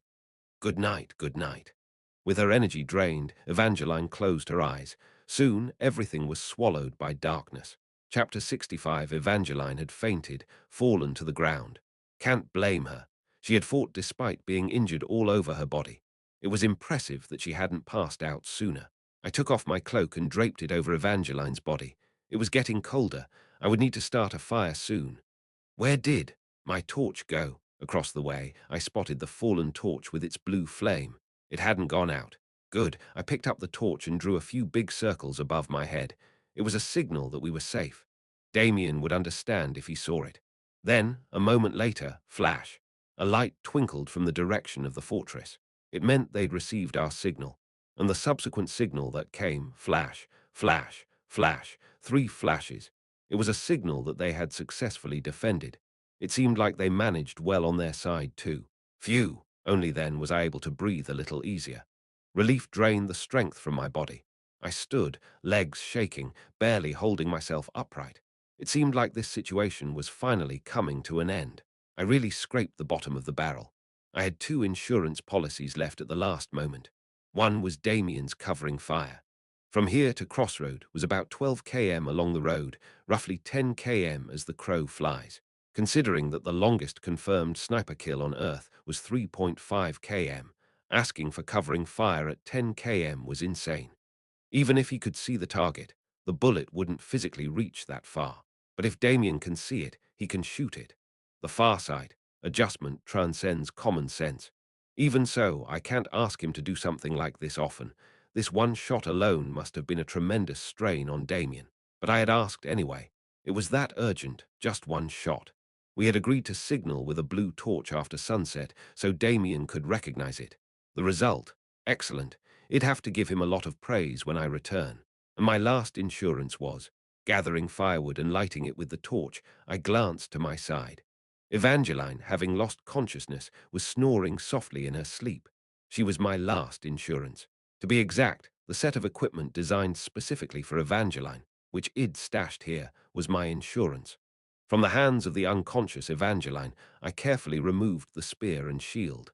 The options appeared before my eyes. Cross-Family Spear, SR LV30, Category, Cavalry Spear, Attack Power, 25-30 Durability, 3/30 Needs Repairing. Exclusive weapon for the character Evangeline Cross. True abilities unlocked upon upgrading. Cross-Family Shield SR, LV30, Category, Shield Defense Power, 25-30 Durability, 2/30 Needs Repairing. Exclusive armor for the character Evangeline Cross. True abilities unlocked upon upgrading. Set effect, Heir of the Cross Family, 2/2, exclusive set effect for the character Evangeline Cross. When this character equips both items simultaneously, she gains the unique trait Crossroad. Every SSR grade character has their own unique equipment. These are usually equipment related to the character's story, with unique traits or effects. They either amplify the strengths of the character or compensate for their weaknesses. That's why SSR characters are especially good. Although there are excellent heroes even among SR grades, ultimately, due to the presence or absence of unique equipment, SSR-grade characters become stronger. So, speaking of Evangeline's unique trait identical to the city's Namethi's Crossroad thing.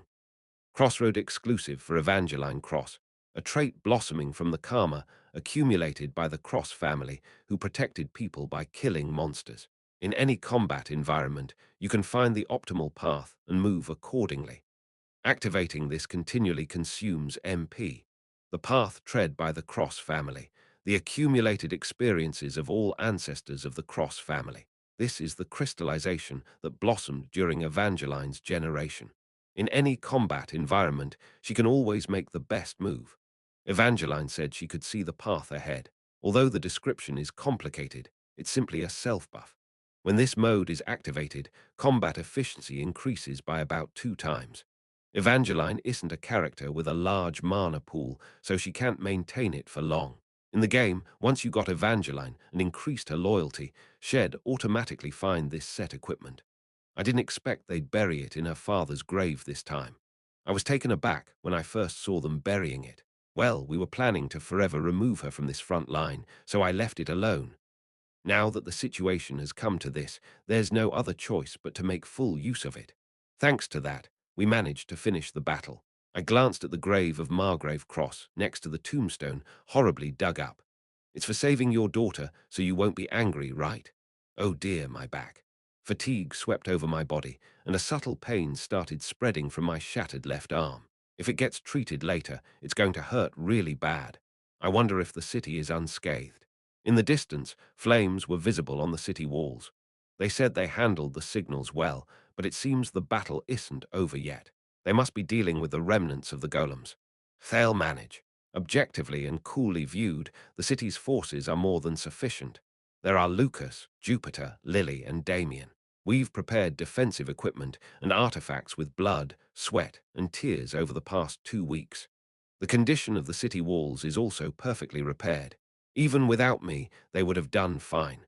I had to believe that. I had to trust my party members. Let's rest for a bit. I stretched my hand towards the campfire and began to doze off. Exhaustion rolled in like a wave. I started dreaming. In the dream, I saw a young child lying in a hospital bed, wearing an oxygen mask, head shaven, and asleep with eyes closed. Beep, beep, the rhythmic sound of machines echoed. I stood beside the bed, silently observing the child. Beep, beep, only the repetitive sound of machines filled my ears. Beep, beep, beep, beep. Gasp. I awoke from my dream in a sweat. It was still dark, still night. Judging by the stars in the sky, some time had passed. Something warm made me turn, and I found a cloak covering my shoulders. Wasn't this the one I gave to Evangeline? You're awake. A snarky voice came from up front. It was Evangeline. She was slowly collecting firewood. When did she wake up? Are you feeling any better? After getting some shut-eye, I am somewhat better. Not dying, at least. How about you? Considering we took down 50 golems, I feel surprisingly light. I gritted my teeth against the pain in my left arm and chuckled. Evangeline snorted. You don't need to act tough. Is that for you to say? HMPH. Evangeline tossed the collected firewood into the fire. The flames quickly grew stronger, spreading warmth all around. Evangeline put her hands deep into the pockets of her torn jacket and exhaled. Sigh, are we going to have to camp out here tonight? Looks like it. We can only go back once the situation in the city settles down. I wonder if everyone there is okay. They're probably better off than us. You don't need to worry. Just then, a thunderous sound rumbled from Evangeline's stomach. Almost simultaneously, a feeble sound came from my own stomach. Evangeline glared at me. What? What now, girl? I am hungry. So am I. You're a great cook, you know. You graduated from the academy, too. You should at least know how to prepare a camp meal, right? Evangeline then suddenly raised her hand. Rock. What? Seriously? Are we really going to decide this way? Paper. Wait. I don't know the rules around here. Does rock beat scissors? Scissors beat paper, and paper beat rock? Scissors. I showed scissors, and Evangeline showed rock. Heh. Evangeline puffed her chest out in victory. Darn it. I overthought it, wondering if the rules of rock, paper, scissors might be different on this planet. They're the same. Grumbling, I headed back to the villa and rummaged through the kitchen cabinets, gathering a few things before returning to the campfire.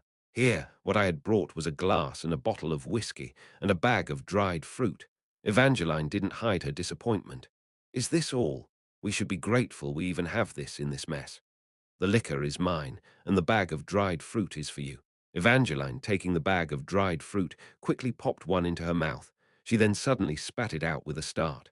Chewy, it tastes awful. What is this? It's the fruit your father harvested. At my words, Evangeline froze in her spitting pose. The Margrave was chewing that every day. Really, it was damn stupid of you, old man. Evangeline, hesitating to pull out another piece of dried fruit, threw it back into her mouth. Her face changed color as she crumpled and then smoothed it out repeatedly. In the end, she managed to swallow it without spitting it out. It tastes horrible. Panting with her tongue out, Evangeline gestured towards the glass in my hand. Give me a drink too. My mouth is so dry I need to drink something. This is alcohol, you're underage. What does it matter? I've been through hell and back. Evangeline looked rather solemn. You said it earlier, senior. Try everything you haven't tried. Waste your life without regret. Now I know. Holding back when you want to do something is stupid. I'm not going to hesitate anymore. I'm going to do what I want. Evangeline waved her hand towards the whiskey glass. Fine, just give it to me already. You're barely past puberty and already eager to. I poured a small amount of whiskey into the glass, handing it over. Just a sip. Evangeline, taking the glass, closed her eyes tightly and downed it in one go. Good for her few, she exhaled oddly, as if she'd seen it somewhere. This whiskey is strong, are you okay? Really it tastes horribly. Well, figures. Both the fruit and the whiskey, they taste awful. Evangeline, handing back the glass, touched her forehead with her hand. Already getting tipsy from her first drink, her face quickly flushed. Did Dad eat and drink this every day? And he protected this city in this state for 3 years, chewing dirt and drinking dust. Even if you want to turn your back and run away, you don't, and you do your job every day. Pouring myself a drink, I chuckled. That's what it means to be an adult. I don't want to be an adult. Ha ha, cute.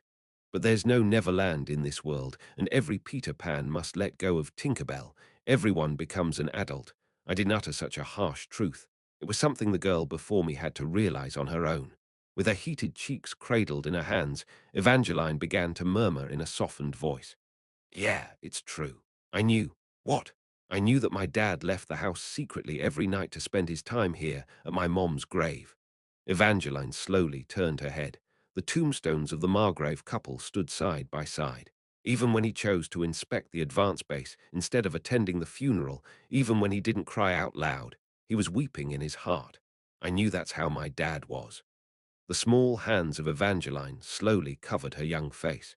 I still hate my dad, so I wish he were here, so that I can hate him freely, so that he could scold me for being a bad daughter. I hate it all now, holding resentment by myself, missing him by myself. Her monologue gradually turned into a child's whine. I miss them. Mom and Dad, I miss them. Evangeline began to sob quietly. I didn't comfort Evangeline. I left her crying alone. In this cold world, in this harsh world, she herself had to endure the taste of dirt and dust and learn to survive on her own as she became an adult. I miss you, Dad. Evangeline, who had been sobbing, eventually fell asleep, drunk. She curled up and buried her face in her knees. After wrapping my cloak around the young girl, I picked up the bottle and the cup and stood up. I walked to the tombstones of the Margrave couple, opened the bottle, and sprinkled alcohol over the grave. I poured the remaining alcohol into my cup and drank it. Feeling the heat spread in my stomach, I slowly turned eastward. The eastern sky was gradually brightening. Dawn was approaching, clippity-clop, clippity-clop. Under the brightening dawn sky, I could see my soldiers coming from afar. I gave a wry smile and waved my hand. I saw a flash of relief on Lucas' face, who was riding the leading horse. And so another stage was drawing to a close. Chapter 66, Crossroad City Center. The temple. Having been transporting here since dawn, I was getting my left arm treated. I'm not sure how you came about this injury. The temple's priest and Rankar healer, Saintess Margarita, finished treating me and wrapped my arm in a bandage. Every single bone in your left arm is shattered. Thankfully, you gave yourself first aid with a potion, so it didn't lead to a life-threatening injury. Ouch. After tying me up in a cast, Margarita, who had stepped back, let go of my arm. Even after the treatment is completed, you won't be able to use your left arm as before. Your grip strength will decrease, your wrist may stiffen, among other problems. Is that so? I gritted my teeth. The price of the zero fumble was hefty. Should I be grateful I am not a combatant? Anyway, absolute rest is needed. Come to the temple once every 2 days to get treatment. Understood, Saintess. Thank you. After fiddling with my immobilized left arm, I asked a question. Is Evangeline okay? Her shoulder injury is a bit severe, but if she doesn't strain herself, she should recover soon. She's an exceptionally sturdy person. She is a SSR rank tanker. Her recovery ability is incomparable to my frail one. Or is this the difference between a teenager and someone in their 20s? After expressing my gratitude to Margarita, as usual, I generously put a donation in the donation box and stepped outside. Lucas was standing there. Seeing my left arm in a cast, Lucas' face was a complicated one. I smirked. What did I say? I came back in one piece. Ouch. The jerk suddenly hit my left arm. Sparks flew in front of my eyes. Arg, it's fucking painful. What are you doing, bastard? You're not exactly in one piece, are you? Stop bragging. Sure, but that doesn't mean you should hit my injured area. If you have a complaint, use words, you jerk. As I was about to flare up, Lucas made a face like a rain-soaked puppy. What reckless act did you do this time, my lord?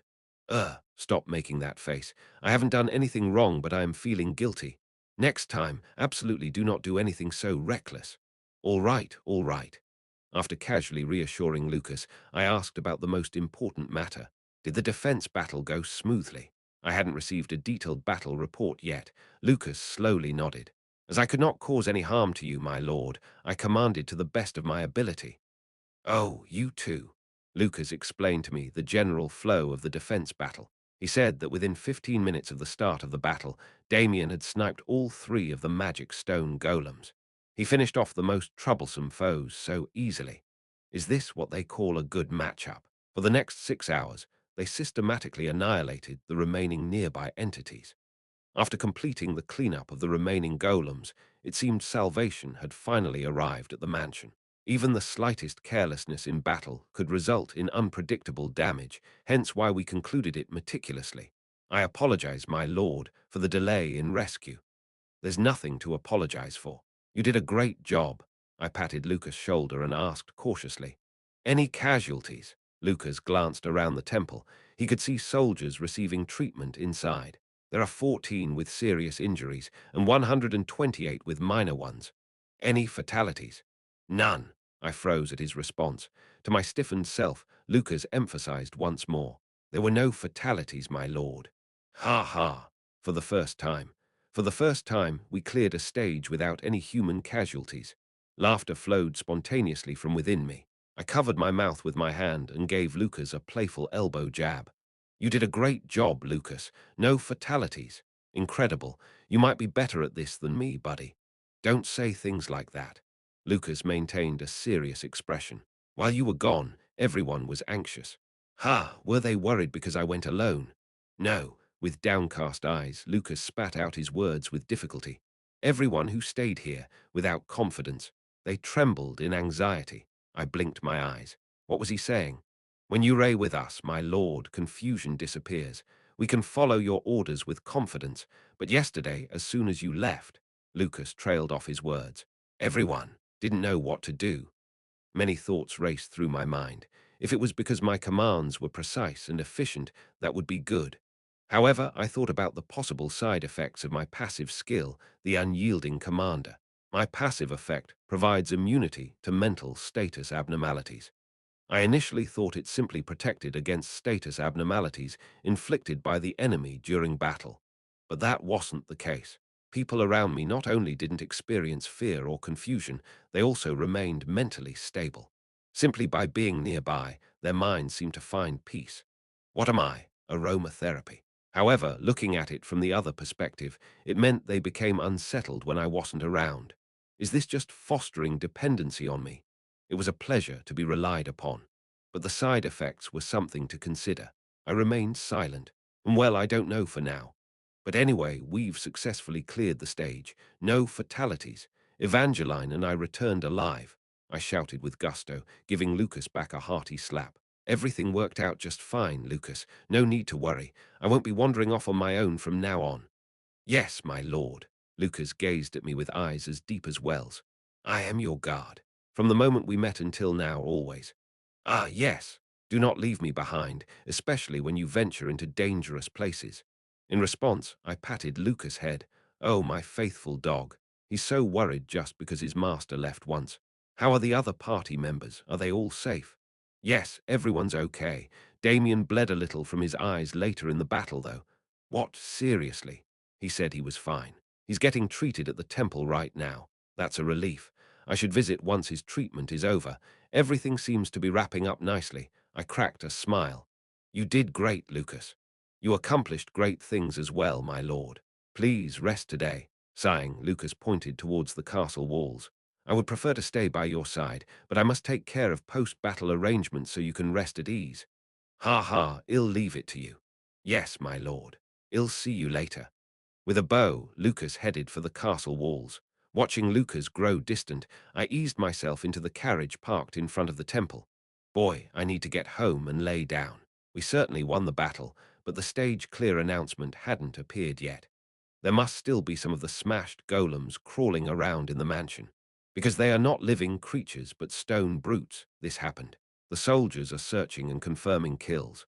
Once that process is finished and the last one is defeated, the stage clear announcement should appear. I guess it'll end today. In the Lord's mansion, the inner courtyard. Sitting comfortably in a small pavilion, I enjoyed the sun.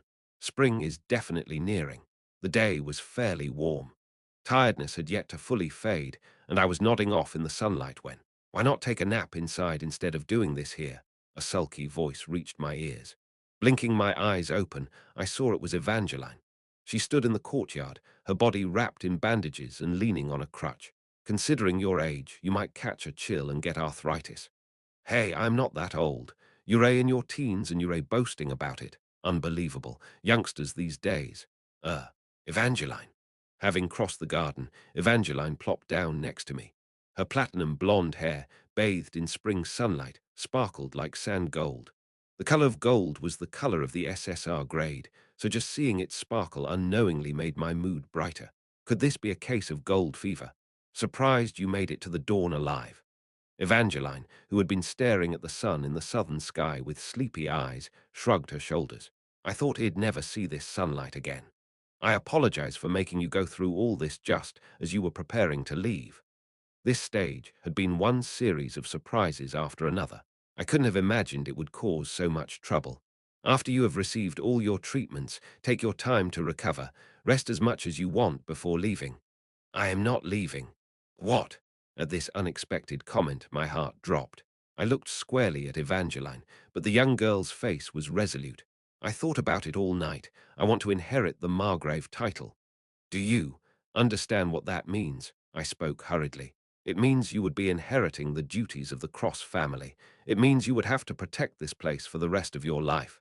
I know. Your father wanted you to leave this place. He wanted you to live freely as you wish. I am sorry, but I still haven't fully forgiven my father. Disobeying his will is the last act of disobedience I can commit. Evangeline nodded slightly. I'm a stubborn mule after all. I smiled bitterly. This girl, senior, I want to understand my father. Evangeline's gaze drifted toward the southern fortification in the distance. His feelings at that time, his thoughts, his actions, I still don't fully understand. The place her father had once stood and defended, her gaze towards the front line was firm. If I stand in the same position as my father, perhaps then I would understand the inner thoughts of that stubborn old man. I am sorry for going back on my word, but Evangeline smirked wickedly. I want to inherit the title and regain the authority over the territory as the rightful heir to the Cross family. Evangeline, the resentment and responsibility you're trying to bear, I'll share it with you. Evangeline confidently pointed at herself. I keep saying this, but I am the top of the academy. I can hold my own in a fight. Of course, she is the noble SSR grade after all. I'll grow taller in the future. I'll become much cooler. She will. A few years from now, she will be a gallant knight. Above all, I'll become stronger, both as a knight and as a person. Yes. After going through her third job advancement and acquiring her ultimate skill, she, equipped with an upgraded exclusive set of equipment, will indeed become the strongest tank. So just say one thing. What's that? Let's fight together from now on. Evangeline rose from her seat and stood in front of me. Despite her diminutive stature, she stood confidently, bearing a remarkable resemblance to a knight. I'll protect this city right beside you. The most powerful SSR rank tank, Evangeline Cross, was asking to join my party first. There was no player in the world foolish enough to reject this proposal. Facing Evangeline, who wore a confident smile, I returned her grin and responded, "No. Haha, all right then, I look forward to." "Wait, what?" I said no. Evangeline's eyes widened in surprise. Her expression revealed she never dreamed of rejection. I thrust my index finger towards her surprised face and shouted, "This city is already mine. I can't give it back. Seriously, I mean it. Do you know how hard I worked to secure this place? How could you ask me to give it up? Do you think I've gone mad?" Chapter 67, This city is already mine. Can't give it back. I stuck out my tongue at her. You think I would just give it back because it's originally yours? As if to spit out power as sweet as a candy that's already been in my mouth. What a delusion. This city is already claimed by Prince Ash. Evangeline, with an exasperated expression, froze in place, her mouth hanging open. Her eyes were wide with shock. A chuckle escaped my lips. Perhaps it was time to tease her a bit. "But if you insist on asserting your right as a successor," I lightly tapped Evangeline's forehead with my fingertip, "under the condition that you, as a mere knight under my command, cooperate in defending this front line." Damn. When you become an adult, when you're mature enough to take responsibility for this city, if you keep assisting me diligently until then, and if your feelings don't change until then, I nodded emphatically. I'll give back the position of Margrave and the lordship, all of it. Evangeline, unable to close her agape mouth, suddenly narrowed her eyes. 3 years. Ha, what's in 3 years? In 3 years, no, 2.5 years, I'll be an adult. Let's see then. Whether she was heated or happy to have a challenge, Evangeline passionately spoke to me with a subtly pleased expression. "I'll earn your recognition, and I'll rightfully inherit both the title and the city." Looking down at such a knightly girl, I curled one side of my lips into a smile. "I'll look forward to it, Evangeline Cross. Anyway, the strategy for this game takes about 3 years. What does it matter if I return the city or not after that? I'll just throw a few more tickets at it." We continued our staring contest for a moment, but eventually both of us groaned in pain from our injuries and sat down on the bench. After sitting silently for a while, basking in the sun, "Can I ask you one more thing?" Evangeline opened her mouth cautiously. I nodded in response. "What is it?" "When I was young, my mother told me." Evangeline's face was distant as she brought up an old memory, that she knew living in this city, marrying my father, and giving birth to me would lead to sorrow and hardship. Even knowing this, she chose this path because of continuity. Evangeline gently shook her small head. What does continuity mean? Why did she choose to live in this city, knowing she would face such an end? For the sake of continuity. She said I would understand when I grew up, but even now I still don't. Is that so? I brought my fingertips together and placed them on the brow of the pensive Evangeline. Pop, I flicked her forehead. With every ounce of sincerity, I poured all my available strength into my fingers.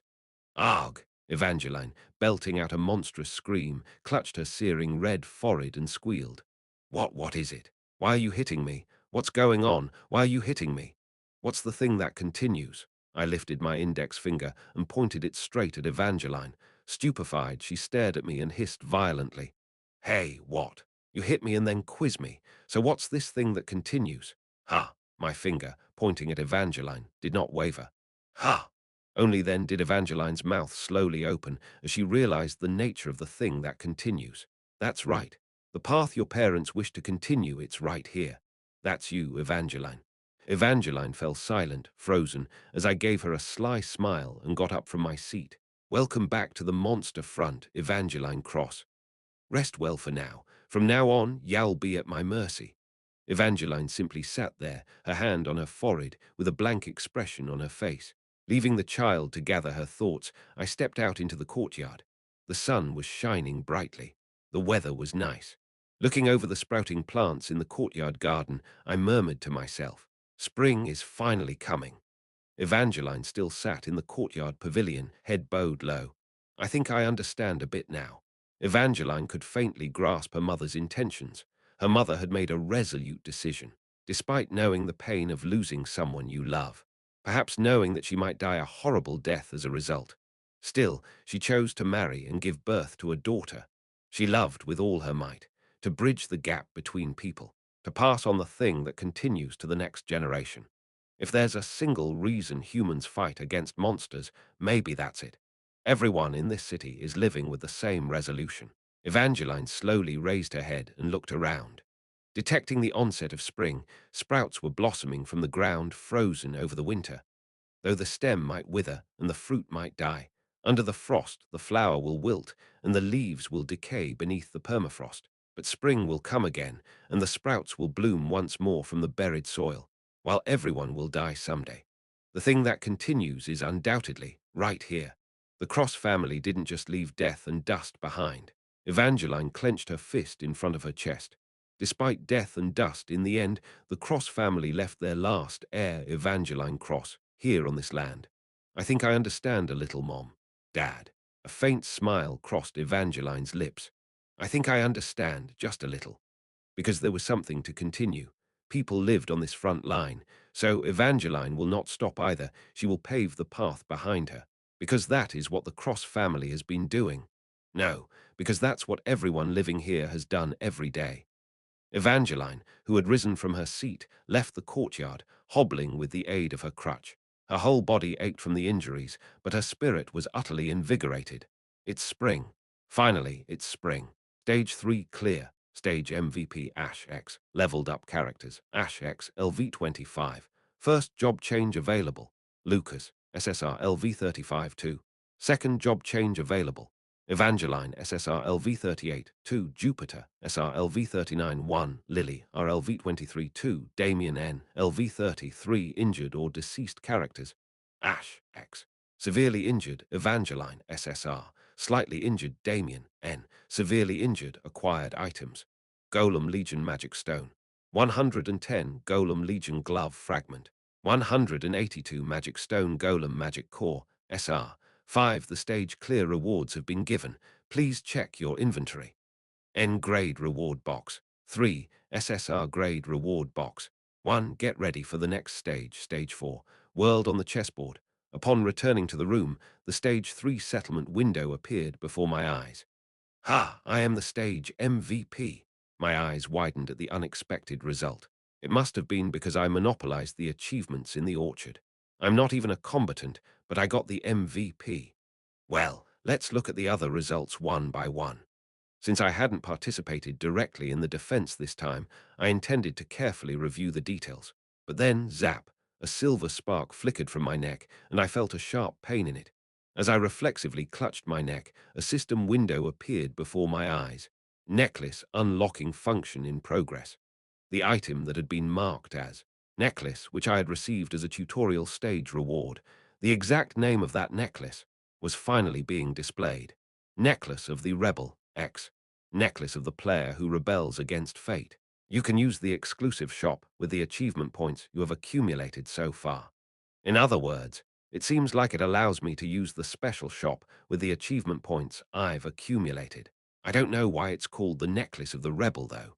The player rebels against fate. It's the first time I've heard such a thing. I wonder if there's some hidden information. After pondering, I set it aside for now and opened the achievement shop. Let's see what's there first. Ding!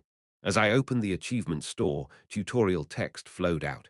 Welcome to the Achievement Points exclusive store. You can purchase various items and abilities that will aid your game with the achievement points you've gathered. Current achievement points. 1 million P. Add more joy to your gaming strategy by purchasing appropriate perks. Joy, ha. Aren't they just trying to spice things up? I wonder if there's anything worth using. Muttering to myself, an advertisement similar to a supermarket flyer popped up next. Director's recommendation. Dark event tracker detects and notifies you in advance when a dark event will occur in the stage. Price. 100,000 P. Please buy it because it's really recommended by the director. A message that seemed to be desperately written by that guy, Ada, was visible. Did he consider this item particularly necessary? A dark event detector. But what's a dark event? I've never heard of it before. I touched the item for more detailed information about the perk. Dark event occurs when S. intervenes in the game. A random event occurs on the stage, adversely affecting the player's strategy. I opened my eyes wide. Could it be? Though the points were considerably expensive, without hesitation, I immediately purchased the Dark Event Tracker. Flash. The necklace flashed once, and the tracker function was instantly added to the system.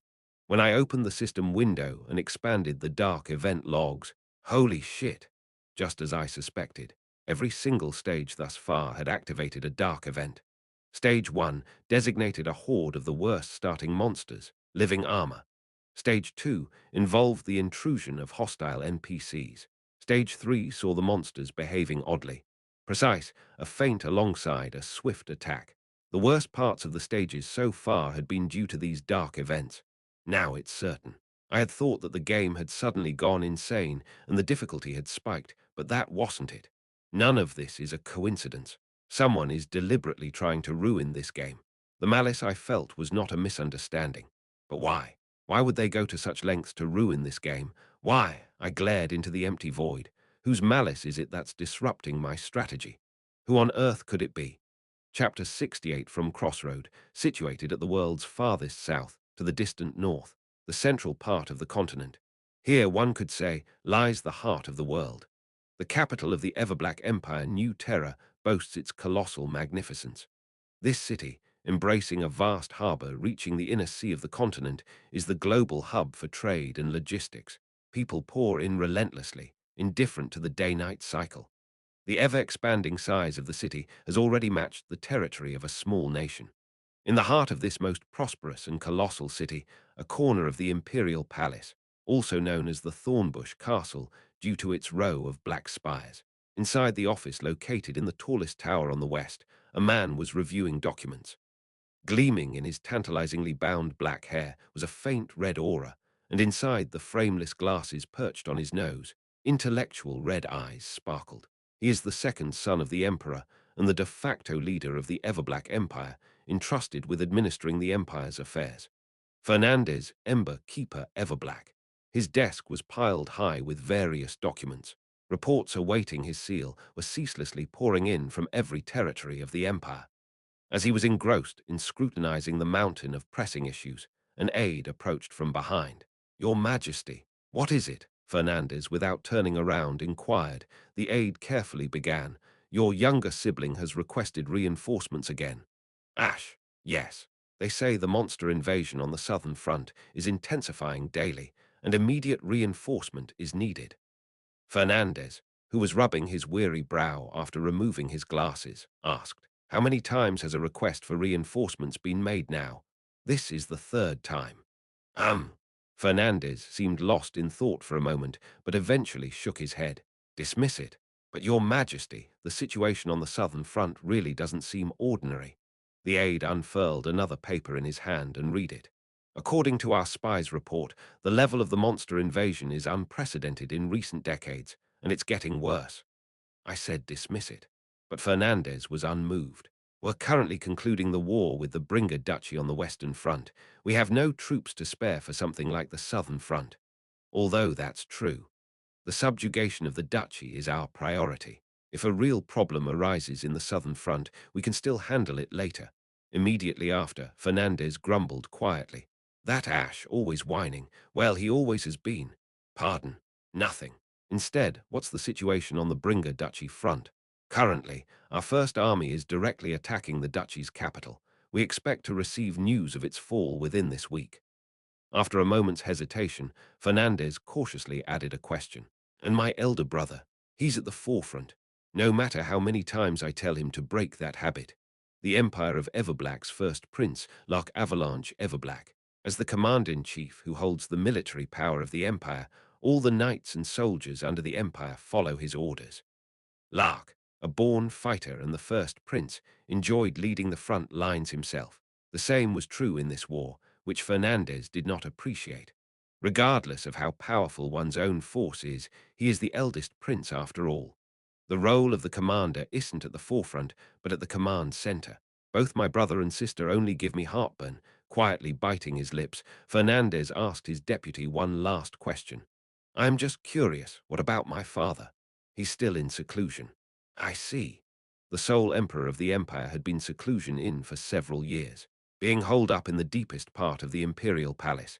He would occasionally issue letters in person or call people to his inner palace to quietly give orders.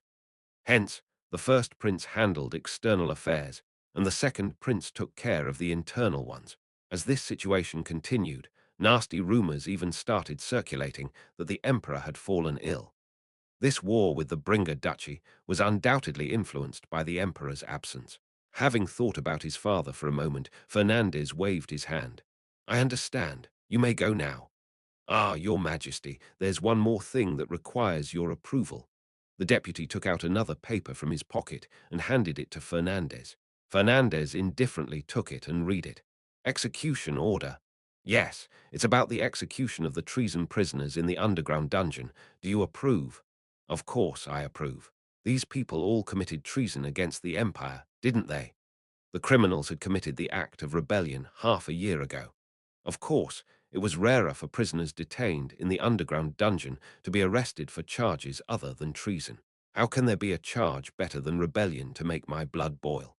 As Fernandez was about to immediately sign his approval of the execution, his hand suddenly stopped. "Wait, yes, didn't you say earlier that Ash requested reinforcements?" "Yes, I did. Send them." "Ah, you mean the reinforcements?" "No." Bush Fernandez tore the execution approval letter he held in his hand in half. "Send these condemned criminals to the monster frontline." "Excuse me. Ash needs meat shields too, doesn't he? Whether they die by execution or are torn apart by monsters, I think it will be much the same." The shocked deputy objected immediately. "But Your Majesty, these aren't just ordinary criminals. They plotted a rebellion and caused severe damage to the Empire. We don't know what they might stir up if we send them to the south." "Ash will handle it." Fernandez was unfazed. "Ash is probably desperate for troops. He'll take what he can get, whether it's fresh or rotten. I will write the order under my authority as the Grand Vizier. The execution of these 5 criminals will take place on the southern front, and Prince Ash will be responsible for its execution." Fernandez, who had written on a new piece of paper with his flowing handwriting, smiled with satisfaction. "Sending troops because my brother is struggling. I really am a kind and good older brother." Fernandez turned his head to the south. Through the wide window of the tower, the sun in the southern sky was pouring out blinding light. Towards his younger brother, who was incredibly far away, Fernandez whispered quietly, "You think the same, don't you, Ash? My ears are itchy. Is someone talking shit about me?" I vigorously scratched the inside of my ear with my pinky. "Why is it so itchy all of a sudden?" "Well, being cursed is part of my job. I am the lord of this place, Crossroad, the ultimate responsible person. It's natural that someone curses me when a problem arises. Itching ears. I should just shrug it off. Anyway," I looked at the vase in my hand with concern. "Is this okay as a consolation gift? The place I arrived at is a temple. It was a building used by severely injured people even in this facility, which heals those who are hurt." Standing in front of the door of the white corridor, I swallowed dry saliva. Visiting someone's sickbed is not something you get used to, no matter how many times you do it. Squeak! I braced myself and opened the door to enter. It was a private room. I had specially requested the temple to leave this patient alone. "Who is it?" The boy sitting on the bed let out a tiny voice. Looking at the patient with his eyes tightly wrapped in bandages, my heart felt heavy.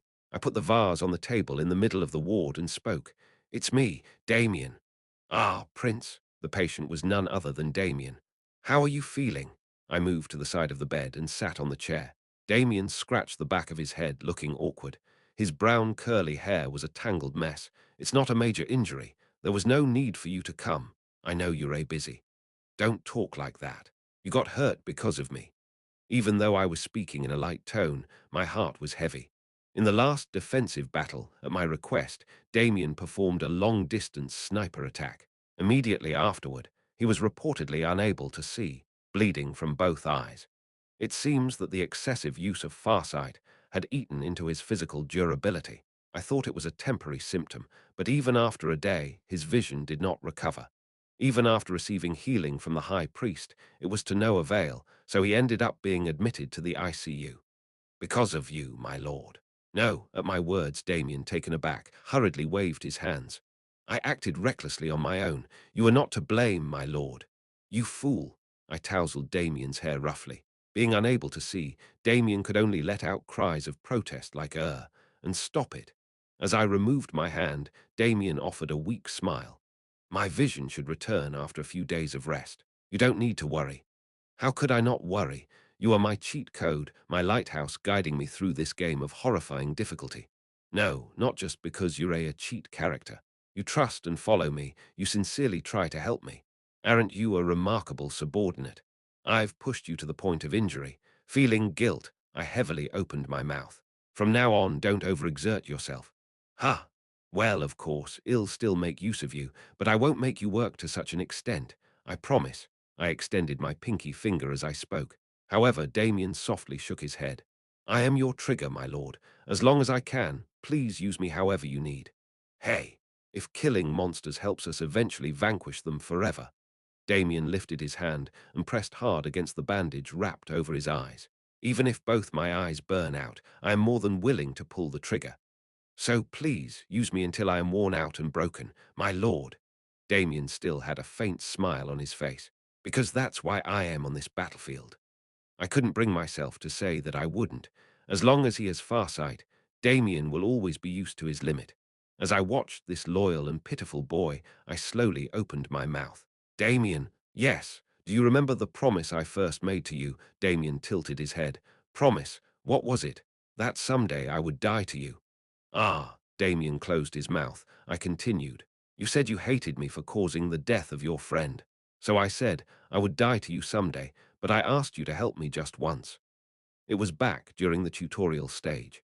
At that time, Damien had lost a friend and completely lost the will to live. To get Damien up on his feet, I even used his hatred toward me as fuel. What about Damien now? Do you still hate me for causing your friend's death? Is that hatred still valid? Damien didn't answer, instead lowering his head slowly. It was a long while before an answer spilled from the boy's dry lips. Chapter 69. Damien, hesitating, cautiously spoke. I haven't thought about it since. That promise with you, Your Highness. When all the monsters are defeated and peace comes to these front lines, Your Highness, ask me again then.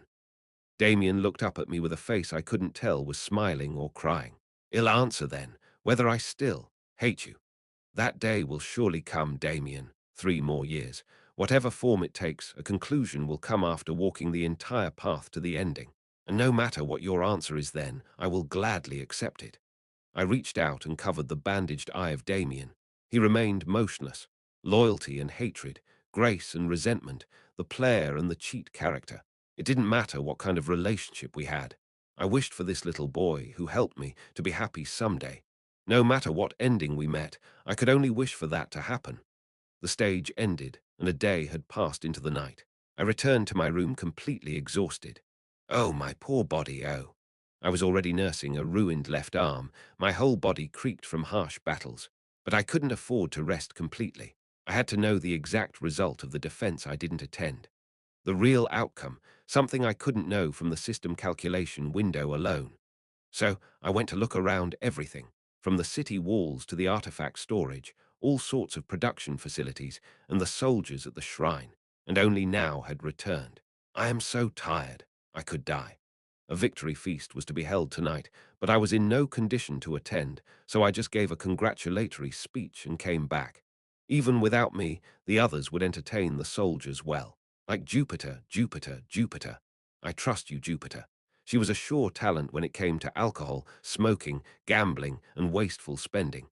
You go ahead and liven up the atmosphere and play well with the soldiers. Yaron, sitting on the bed, I was instantly overwhelmed by fatigue. I wanted to fall asleep immediately, but I couldn't postpone the tasks for today. I opened the system window. First, class change. In the last battle, 2 of the main party characters reached the level required for class change. I reached level 20, making the first class change possible, and Lucas reached level 35, making the second class change possible. First, Lucas. I opened Lucas' stat window. Let's look at the abilities of our cute SSR protagonist. Let's see Lucas' SSR. Level 35 title. The Prince's Bodyguard / Hero profession. Veteran Knight Strength 35, Agility 35, Intelligence 15, Stamina 35, Magic Power 20. These stats are insane. His strength, agility, and stamina are all maxed out. If he was born on Earth, he would have probably won several Olympic gold medals. I don't know in what event, though. Lucas had already completed his second advancement and had been promoted to a veteran knight. That meant his second skill should be unlocked as well. I opened Lucas' skill window. Let's check out the second skill. Held abilities, passive. Man of Steel, ability 1. Soul Strike, ability 2. Step of Persistence, ultimate. Opens after the third job advancement. Lucas' second skill, the Step of Persistence, had been unlocked. It was a skill that granted wings to the SSR rank cheat character Lucas. Simply put, it was a high-speed movement ability. Once used, it allowed the user to leap approximately 10 meters in a single bound, providing absurd mobility. However, a target was necessary. You couldn't just leap into thin air. Whether it was an enemy, an ally, an object, anything, there had to be something to set as a target to charge towards. Though this restriction existed, the reason this skill was considered overpowered was it had no cooldown. In the game, it could be used every turn. Of course, it consumed a massive amount of MP, but if you wished, you could wreak havoc on the enemy lines alone, playing hit and run. The reason Lucas was considered the cornerstone and the complete form among all damage tank characters in the game was simple. His skill set was powerful, simple, and adaptable to every situation. Tank with the passive, attack with skill 1, move with skill 2. Once he learns his ultimate and finishes obtaining his exclusive equipment and specialized build, Lucas will truly become a god of the battlefield. Of course, the journey to level 50 was long and fraught with challenges. Obtaining the exclusive equipment and specialized build was also far from easy. But once you've made it, the reward is worth it. Our protagonist, Lucas. Let's keep up the effort a little more. Imagining Lucas' grandeur, I closed his status window with a faint smile on my lips. Next up, it was me, Ash. From the unprecedented trash start at level 1, I had finally reached level 20 after a long and arduous journey. Thinking back on all the hardships, I felt a pang in my heart. Sob. The happiness starts after hardship, Ash. Now, you'll start unlocking overpowered skills befitting a hidden class. I didn't stop the burning circuit of happiness. I mean, it's a hidden class, the commander class that no one had ever had. Shouldn't there be one or two cheat skills that would scare the balance and make it run away? I opened my stat window. Ash X, level 20 title. Lord of Crossroads / the Crazy Third Prince profession. Intermediate Commander, Strength 6, Agility 9, Intelligence 20, Stamina 8, Magic Power 12. Considering all the effort, the stats were surprisingly decent, especially Intelligence. Even with the unique 50% reduction on growth debuff of the Commander class, these stats could be considered quite good. Enough with the stats, the skill. The second skill. I hastily opened the skill window, shouting with all my might. Did you just get a cheat skill? Own skills, passive. Unyielding Commander skill 1. Gaze of Command skill 2. Unlocked after second job change, ultimate. Unlocked after third job change, I furrowed my brow. A new skill name had appeared. But what was this? Gaze of Command. I hurriedly opened its detailed description. Gaze of Command controls the consciousness of anyone who makes eye contact, forcing them to be controlled.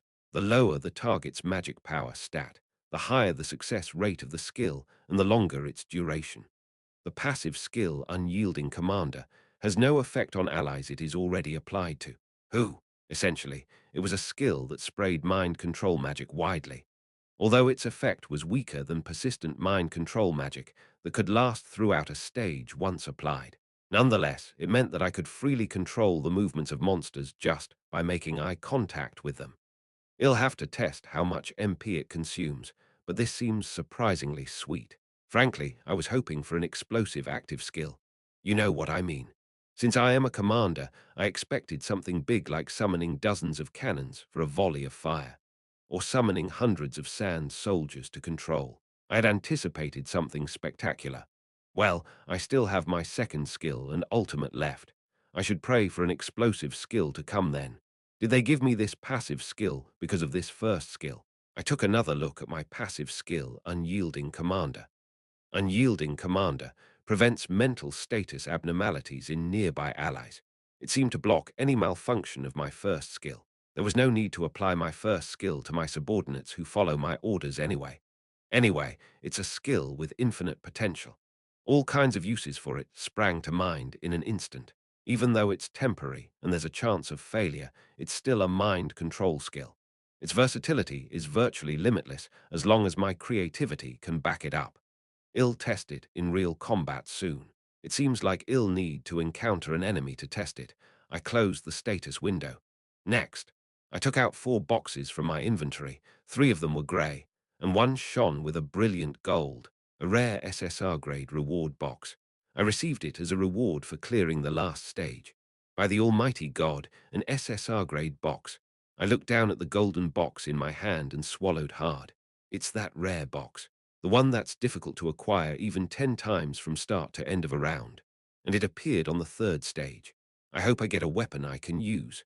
I looked down at my cast-clad left arm.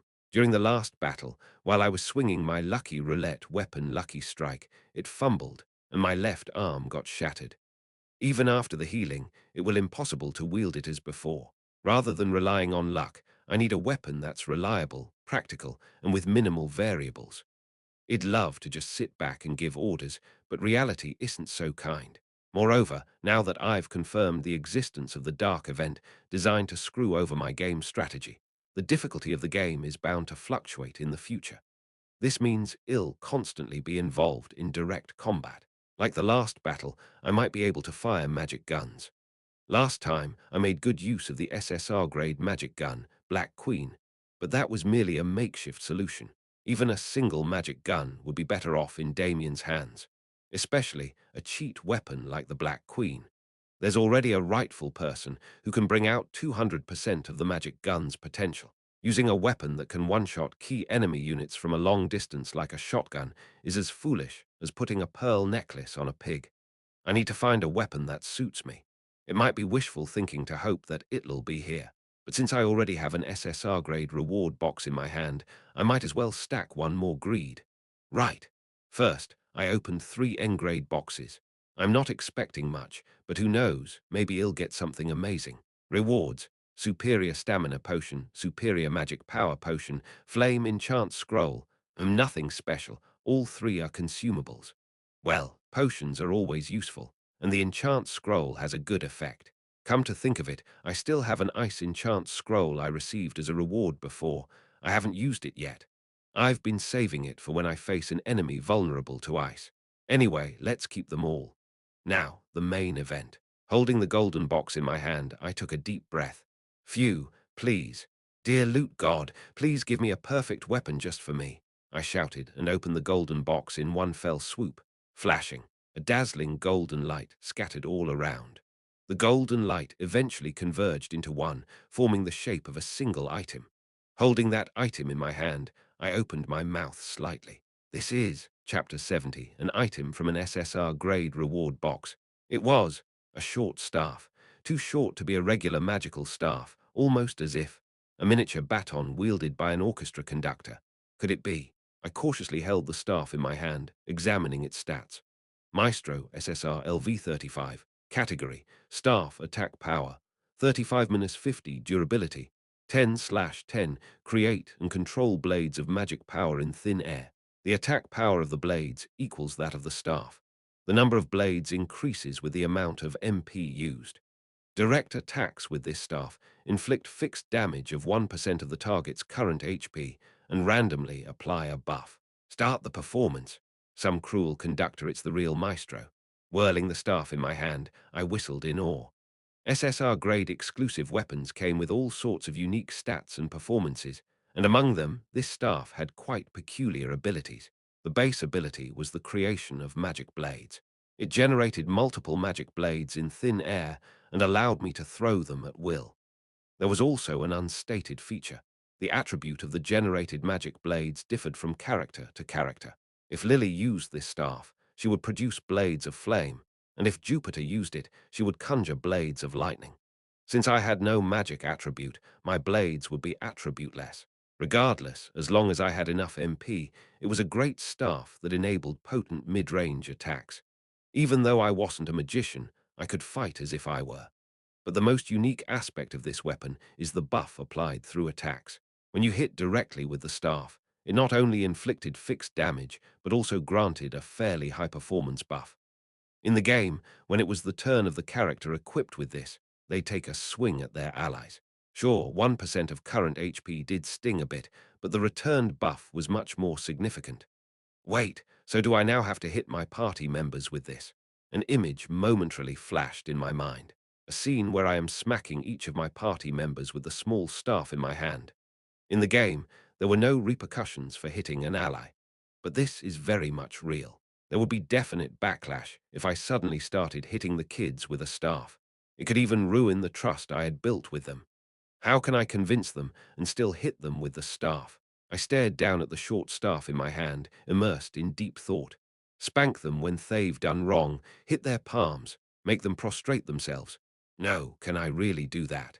Corporal punishment was out of the question due to our relationship, so spanking as a punishment wasn't an option either. What could be a way to hit them with the staff that everyone would agree with? And so a strange night of pondering went by. The next day, morning, stage 4, time until the start. 10 days with just 10 days left before the next stage started, I made my way into town. The first order of business was to find the heads of the stonecutters and the carpenters' guilds. Ah, the Margrave. Has the Margrave arrived? The two men, who had been working together at a joint workshop, politely bowed as they saw me. I approached them, made quick pleasantries, and cut straight to the chase. We are to begin restoring the frontline base. The frontline base, you say? A hint of tension washed over the faces of the two guildmasters. I nodded solemnly. The frontline base. It was the wooden fort built right in front of the southern Black Lake, the very place where we fought the black spiders in the tutorial stage. The damage from that stage was so severe that it was currently left abandoned. But now it was time to start the renovation work. I don't need to tell you both how vital the frontline base is. The two guildmasters nodded silently. It was a defensive line built right in front of the lake from where monsters crawled out. If we could properly manage this frontline base, it would significantly reduce the number of monsters invading the city of Crossroad. It could potentially thwart any pincer movements the monstrous horde might plan as well. The problem, as always, was the maintenance. It would bear the brunt of the first wave of the enemy right at the front line. If it were to fall, all the station troops would likely perish. The monster invasions are becoming increasingly aggressive, not just operating the frontline base, but even the restoration work poses a substantial risk, I said, looking intently at the tense faces of the two guildmasters. However, for future monster frontline defenses, it is an essential task that we must undertake. Yes, we understand. The frontline base is far. Moreover, work can only be conducted between defense battles, which means this will be a long-term project. Start the restoration slowly but surely. I pointed to the piles of timber and stone stacked next to the workshop. First, we need to secure and transport the materials.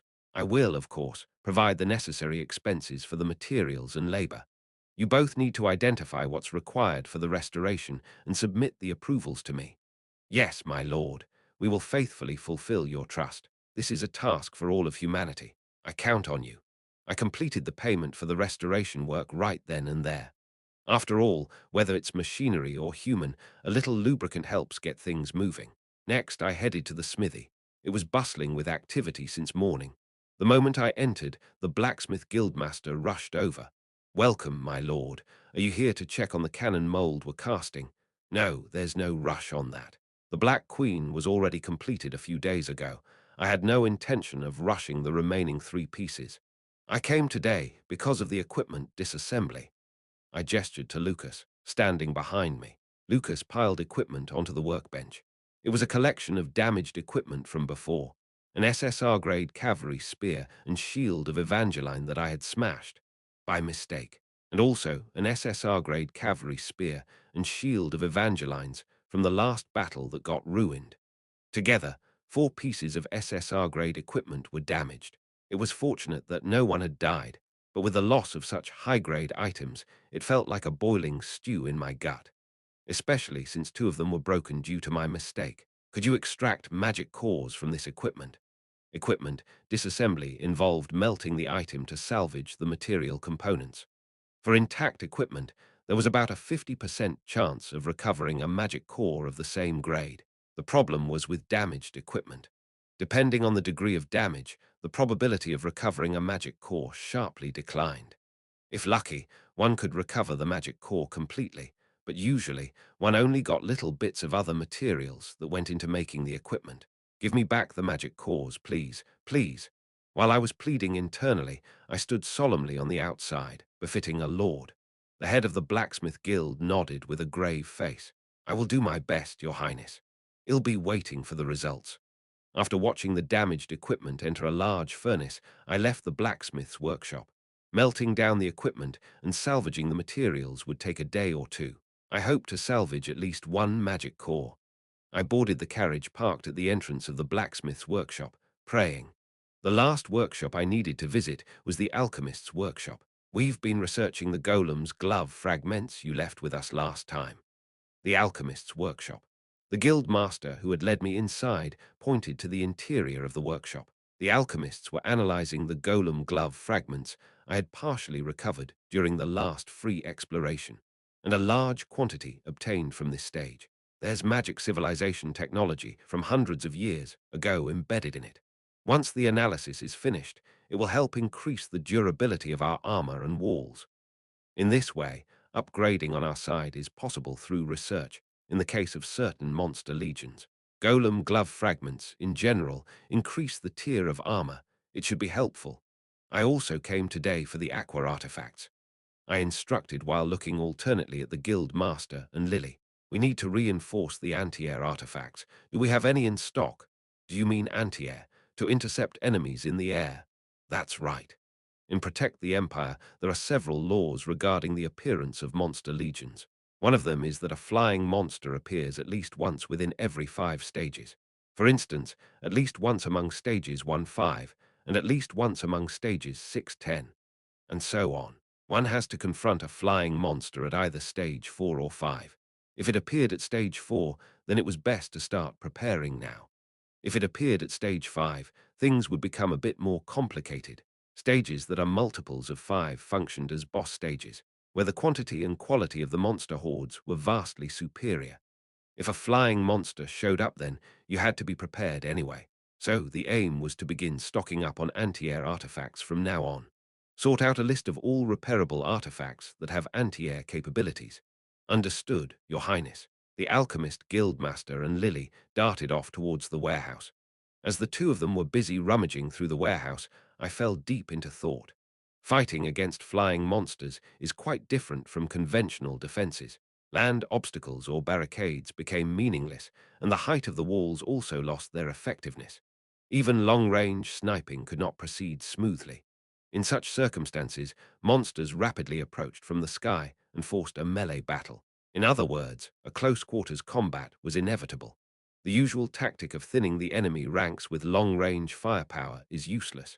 We need to construct a solid and stable melee line. Thinking about the melee line gave me a headache, so I held my forehead.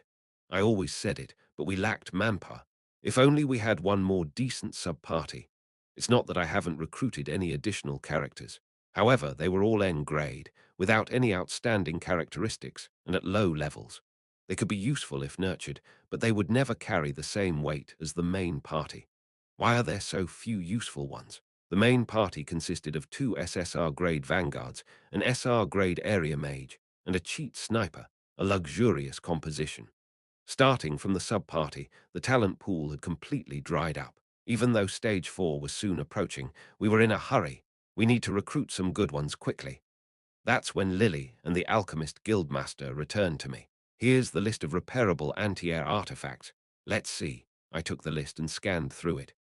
Good. This one, and this last one. 3. Prioritize their repair and position them on the walls. Understood. I'll get to the repairs right away. As soon as I gave the order, Lily disappeared into the workshop with the list. Hey, you don't have to worry that much. I won't take you to dangerous places anymore. Accepting the polite bow of the alchemist guildmaster, I exited the alchemist workshop. Phew! Beside me, who was taking a deep breath and loosening my collar, Lucas grinned. You've worked hard, my lord. Nah, I just walked around giving orders. I grabbed the water bottle Lucas handed me and took a gulp. Lucas stretched his hand toward the carriage. Is your duty done? Let's return to the mansion. You still need more rest. Anyone would think I was at death's door, huh? You're the one playing the delicate flower, not me. I handed the water bottle back to Lucas and nodded toward the city's interior. We need to go one more place. Haven't we already visited all the workshop facilities? We have seen all the workshops, but there's another place I need to check. I offered a slight smile. I am going to construct a new facility in the city. Today, I'll meet the people who'll be working there and find a suitable location. What kind of facility? A new defensive installation? Or perhaps a knight's training facility for your exclusive legion? No, it's not related to defense. Opening the system window and pulling up the city's entire map, I searched for a suitable location with my eyes. I am going to build a casino. Harden. With a tone that suggested he couldn't understand, Lucas responded a beat later. I repeated myself. A casino, Lucas. A casino. A place where nobles and tycoons can legally gamble. Specifically, I am thinking of erecting a hotel with an attached casino. I wonder what would be a good location. Watching me with a stern face, Lucas gradually softened into a warm smile. What's with him? Why is he looking at me like that? As expected, you are truly unique, my lord. Huh, why?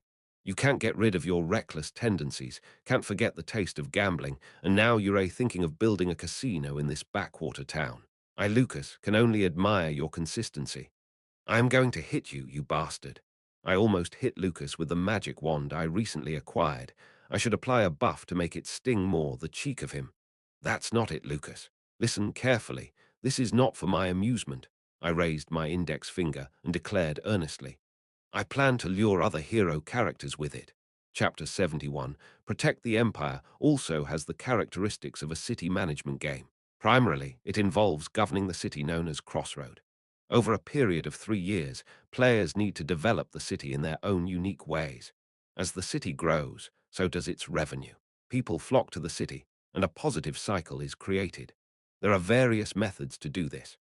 One could focus on agriculture and clear large tracts of land, or revitalize the city's original specialty of magic stone processing to create an industrial city. Despite the challenging location, one could grow it into a commercial city. A mix of various factors is also possible. In other words, it's up to the taste of the player. During the course of playing this game and resetting it 742 times, I generally managed the city with a focus on industry. It was the most standard route, and by the end game, it was the city development build that could pull in the most money. It was the same this time around. I intended to go with the industrial specialization build I was very familiar with and had fully mastered. But a problem arose. The issue was obtaining heroes. Right now, the fact that heroes are not being recruited makes the situation bad. Moreover, there's no guarantee that this situation will be resolved later on. While I was worrying about what to do, a city development build that I normally wouldn't have considered occurred to me. Specifically, a tourism specialization build. The tourism specialization build involves constructing various facilities in the city to attract tourists, earning money through the tourism industry, and developing the city. However, it was a type of entertainment build that hardly any player in the game would attempt. For good reason, since Crossroad is a remote village situated in the farthest southern part of the continent. Additionally, it's a high-risk conflict area where monsters can invade at any moment. Unless one ventures out on a simple boat, there are practically no tourists visiting for sightseeing purposes. Even if you build expensive tourist facilities, there is insufficient influx of tourists. Given this, I never considered the tourism build in all 742 attempts. Only in the late stages of the game, I was forced to grudgingly build high-end facilities related to tourism tech to lure high-level heroes, who would only appear if such facilities existed. That's exactly the point. That's the part I noticed. Attracting high-level heroes. Tourist facilities are expensive and not particularly effective from an industrial point of view, but they significantly increase the chances of specific heroes appearing. Therefore, normally, they would only be constructed in the extreme endgame. But here's the reverse thought. What if tourist facilities were built in the extreme early game, the appearance conditions are met? Then, someone will inevitably be caught. Furthermore, the heroes attracted by the tourist facilities are mostly high-level. They would be helpful in forming a quality squad. Of course, investing in tourism from the early game is inefficient. First of all, the cost of tourist facilities is not only higher than other facilities, but they do not have any connection to the city's other essential industries. If you're planning an optimized city development build, this is an absurd plan. However, in this round, I have a lot of money. My finances were abundant. I still haven't spent all the money I made from selling gems in the tutorial stage.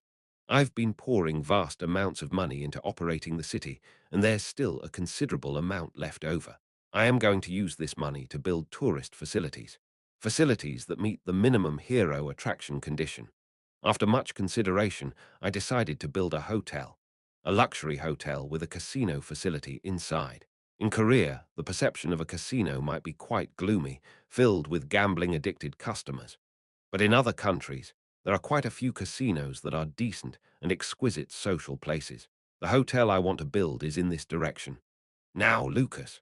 To Lucas, who was still looking at me with a subtle gaze from the stone bench I stuck in the carriage seat, gave a smirk. I'll explain my plan. Listen carefully. I explained the high-grade hero attraction plan, but Lucas still had an unconvinced expression. So you're saying that by building a hotel with a casino in this remote country village, extraordinary heroes will gather? That's what I'm saying. There are really such freaks.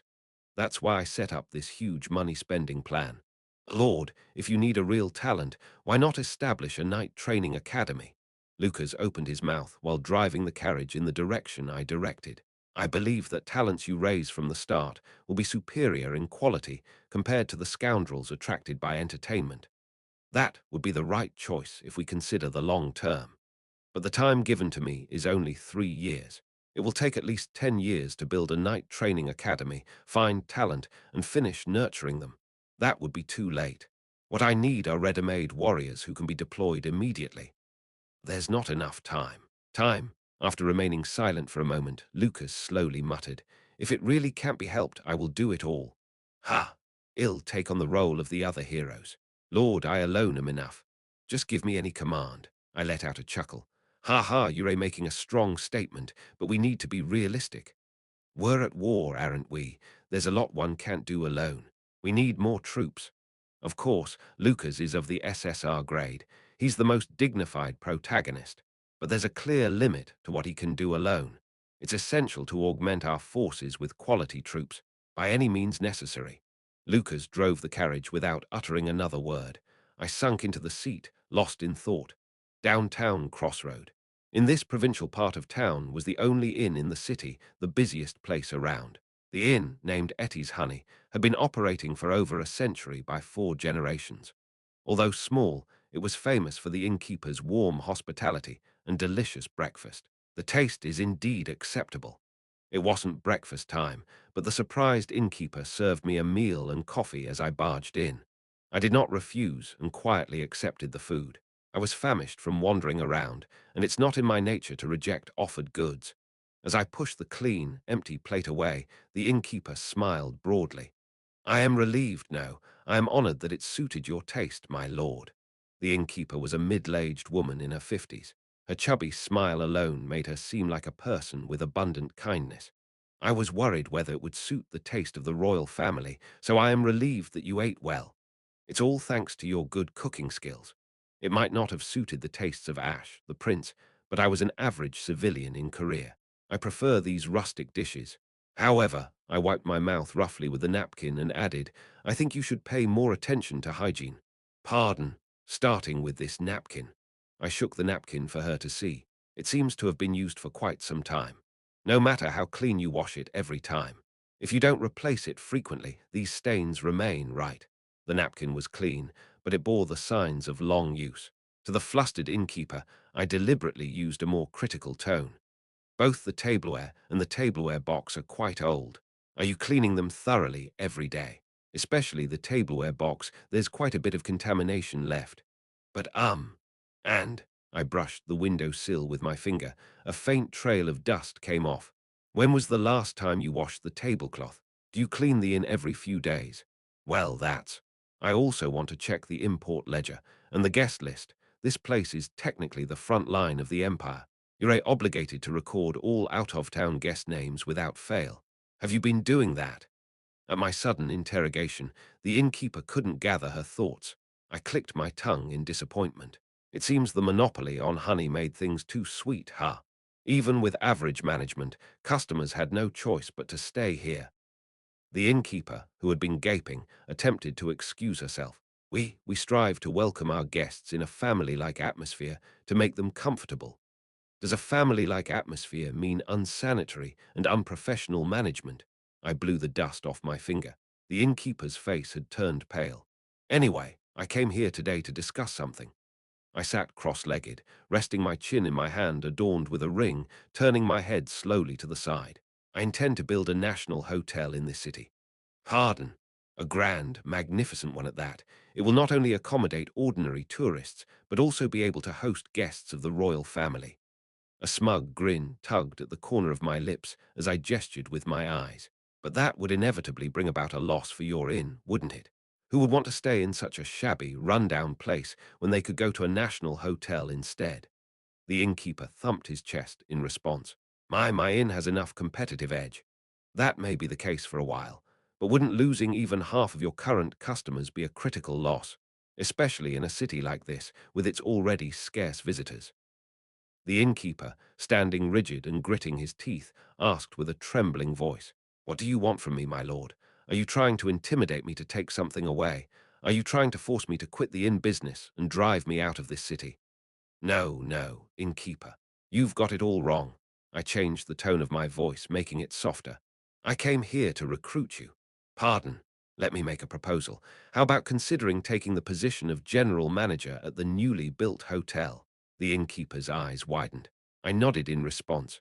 All the employees of this inn would be hired, just as they are. Of course, we'll need to hire additional staff in proportion to the hotel's size. Hold on. This is too sudden.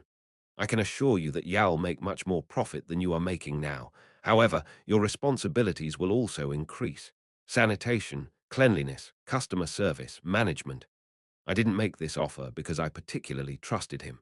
He was the only person in this remote town with any expertise in the lodging business. As I've mentioned before, I don't plan on turning Crossroad into a tourism-focused city. Building the hotel was merely to meet certain requirements for the arrival of some heroes. In other words, I want to keep the operating costs as low as possible, even if the hotel is built.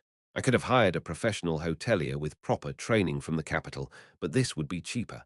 I won't ask again. Make your decision here and now. With a low push, I cornered the confused innkeeper. Do you want to spend the rest of your life as the owner of this small, cozy inn, or do you want to embark on a new journey under me? The innkeeper accepted my proposal. I agreed to revisit the inn in 10 days to see if operations had improved. It was a bare minimum test to see if he could handle the new hotel. If he could manage to keep things rolling, I was ready to hand him this task.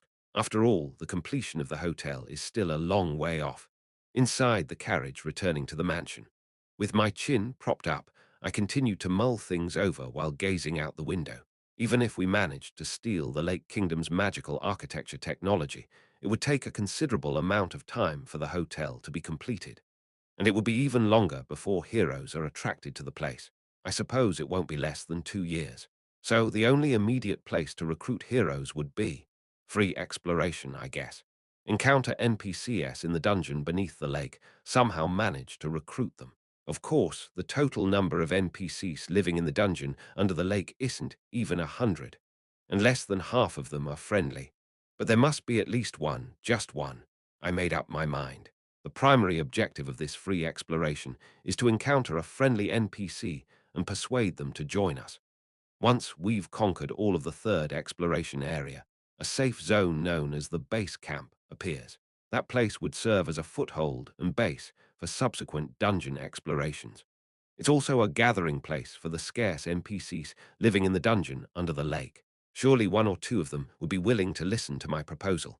If not, I'd recruit them by showering them with money or items, whatever it takes. I'd love to depart right now if I could. I looked down at my left arm, encased in a cast. Not just me, Damien has an injured eye, and Evangeline also has minor injuries. Jupiter and Lucas must still be fatigued. No need to rush, take it slow. Though there was a bit of anxiety, the current situation was fairly good. Step by step, diligently, laying stepping stones forward. The next tasks are to recover and recruit a new hero from the free exploration. With those thoughts, I closed my weary eyes, unaware of what would happen during this free exploration. Chapter 72, 3 days later. Evangeline's injuries had fully healed. The knightly lance and shield of the Cross family, which had hit rock bottom in durability, were also repaired. Damien's eye was nearly recovered. I returned to him the SSR-ranked magic gun, Black Queen. Only my left arm remained in a cast. I wish I could recover as swiftly as these sturdy folks. Stage 4. Time until start. 7 days with a week remaining until the start of the next stage. I could rest a few more days to fully prepare for the free exploration, but the remaining days until the stage start were gradually pressing down on me. I needed information on the next stage. So today I decided to embark on free exploration. I assembled the party, and all party members arrived at the mansion before noon. I looked over their faces. Lucas, Evangeline, Jupiter, Damien. Now adeptly armed, all members of my main party had gathered. I am not sure if everyone has had a good rest these few days. I grinned, making eye contact with each one. I am sorry to be such a demanding boss, but it's time to deploy again. However, for some reason, Evangeline averted her gaze when she met mine. What was this? What's the matter, Evangeline? Do you have a complaint? As I approached her and asked, Evangeline continued to avoid my gaze, stepping back. No, it's just, I am a bit embarrassed. Ha, why? What was she embarrassed about? Because we're now in the same party. Because of the incident where we risked our lives fighting a golem, or because she spilled everything about her parents to me. What is it? What's going on? Never mind, just move. Let's finish the briefing and set off. Evangeline pushed me away, losing her temper. I sighed at her unreasonable behavior. Damn, I need to understand the mind of this pubescent child. And when I looked around, Damien also avoided my gaze. What's with him? Didn't his eyes heal? I also feel a bit awkward. He. What about you? Damien did not answer, but scratched the back of his head. Was this because I visited him when he was sick? What is it? What's with you all? Ho, ho, ho. Seeing us in such a state, Jupiter made a strange sound. I quickly turned my head. What is it, Jupiter? If you have something to say, speak up. No, it's nothing. He. Jupiter covered her mouth and laughed with her eyes. What good will it do for an old woman to interfere in the affairs of young people? Every day is a meddlesome life, and what? I sighed, then turned to the last party member. You're the only one who seems fine in this party, Lucas. Of course, my lord, Lucas smirked. You can always rely on me. Indeed, our main man we can trust. I heartily high-fived Lucas with an air of grandiosity. Smack. All right, enough chit-chat. It's dungeon exploration time. I clapped my hands to tidy up the mood and tied up the conversation. The free exploration area we are going to this time is the outer fortress, north side in Section 3. We will be exploring in a straight line above the northern wall of the Lake Kingdom. I conjured up in my mind the Section 3 that I had explored many times in the game. There are no special gimmicks. The dungeon structure is just one long corridor. Just straightforwardly fight the monster spawns and advance. Strength against strength. Push forward by continually defeating the appearing monsters. Among all the sections, Section 3 has one of the simplest setups. It shouldn't take too long. Let's aim to return before evening. I looked around at my party members. Any questions? They all just quietly looked at me while checking their equipment. I nodded my head emphatically. All right, let's go. Teleport gate. Please select your destination. Lakeside Pier, the dried sewer, hidden alley, outer fortress. North side, new. After activating the teleport gate and opening the path to outer fortress, north side, I was the first to jump in. Flash. The now familiar flash engulfed me. Now loading. Tip. You can re-explore areas you have already cleared. Try sending sub-parties to multiple areas for leveling up. Hey, don't you need to have sub-parties before you can send them, you damned tip message. Upon passing through the teleport gate, the place I arrived was the safe zone in front of Section 3. With a tall watchtower on top of the castle wall. Here, overlooking the entire Lake Kingdom. Gazing at the sprawling view of the Lake Kingdom, the party members all swallowed their dry saliva at once. I gestured toward the castle wall. Let's go straight.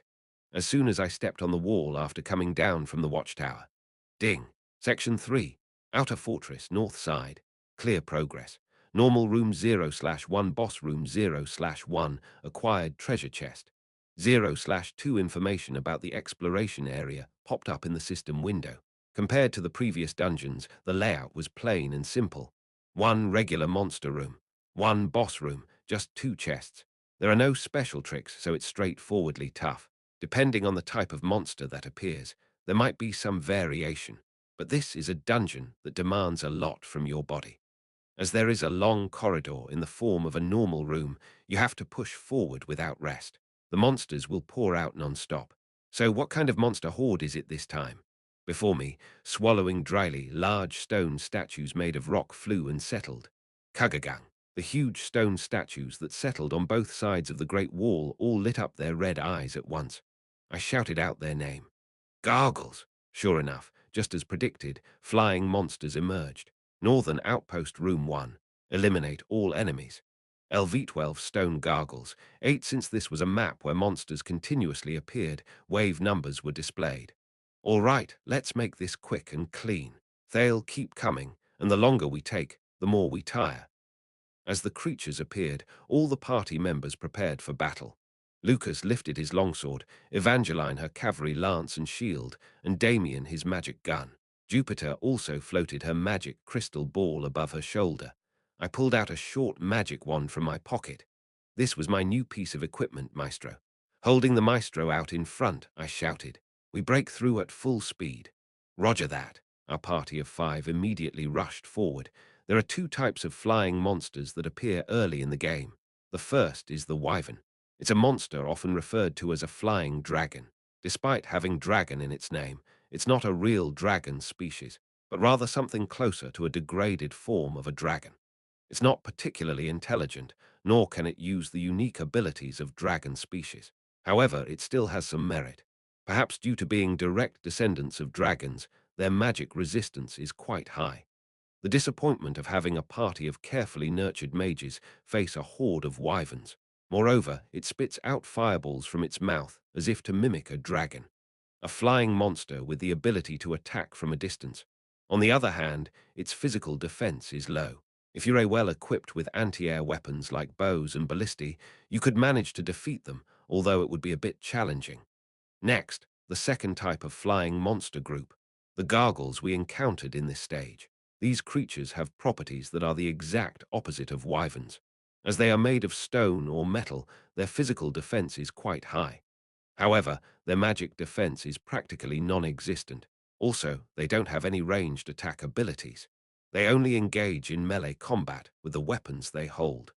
While the frontline units hold them off, the rear-line mages and artifact users need to relentlessly attack to defeat them. In other words, indeed, it is the mage who is the flower of the battlefield. The crux of war, the rightful owner of the bonus salary, that's what I am.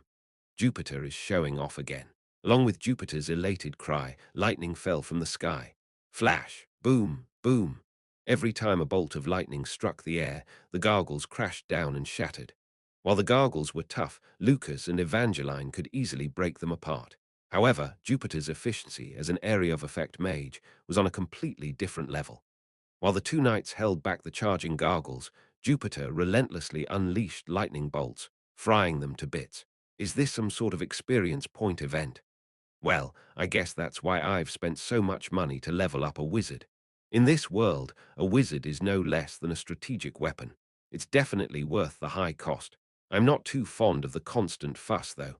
At that moment, Damien, who had been restless because he had nothing to do, asked me in a low voice, "Is there something I can help with, Prince?" "No, don't worry about it. We should just take it easy. You haven't fully recovered your eyesight, and my left arm hasn't completely healed yet. I hope we don't have to step in today." That was my honest feeling. It's better to stay put if we don't have to intervene. After all, our party members currently in battle are 2 SSR-ranked knights and an SR-ranked wide area wizard. Moreover, all of them have already undergone their second job changes. It's an extravagant lineup for an exploration of the 3rd sector. If we can hitch a ride, we the injured ones should just follow along comfortably. But still, Damien nervously fiddled with the fingers that held his magical gun. I gave Damien a big grin. "You are my last line of defense. Don't rush. All you need to do is move according to my instructions when the time comes." "You got it." Damien nodded heavily. "Yes, Prince." Anyway, thanks to Jupiter's active performance, we successfully broke through the normal room. She's a weird old lady, but her skills are definitely reliable. After passing the ruins of gargoyle-like creatures that seemed likely to be in the hundreds, we followed the path that stretched along the fortress wall for quite a long time. We've arrived. We arrived at the top of the fortress wall right above the north gate. In front of us was a large metal door. If we go in there, we'll find the passageway that leads down to the main gate under the wall. Now it's the boss room. After a short maintenance break, I opened the door to the boss room with a smirk. Let's try to clock out early today. Kugagung, the door opened with a heavy sound, and inside the boss room. Outer fortress, north side boss room, defeat the boss. LV-30 gold gargle Centurion Melon, a massive gargle, clad in armor that shimmered as if made of gold, stood there. Oh, the gold gargle. According to the game lore, it was a decoration in the royal palace of the Lake Kingdom, and its abilities are mediocre compared to other bosses. True to its expensive appearance, it drops a lot of items. All right, let's feast on some delicious items. Everyone, prepare for battle. As soon as I shouted that out, Tatat, Jupiter suddenly spread her arms and started running towards the gold gargle. I blinked at Jupiter's sudden action. Jupiter, what are you doing now? Chapter 73. Jupiter was charging alone towards the golden gargle, while the rest of the party members stood rooted in their places, flabbergasted by the abrupt shift of events. I shouted out in desperation, "Hey, Jupiter, what are you doing? Stop! Jupiter, come back, Jupiter!" That's when it happened. Gold! Drooling profusely, Jupiter yelled out, "It's Gould!" What did she just say? I gazed anxiously at the gargle. It shimmered brightly, sprinkling a radiant golden light all around. Hold on a second. Could it be that her gold fever trait had just kicked in upon seeing that? Are you out of your mind, Grandma? However, regardless of my outburst, Jupiter had already dashed in front of the boss gargle. The golden gargle, taking its time, raised the weapon it held. A terrifyingly large mace. This is insane, seriously. Pulling at my hair in frustration, I quickly ordered Lucas and Evangeline. Charge, guys. We can't afford to let the old lady die here. Understood, Lord. Get a grip, Granny Mage. The two knights bolted forward like bullets. I turned my head towards Damien. It's not going to be easy this time either, Damien. Draw out your magic gun. Before I could even finish, Damien had already drawn his Black Queen and was taking aim. Jupiter was now right in front of the gargle. 20 years ago, it was the 100-year chief. 10 years ago, it was the 100-year chief. A deep, humming voice flowed from the face of the golden gargle. Am I to live my life always chasing after the 100-year chief? Then, a low hum. Immediately afterward, the mace held in the gargle's hand fell downward. Lucas and Evangeline were still too far away. Damien could attack the gargle directly, but even if he kills it with a single shot, if he gets it wrong, Jupiter could die. Sure, the Black Queen was an incredibly powerful spear, but killing a robust gargle boss in one blow was too much to ask. Even if he did kill it, the mace falling towards Jupiter's head wouldn't simply disappear. I clenched my jaw. There was no choice. Damien, shoot that bastard's weapon. Yes. Damien promptly corrected his aim and pulled the trigger. With a deafening blast, the muzzle spat fire. Damien, unable to withstand the recoil, fell backwards. The magic bullet whacked the side of the mace, but the mace only slightly changed its path, still falling towards Jupiter's head. Then, even while tumbling backward, Damien continued to fire his magic gun. Two more hits, and finally, the mace's trajectory shifted, stabbing into the ground right next to Jupiter. With an earth-shattering thud, the massive mace slammed into the ground, sending up a cloud of dust. Warog! Jupiter, screaming in an ungraceful manner unfitting of her age, sprung off the ground. Oh, Grandma. What am I doing here? Retreat, Lady Jupiter. Lucas had caught Jupiter in a daze and swiftly retreated. Evangeline held up her shield on the front line and yelled out, "Hey, you shiny gold dung beetle, look at me." It was the Shield Knight's common passive skill, the battle cry. The effect, taunting all enemy units in range and buffing allies. The golden gargle that had been aiming its second strike at the retreating Jupiter suddenly jerked its gaze sideways. Its enormous mace descended upon Evangeline in an instant. Boom! Evangeline's shield emitted a dazzling white light as it absorbed the attack. Ugh! Despite the weird noise she made, Evangeline held her ground. Good job. Just then, Jupiter returned to my side. I gritted my teeth at the sight of this damned mage. Jupiter, I'm terribly sorry, Your Highness. Can't you keep your mind straight, for real? What the hell is the top-ranking mage doing? Jupiter, who was always shameless, repeatedly bowed her head this time, seemingly genuinely sorry.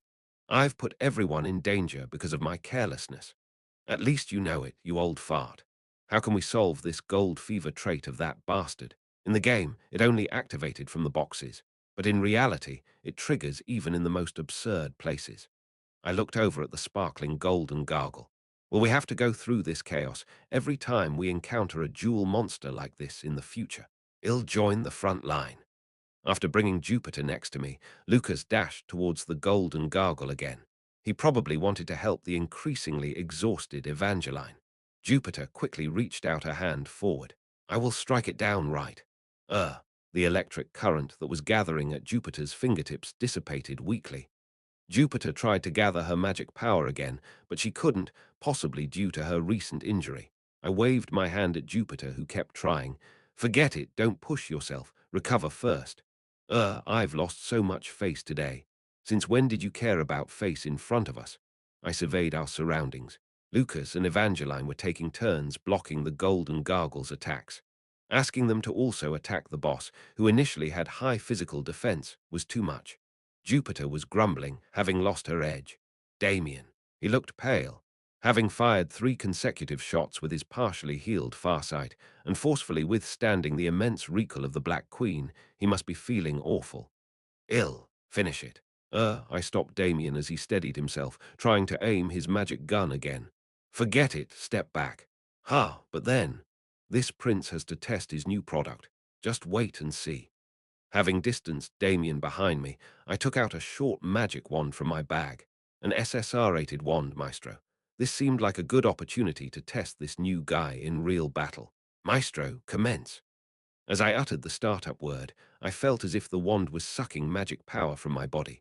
Soon, light blue magic particles gathered in front of the wand I held, and 3 blades of magic power were created, thin and sharp, like a trio of rapiers. They were blue, transparent, crafted as if made of glass. I think I've used up half my MP, and only 3 blades appear. A sense of fatigue rushed in as magic power left my body. Come to think of it, it was my first time using magic power since I arrived in this world. Let's see, is this how it's used? With an image of moving the magic power blades in my mind, I lightly swung the wand forward. Whoosh, swish. The 3 blades, made of magic power, flew as if they were dancing. Oh! After a few swings, I could intuitively grasp the principle of their movement. Basically, if I concentrate in my mind, I could control the blades of magic power. And if I moved the wand in my hand in sync, the accuracy increased. Jupiter and Damien were staring at me, their eyes wide. Your Majesty, you always bring some new and interesting means every time we meet. I guess I'm somewhat of an innovator, I smirked. It's good to show off a bit, isn't it? Damien vigorously nodded his head. Quite adorable. I reached out with my wand. The training was enough. Now it was time to verify its actual power. Shriek. The 3 blades of magic power shot forward. Spinning around and hurled, the 3 blades of magic power struck the golden gargle, crash, directly hitting its left shoulder. It destroyed the connecting link of the golden armor on the left arm. The armor piece shattered and fell off. Not bad, huh? I twirled the wand to retrieve the blades of magic power. The swift returning blades lined up neatly behind my back. Phew! A whistle escaped my lips. Even though I was not yet proficient and the control was crude, its power was definite. At least it can deal damage more stably than Lucky Strike. Like a conductor leading an orchestra, I briskly waved the magic wand in my hand. With that movement, the magic blades struck. Crash, crash, crash. The magic power rapiers cut through the air in succession, marking the golden gargle's body in several places. The gargle, having low magic resistance, had its golden armor shattered whenever the magic blades grazed it. As the armor was peeled off, its relatively weaker body was exposed, and Lucas' sword and Evangeline's spear did not miss that chance to strike. If only Id worked inside the fortress, I'd have gotten a promotion by now. One wrong move, and I'm stuck in this damned outpost for life. The golden gargle was again mumbling something I couldn't understand. Why do all the local boss monsters babble to themselves like this? If they're going to divulge their backstory, at least make it understandable. Whoosh! My blade of magic power struck the golden gargle's armor for the 5th time. As the chest piece shattered, my 3 magic power blades also disintegrated into nothingness. 5 times, huh? Its durability isn't high. I was about to summon another blade of magic power, but there was no need. Thud, thump, most of the golden gargle's armor was already destroyed, and through the gaps, Lucas and Evangeline's attacks exploded in quick succession. Lucas' soul strike, and Evangeline's damage payback radiated in a bright flash, ripping the golden gargle to shreds. If only I'd gotten promoted, and had the chance to wear cool armor like that statue. The movement of the golden gargle, who was swinging his mace with his dilapidated body until the end, suddenly stopped. What is this? And then, slowly looking up at the sky, why is the rain black? It blabbered something like that.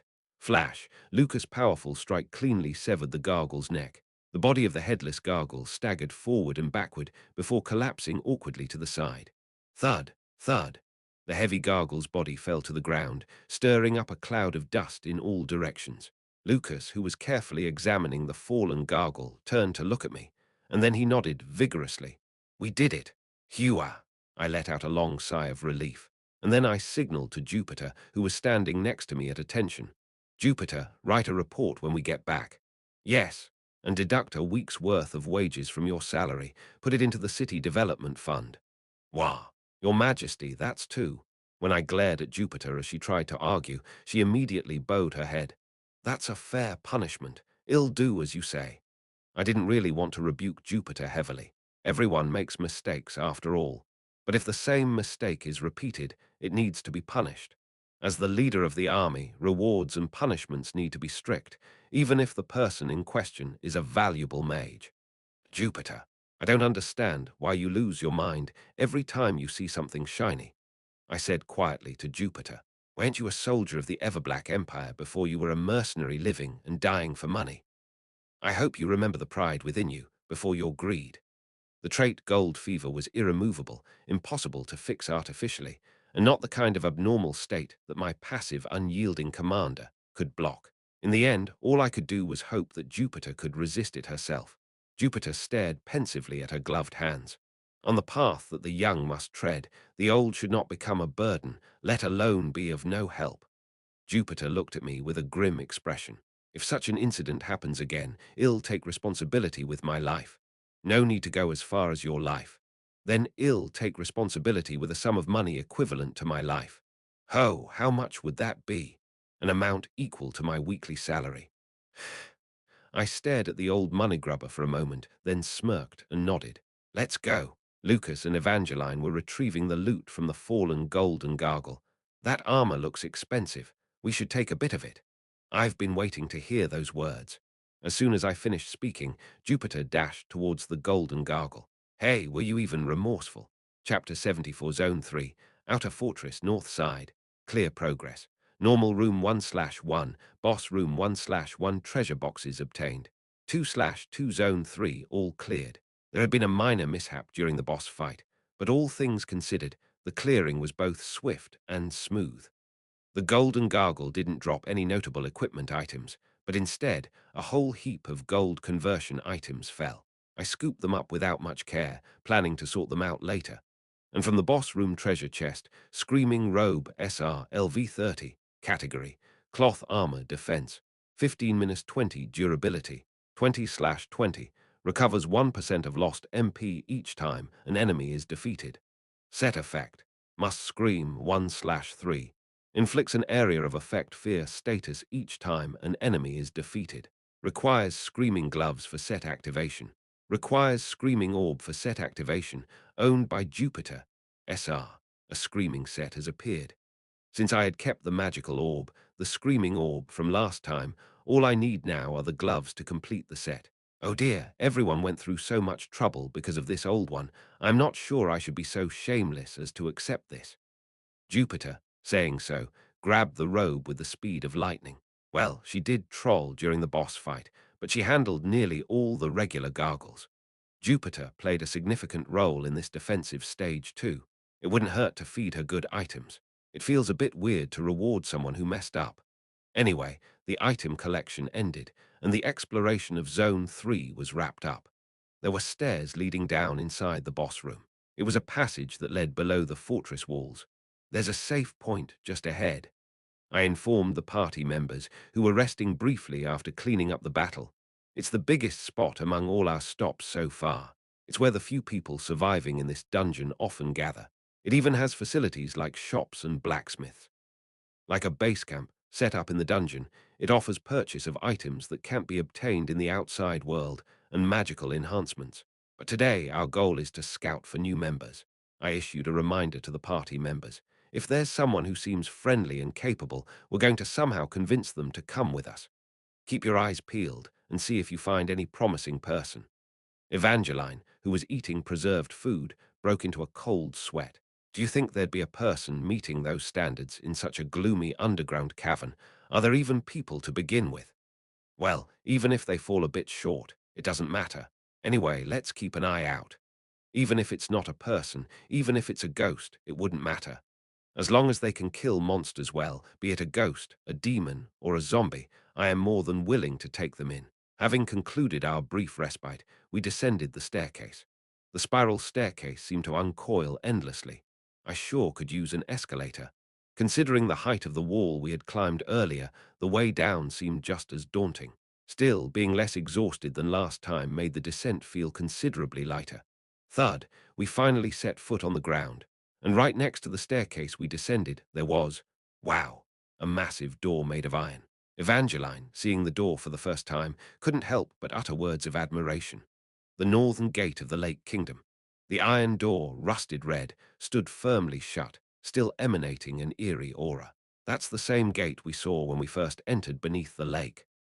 Back then, we had viewed it from the outside, but now we were seeing it from within. Because this gate was closed, we had to enter the city through a drainage path. After taking a lengthy detour, we had finally ended up at the main gate. It seems like we can't open it now, just as before, Lucas said, examining the surroundings of the gate, his head tilted in thought. There are no pulleys or other mechanisms. How does this door open? Since this is a magic kingdom, there's probably some sort of magical device. I shrugged my shoulders. And to begin with, there's only one situation when this door opens. When would that be? When their invasion begins. Lucas' face hardened. I nodded. When the horde of monsters marches towards the human world. Only then. Our party members swallowed dryly. I gave a wry smile and gestured towards the city. Let's go inside. Our safe zone is just ahead. As we moved away from the northern gate and followed the main road towards the heart of the city, we came across a vast square, almost the size of a sports complex. It was enormous. And in that square, gargoyles were neatly lined up in rows. A perplexed Evangeline swiveled her head around. What are they doing here? They are the ones who will invade Crossroad in the next defensive battle. The hundreds of gargoyles lined up densely were bowing their heads as if they were asleep. The square was shrouded in darkness, making it difficult to count precisely, but at a glance, their number was staggering. They're stacked up here, and when the time comes, they'll move to Crossroad all at once. Lucas placed his hand on the longsword at his waist. Then shouldn't we attack now and wipe them out? No way. Do you want us to be annihilated? They might not be moving, appearing to be asleep, but they would definitely respond if attacked. Even now, other gargoyles flying in from different parts of the city were joining the ranks one by one. Their numbers were increasing in real time. This is their stronghold. There are only 5 of us. If we attack now, it would be a slaughter. Let's do what we can now. Taking a sidetrack off the square, I waved a hand. The party members carefully followed in my wake. We left the main road, heading into a winding alleyway for about 5 minutes. Suddenly, the surroundings opened up. A considerably wide clearing appeared in front of us. Unlike the gloomy parts of the city, it was incredibly bright here. Magic stones glowed like streetlights all around the clearing, and at the center, a large bonfire blazed. Here we are. I turned to the party members and pointed towards the bonfire. This is the base camp. It's going to serve as a beacon for our dungeon explorations from here on. Though it didn't compare to the square swarmed with monsters earlier, it was considerably larger than the safe zones we'd been in so far. My party and I entered the clearing. Coming from a pitch-dark place devoid of light into a suddenly brightly lit area, relief washed over us, and our tension eased. Ah, it's warm. I held my hands to the bonfire, savoring the heat. It felt like we could live a little. This is what a base should be like. That's when Lucas, who had been vigilantly scanning the surroundings, whispered to me. But my lord, didn't you say there were people living here? Ha, yes. But there's no one in sight. Ha, I lifted my head to take a look around. He was right. No one was visible. There should be at least 4 or 5 NPCs in the game.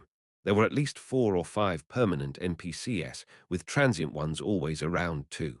For some reason, the base camp was entirely empty.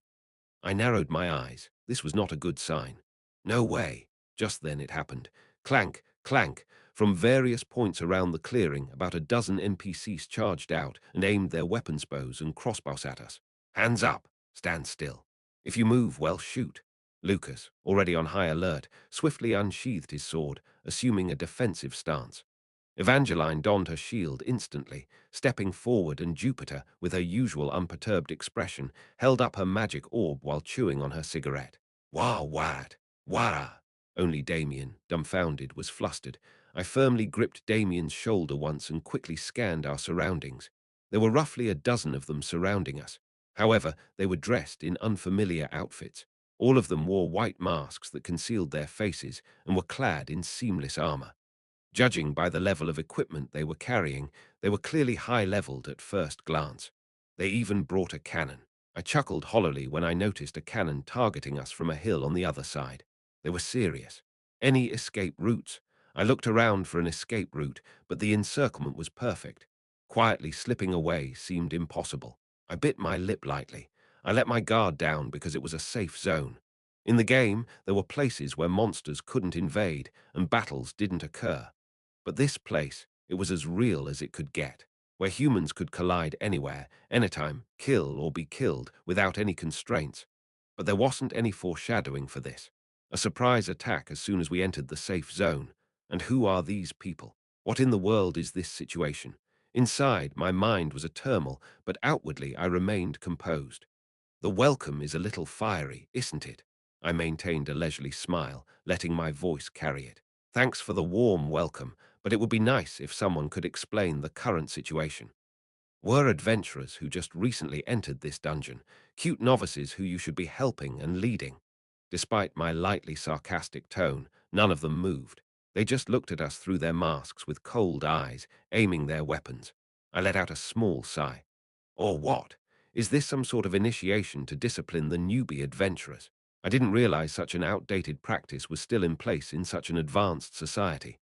Outdated, you say? Shall we call it a good custom instead? Then a grave voice echoed. A cool, low-pitched voice.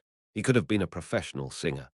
Catching newbie rats is a tradition that has been passed down throughout human history. It's a process of engraving respect and etiquette for the seniors into one's body. Shouldn't we preserve and advance such a wonderful culture? But the ridiculous argument he made with such a charming baritone voice naturally made me think it was a waste of a good voice. I snorted. What culture? That bullshit's not culture. It seems our senior adventurer has a fairly old-fashioned tendency. Ha ha ha, I hear that quite often. Thud, thud. A man emerged through the white-masked NPCs. But what can you do?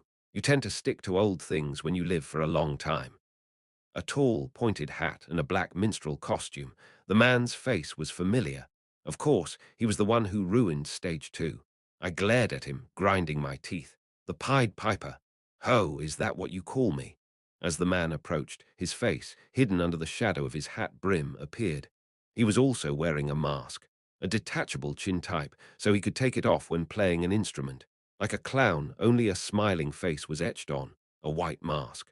The Pied Piper, ha! An interesting nickname, but let me introduce myself properly. The man placed his hand on his chest, introducing himself in an exaggerated tone. Here, a heinous criminal wandering the bottom of the glorious Lake Kingdom. The last court musician and court jester remaining in the Lake Kingdom, and a court magician. The man, slowly bowing in a display of respect, finally uttered his name. I am called Crown. His voice was deep, beautiful, and utterly revolting. Nice to meet you, the last player. Chapter 75, The Pied Piper. His name was Crown. A court musician, a court jester, and a court magician of the Lake Kingdom, right? His responsibilities were numerous. I scoffed inwardly. This man was not that great of an NPC in the game. Even when he occasionally intruded on the battlefield, he didn't directly engage in combat. He simply commanded monsters or debuffed the player's side. But there was one scene that I clearly remembered. The final stage of this game. He appeared in the first room of the last dungeon leading to the final boss. But without any combat ability of his own, and given the strength of our party at the final stage, he was no significant opponent. A few sword thrusts and he fell. Yes, these white-masked guys were those guys who appeared with him back then. These masked troops were his subordinates who appeared with the Pied Piper in the final stage. But just like him, they were nothing special by the time of the final stage. The later part of the game had far stronger and more terrifying enemies. I didn't pay much attention to this man and his minions, but now that enemy was blocking our way. And what did he say to me? Did he call me a player just now? Does this man understand this world system? There were too many questions, but I asked the most urgent one first. Why are you opposing us? Can you tell us the reason? From the hands of the white-masked troops surrounding us, crossbows and bows sparkled. They were drawn taut, ready to shoot at any moment. Regardless of backstory, our priority was to avoid this immediate crisis. To my surprise, Crown responded to my question. Your party is corrupting this city, trying to uncover the secrets of the kingdom. You don't even know the terrible darkness sleeping inside. I'm just trying to stop it. Crown's voice grew heavier.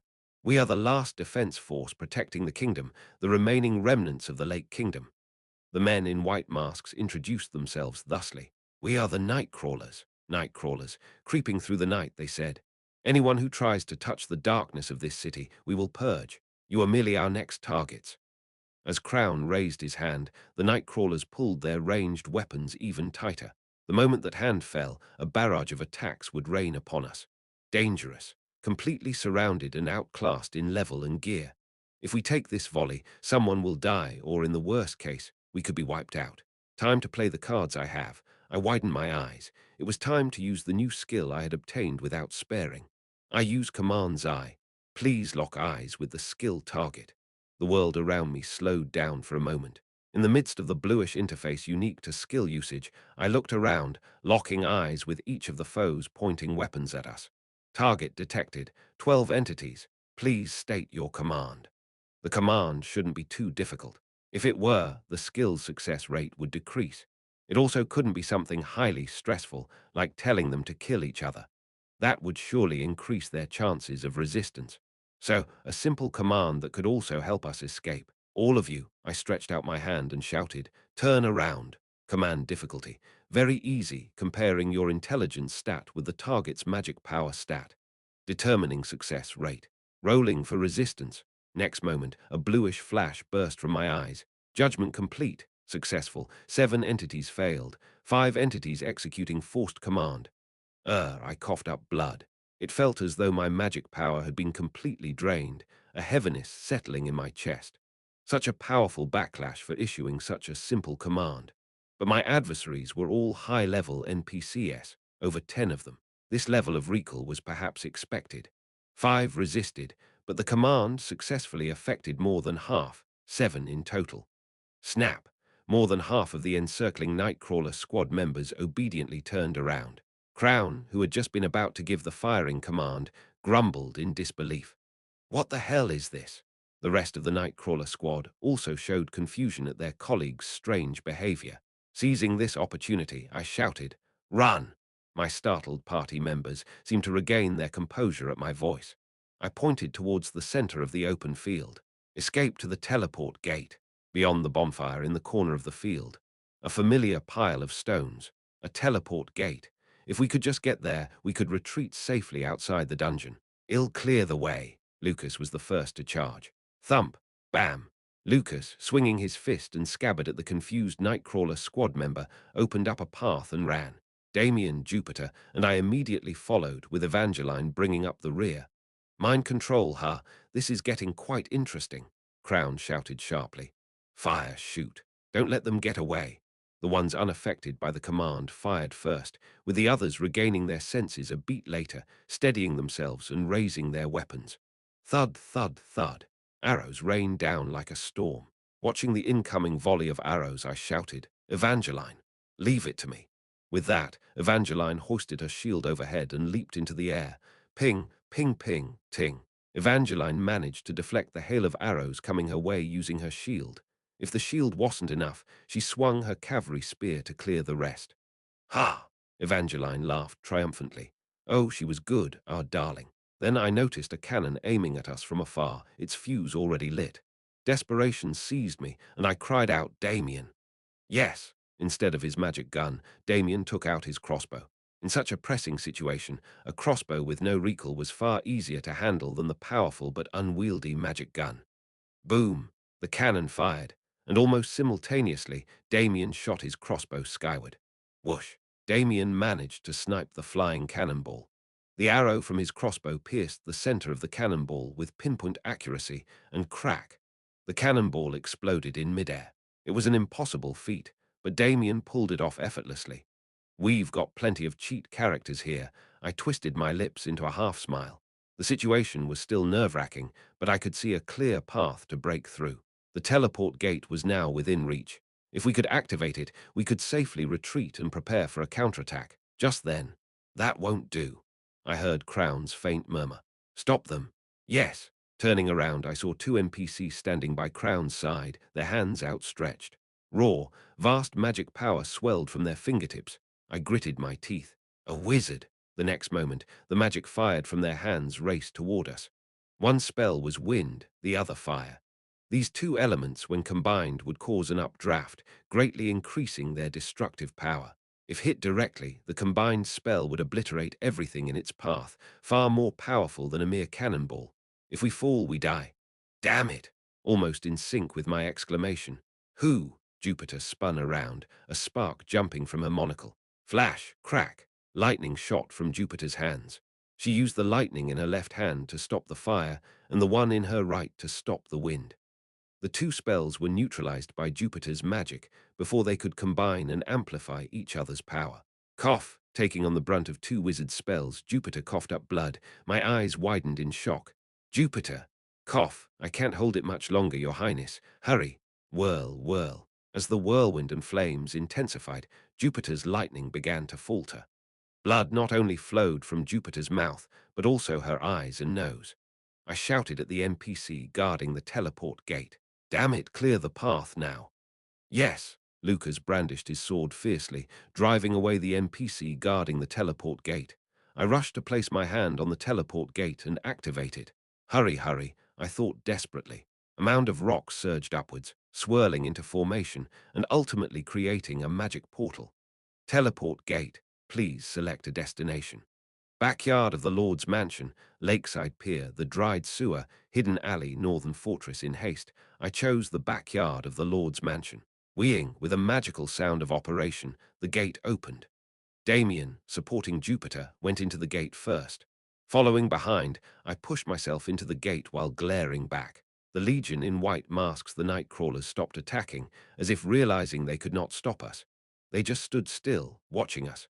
Among them, Crown was leaning back, staring at me. I could not decipher what was going on behind the masked face. The laughing face carved into the mask was simply unnerving. You're on my list, you flute-blowing son of a bitch. It was a click line of third-rate villains, but I couldn't help it. I'll be back to take care of you. Gritting my teeth and pointing my index finger, I threw myself into the gate. Behind me, I saw Lucas and Evangeline rush in. As I was sucked into the magic passage where the teleportation started, I touched my aching forehead. Another enemy has emerged. Free exploration finished. Level up characters. Ash X, LV22-2 Lucas, SSR LV36-1. Evangeline, SSR LV38 Jupiter, SR LV41 Damien, N, LV30 Deceased and injured characters. Jupiter, SR. Severely injured, acquired equipment, Screaming Robe, SR acquired items. Gargle Legion's Magic Stones. 72 Gargle Golden Magic Core, SR. 1 Golden Armor Fragments. 5 Golden Room Key. 1 Chapter 76 just after returning from a free exploration. Late in the afternoon. Downtown Crossroad. The Shrine. In front of the infirmary, I was nervously cracking my knuckles. As soon as the exploration ended, we all came here for treatment. The final battle had left us all with minor injuries. Particularly, Jupiter's injuries were severe. She had recklessly blocked a combined attack from two wizards of higher levels, which had resulted in considerable damage. Crack, crack, crack. I continued to crack my knuckles. My head was dizzy with anger at them, but a sense of bafflement filled me. Whether they were living in the dungeon under the lake, or they were hostile NPCs that could not be recruited. After all, they are humans. I have to fight against humans. This is a completely different aspect from the battles so far. No, it's more than just a different aspect. It's a matter of values. I rested my chin on my clenched hands and frowned. All this time we've been fighting against monsters, to protect people. But now we have to fight against people. To protect people, we have to kill people. It's not a matter of PvE or PvP. This is. I bit my lip hard. Sure, in the game, we've fought against hostile NPC factions too. I used my characters to kill the enemies one by one as efficiently as possible, stealing their items and gaining experience points. But this place is reality now. There are definitely living, breathing humans too. Can I exterminate them as I did with monsters? Back in stage 2, when I had ordered Damien to snipe the Pied Piper, he hesitated and ultimately couldn't shoot. I'm facing the same dilemma that Damien had then. Is it okay to fight against humans for survival, for clearance? Is it okay to kill humans? Your Highness. At that moment, Saintess Margarita and the priests under her command walked out of the infirmary. I hurriedly stood up. Is the treatment over? Yes, fortunately, no one's life is in danger. Margarita wiped her blood-soaked hands with a towel. However, Jupiter has fallen into a state of magic overload due to the after-effects of overusing her magic. Magic overload. Isn't that extremely dangerous? Yes, it's a state where magic escapes control and consumes the caster's body. If we're not careful, she might not be able to use magic for the rest of her life. It's similar to the principle of self-devouring magic in martial arts novels. It's the most dangerous injury a wizard can sustain in a game. It couldn't get worse. She needs absolute rest for a while. I see. I gritted my teeth. Jupiter was the core of our power in this stage. But with this injury, she's out for at least this stage. If we're unlucky, she's out for the season. Who would have thought a disaster would strike like this? After composing myself, I asked Margarita, can I visit her? Unfortunately, you can't see Jupiter. She's in a very critical condition. I see. I glanced awkwardly at the direction of the ward. I wondered if I had gone too far, activating my negative gold fever trait just now. I felt terrible. The others have finished their treatment. They will be out soon. Always grateful. Here. After generously making my usual offering, I left the temple. Lucas, Evangeline, and Damien were waiting for me at the entrance of the temple. I tried to put on a cheerful face as I approached them. You've all worked hard. How is everyone feeling? We're okay, my lord. How is Lady Jupiter? I told them the truth. She's severely injured. It'll be a while before she can return to the front lines. That bad, huh? We should be grateful that it ended like this. We could have all died there. But the expressions on my party members' faces weren't good. The unidentified hostile forces in the dungeon and the injuries to our allies. It was enough to unsettle everyone. Standing in front of my troubled party, I crossed my arms and raised my voice.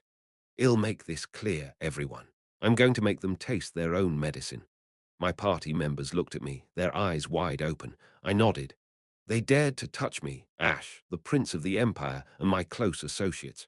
It's only right they pay the price. I was serious. If they were unintelligent monsters, I could have avoided them. But as long as our enemies were human, I was determined to take fiery revenge to ensure they never targeted us again. Stripping them of their lives is a question for later. Anyway, we have to give them a taste of their own medicine, just as they've done to us. However, but that's not happening immediately. We need to be fully prepared. Once we safely pass this stage and have everything in place, we will destroy them. Revenge is best served cold. Rationally, meticulously, sharpening our swords and stocking up on ammunition, we will wipe them out in one swoop. Until then, we need to remain cool-headed. We still have to tackle the current stage in front of us. So everyone, take a break today. Stop overthinking. I disbanded the party. I shepherded the lingering youngsters to their respective lodgings. Go eat, wash up, and get some sleep. As I returned to the mansion and trudged up the stairs leading to my room, Hugh, all the bravado had been just for show. How will we manage the upcoming defense battle? We've lost Jupiter from our party.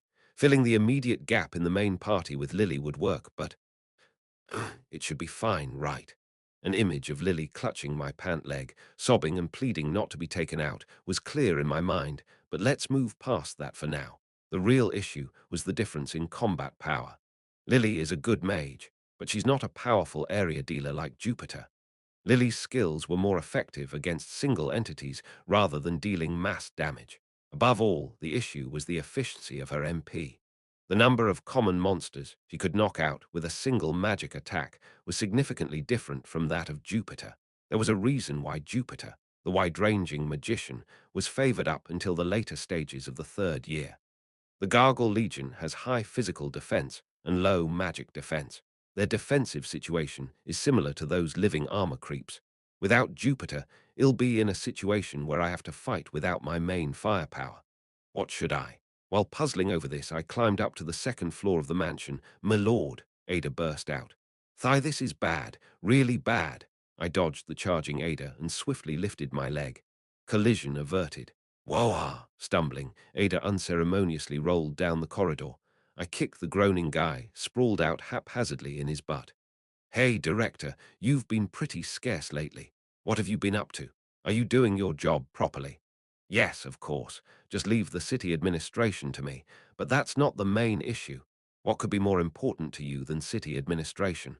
I am saying that something much more serious has happened. It might be the worst event of this stage." "Well, well," I snorted. What could be more serious than our main party mage being injured? But his next words even widened my eyes.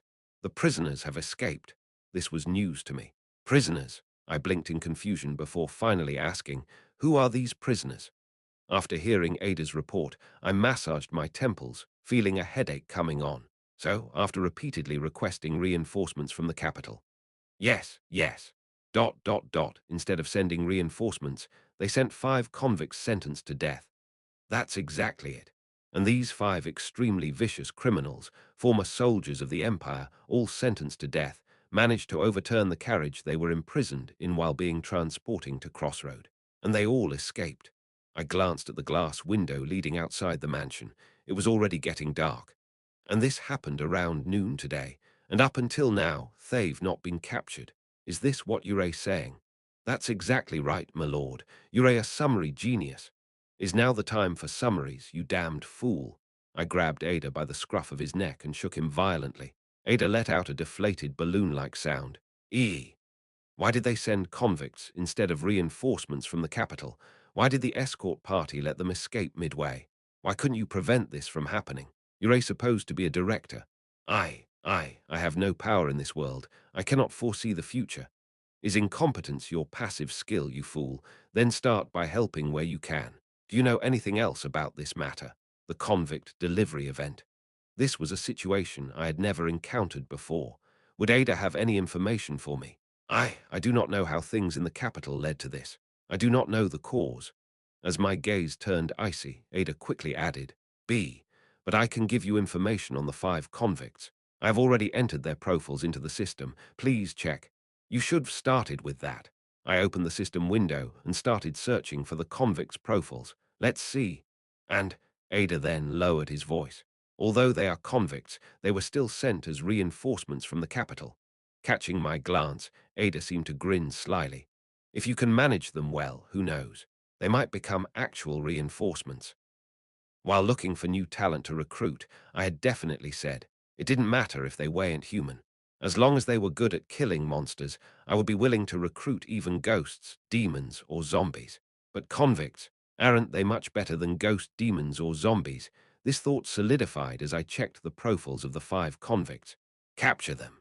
After quickly scanning the profiles, I told Ada with a grim face, whatever it takes, we're recruiting these bastards. Even though they're notorious criminals from the Empire, better Empire criminals than enemy soldiers, and better communicating criminals than monsters who can't talk. Better than the gargle monsters that would attack in a few days. Better than the white-masked enemies who ambushed us from under the lake. At least these guys are negotiable. What's more, they're good, their abilities, and plenty of them. So, incompetent director, you do have an idea where these guys fled to, don't you? As I glared at him, Ada nervously scratched the back of his head. I have sent scouting parties in all directions since noon, and I received a report just before your return. Where are they? They're in the mountains north of the city. It's not far, but a bit remote. There's no need to delay. Guide me there immediately. Straightening my clothes, I broke into a grin. Let's have a meeting of sorts, all of us driven out of the capital. Chapter 77, to the north of Crossroad, there lay undeveloped mountainous areas. In the lands north of the front line, all places suitable for farming were already fully developed. Though not as fertile as the land south of the front line, every inch of soil had to be put to use for survival. That it remained undeveloped meant, sort of, rugged this mountain. The terrain was treacherous. Naturally, the footpath was not well established. It was just a raw mountain trail. Having lived a life far removed from refreshing hobbies like hiking, climbing even a bit of the mountain soon had me panting hard. It was killing me. Are you okay, my lord? Shall I carry you to our destination? Oh, really? Can you? I was about to hop onto Lucas' back when... Hugh, I could feel the sharp stare from Evangeline behind me. What is it, Junior, that look? No, nothing really. After claiming it was nothing, she immediately began speaking. Just, I was thinking, how lucky you are, having your own personal vehicle. While your subordinates are sweating buckets climbing up, you get to comfortably ride up on your knight's back, truly befitting of royalty. I glanced behind me. I could see dozens of soldiers following us up the mountain. At first, I said I would go alone, but Lucas had insisted on coming, vehemently opposing my decision. So I decided to bring Lucas along, but then Evangeline somehow heard about our trip and insisted on joining. And so, intending to just bring the two, it was a repetitive result. I deliberately didn't bring Damien. He had been overexerting himself, and there might be a situation where we would have to fire upon people. Anyway, everyone was struggling with the sudden hiking trip, and Evangeline was taking issue with me trying to make it easy on myself. All right, let's do this. I raised my index finger at Evangeline, who was about to nag some more. I'll carry you. What? Evangeline's eyes widened. You're going to carry me. That's right. And Lucas will carry me. At my absurdly serious suggestion, both Evangeline and Lucas looked horrified. I crossed my arms and chuckled. I can take care of my subordinate and make things easier for me. Two birds with one stone. Wait a minute, but that means Lucas will have a really hard time. No, carrying two people is not feasible in the first place. While engaging in this absurd banter as we climbed the mountain trail, one officer following us bowed his head deeply to me. I am ashamed, Your Majesty. Due to our negligence, I glanced at the man.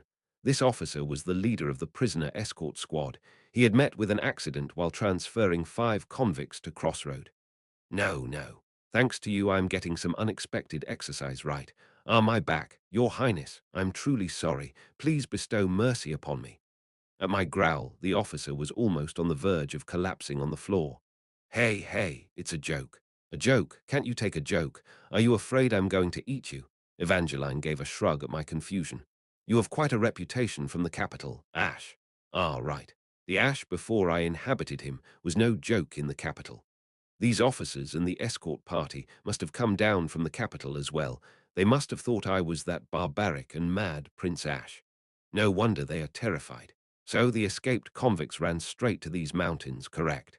Yes, Your Highness. As you can see, their tracks lead into these mountains. On the treacherous mountain trail, there were sporadic footprints of those who had come before us. There were also signs that something heavy had been dragged along. Why would they choose to go through such rough terrain? Evangeline, a local of the area, answered my query. The northern mountainous region of Crossroad is home to bandits. They have been a nuisance for quite some time.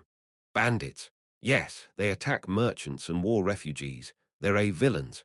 Evangeline picked up something discarded by the side of the road. It was a broken spear. It seems that bandits also reside in this mountain. I took a careful look around. Indeed, broken weapons and wheel parts were scattered here and there, signs that people had been through this place. Lucas, who had picked up a knife buried in the dirt, furrowed his brow. Do you think the escaped convicts came here because they have a connection with the bandits? Well, if their goal after the jailbreak was to become bandit kings, it seems like a not too bad a fresh start. There are too many things that don't make sense. 5 former military convicts, escorted from the capital, escape simultaneously from the transport carriage. Then they precisely choose to run away to the mountains where bandits reside. Something feels off. I took another look at the captain of the escort party. There are no lies in your report, right? No, Your Highness. How could I dare to lie to you? The captain of the escort party immediately denied it. Well, we'll soon find out about that. About 10 minutes of mountain climbing later, Lucas, who was leading, caught sight of something. I see something, my lord. Let's take a look. Following Lucas up to the ridge, I saw it too. It was a mountain fortress, a fortified base of the bandits' scum, surrounded by stakes. The fortress, built on a flat terrain halfway up the mountain, was surprisingly large. It looked like it could accommodate at least 30 people. We might encounter enemies. Schwing Lucas drew his long sword from his waist and signaled to me. "I'll go check it out first. Just confirm, don't overdo it." "I'll go too." Evangeline followed Lucas. She didn't draw her spear. Instead, she equipped a shield on her left arm. The two knights took the lead, and I slowly followed with the remaining soldiers. As we approached the bandit hideout, I worried we might face a shower of arrows, but somehow there was no sign of life at the hideout. However, the closer we got, the stronger a certain smell wafted in the air. It was the scent of blood. "There's the smell of blood." I nodded my head as I heard Lucas whispering from the front. Was there a massacre inside? Lucas, standing right next to the palisade surrounding the hideout, gripped his sword. Evangeline tightened her grip on her shield. "We are storming in. 3, 2, 1, bam." Lucas breached the hideout's main gate with his shoulder and stepped inside.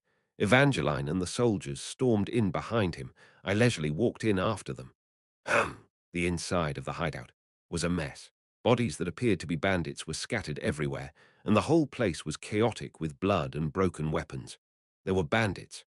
Now there weren't. As I examined the blood-stained hideout with a slightly disgusted look, I heard Lucas' voice from afar. "My lord, we have a survivor here." As I hurried over, I saw a boy in his late teens trembling with a pale, terrified face. Ah. Calm down, little bandit. We are royal troops." I crouched down in front of the shivering boy that Lucas had captured and spoke in a warm voice. "Of course, depending on your crime, we can either execute you or feed you, but you won't die here." The trembling young bandit blurted out in desperation. We didn't do anything wrong. We just hijacked a carriage coming from the capital." "You hijacked a carriage?" "Why, yes. It looked expensive, so naturally we thought the contents would be too. We thought we could sell both the contents and the carriage for money." I clucked my tongue. "And when you opened the hijacked carriage, there were no treasures, only prisoners. And those prisoners ended up beating you all. That's the situation, right?" The young bandit frantically nodded his head. I quickly turned to look at the escort troops captain. "Escort captain, didn't you claim the prisoners escaped on their own? But according to this boy, it sounds like the escort carriage was simply hijacked by bandits." That is. I see.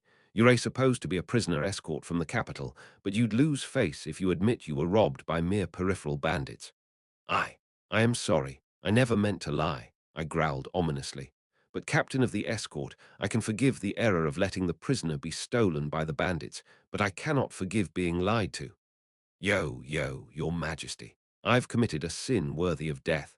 I forgive mistakes, but not intentions. Be aware there will be a fitting penalty."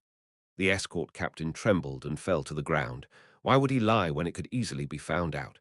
Did he think I wouldn't personally inspect the situation and just believe the reports? That could have been his thinking.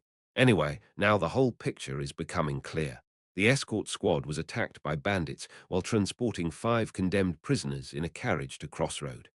The bandits hijacked the carriage, brought it to their hideout, opened it, and were then caught off guard and overpowered by the prisoners inside. The escort squad falsified their report, saying the prisoners had escaped on their own, and now that their lie has been found out, they're going to get an earful from me. The situation is explained, but... So where are these 5 condemned prisoners now? Senior. Then I heard Evangeline's voice from deep within the hideout. "Over here, hurry." I got up and headed in her direction. Evangeline stood in the hideout, a puzzled look on her face, pointing to the middle of the yard. "Look." I was surprised, and my eyes widened when I looked at the scene. In the middle of the ravaged hideout, 5 people, dressed in the black uniforms of the Everblack Empire, were seated. No, they were seated, but clink, clank. They had tied themselves up with chains, blindfolded and gagged. They knelt there. Everyone who came into the courtyard was dumbfounded at the sight. Welcome, your highness and citizens of Crossroad. One of the prisoners, a man seated in the middle, slowly opened his mouth. The five of us, the condemned prisoners, have been waiting for you. He was the only prisoner not blindfolded or gagged, but he was tied up in chains just the same. Did he tie himself up? Why? When an opportunity to escape had finally come, why did they not run away, but instead tie themselves up and wait for us? We have no intention of escaping or fleeing, not even a tiny bit. We wish for our execution to be carried out promptly and for a report to be sent to the higher-ups as quickly as possible. The man slowly lifted his head. Under the hood of his worn-out, charred imperial uniform, bright green hair flowed down. I was surprised and slightly opened my mouth. In this game, there is only one race with that hair color, an elf. Please, everyone. The elf man bent his head down again and repeated his request. Please execute us as soon as possible. If not, you may cut our throats right here. The other prisoners also bowed their heads deeply. They kept uttering words I couldn't comprehend. Please kill us swiftly. No, what do you mean kill? I shouted internally. I've reserved you for my sub-party. You can't die. Chapter 78. First off, I made sure to dismiss the surrounding soldiers. Unwanted conversations could be counterproductive. Lucas and Evangeline were the only ones left in my company. I found myself sitting face to face with the five convicts. Let's start with verifying your identities. I pulled out some documents and locked eyes with the representative of the prisoners. Your name is Godhand, is that correct? Yes, that's correct. The man who was the prisoner's representative, Godhand, nodded his head. Between his messy light green hair, his eyes were a deep brown. I wasn't able to clearly see his ears, but there was no doubt about it. He was a genuine elf. The same went for the other four. They tried hard to hide it, but upon closer inspection, it was evident. All five of them were elves. Your affiliation. We are part of the Aegis Special Forces Team 8. At the mention of the Aegis Special Forces, Lucas and Evangeline showed signs of surprise, and understandably so. The dark wing of the Empire that took care of all its dirty work. A direct affiliate of the royal family, tasked with black ops. The shadow of the royal family, the Emperor's hunting dogs, that's the Aegis Special Forces. I narrowed my eyes at Godhand. The name Godhand doesn't seem like your real name. Members of the Special Forces don't have real names. Our code names are our identities. I see, then. Godhand, yes. Throughout the conversation, Godhand had been responding calmly, but he fell silent at my next question. I heard you committed acts of treason. Is that true? The silence only lasted a few seconds, but it felt oppressive. After a while, Godhand bowed his head deeply. Yes. Do you admit to all the charges? With all due respect, Your Highness. Godhand lowered his gaze and said softly, We were turned over to a military court in the capital 3 months ago, and our verdict has already been decided, as well as our punishment. I don't understand why you're asking. You can just execute us promptly. That's exactly what I'm trying to avoid, isn't it? I grumbled inwardly. I need to find a way to incorporate them into my command. I licked my lips lightly. Shall we poke the hornet's nest a bit? There are a few things I am curious about. Since you're about to die anyway, why not answer a few questions for a curious prince? I believe I have that much authority. I'll take that as a yes and proceed with my questions. Godhand's eyes widened in surprise at my next question. Your team was last deployed in the Bringer Kingdom, right? How did you know? I'll get in trouble if you think I don't have eyes on the outside just because I'm stuck in the southern outskirts, Godhand. In reality, I didn't have any eyes on the outside. I simply read their biographies written in their character profiles in the system. I guess due to their affiliation with the Dark Wing, there isn't much information on their character profiles. It was only public information. When and where he had been dispatched, when he received his death sentence, that was all. But even with just that, one could see the big picture. Furthermore, I knew he was an elf, which added more context. Your team was dispatched to the Bringer Kingdom a year ago, and our Empire's ambassador to Bringer was assassinated 9 months ago. Since the diplomatic situations between neighboring countries and the Empire affect the game, naturally, having reset the game 742 times, I knew all the events perfectly well. Afterwards, the diplomatic relationship between the two countries worsened until, eventually, a war broke out half a year ago. It's still ongoing. Facing Godhand, who had sealed his lips, I continued to press. The special forces of Aegis specialize in infiltrating the enemy's rear, sabotage, and targeted assassinations. Is that right? From now on, silence will be taken as an affirmative. Anyway, I've formed a hypothesis. I chuckled quietly, forming a circle with my fingers. Our empire wanted to swallow the Bringer kingdom whole, but lacked a proper excuse to start a war. But what if an envoy from our side gets assassinated within the kingdom? This could be blamed on the kingdom. It would provide a perfect pretext for war. By now, Godhand was no longer looking down. He was glaring into my eyes. Send an envoy, assassinate them with our special forces. Pin the blame on the kingdom and start a war. Quite a plausible hypothesis, don't you think? Your speculations are excessive. 3 months ago, your team completed the mission and returned to the Empire, only to be immediately arrested and without any evidence, sentenced to death for treason. I shrugged with a smirk. Getting rid of the execution team to silence them, quite a dark strategy, isn't it? Your Highness. Godhand let out a faint sigh. It was the first emotional expression he showed today. Your speculations are harsh, and even if everything you've said so far is correct, then why would we willingly accept death? I frowned. Godhand continued speaking. If what Yuray's saying is true, then we completed our mission and were unjustly punished. Why would we quietly await death? We should either testify or flee, because they have hostages. At my answer, Godhand closed his mouth. I continued with a thin smile. All of your kin are being held captive and forced into slavery. If you complete your mission and accept death, there must be some benefit for your kin. Isn't there? Godhand bit his lower lip. It seemed I was correct. In this world, the other races like elves and dwarves all belong to the slave class. A century ago, all non-human nations fell in the war against humans, and the survivors became slaves to mankind. The Everblack Empire, which led humanity to victory in this racial war, seized the power of the continent. And so the story goes. Regardless, the number of elves left was scant, and they were trapped within the elf autonomous zone, living in abysmal conditions. And these elves were working in the special operations of the Empire. Furthermore, they were calmly awaiting their execution, all 5 of them. The answer was obvious. The lives of their brethren were being held as leverage. The Elf Queen, who appears after 3 years, is also manipulated for similar reasons. In any case, this is one of the most common ways the Empire exploited the non-human races, holding the lives of their kind hostage, forcing them to sacrifice themselves. In this game, it was practically a click. Sacrificing for the sake of your brethren, how noble, a truly selfless spirit, I sneered, although quite foolish as well. Even if, with the utmost generosity, all of your Highness' speculation turns out to be correct. Godhand sighed yet again. So what changes, your Highness? We've received a death sentence. You must have received the same decree. Godhand spoke wearily. I fail to understand why you say these things to condemned men about to flee the gallows. Are you mocking us? Or is this merely another amusement for the royal family? I smirked, leaning towards Godhand. Don't you see, Godhand? The decree I received reads carry out the execution, but there's no specification as to how I should take your lives. What do you mean? There's no mention of whether to hang you, behead you, burn you at the stake, or cut you into 5 pieces. Therefore, I can take your lives as I please. I gestured towards the south. Besides, we are at the monster frontline. This is a place where calamitous beasts march upon us almost daily. I assign you a terribly difficult task, and you disappear while carrying it out.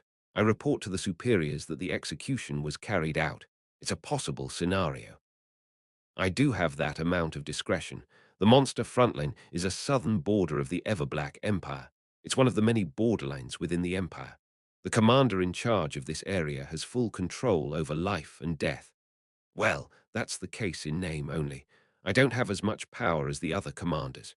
But the mere fact they sent me 5 usable condemned men after I requested reinforcements means they're basically saying, do as you wish. I chose to interpret it in my own way. Before that, I want to ask, do you want to live? I asked, looking into Godhand's trembling eyes. If no harm will come to your kin, do you still have the will to prolong your pathetic lives?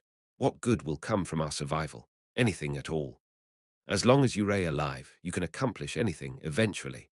Godhand, whose lips had been trembling, growled, biting down hard. Do not give us false hope, your Highness. Um, You may whip us, cut us with your sword, chop off our limbs, or feed our necks to the dogs. It doesn't matter. Dispose of us however you please. But Godhand shook his head slightly. Just don't give us hope. Hope hurts us more than anything else. There are those who have grown accustomed to living in despair, having expectations, dreaming of the future, only to be betrayed. Giving up means, at least, they won't be hurt. Don't misunderstand. I never intended to offer you such dazzling things. But I didn't plan on offering them hope in the first place. It isn't something I could give them anyway. I merely wish to offer you a chance not to end your lives. Why? Only now, Godhand asked me the reason. Why do you wish to keep us alive? Don't ask the obvious. It's because I need you here, I responded candidly. Let me make it clear. I plan to keep you alive because I need you. Awkward as it may be, it's right to explain the real reason why they're needed. The monster front lines are chronically understaffed. We're desperate for talented warriors. If you help me, it will be easier to defend this place. The monster invasions are getting worse day by day. If this place falls, the autonomous region where your kin live will also be at risk. The Elf Autonomous Region is quite far from here, but it is firmly located in the southern part of the continent. If the monster front falls, it is inevitable that they will not be safe.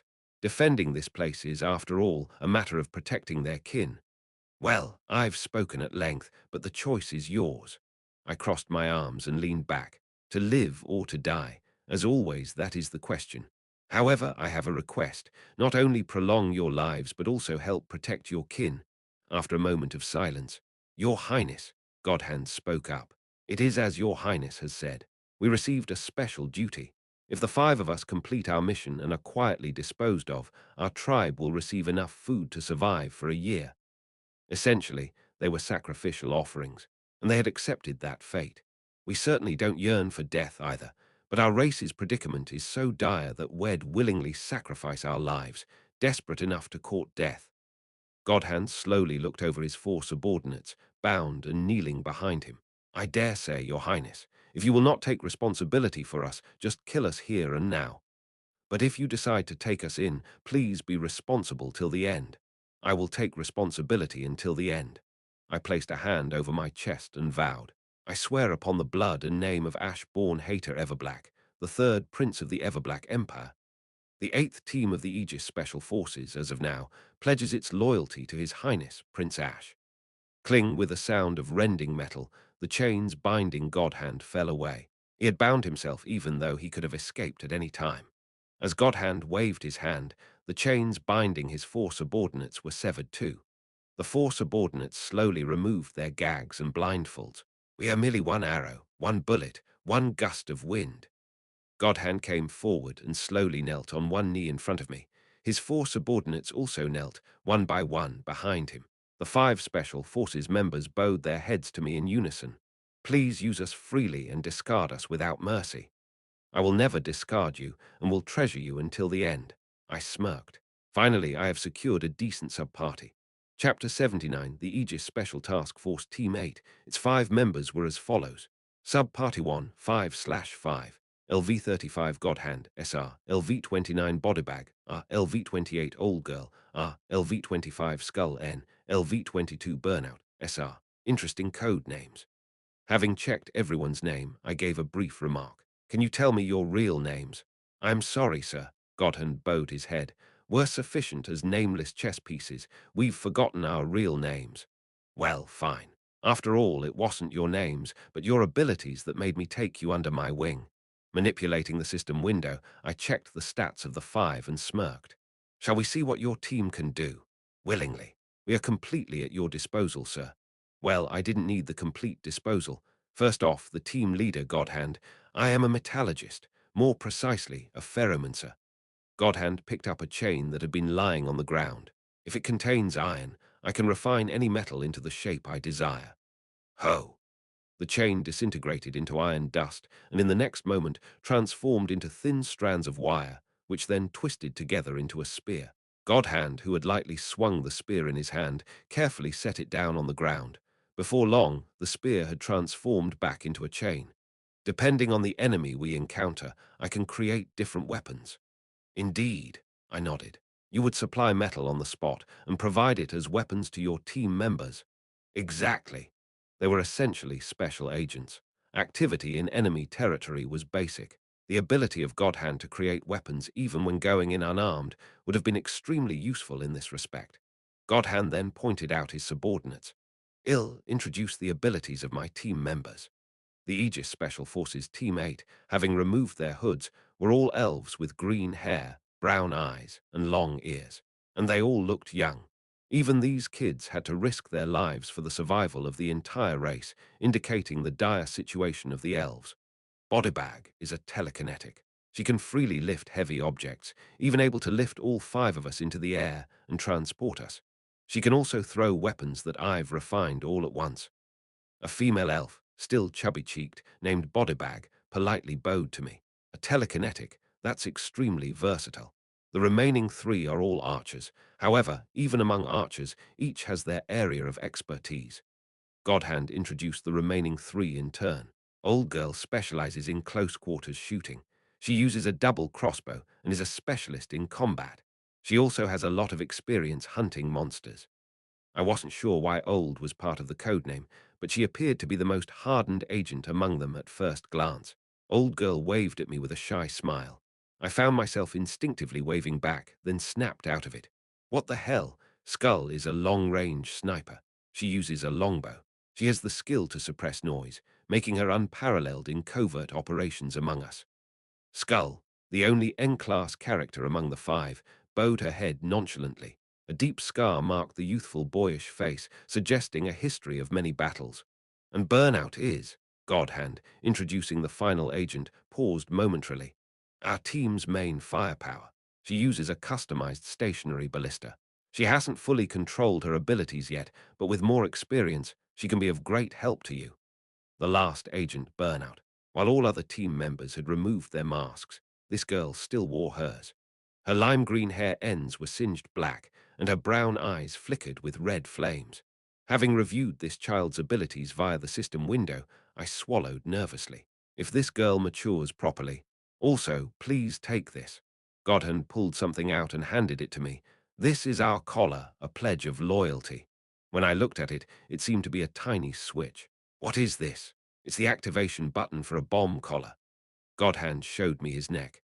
There was a collar that looked as if it was made by melting and hardening iron. The red gem embedded in the collar shone threateningly. Upon closer inspection, all five of them were wearing these collars. It's a device to self-destruct remotely in case of capture by the enemy. This should give you more trust in us. No, I already trust you. You might, Your Majesty. Godhand gestured behind me, but others might not. When I turned around, it was indeed as he said. Lucas and Evangeline showed clear signs of being wary of the new sub-party members. Anyway, I have a rough idea of your abilities now. I felt it would be rude not to accept their pledge of loyalty, so I took the bomb switch. I won't use it anyway, but it seems you've been mainly involved in person-to-person combat up to now. The main enemy here at the monster frontline is monsters. Do you kill monsters well? I regret to inform you, Your Majesty. Godhand grinned faintly for the first time that day. We are the monsters. Wheels that throw away morality and ethics to serve the nation.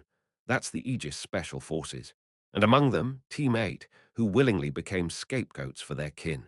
It had been a while since they had strayed from the path of humanity. And yet, we haven't encountered a monster stronger than us. That's something we'll need to prove. Slowly, I got up. We will have to hunt monsters soon, after all. The Special Forces team of five rose in unison. With a faint smile, I gestured towards Crossroad. Let's go. We should at least eat something. Right after our return to Crossroad, the sub-party were all accommodated in the spare rooms of the Crossroad mansion, with only Lucas and Evangeline entering the reception room with me. It was for a meeting to plan our future. Those people are criminals, my lord. As soon as the door closed, Lucas raised his stern voice. And not just any criminals, they're traitors who plotted a rebellion. Well, that's true. Treason was the most common reason for capital punishment in the Empire. It was the best charge to be thrown on someone, in a broad sense. Do you really plan to employ them? We don't know when they might betray us. But the switch to the bomb collar is with me. I kept it carefully in the inventory, worried I might accidentally trigger it. Lucas, you must have felt it too during this free exploration. We're gradually becoming overpowered with just us. Recalling the free exploration, Lucas kept his mouth tightly shut, unable to refute. The white-masked NPCs, the Nightcrawler squad. We almost fell helplessly to them. As we delve deeper into the dungeon, unexpected threats appear. We need to reinforce our power as soon as possible. It's not just about free exploration, but also the imminent defense stage in front of us.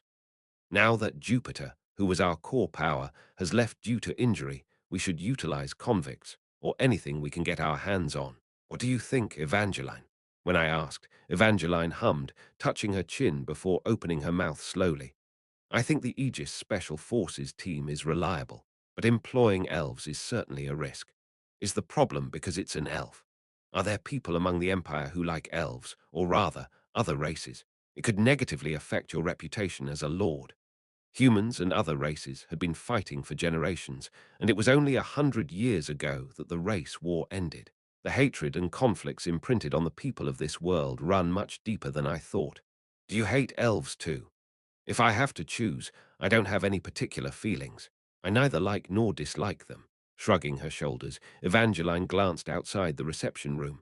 Regardless, it doesn't seem to work. Doesn't seem to work, offering themselves to death to save their entire race. It's a heart-wrenching story. Evangeline nodded in my direction. If you're asking me to pick a side, I am in favor. No matter who they're affiliated with or what species they are, as long as they help fend off the monsters, that's enough, isn't it? I nodded in response and turned to Lucas. All right, Lucas, let's do it this way. Yes, my lord. For the immediate success of this defense mission, and to break through those in white masks during the next free exploration. For now, let's employ these 5 friends just until then. And if these friends turn out to be not so great in real combat, we can consider another method, like you suggested. What do you think? Lucas silently nodded his approval. In the first place, it's not my place to question the decisions you make, my lord. I merely follow your will. You say that, but don't you often disagree with me? But every organization needs a break. There's validity in opposing opinions, too. There are reasons both for and against using the 5 of them, and it's a fact that there's no particular reason to trust them completely. One thing's certain, we need their power immediately. In the impending defense battle, the new sub-party will prove to be useful. One way or another, Thave presented an interesting game. I pulled out and read the official document I received from the capital again. They sent convicts when I asked for reinforcements, all of them from different species, and they belong to the Aegis Special Forces. I wonder what they intended by sending them. I carefully looked at the name signed at the end of the document. Prince Fernandez Ember, Keeper Everblack, the second in line to the throne, the elder brother of my character, Ash, and the imperial regent responsible for domestic affairs, a character that never appeared in the game. I folded the document neatly and tucked it away, pressing my lips together. I must be careful. Tactics for the true ending. Not only monsters, but also the will of humans from various places have started to intervene. The road ahead is fraught with danger. Overcoming these challenges is part of the fun of strategizing. I wish I could clear this a bit more easily. That night, the convict transport troop, terrified by me, was driven out of the city. The captain of the transport troop pleaded to confirm the execution, but I kicked them out immediately, saying that I couldn't allow anyone who had lied to the imperial family to stay in the city any longer. Get out, the Aegis Special Forces Team 8 continued to stay at the mansion. Officially, they were the most important prisoners and were confined in the mansion's prison. Or so it was arranged. Where should I place them later?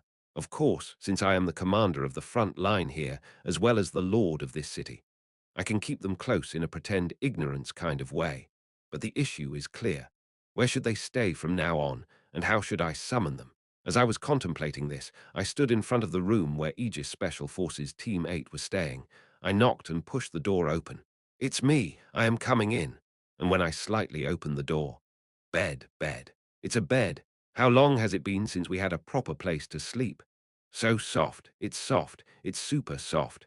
Members of the Special Task Force were visible, frolicking and jumping on the bed. I froze. The food was good, too. It was delicious. I can't remember the last time we had a proper meal. I want to eat more. Do they serve snacks? As they babbled on, they soon began a pillow fight, laughing heartily. I watched them, my face void of expression. What on earth is happening here? Ha! One of the task force members noticed my presence. Your Highness. What? In the next moment, all 5 of them rolled out of the bed with a clatter, and in no time, they were kneeling on one knee in front of me. You have arrived, Your Highness. Godhan spat out with a voice full of strain. But it's too late to act now, isn't it? It's too late to act serious now, you know. I'm not sure what you're talking about. Godhan responded in a dry voice. Yet there were feathers from the pillows stuck in his hair. We are the Aegis Special Forces. We're emotionless killing machines. No, that's enough. I shook the thing I was holding in my hand. It was the remaining food from the kitchen that I had warmed up. Do you want to eat a midnight snack or not? The eyes of the little ones, wearing the mask of the Special Task Force, shone like wild animals. Chapter 80, a moment later. The Special Forces agents were neatly seated on the floor of the room. They ate their late-night meal with a precise, rigid movement. They used a knife-like action to pick up their food with a fork, opened their mouths like robots, popped a bite in, chewed precisely 10 times, and swallowed. All 5 of them, as if performing synchronized swimming, repeated the same actions simultaneously. Watching this spectacle was making me feel nauseous, even though I hadn't even touched my late-night meal. Hey, that. I finally couldn't stand it anymore and spoke. Just stop being so stiff, eat comfortably. What do you mean, Your Highness? Godhand, who had been sitting on his knees, laid down his fork with a perfectly perpendicular movement and smiled mechanically. We're perfectly comfortable right now. No, I'm telling you, I'm not comfortable. If you're all being so rigid, it makes me uncomfortable. Can't you at least move in a more organic way? Stop with the right angle eating. It's making my joints freeze just watching you. Finally, the late-night meal time was over. The 5 Special Forces agents, with clean mouths, were sitting neatly in front of me. We will treasure the grace, similar to a heavenly command, bestowed upon us by Your Highness in the depths of our hearts. As Godhand bowed his waist in gratitude, the other 4 followed suit. I touched my aching forehead. No, it's not some heavenly command or anything. It's just a late-night meal. You, Your Highness, have personally bestowed kindness upon us who were starving. If that's not a grace like a heavenly command, then what is? Just stop it, please. Originally, I planned to make them relax by feeding them and then ask them some questions, but seeing their defensive attitudes, getting an honest answer seemed unlikely. It wouldn't be that easy for them to open up anyway. So, instead of asking what I had originally intended, I decided to start with a less direct question. When did the 5 of you become a team? It was an intended question to break the ice by asking about their stories, as they seemed relatively close to each other. However, our teammate was only formed 1.5 years ago, but as we were all being trained as Special Forces candidates, we've known each other since childhood. A somewhat heavy answer came back. I asked nervously. Special Forces candidates, being trained. We, the elves, who lost our country and land, have only us as remaining resources. We are selling human resources in various ways. Children with combat aptitude are trained from an early age as prospective special forces. They are even deployed in minor combat. Then, according to the strategy set by the higher-ups, those with suitable skills are combined to form a team. Godhand lowered his eyes and answered slowly. For this one operation, we were trained as a team and deployed. Regardless of the success or failure, you are discarded. Yes, I clenched my mouth shut. From the perspective of a human and the Empire, this approach is highly efficient. No matter how dangerous the operation, they don't risk the precious lives of humans. The risk is low. If they succeed, that's great. If they fail, they can just discard us. It's the deeds committed by the other race, the elves, who once were the enemies of humans. There are likely various reasons to discard them. Politically, pragmatically, the risk is virtually nil, and the gains are easy. How efficient is this? However, how cruel is this? The concept of using the lives of other races unabashedly as bullets. How? Who's the supreme commander of the Aegis Special Forces? I asked cautiously. Who? I wanted to know who made this cruel decision. Godhand hesitated for a moment, but eventually nodded. Why would I hesitate to tell you now? You probably already know. You must just want me to confirm it. No, I really didn't know. The Supreme Commander of the Aegis Special Forces has always been the royal family's domestic policy head. Currently, Godhand's eyes were briefly filled with terror as he spit out the name. The second prince, His Highness Fernandez. Fernandez, Ember Keeper Everblack. The one who sent them to me, my brother. Upon hearing Fernandez's name, the faces of the other Special Forces members showed signs of disturbance. I caught all of it. The Special Forces members who felt no fear in sacrificing their own lives. Even they felt terror. Just what kind of person is he? Anyway, the atmosphere became too heavy, so I changed the subject. How's the room? Can you live in it? The faces of the Special Forces members instantly brightened. Some were fidgeting with their hands, glancing at the cushions and pillows rolling around behind them. They seemed impatient to touch them right away. Your Highness, we've been confined in a prison for death row inmates for the past few months, and we've been dragged here in an escort carriage for the past few days. Godhand smiled softly. This room is nothing short of a paradise. To be honest, we don't even want to step out of here. No, that's a problem. Please don't turn into a hermit. I too was a streamer living in front of the computer. Is the food okay? I tried to be considerate. While elves aren't unable to eat meat, their diet is primarily vegetarian. I asked the head chef to prepare a vegetarian-focused menu. The food I brought as a late-night snack was also made from the leftovers. After having only prison meals, indulging in this feast feels exceptional, especially considering our younger agents still need to grow and develop. Excluding Godhand, all the agents nodded in unison, agreeing with the sentiment. That's a relief. Perhaps I should keep preparing meals like this. However, I am genuinely grateful for your consideration, Your Highness. Godhand cautiously spoke in a serious tone. We merely abide, eat, and follow as given. Please treat us more casually, as if we were objects. No, that's the thing. That's not comfortable. If I were a true prince, perhaps that would be possible. But I'm just a small citizen from 21st century Korea. How can I treat sentient beings as objects? Afterwards, we exchanged a few words about our future lives, discussing clothing and range of activities. After wrapping up the immediate living conditions conversation, I left the room. Let's continue to discuss and adjust going forward. We are truly grateful, Your Highness. May your night be peaceful. Led by Godhand, Bodybag, Skull, Burnout, all respectfully bowed their heads. Only Old Girl was waving with a big smile. Before I knew it, I found myself waving back, then quickly regained my composure. What the boom! As soon as the door closed, a sudden exclamation echoed from inside. Is the third prince a good person? Is he really good? He seems like a good person. He saved our lives in the first place. Even if he has ulterior motives, we have to admit that he gave us a late-night snack. Late-night snack. I hope he gives us another late-night snack. Maybe I should move them to a room with better soundproofing. Leaving behind the bustling room of young ones, I walked down the hallway. My mind continued to spin with thoughts. Ultimately, I couldn't ask the question that intrigued me the most. Even if I had asked, I wasn't sure they could have given me a concrete answer. Did they really trigger the war? The war between the Everblack Empire and the Bringer Kingdom was a major event in the game.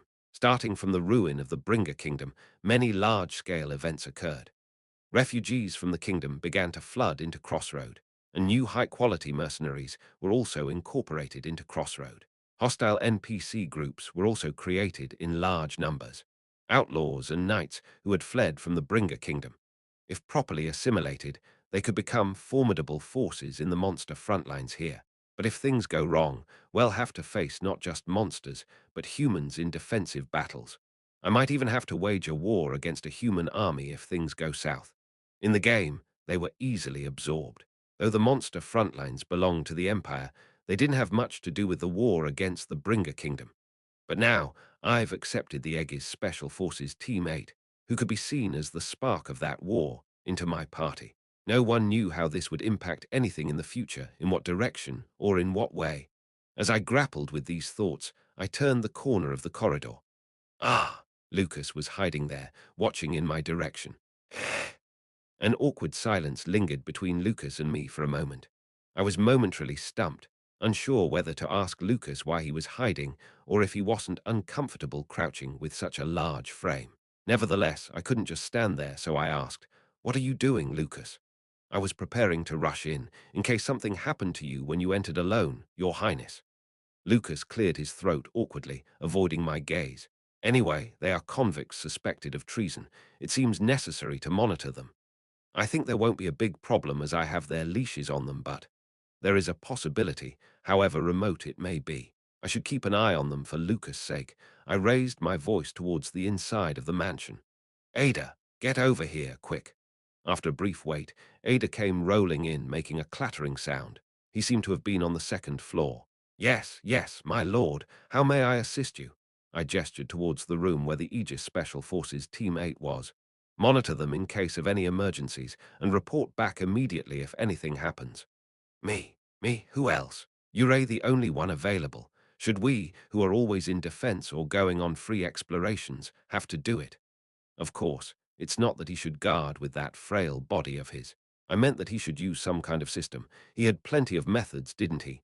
But my lord, you know, they're not the type to betray. I can't hear you, y'all have to suffer a bit, leaving Ada muttering sadly. Lucas and I left the place. This should be enough. The next day. Stage 4, start in. 5 days the start of the next stage was getting closer. It was time to step up the preparations for the defense battle. And so, at the blacksmith shop, these are the results of the equipment dismantling you requested last time. The blacksmith master respectfully handed me a box. I swallowed dryly and accepted it. Please. I dismantled 4 SSR-grade equipment pieces even though they were broken. The chances of getting a SSR-grade magic core are high enough. Please, please, come out, please. I prayed and checked the contents of the box. Did it come out? Rumble. Inside the box, a golden magic core was rolling around. It came out. Picking up the SSR-grade magic core, I let out a shriek of joy. Standard Special Magic Core, SSR. It might seem like a loss since 4 were used to get one, but where did I even get the 4 from in the first place? Now I can make that equipment. Plans for how to use the magic core quickly fell into place. With a smug grin, I promptly tucked the SSR-grade magic power gem into my inventory. It'll put you to good use. Also, the 3 magic cannons you ordered are completed. As I was cheerfully dancing with the magic power gem in my hand, the blacksmith handed over the weapons wrapped in silk. 3 magic cannons, each made with Ratman champion magic power gems. They were finally finished.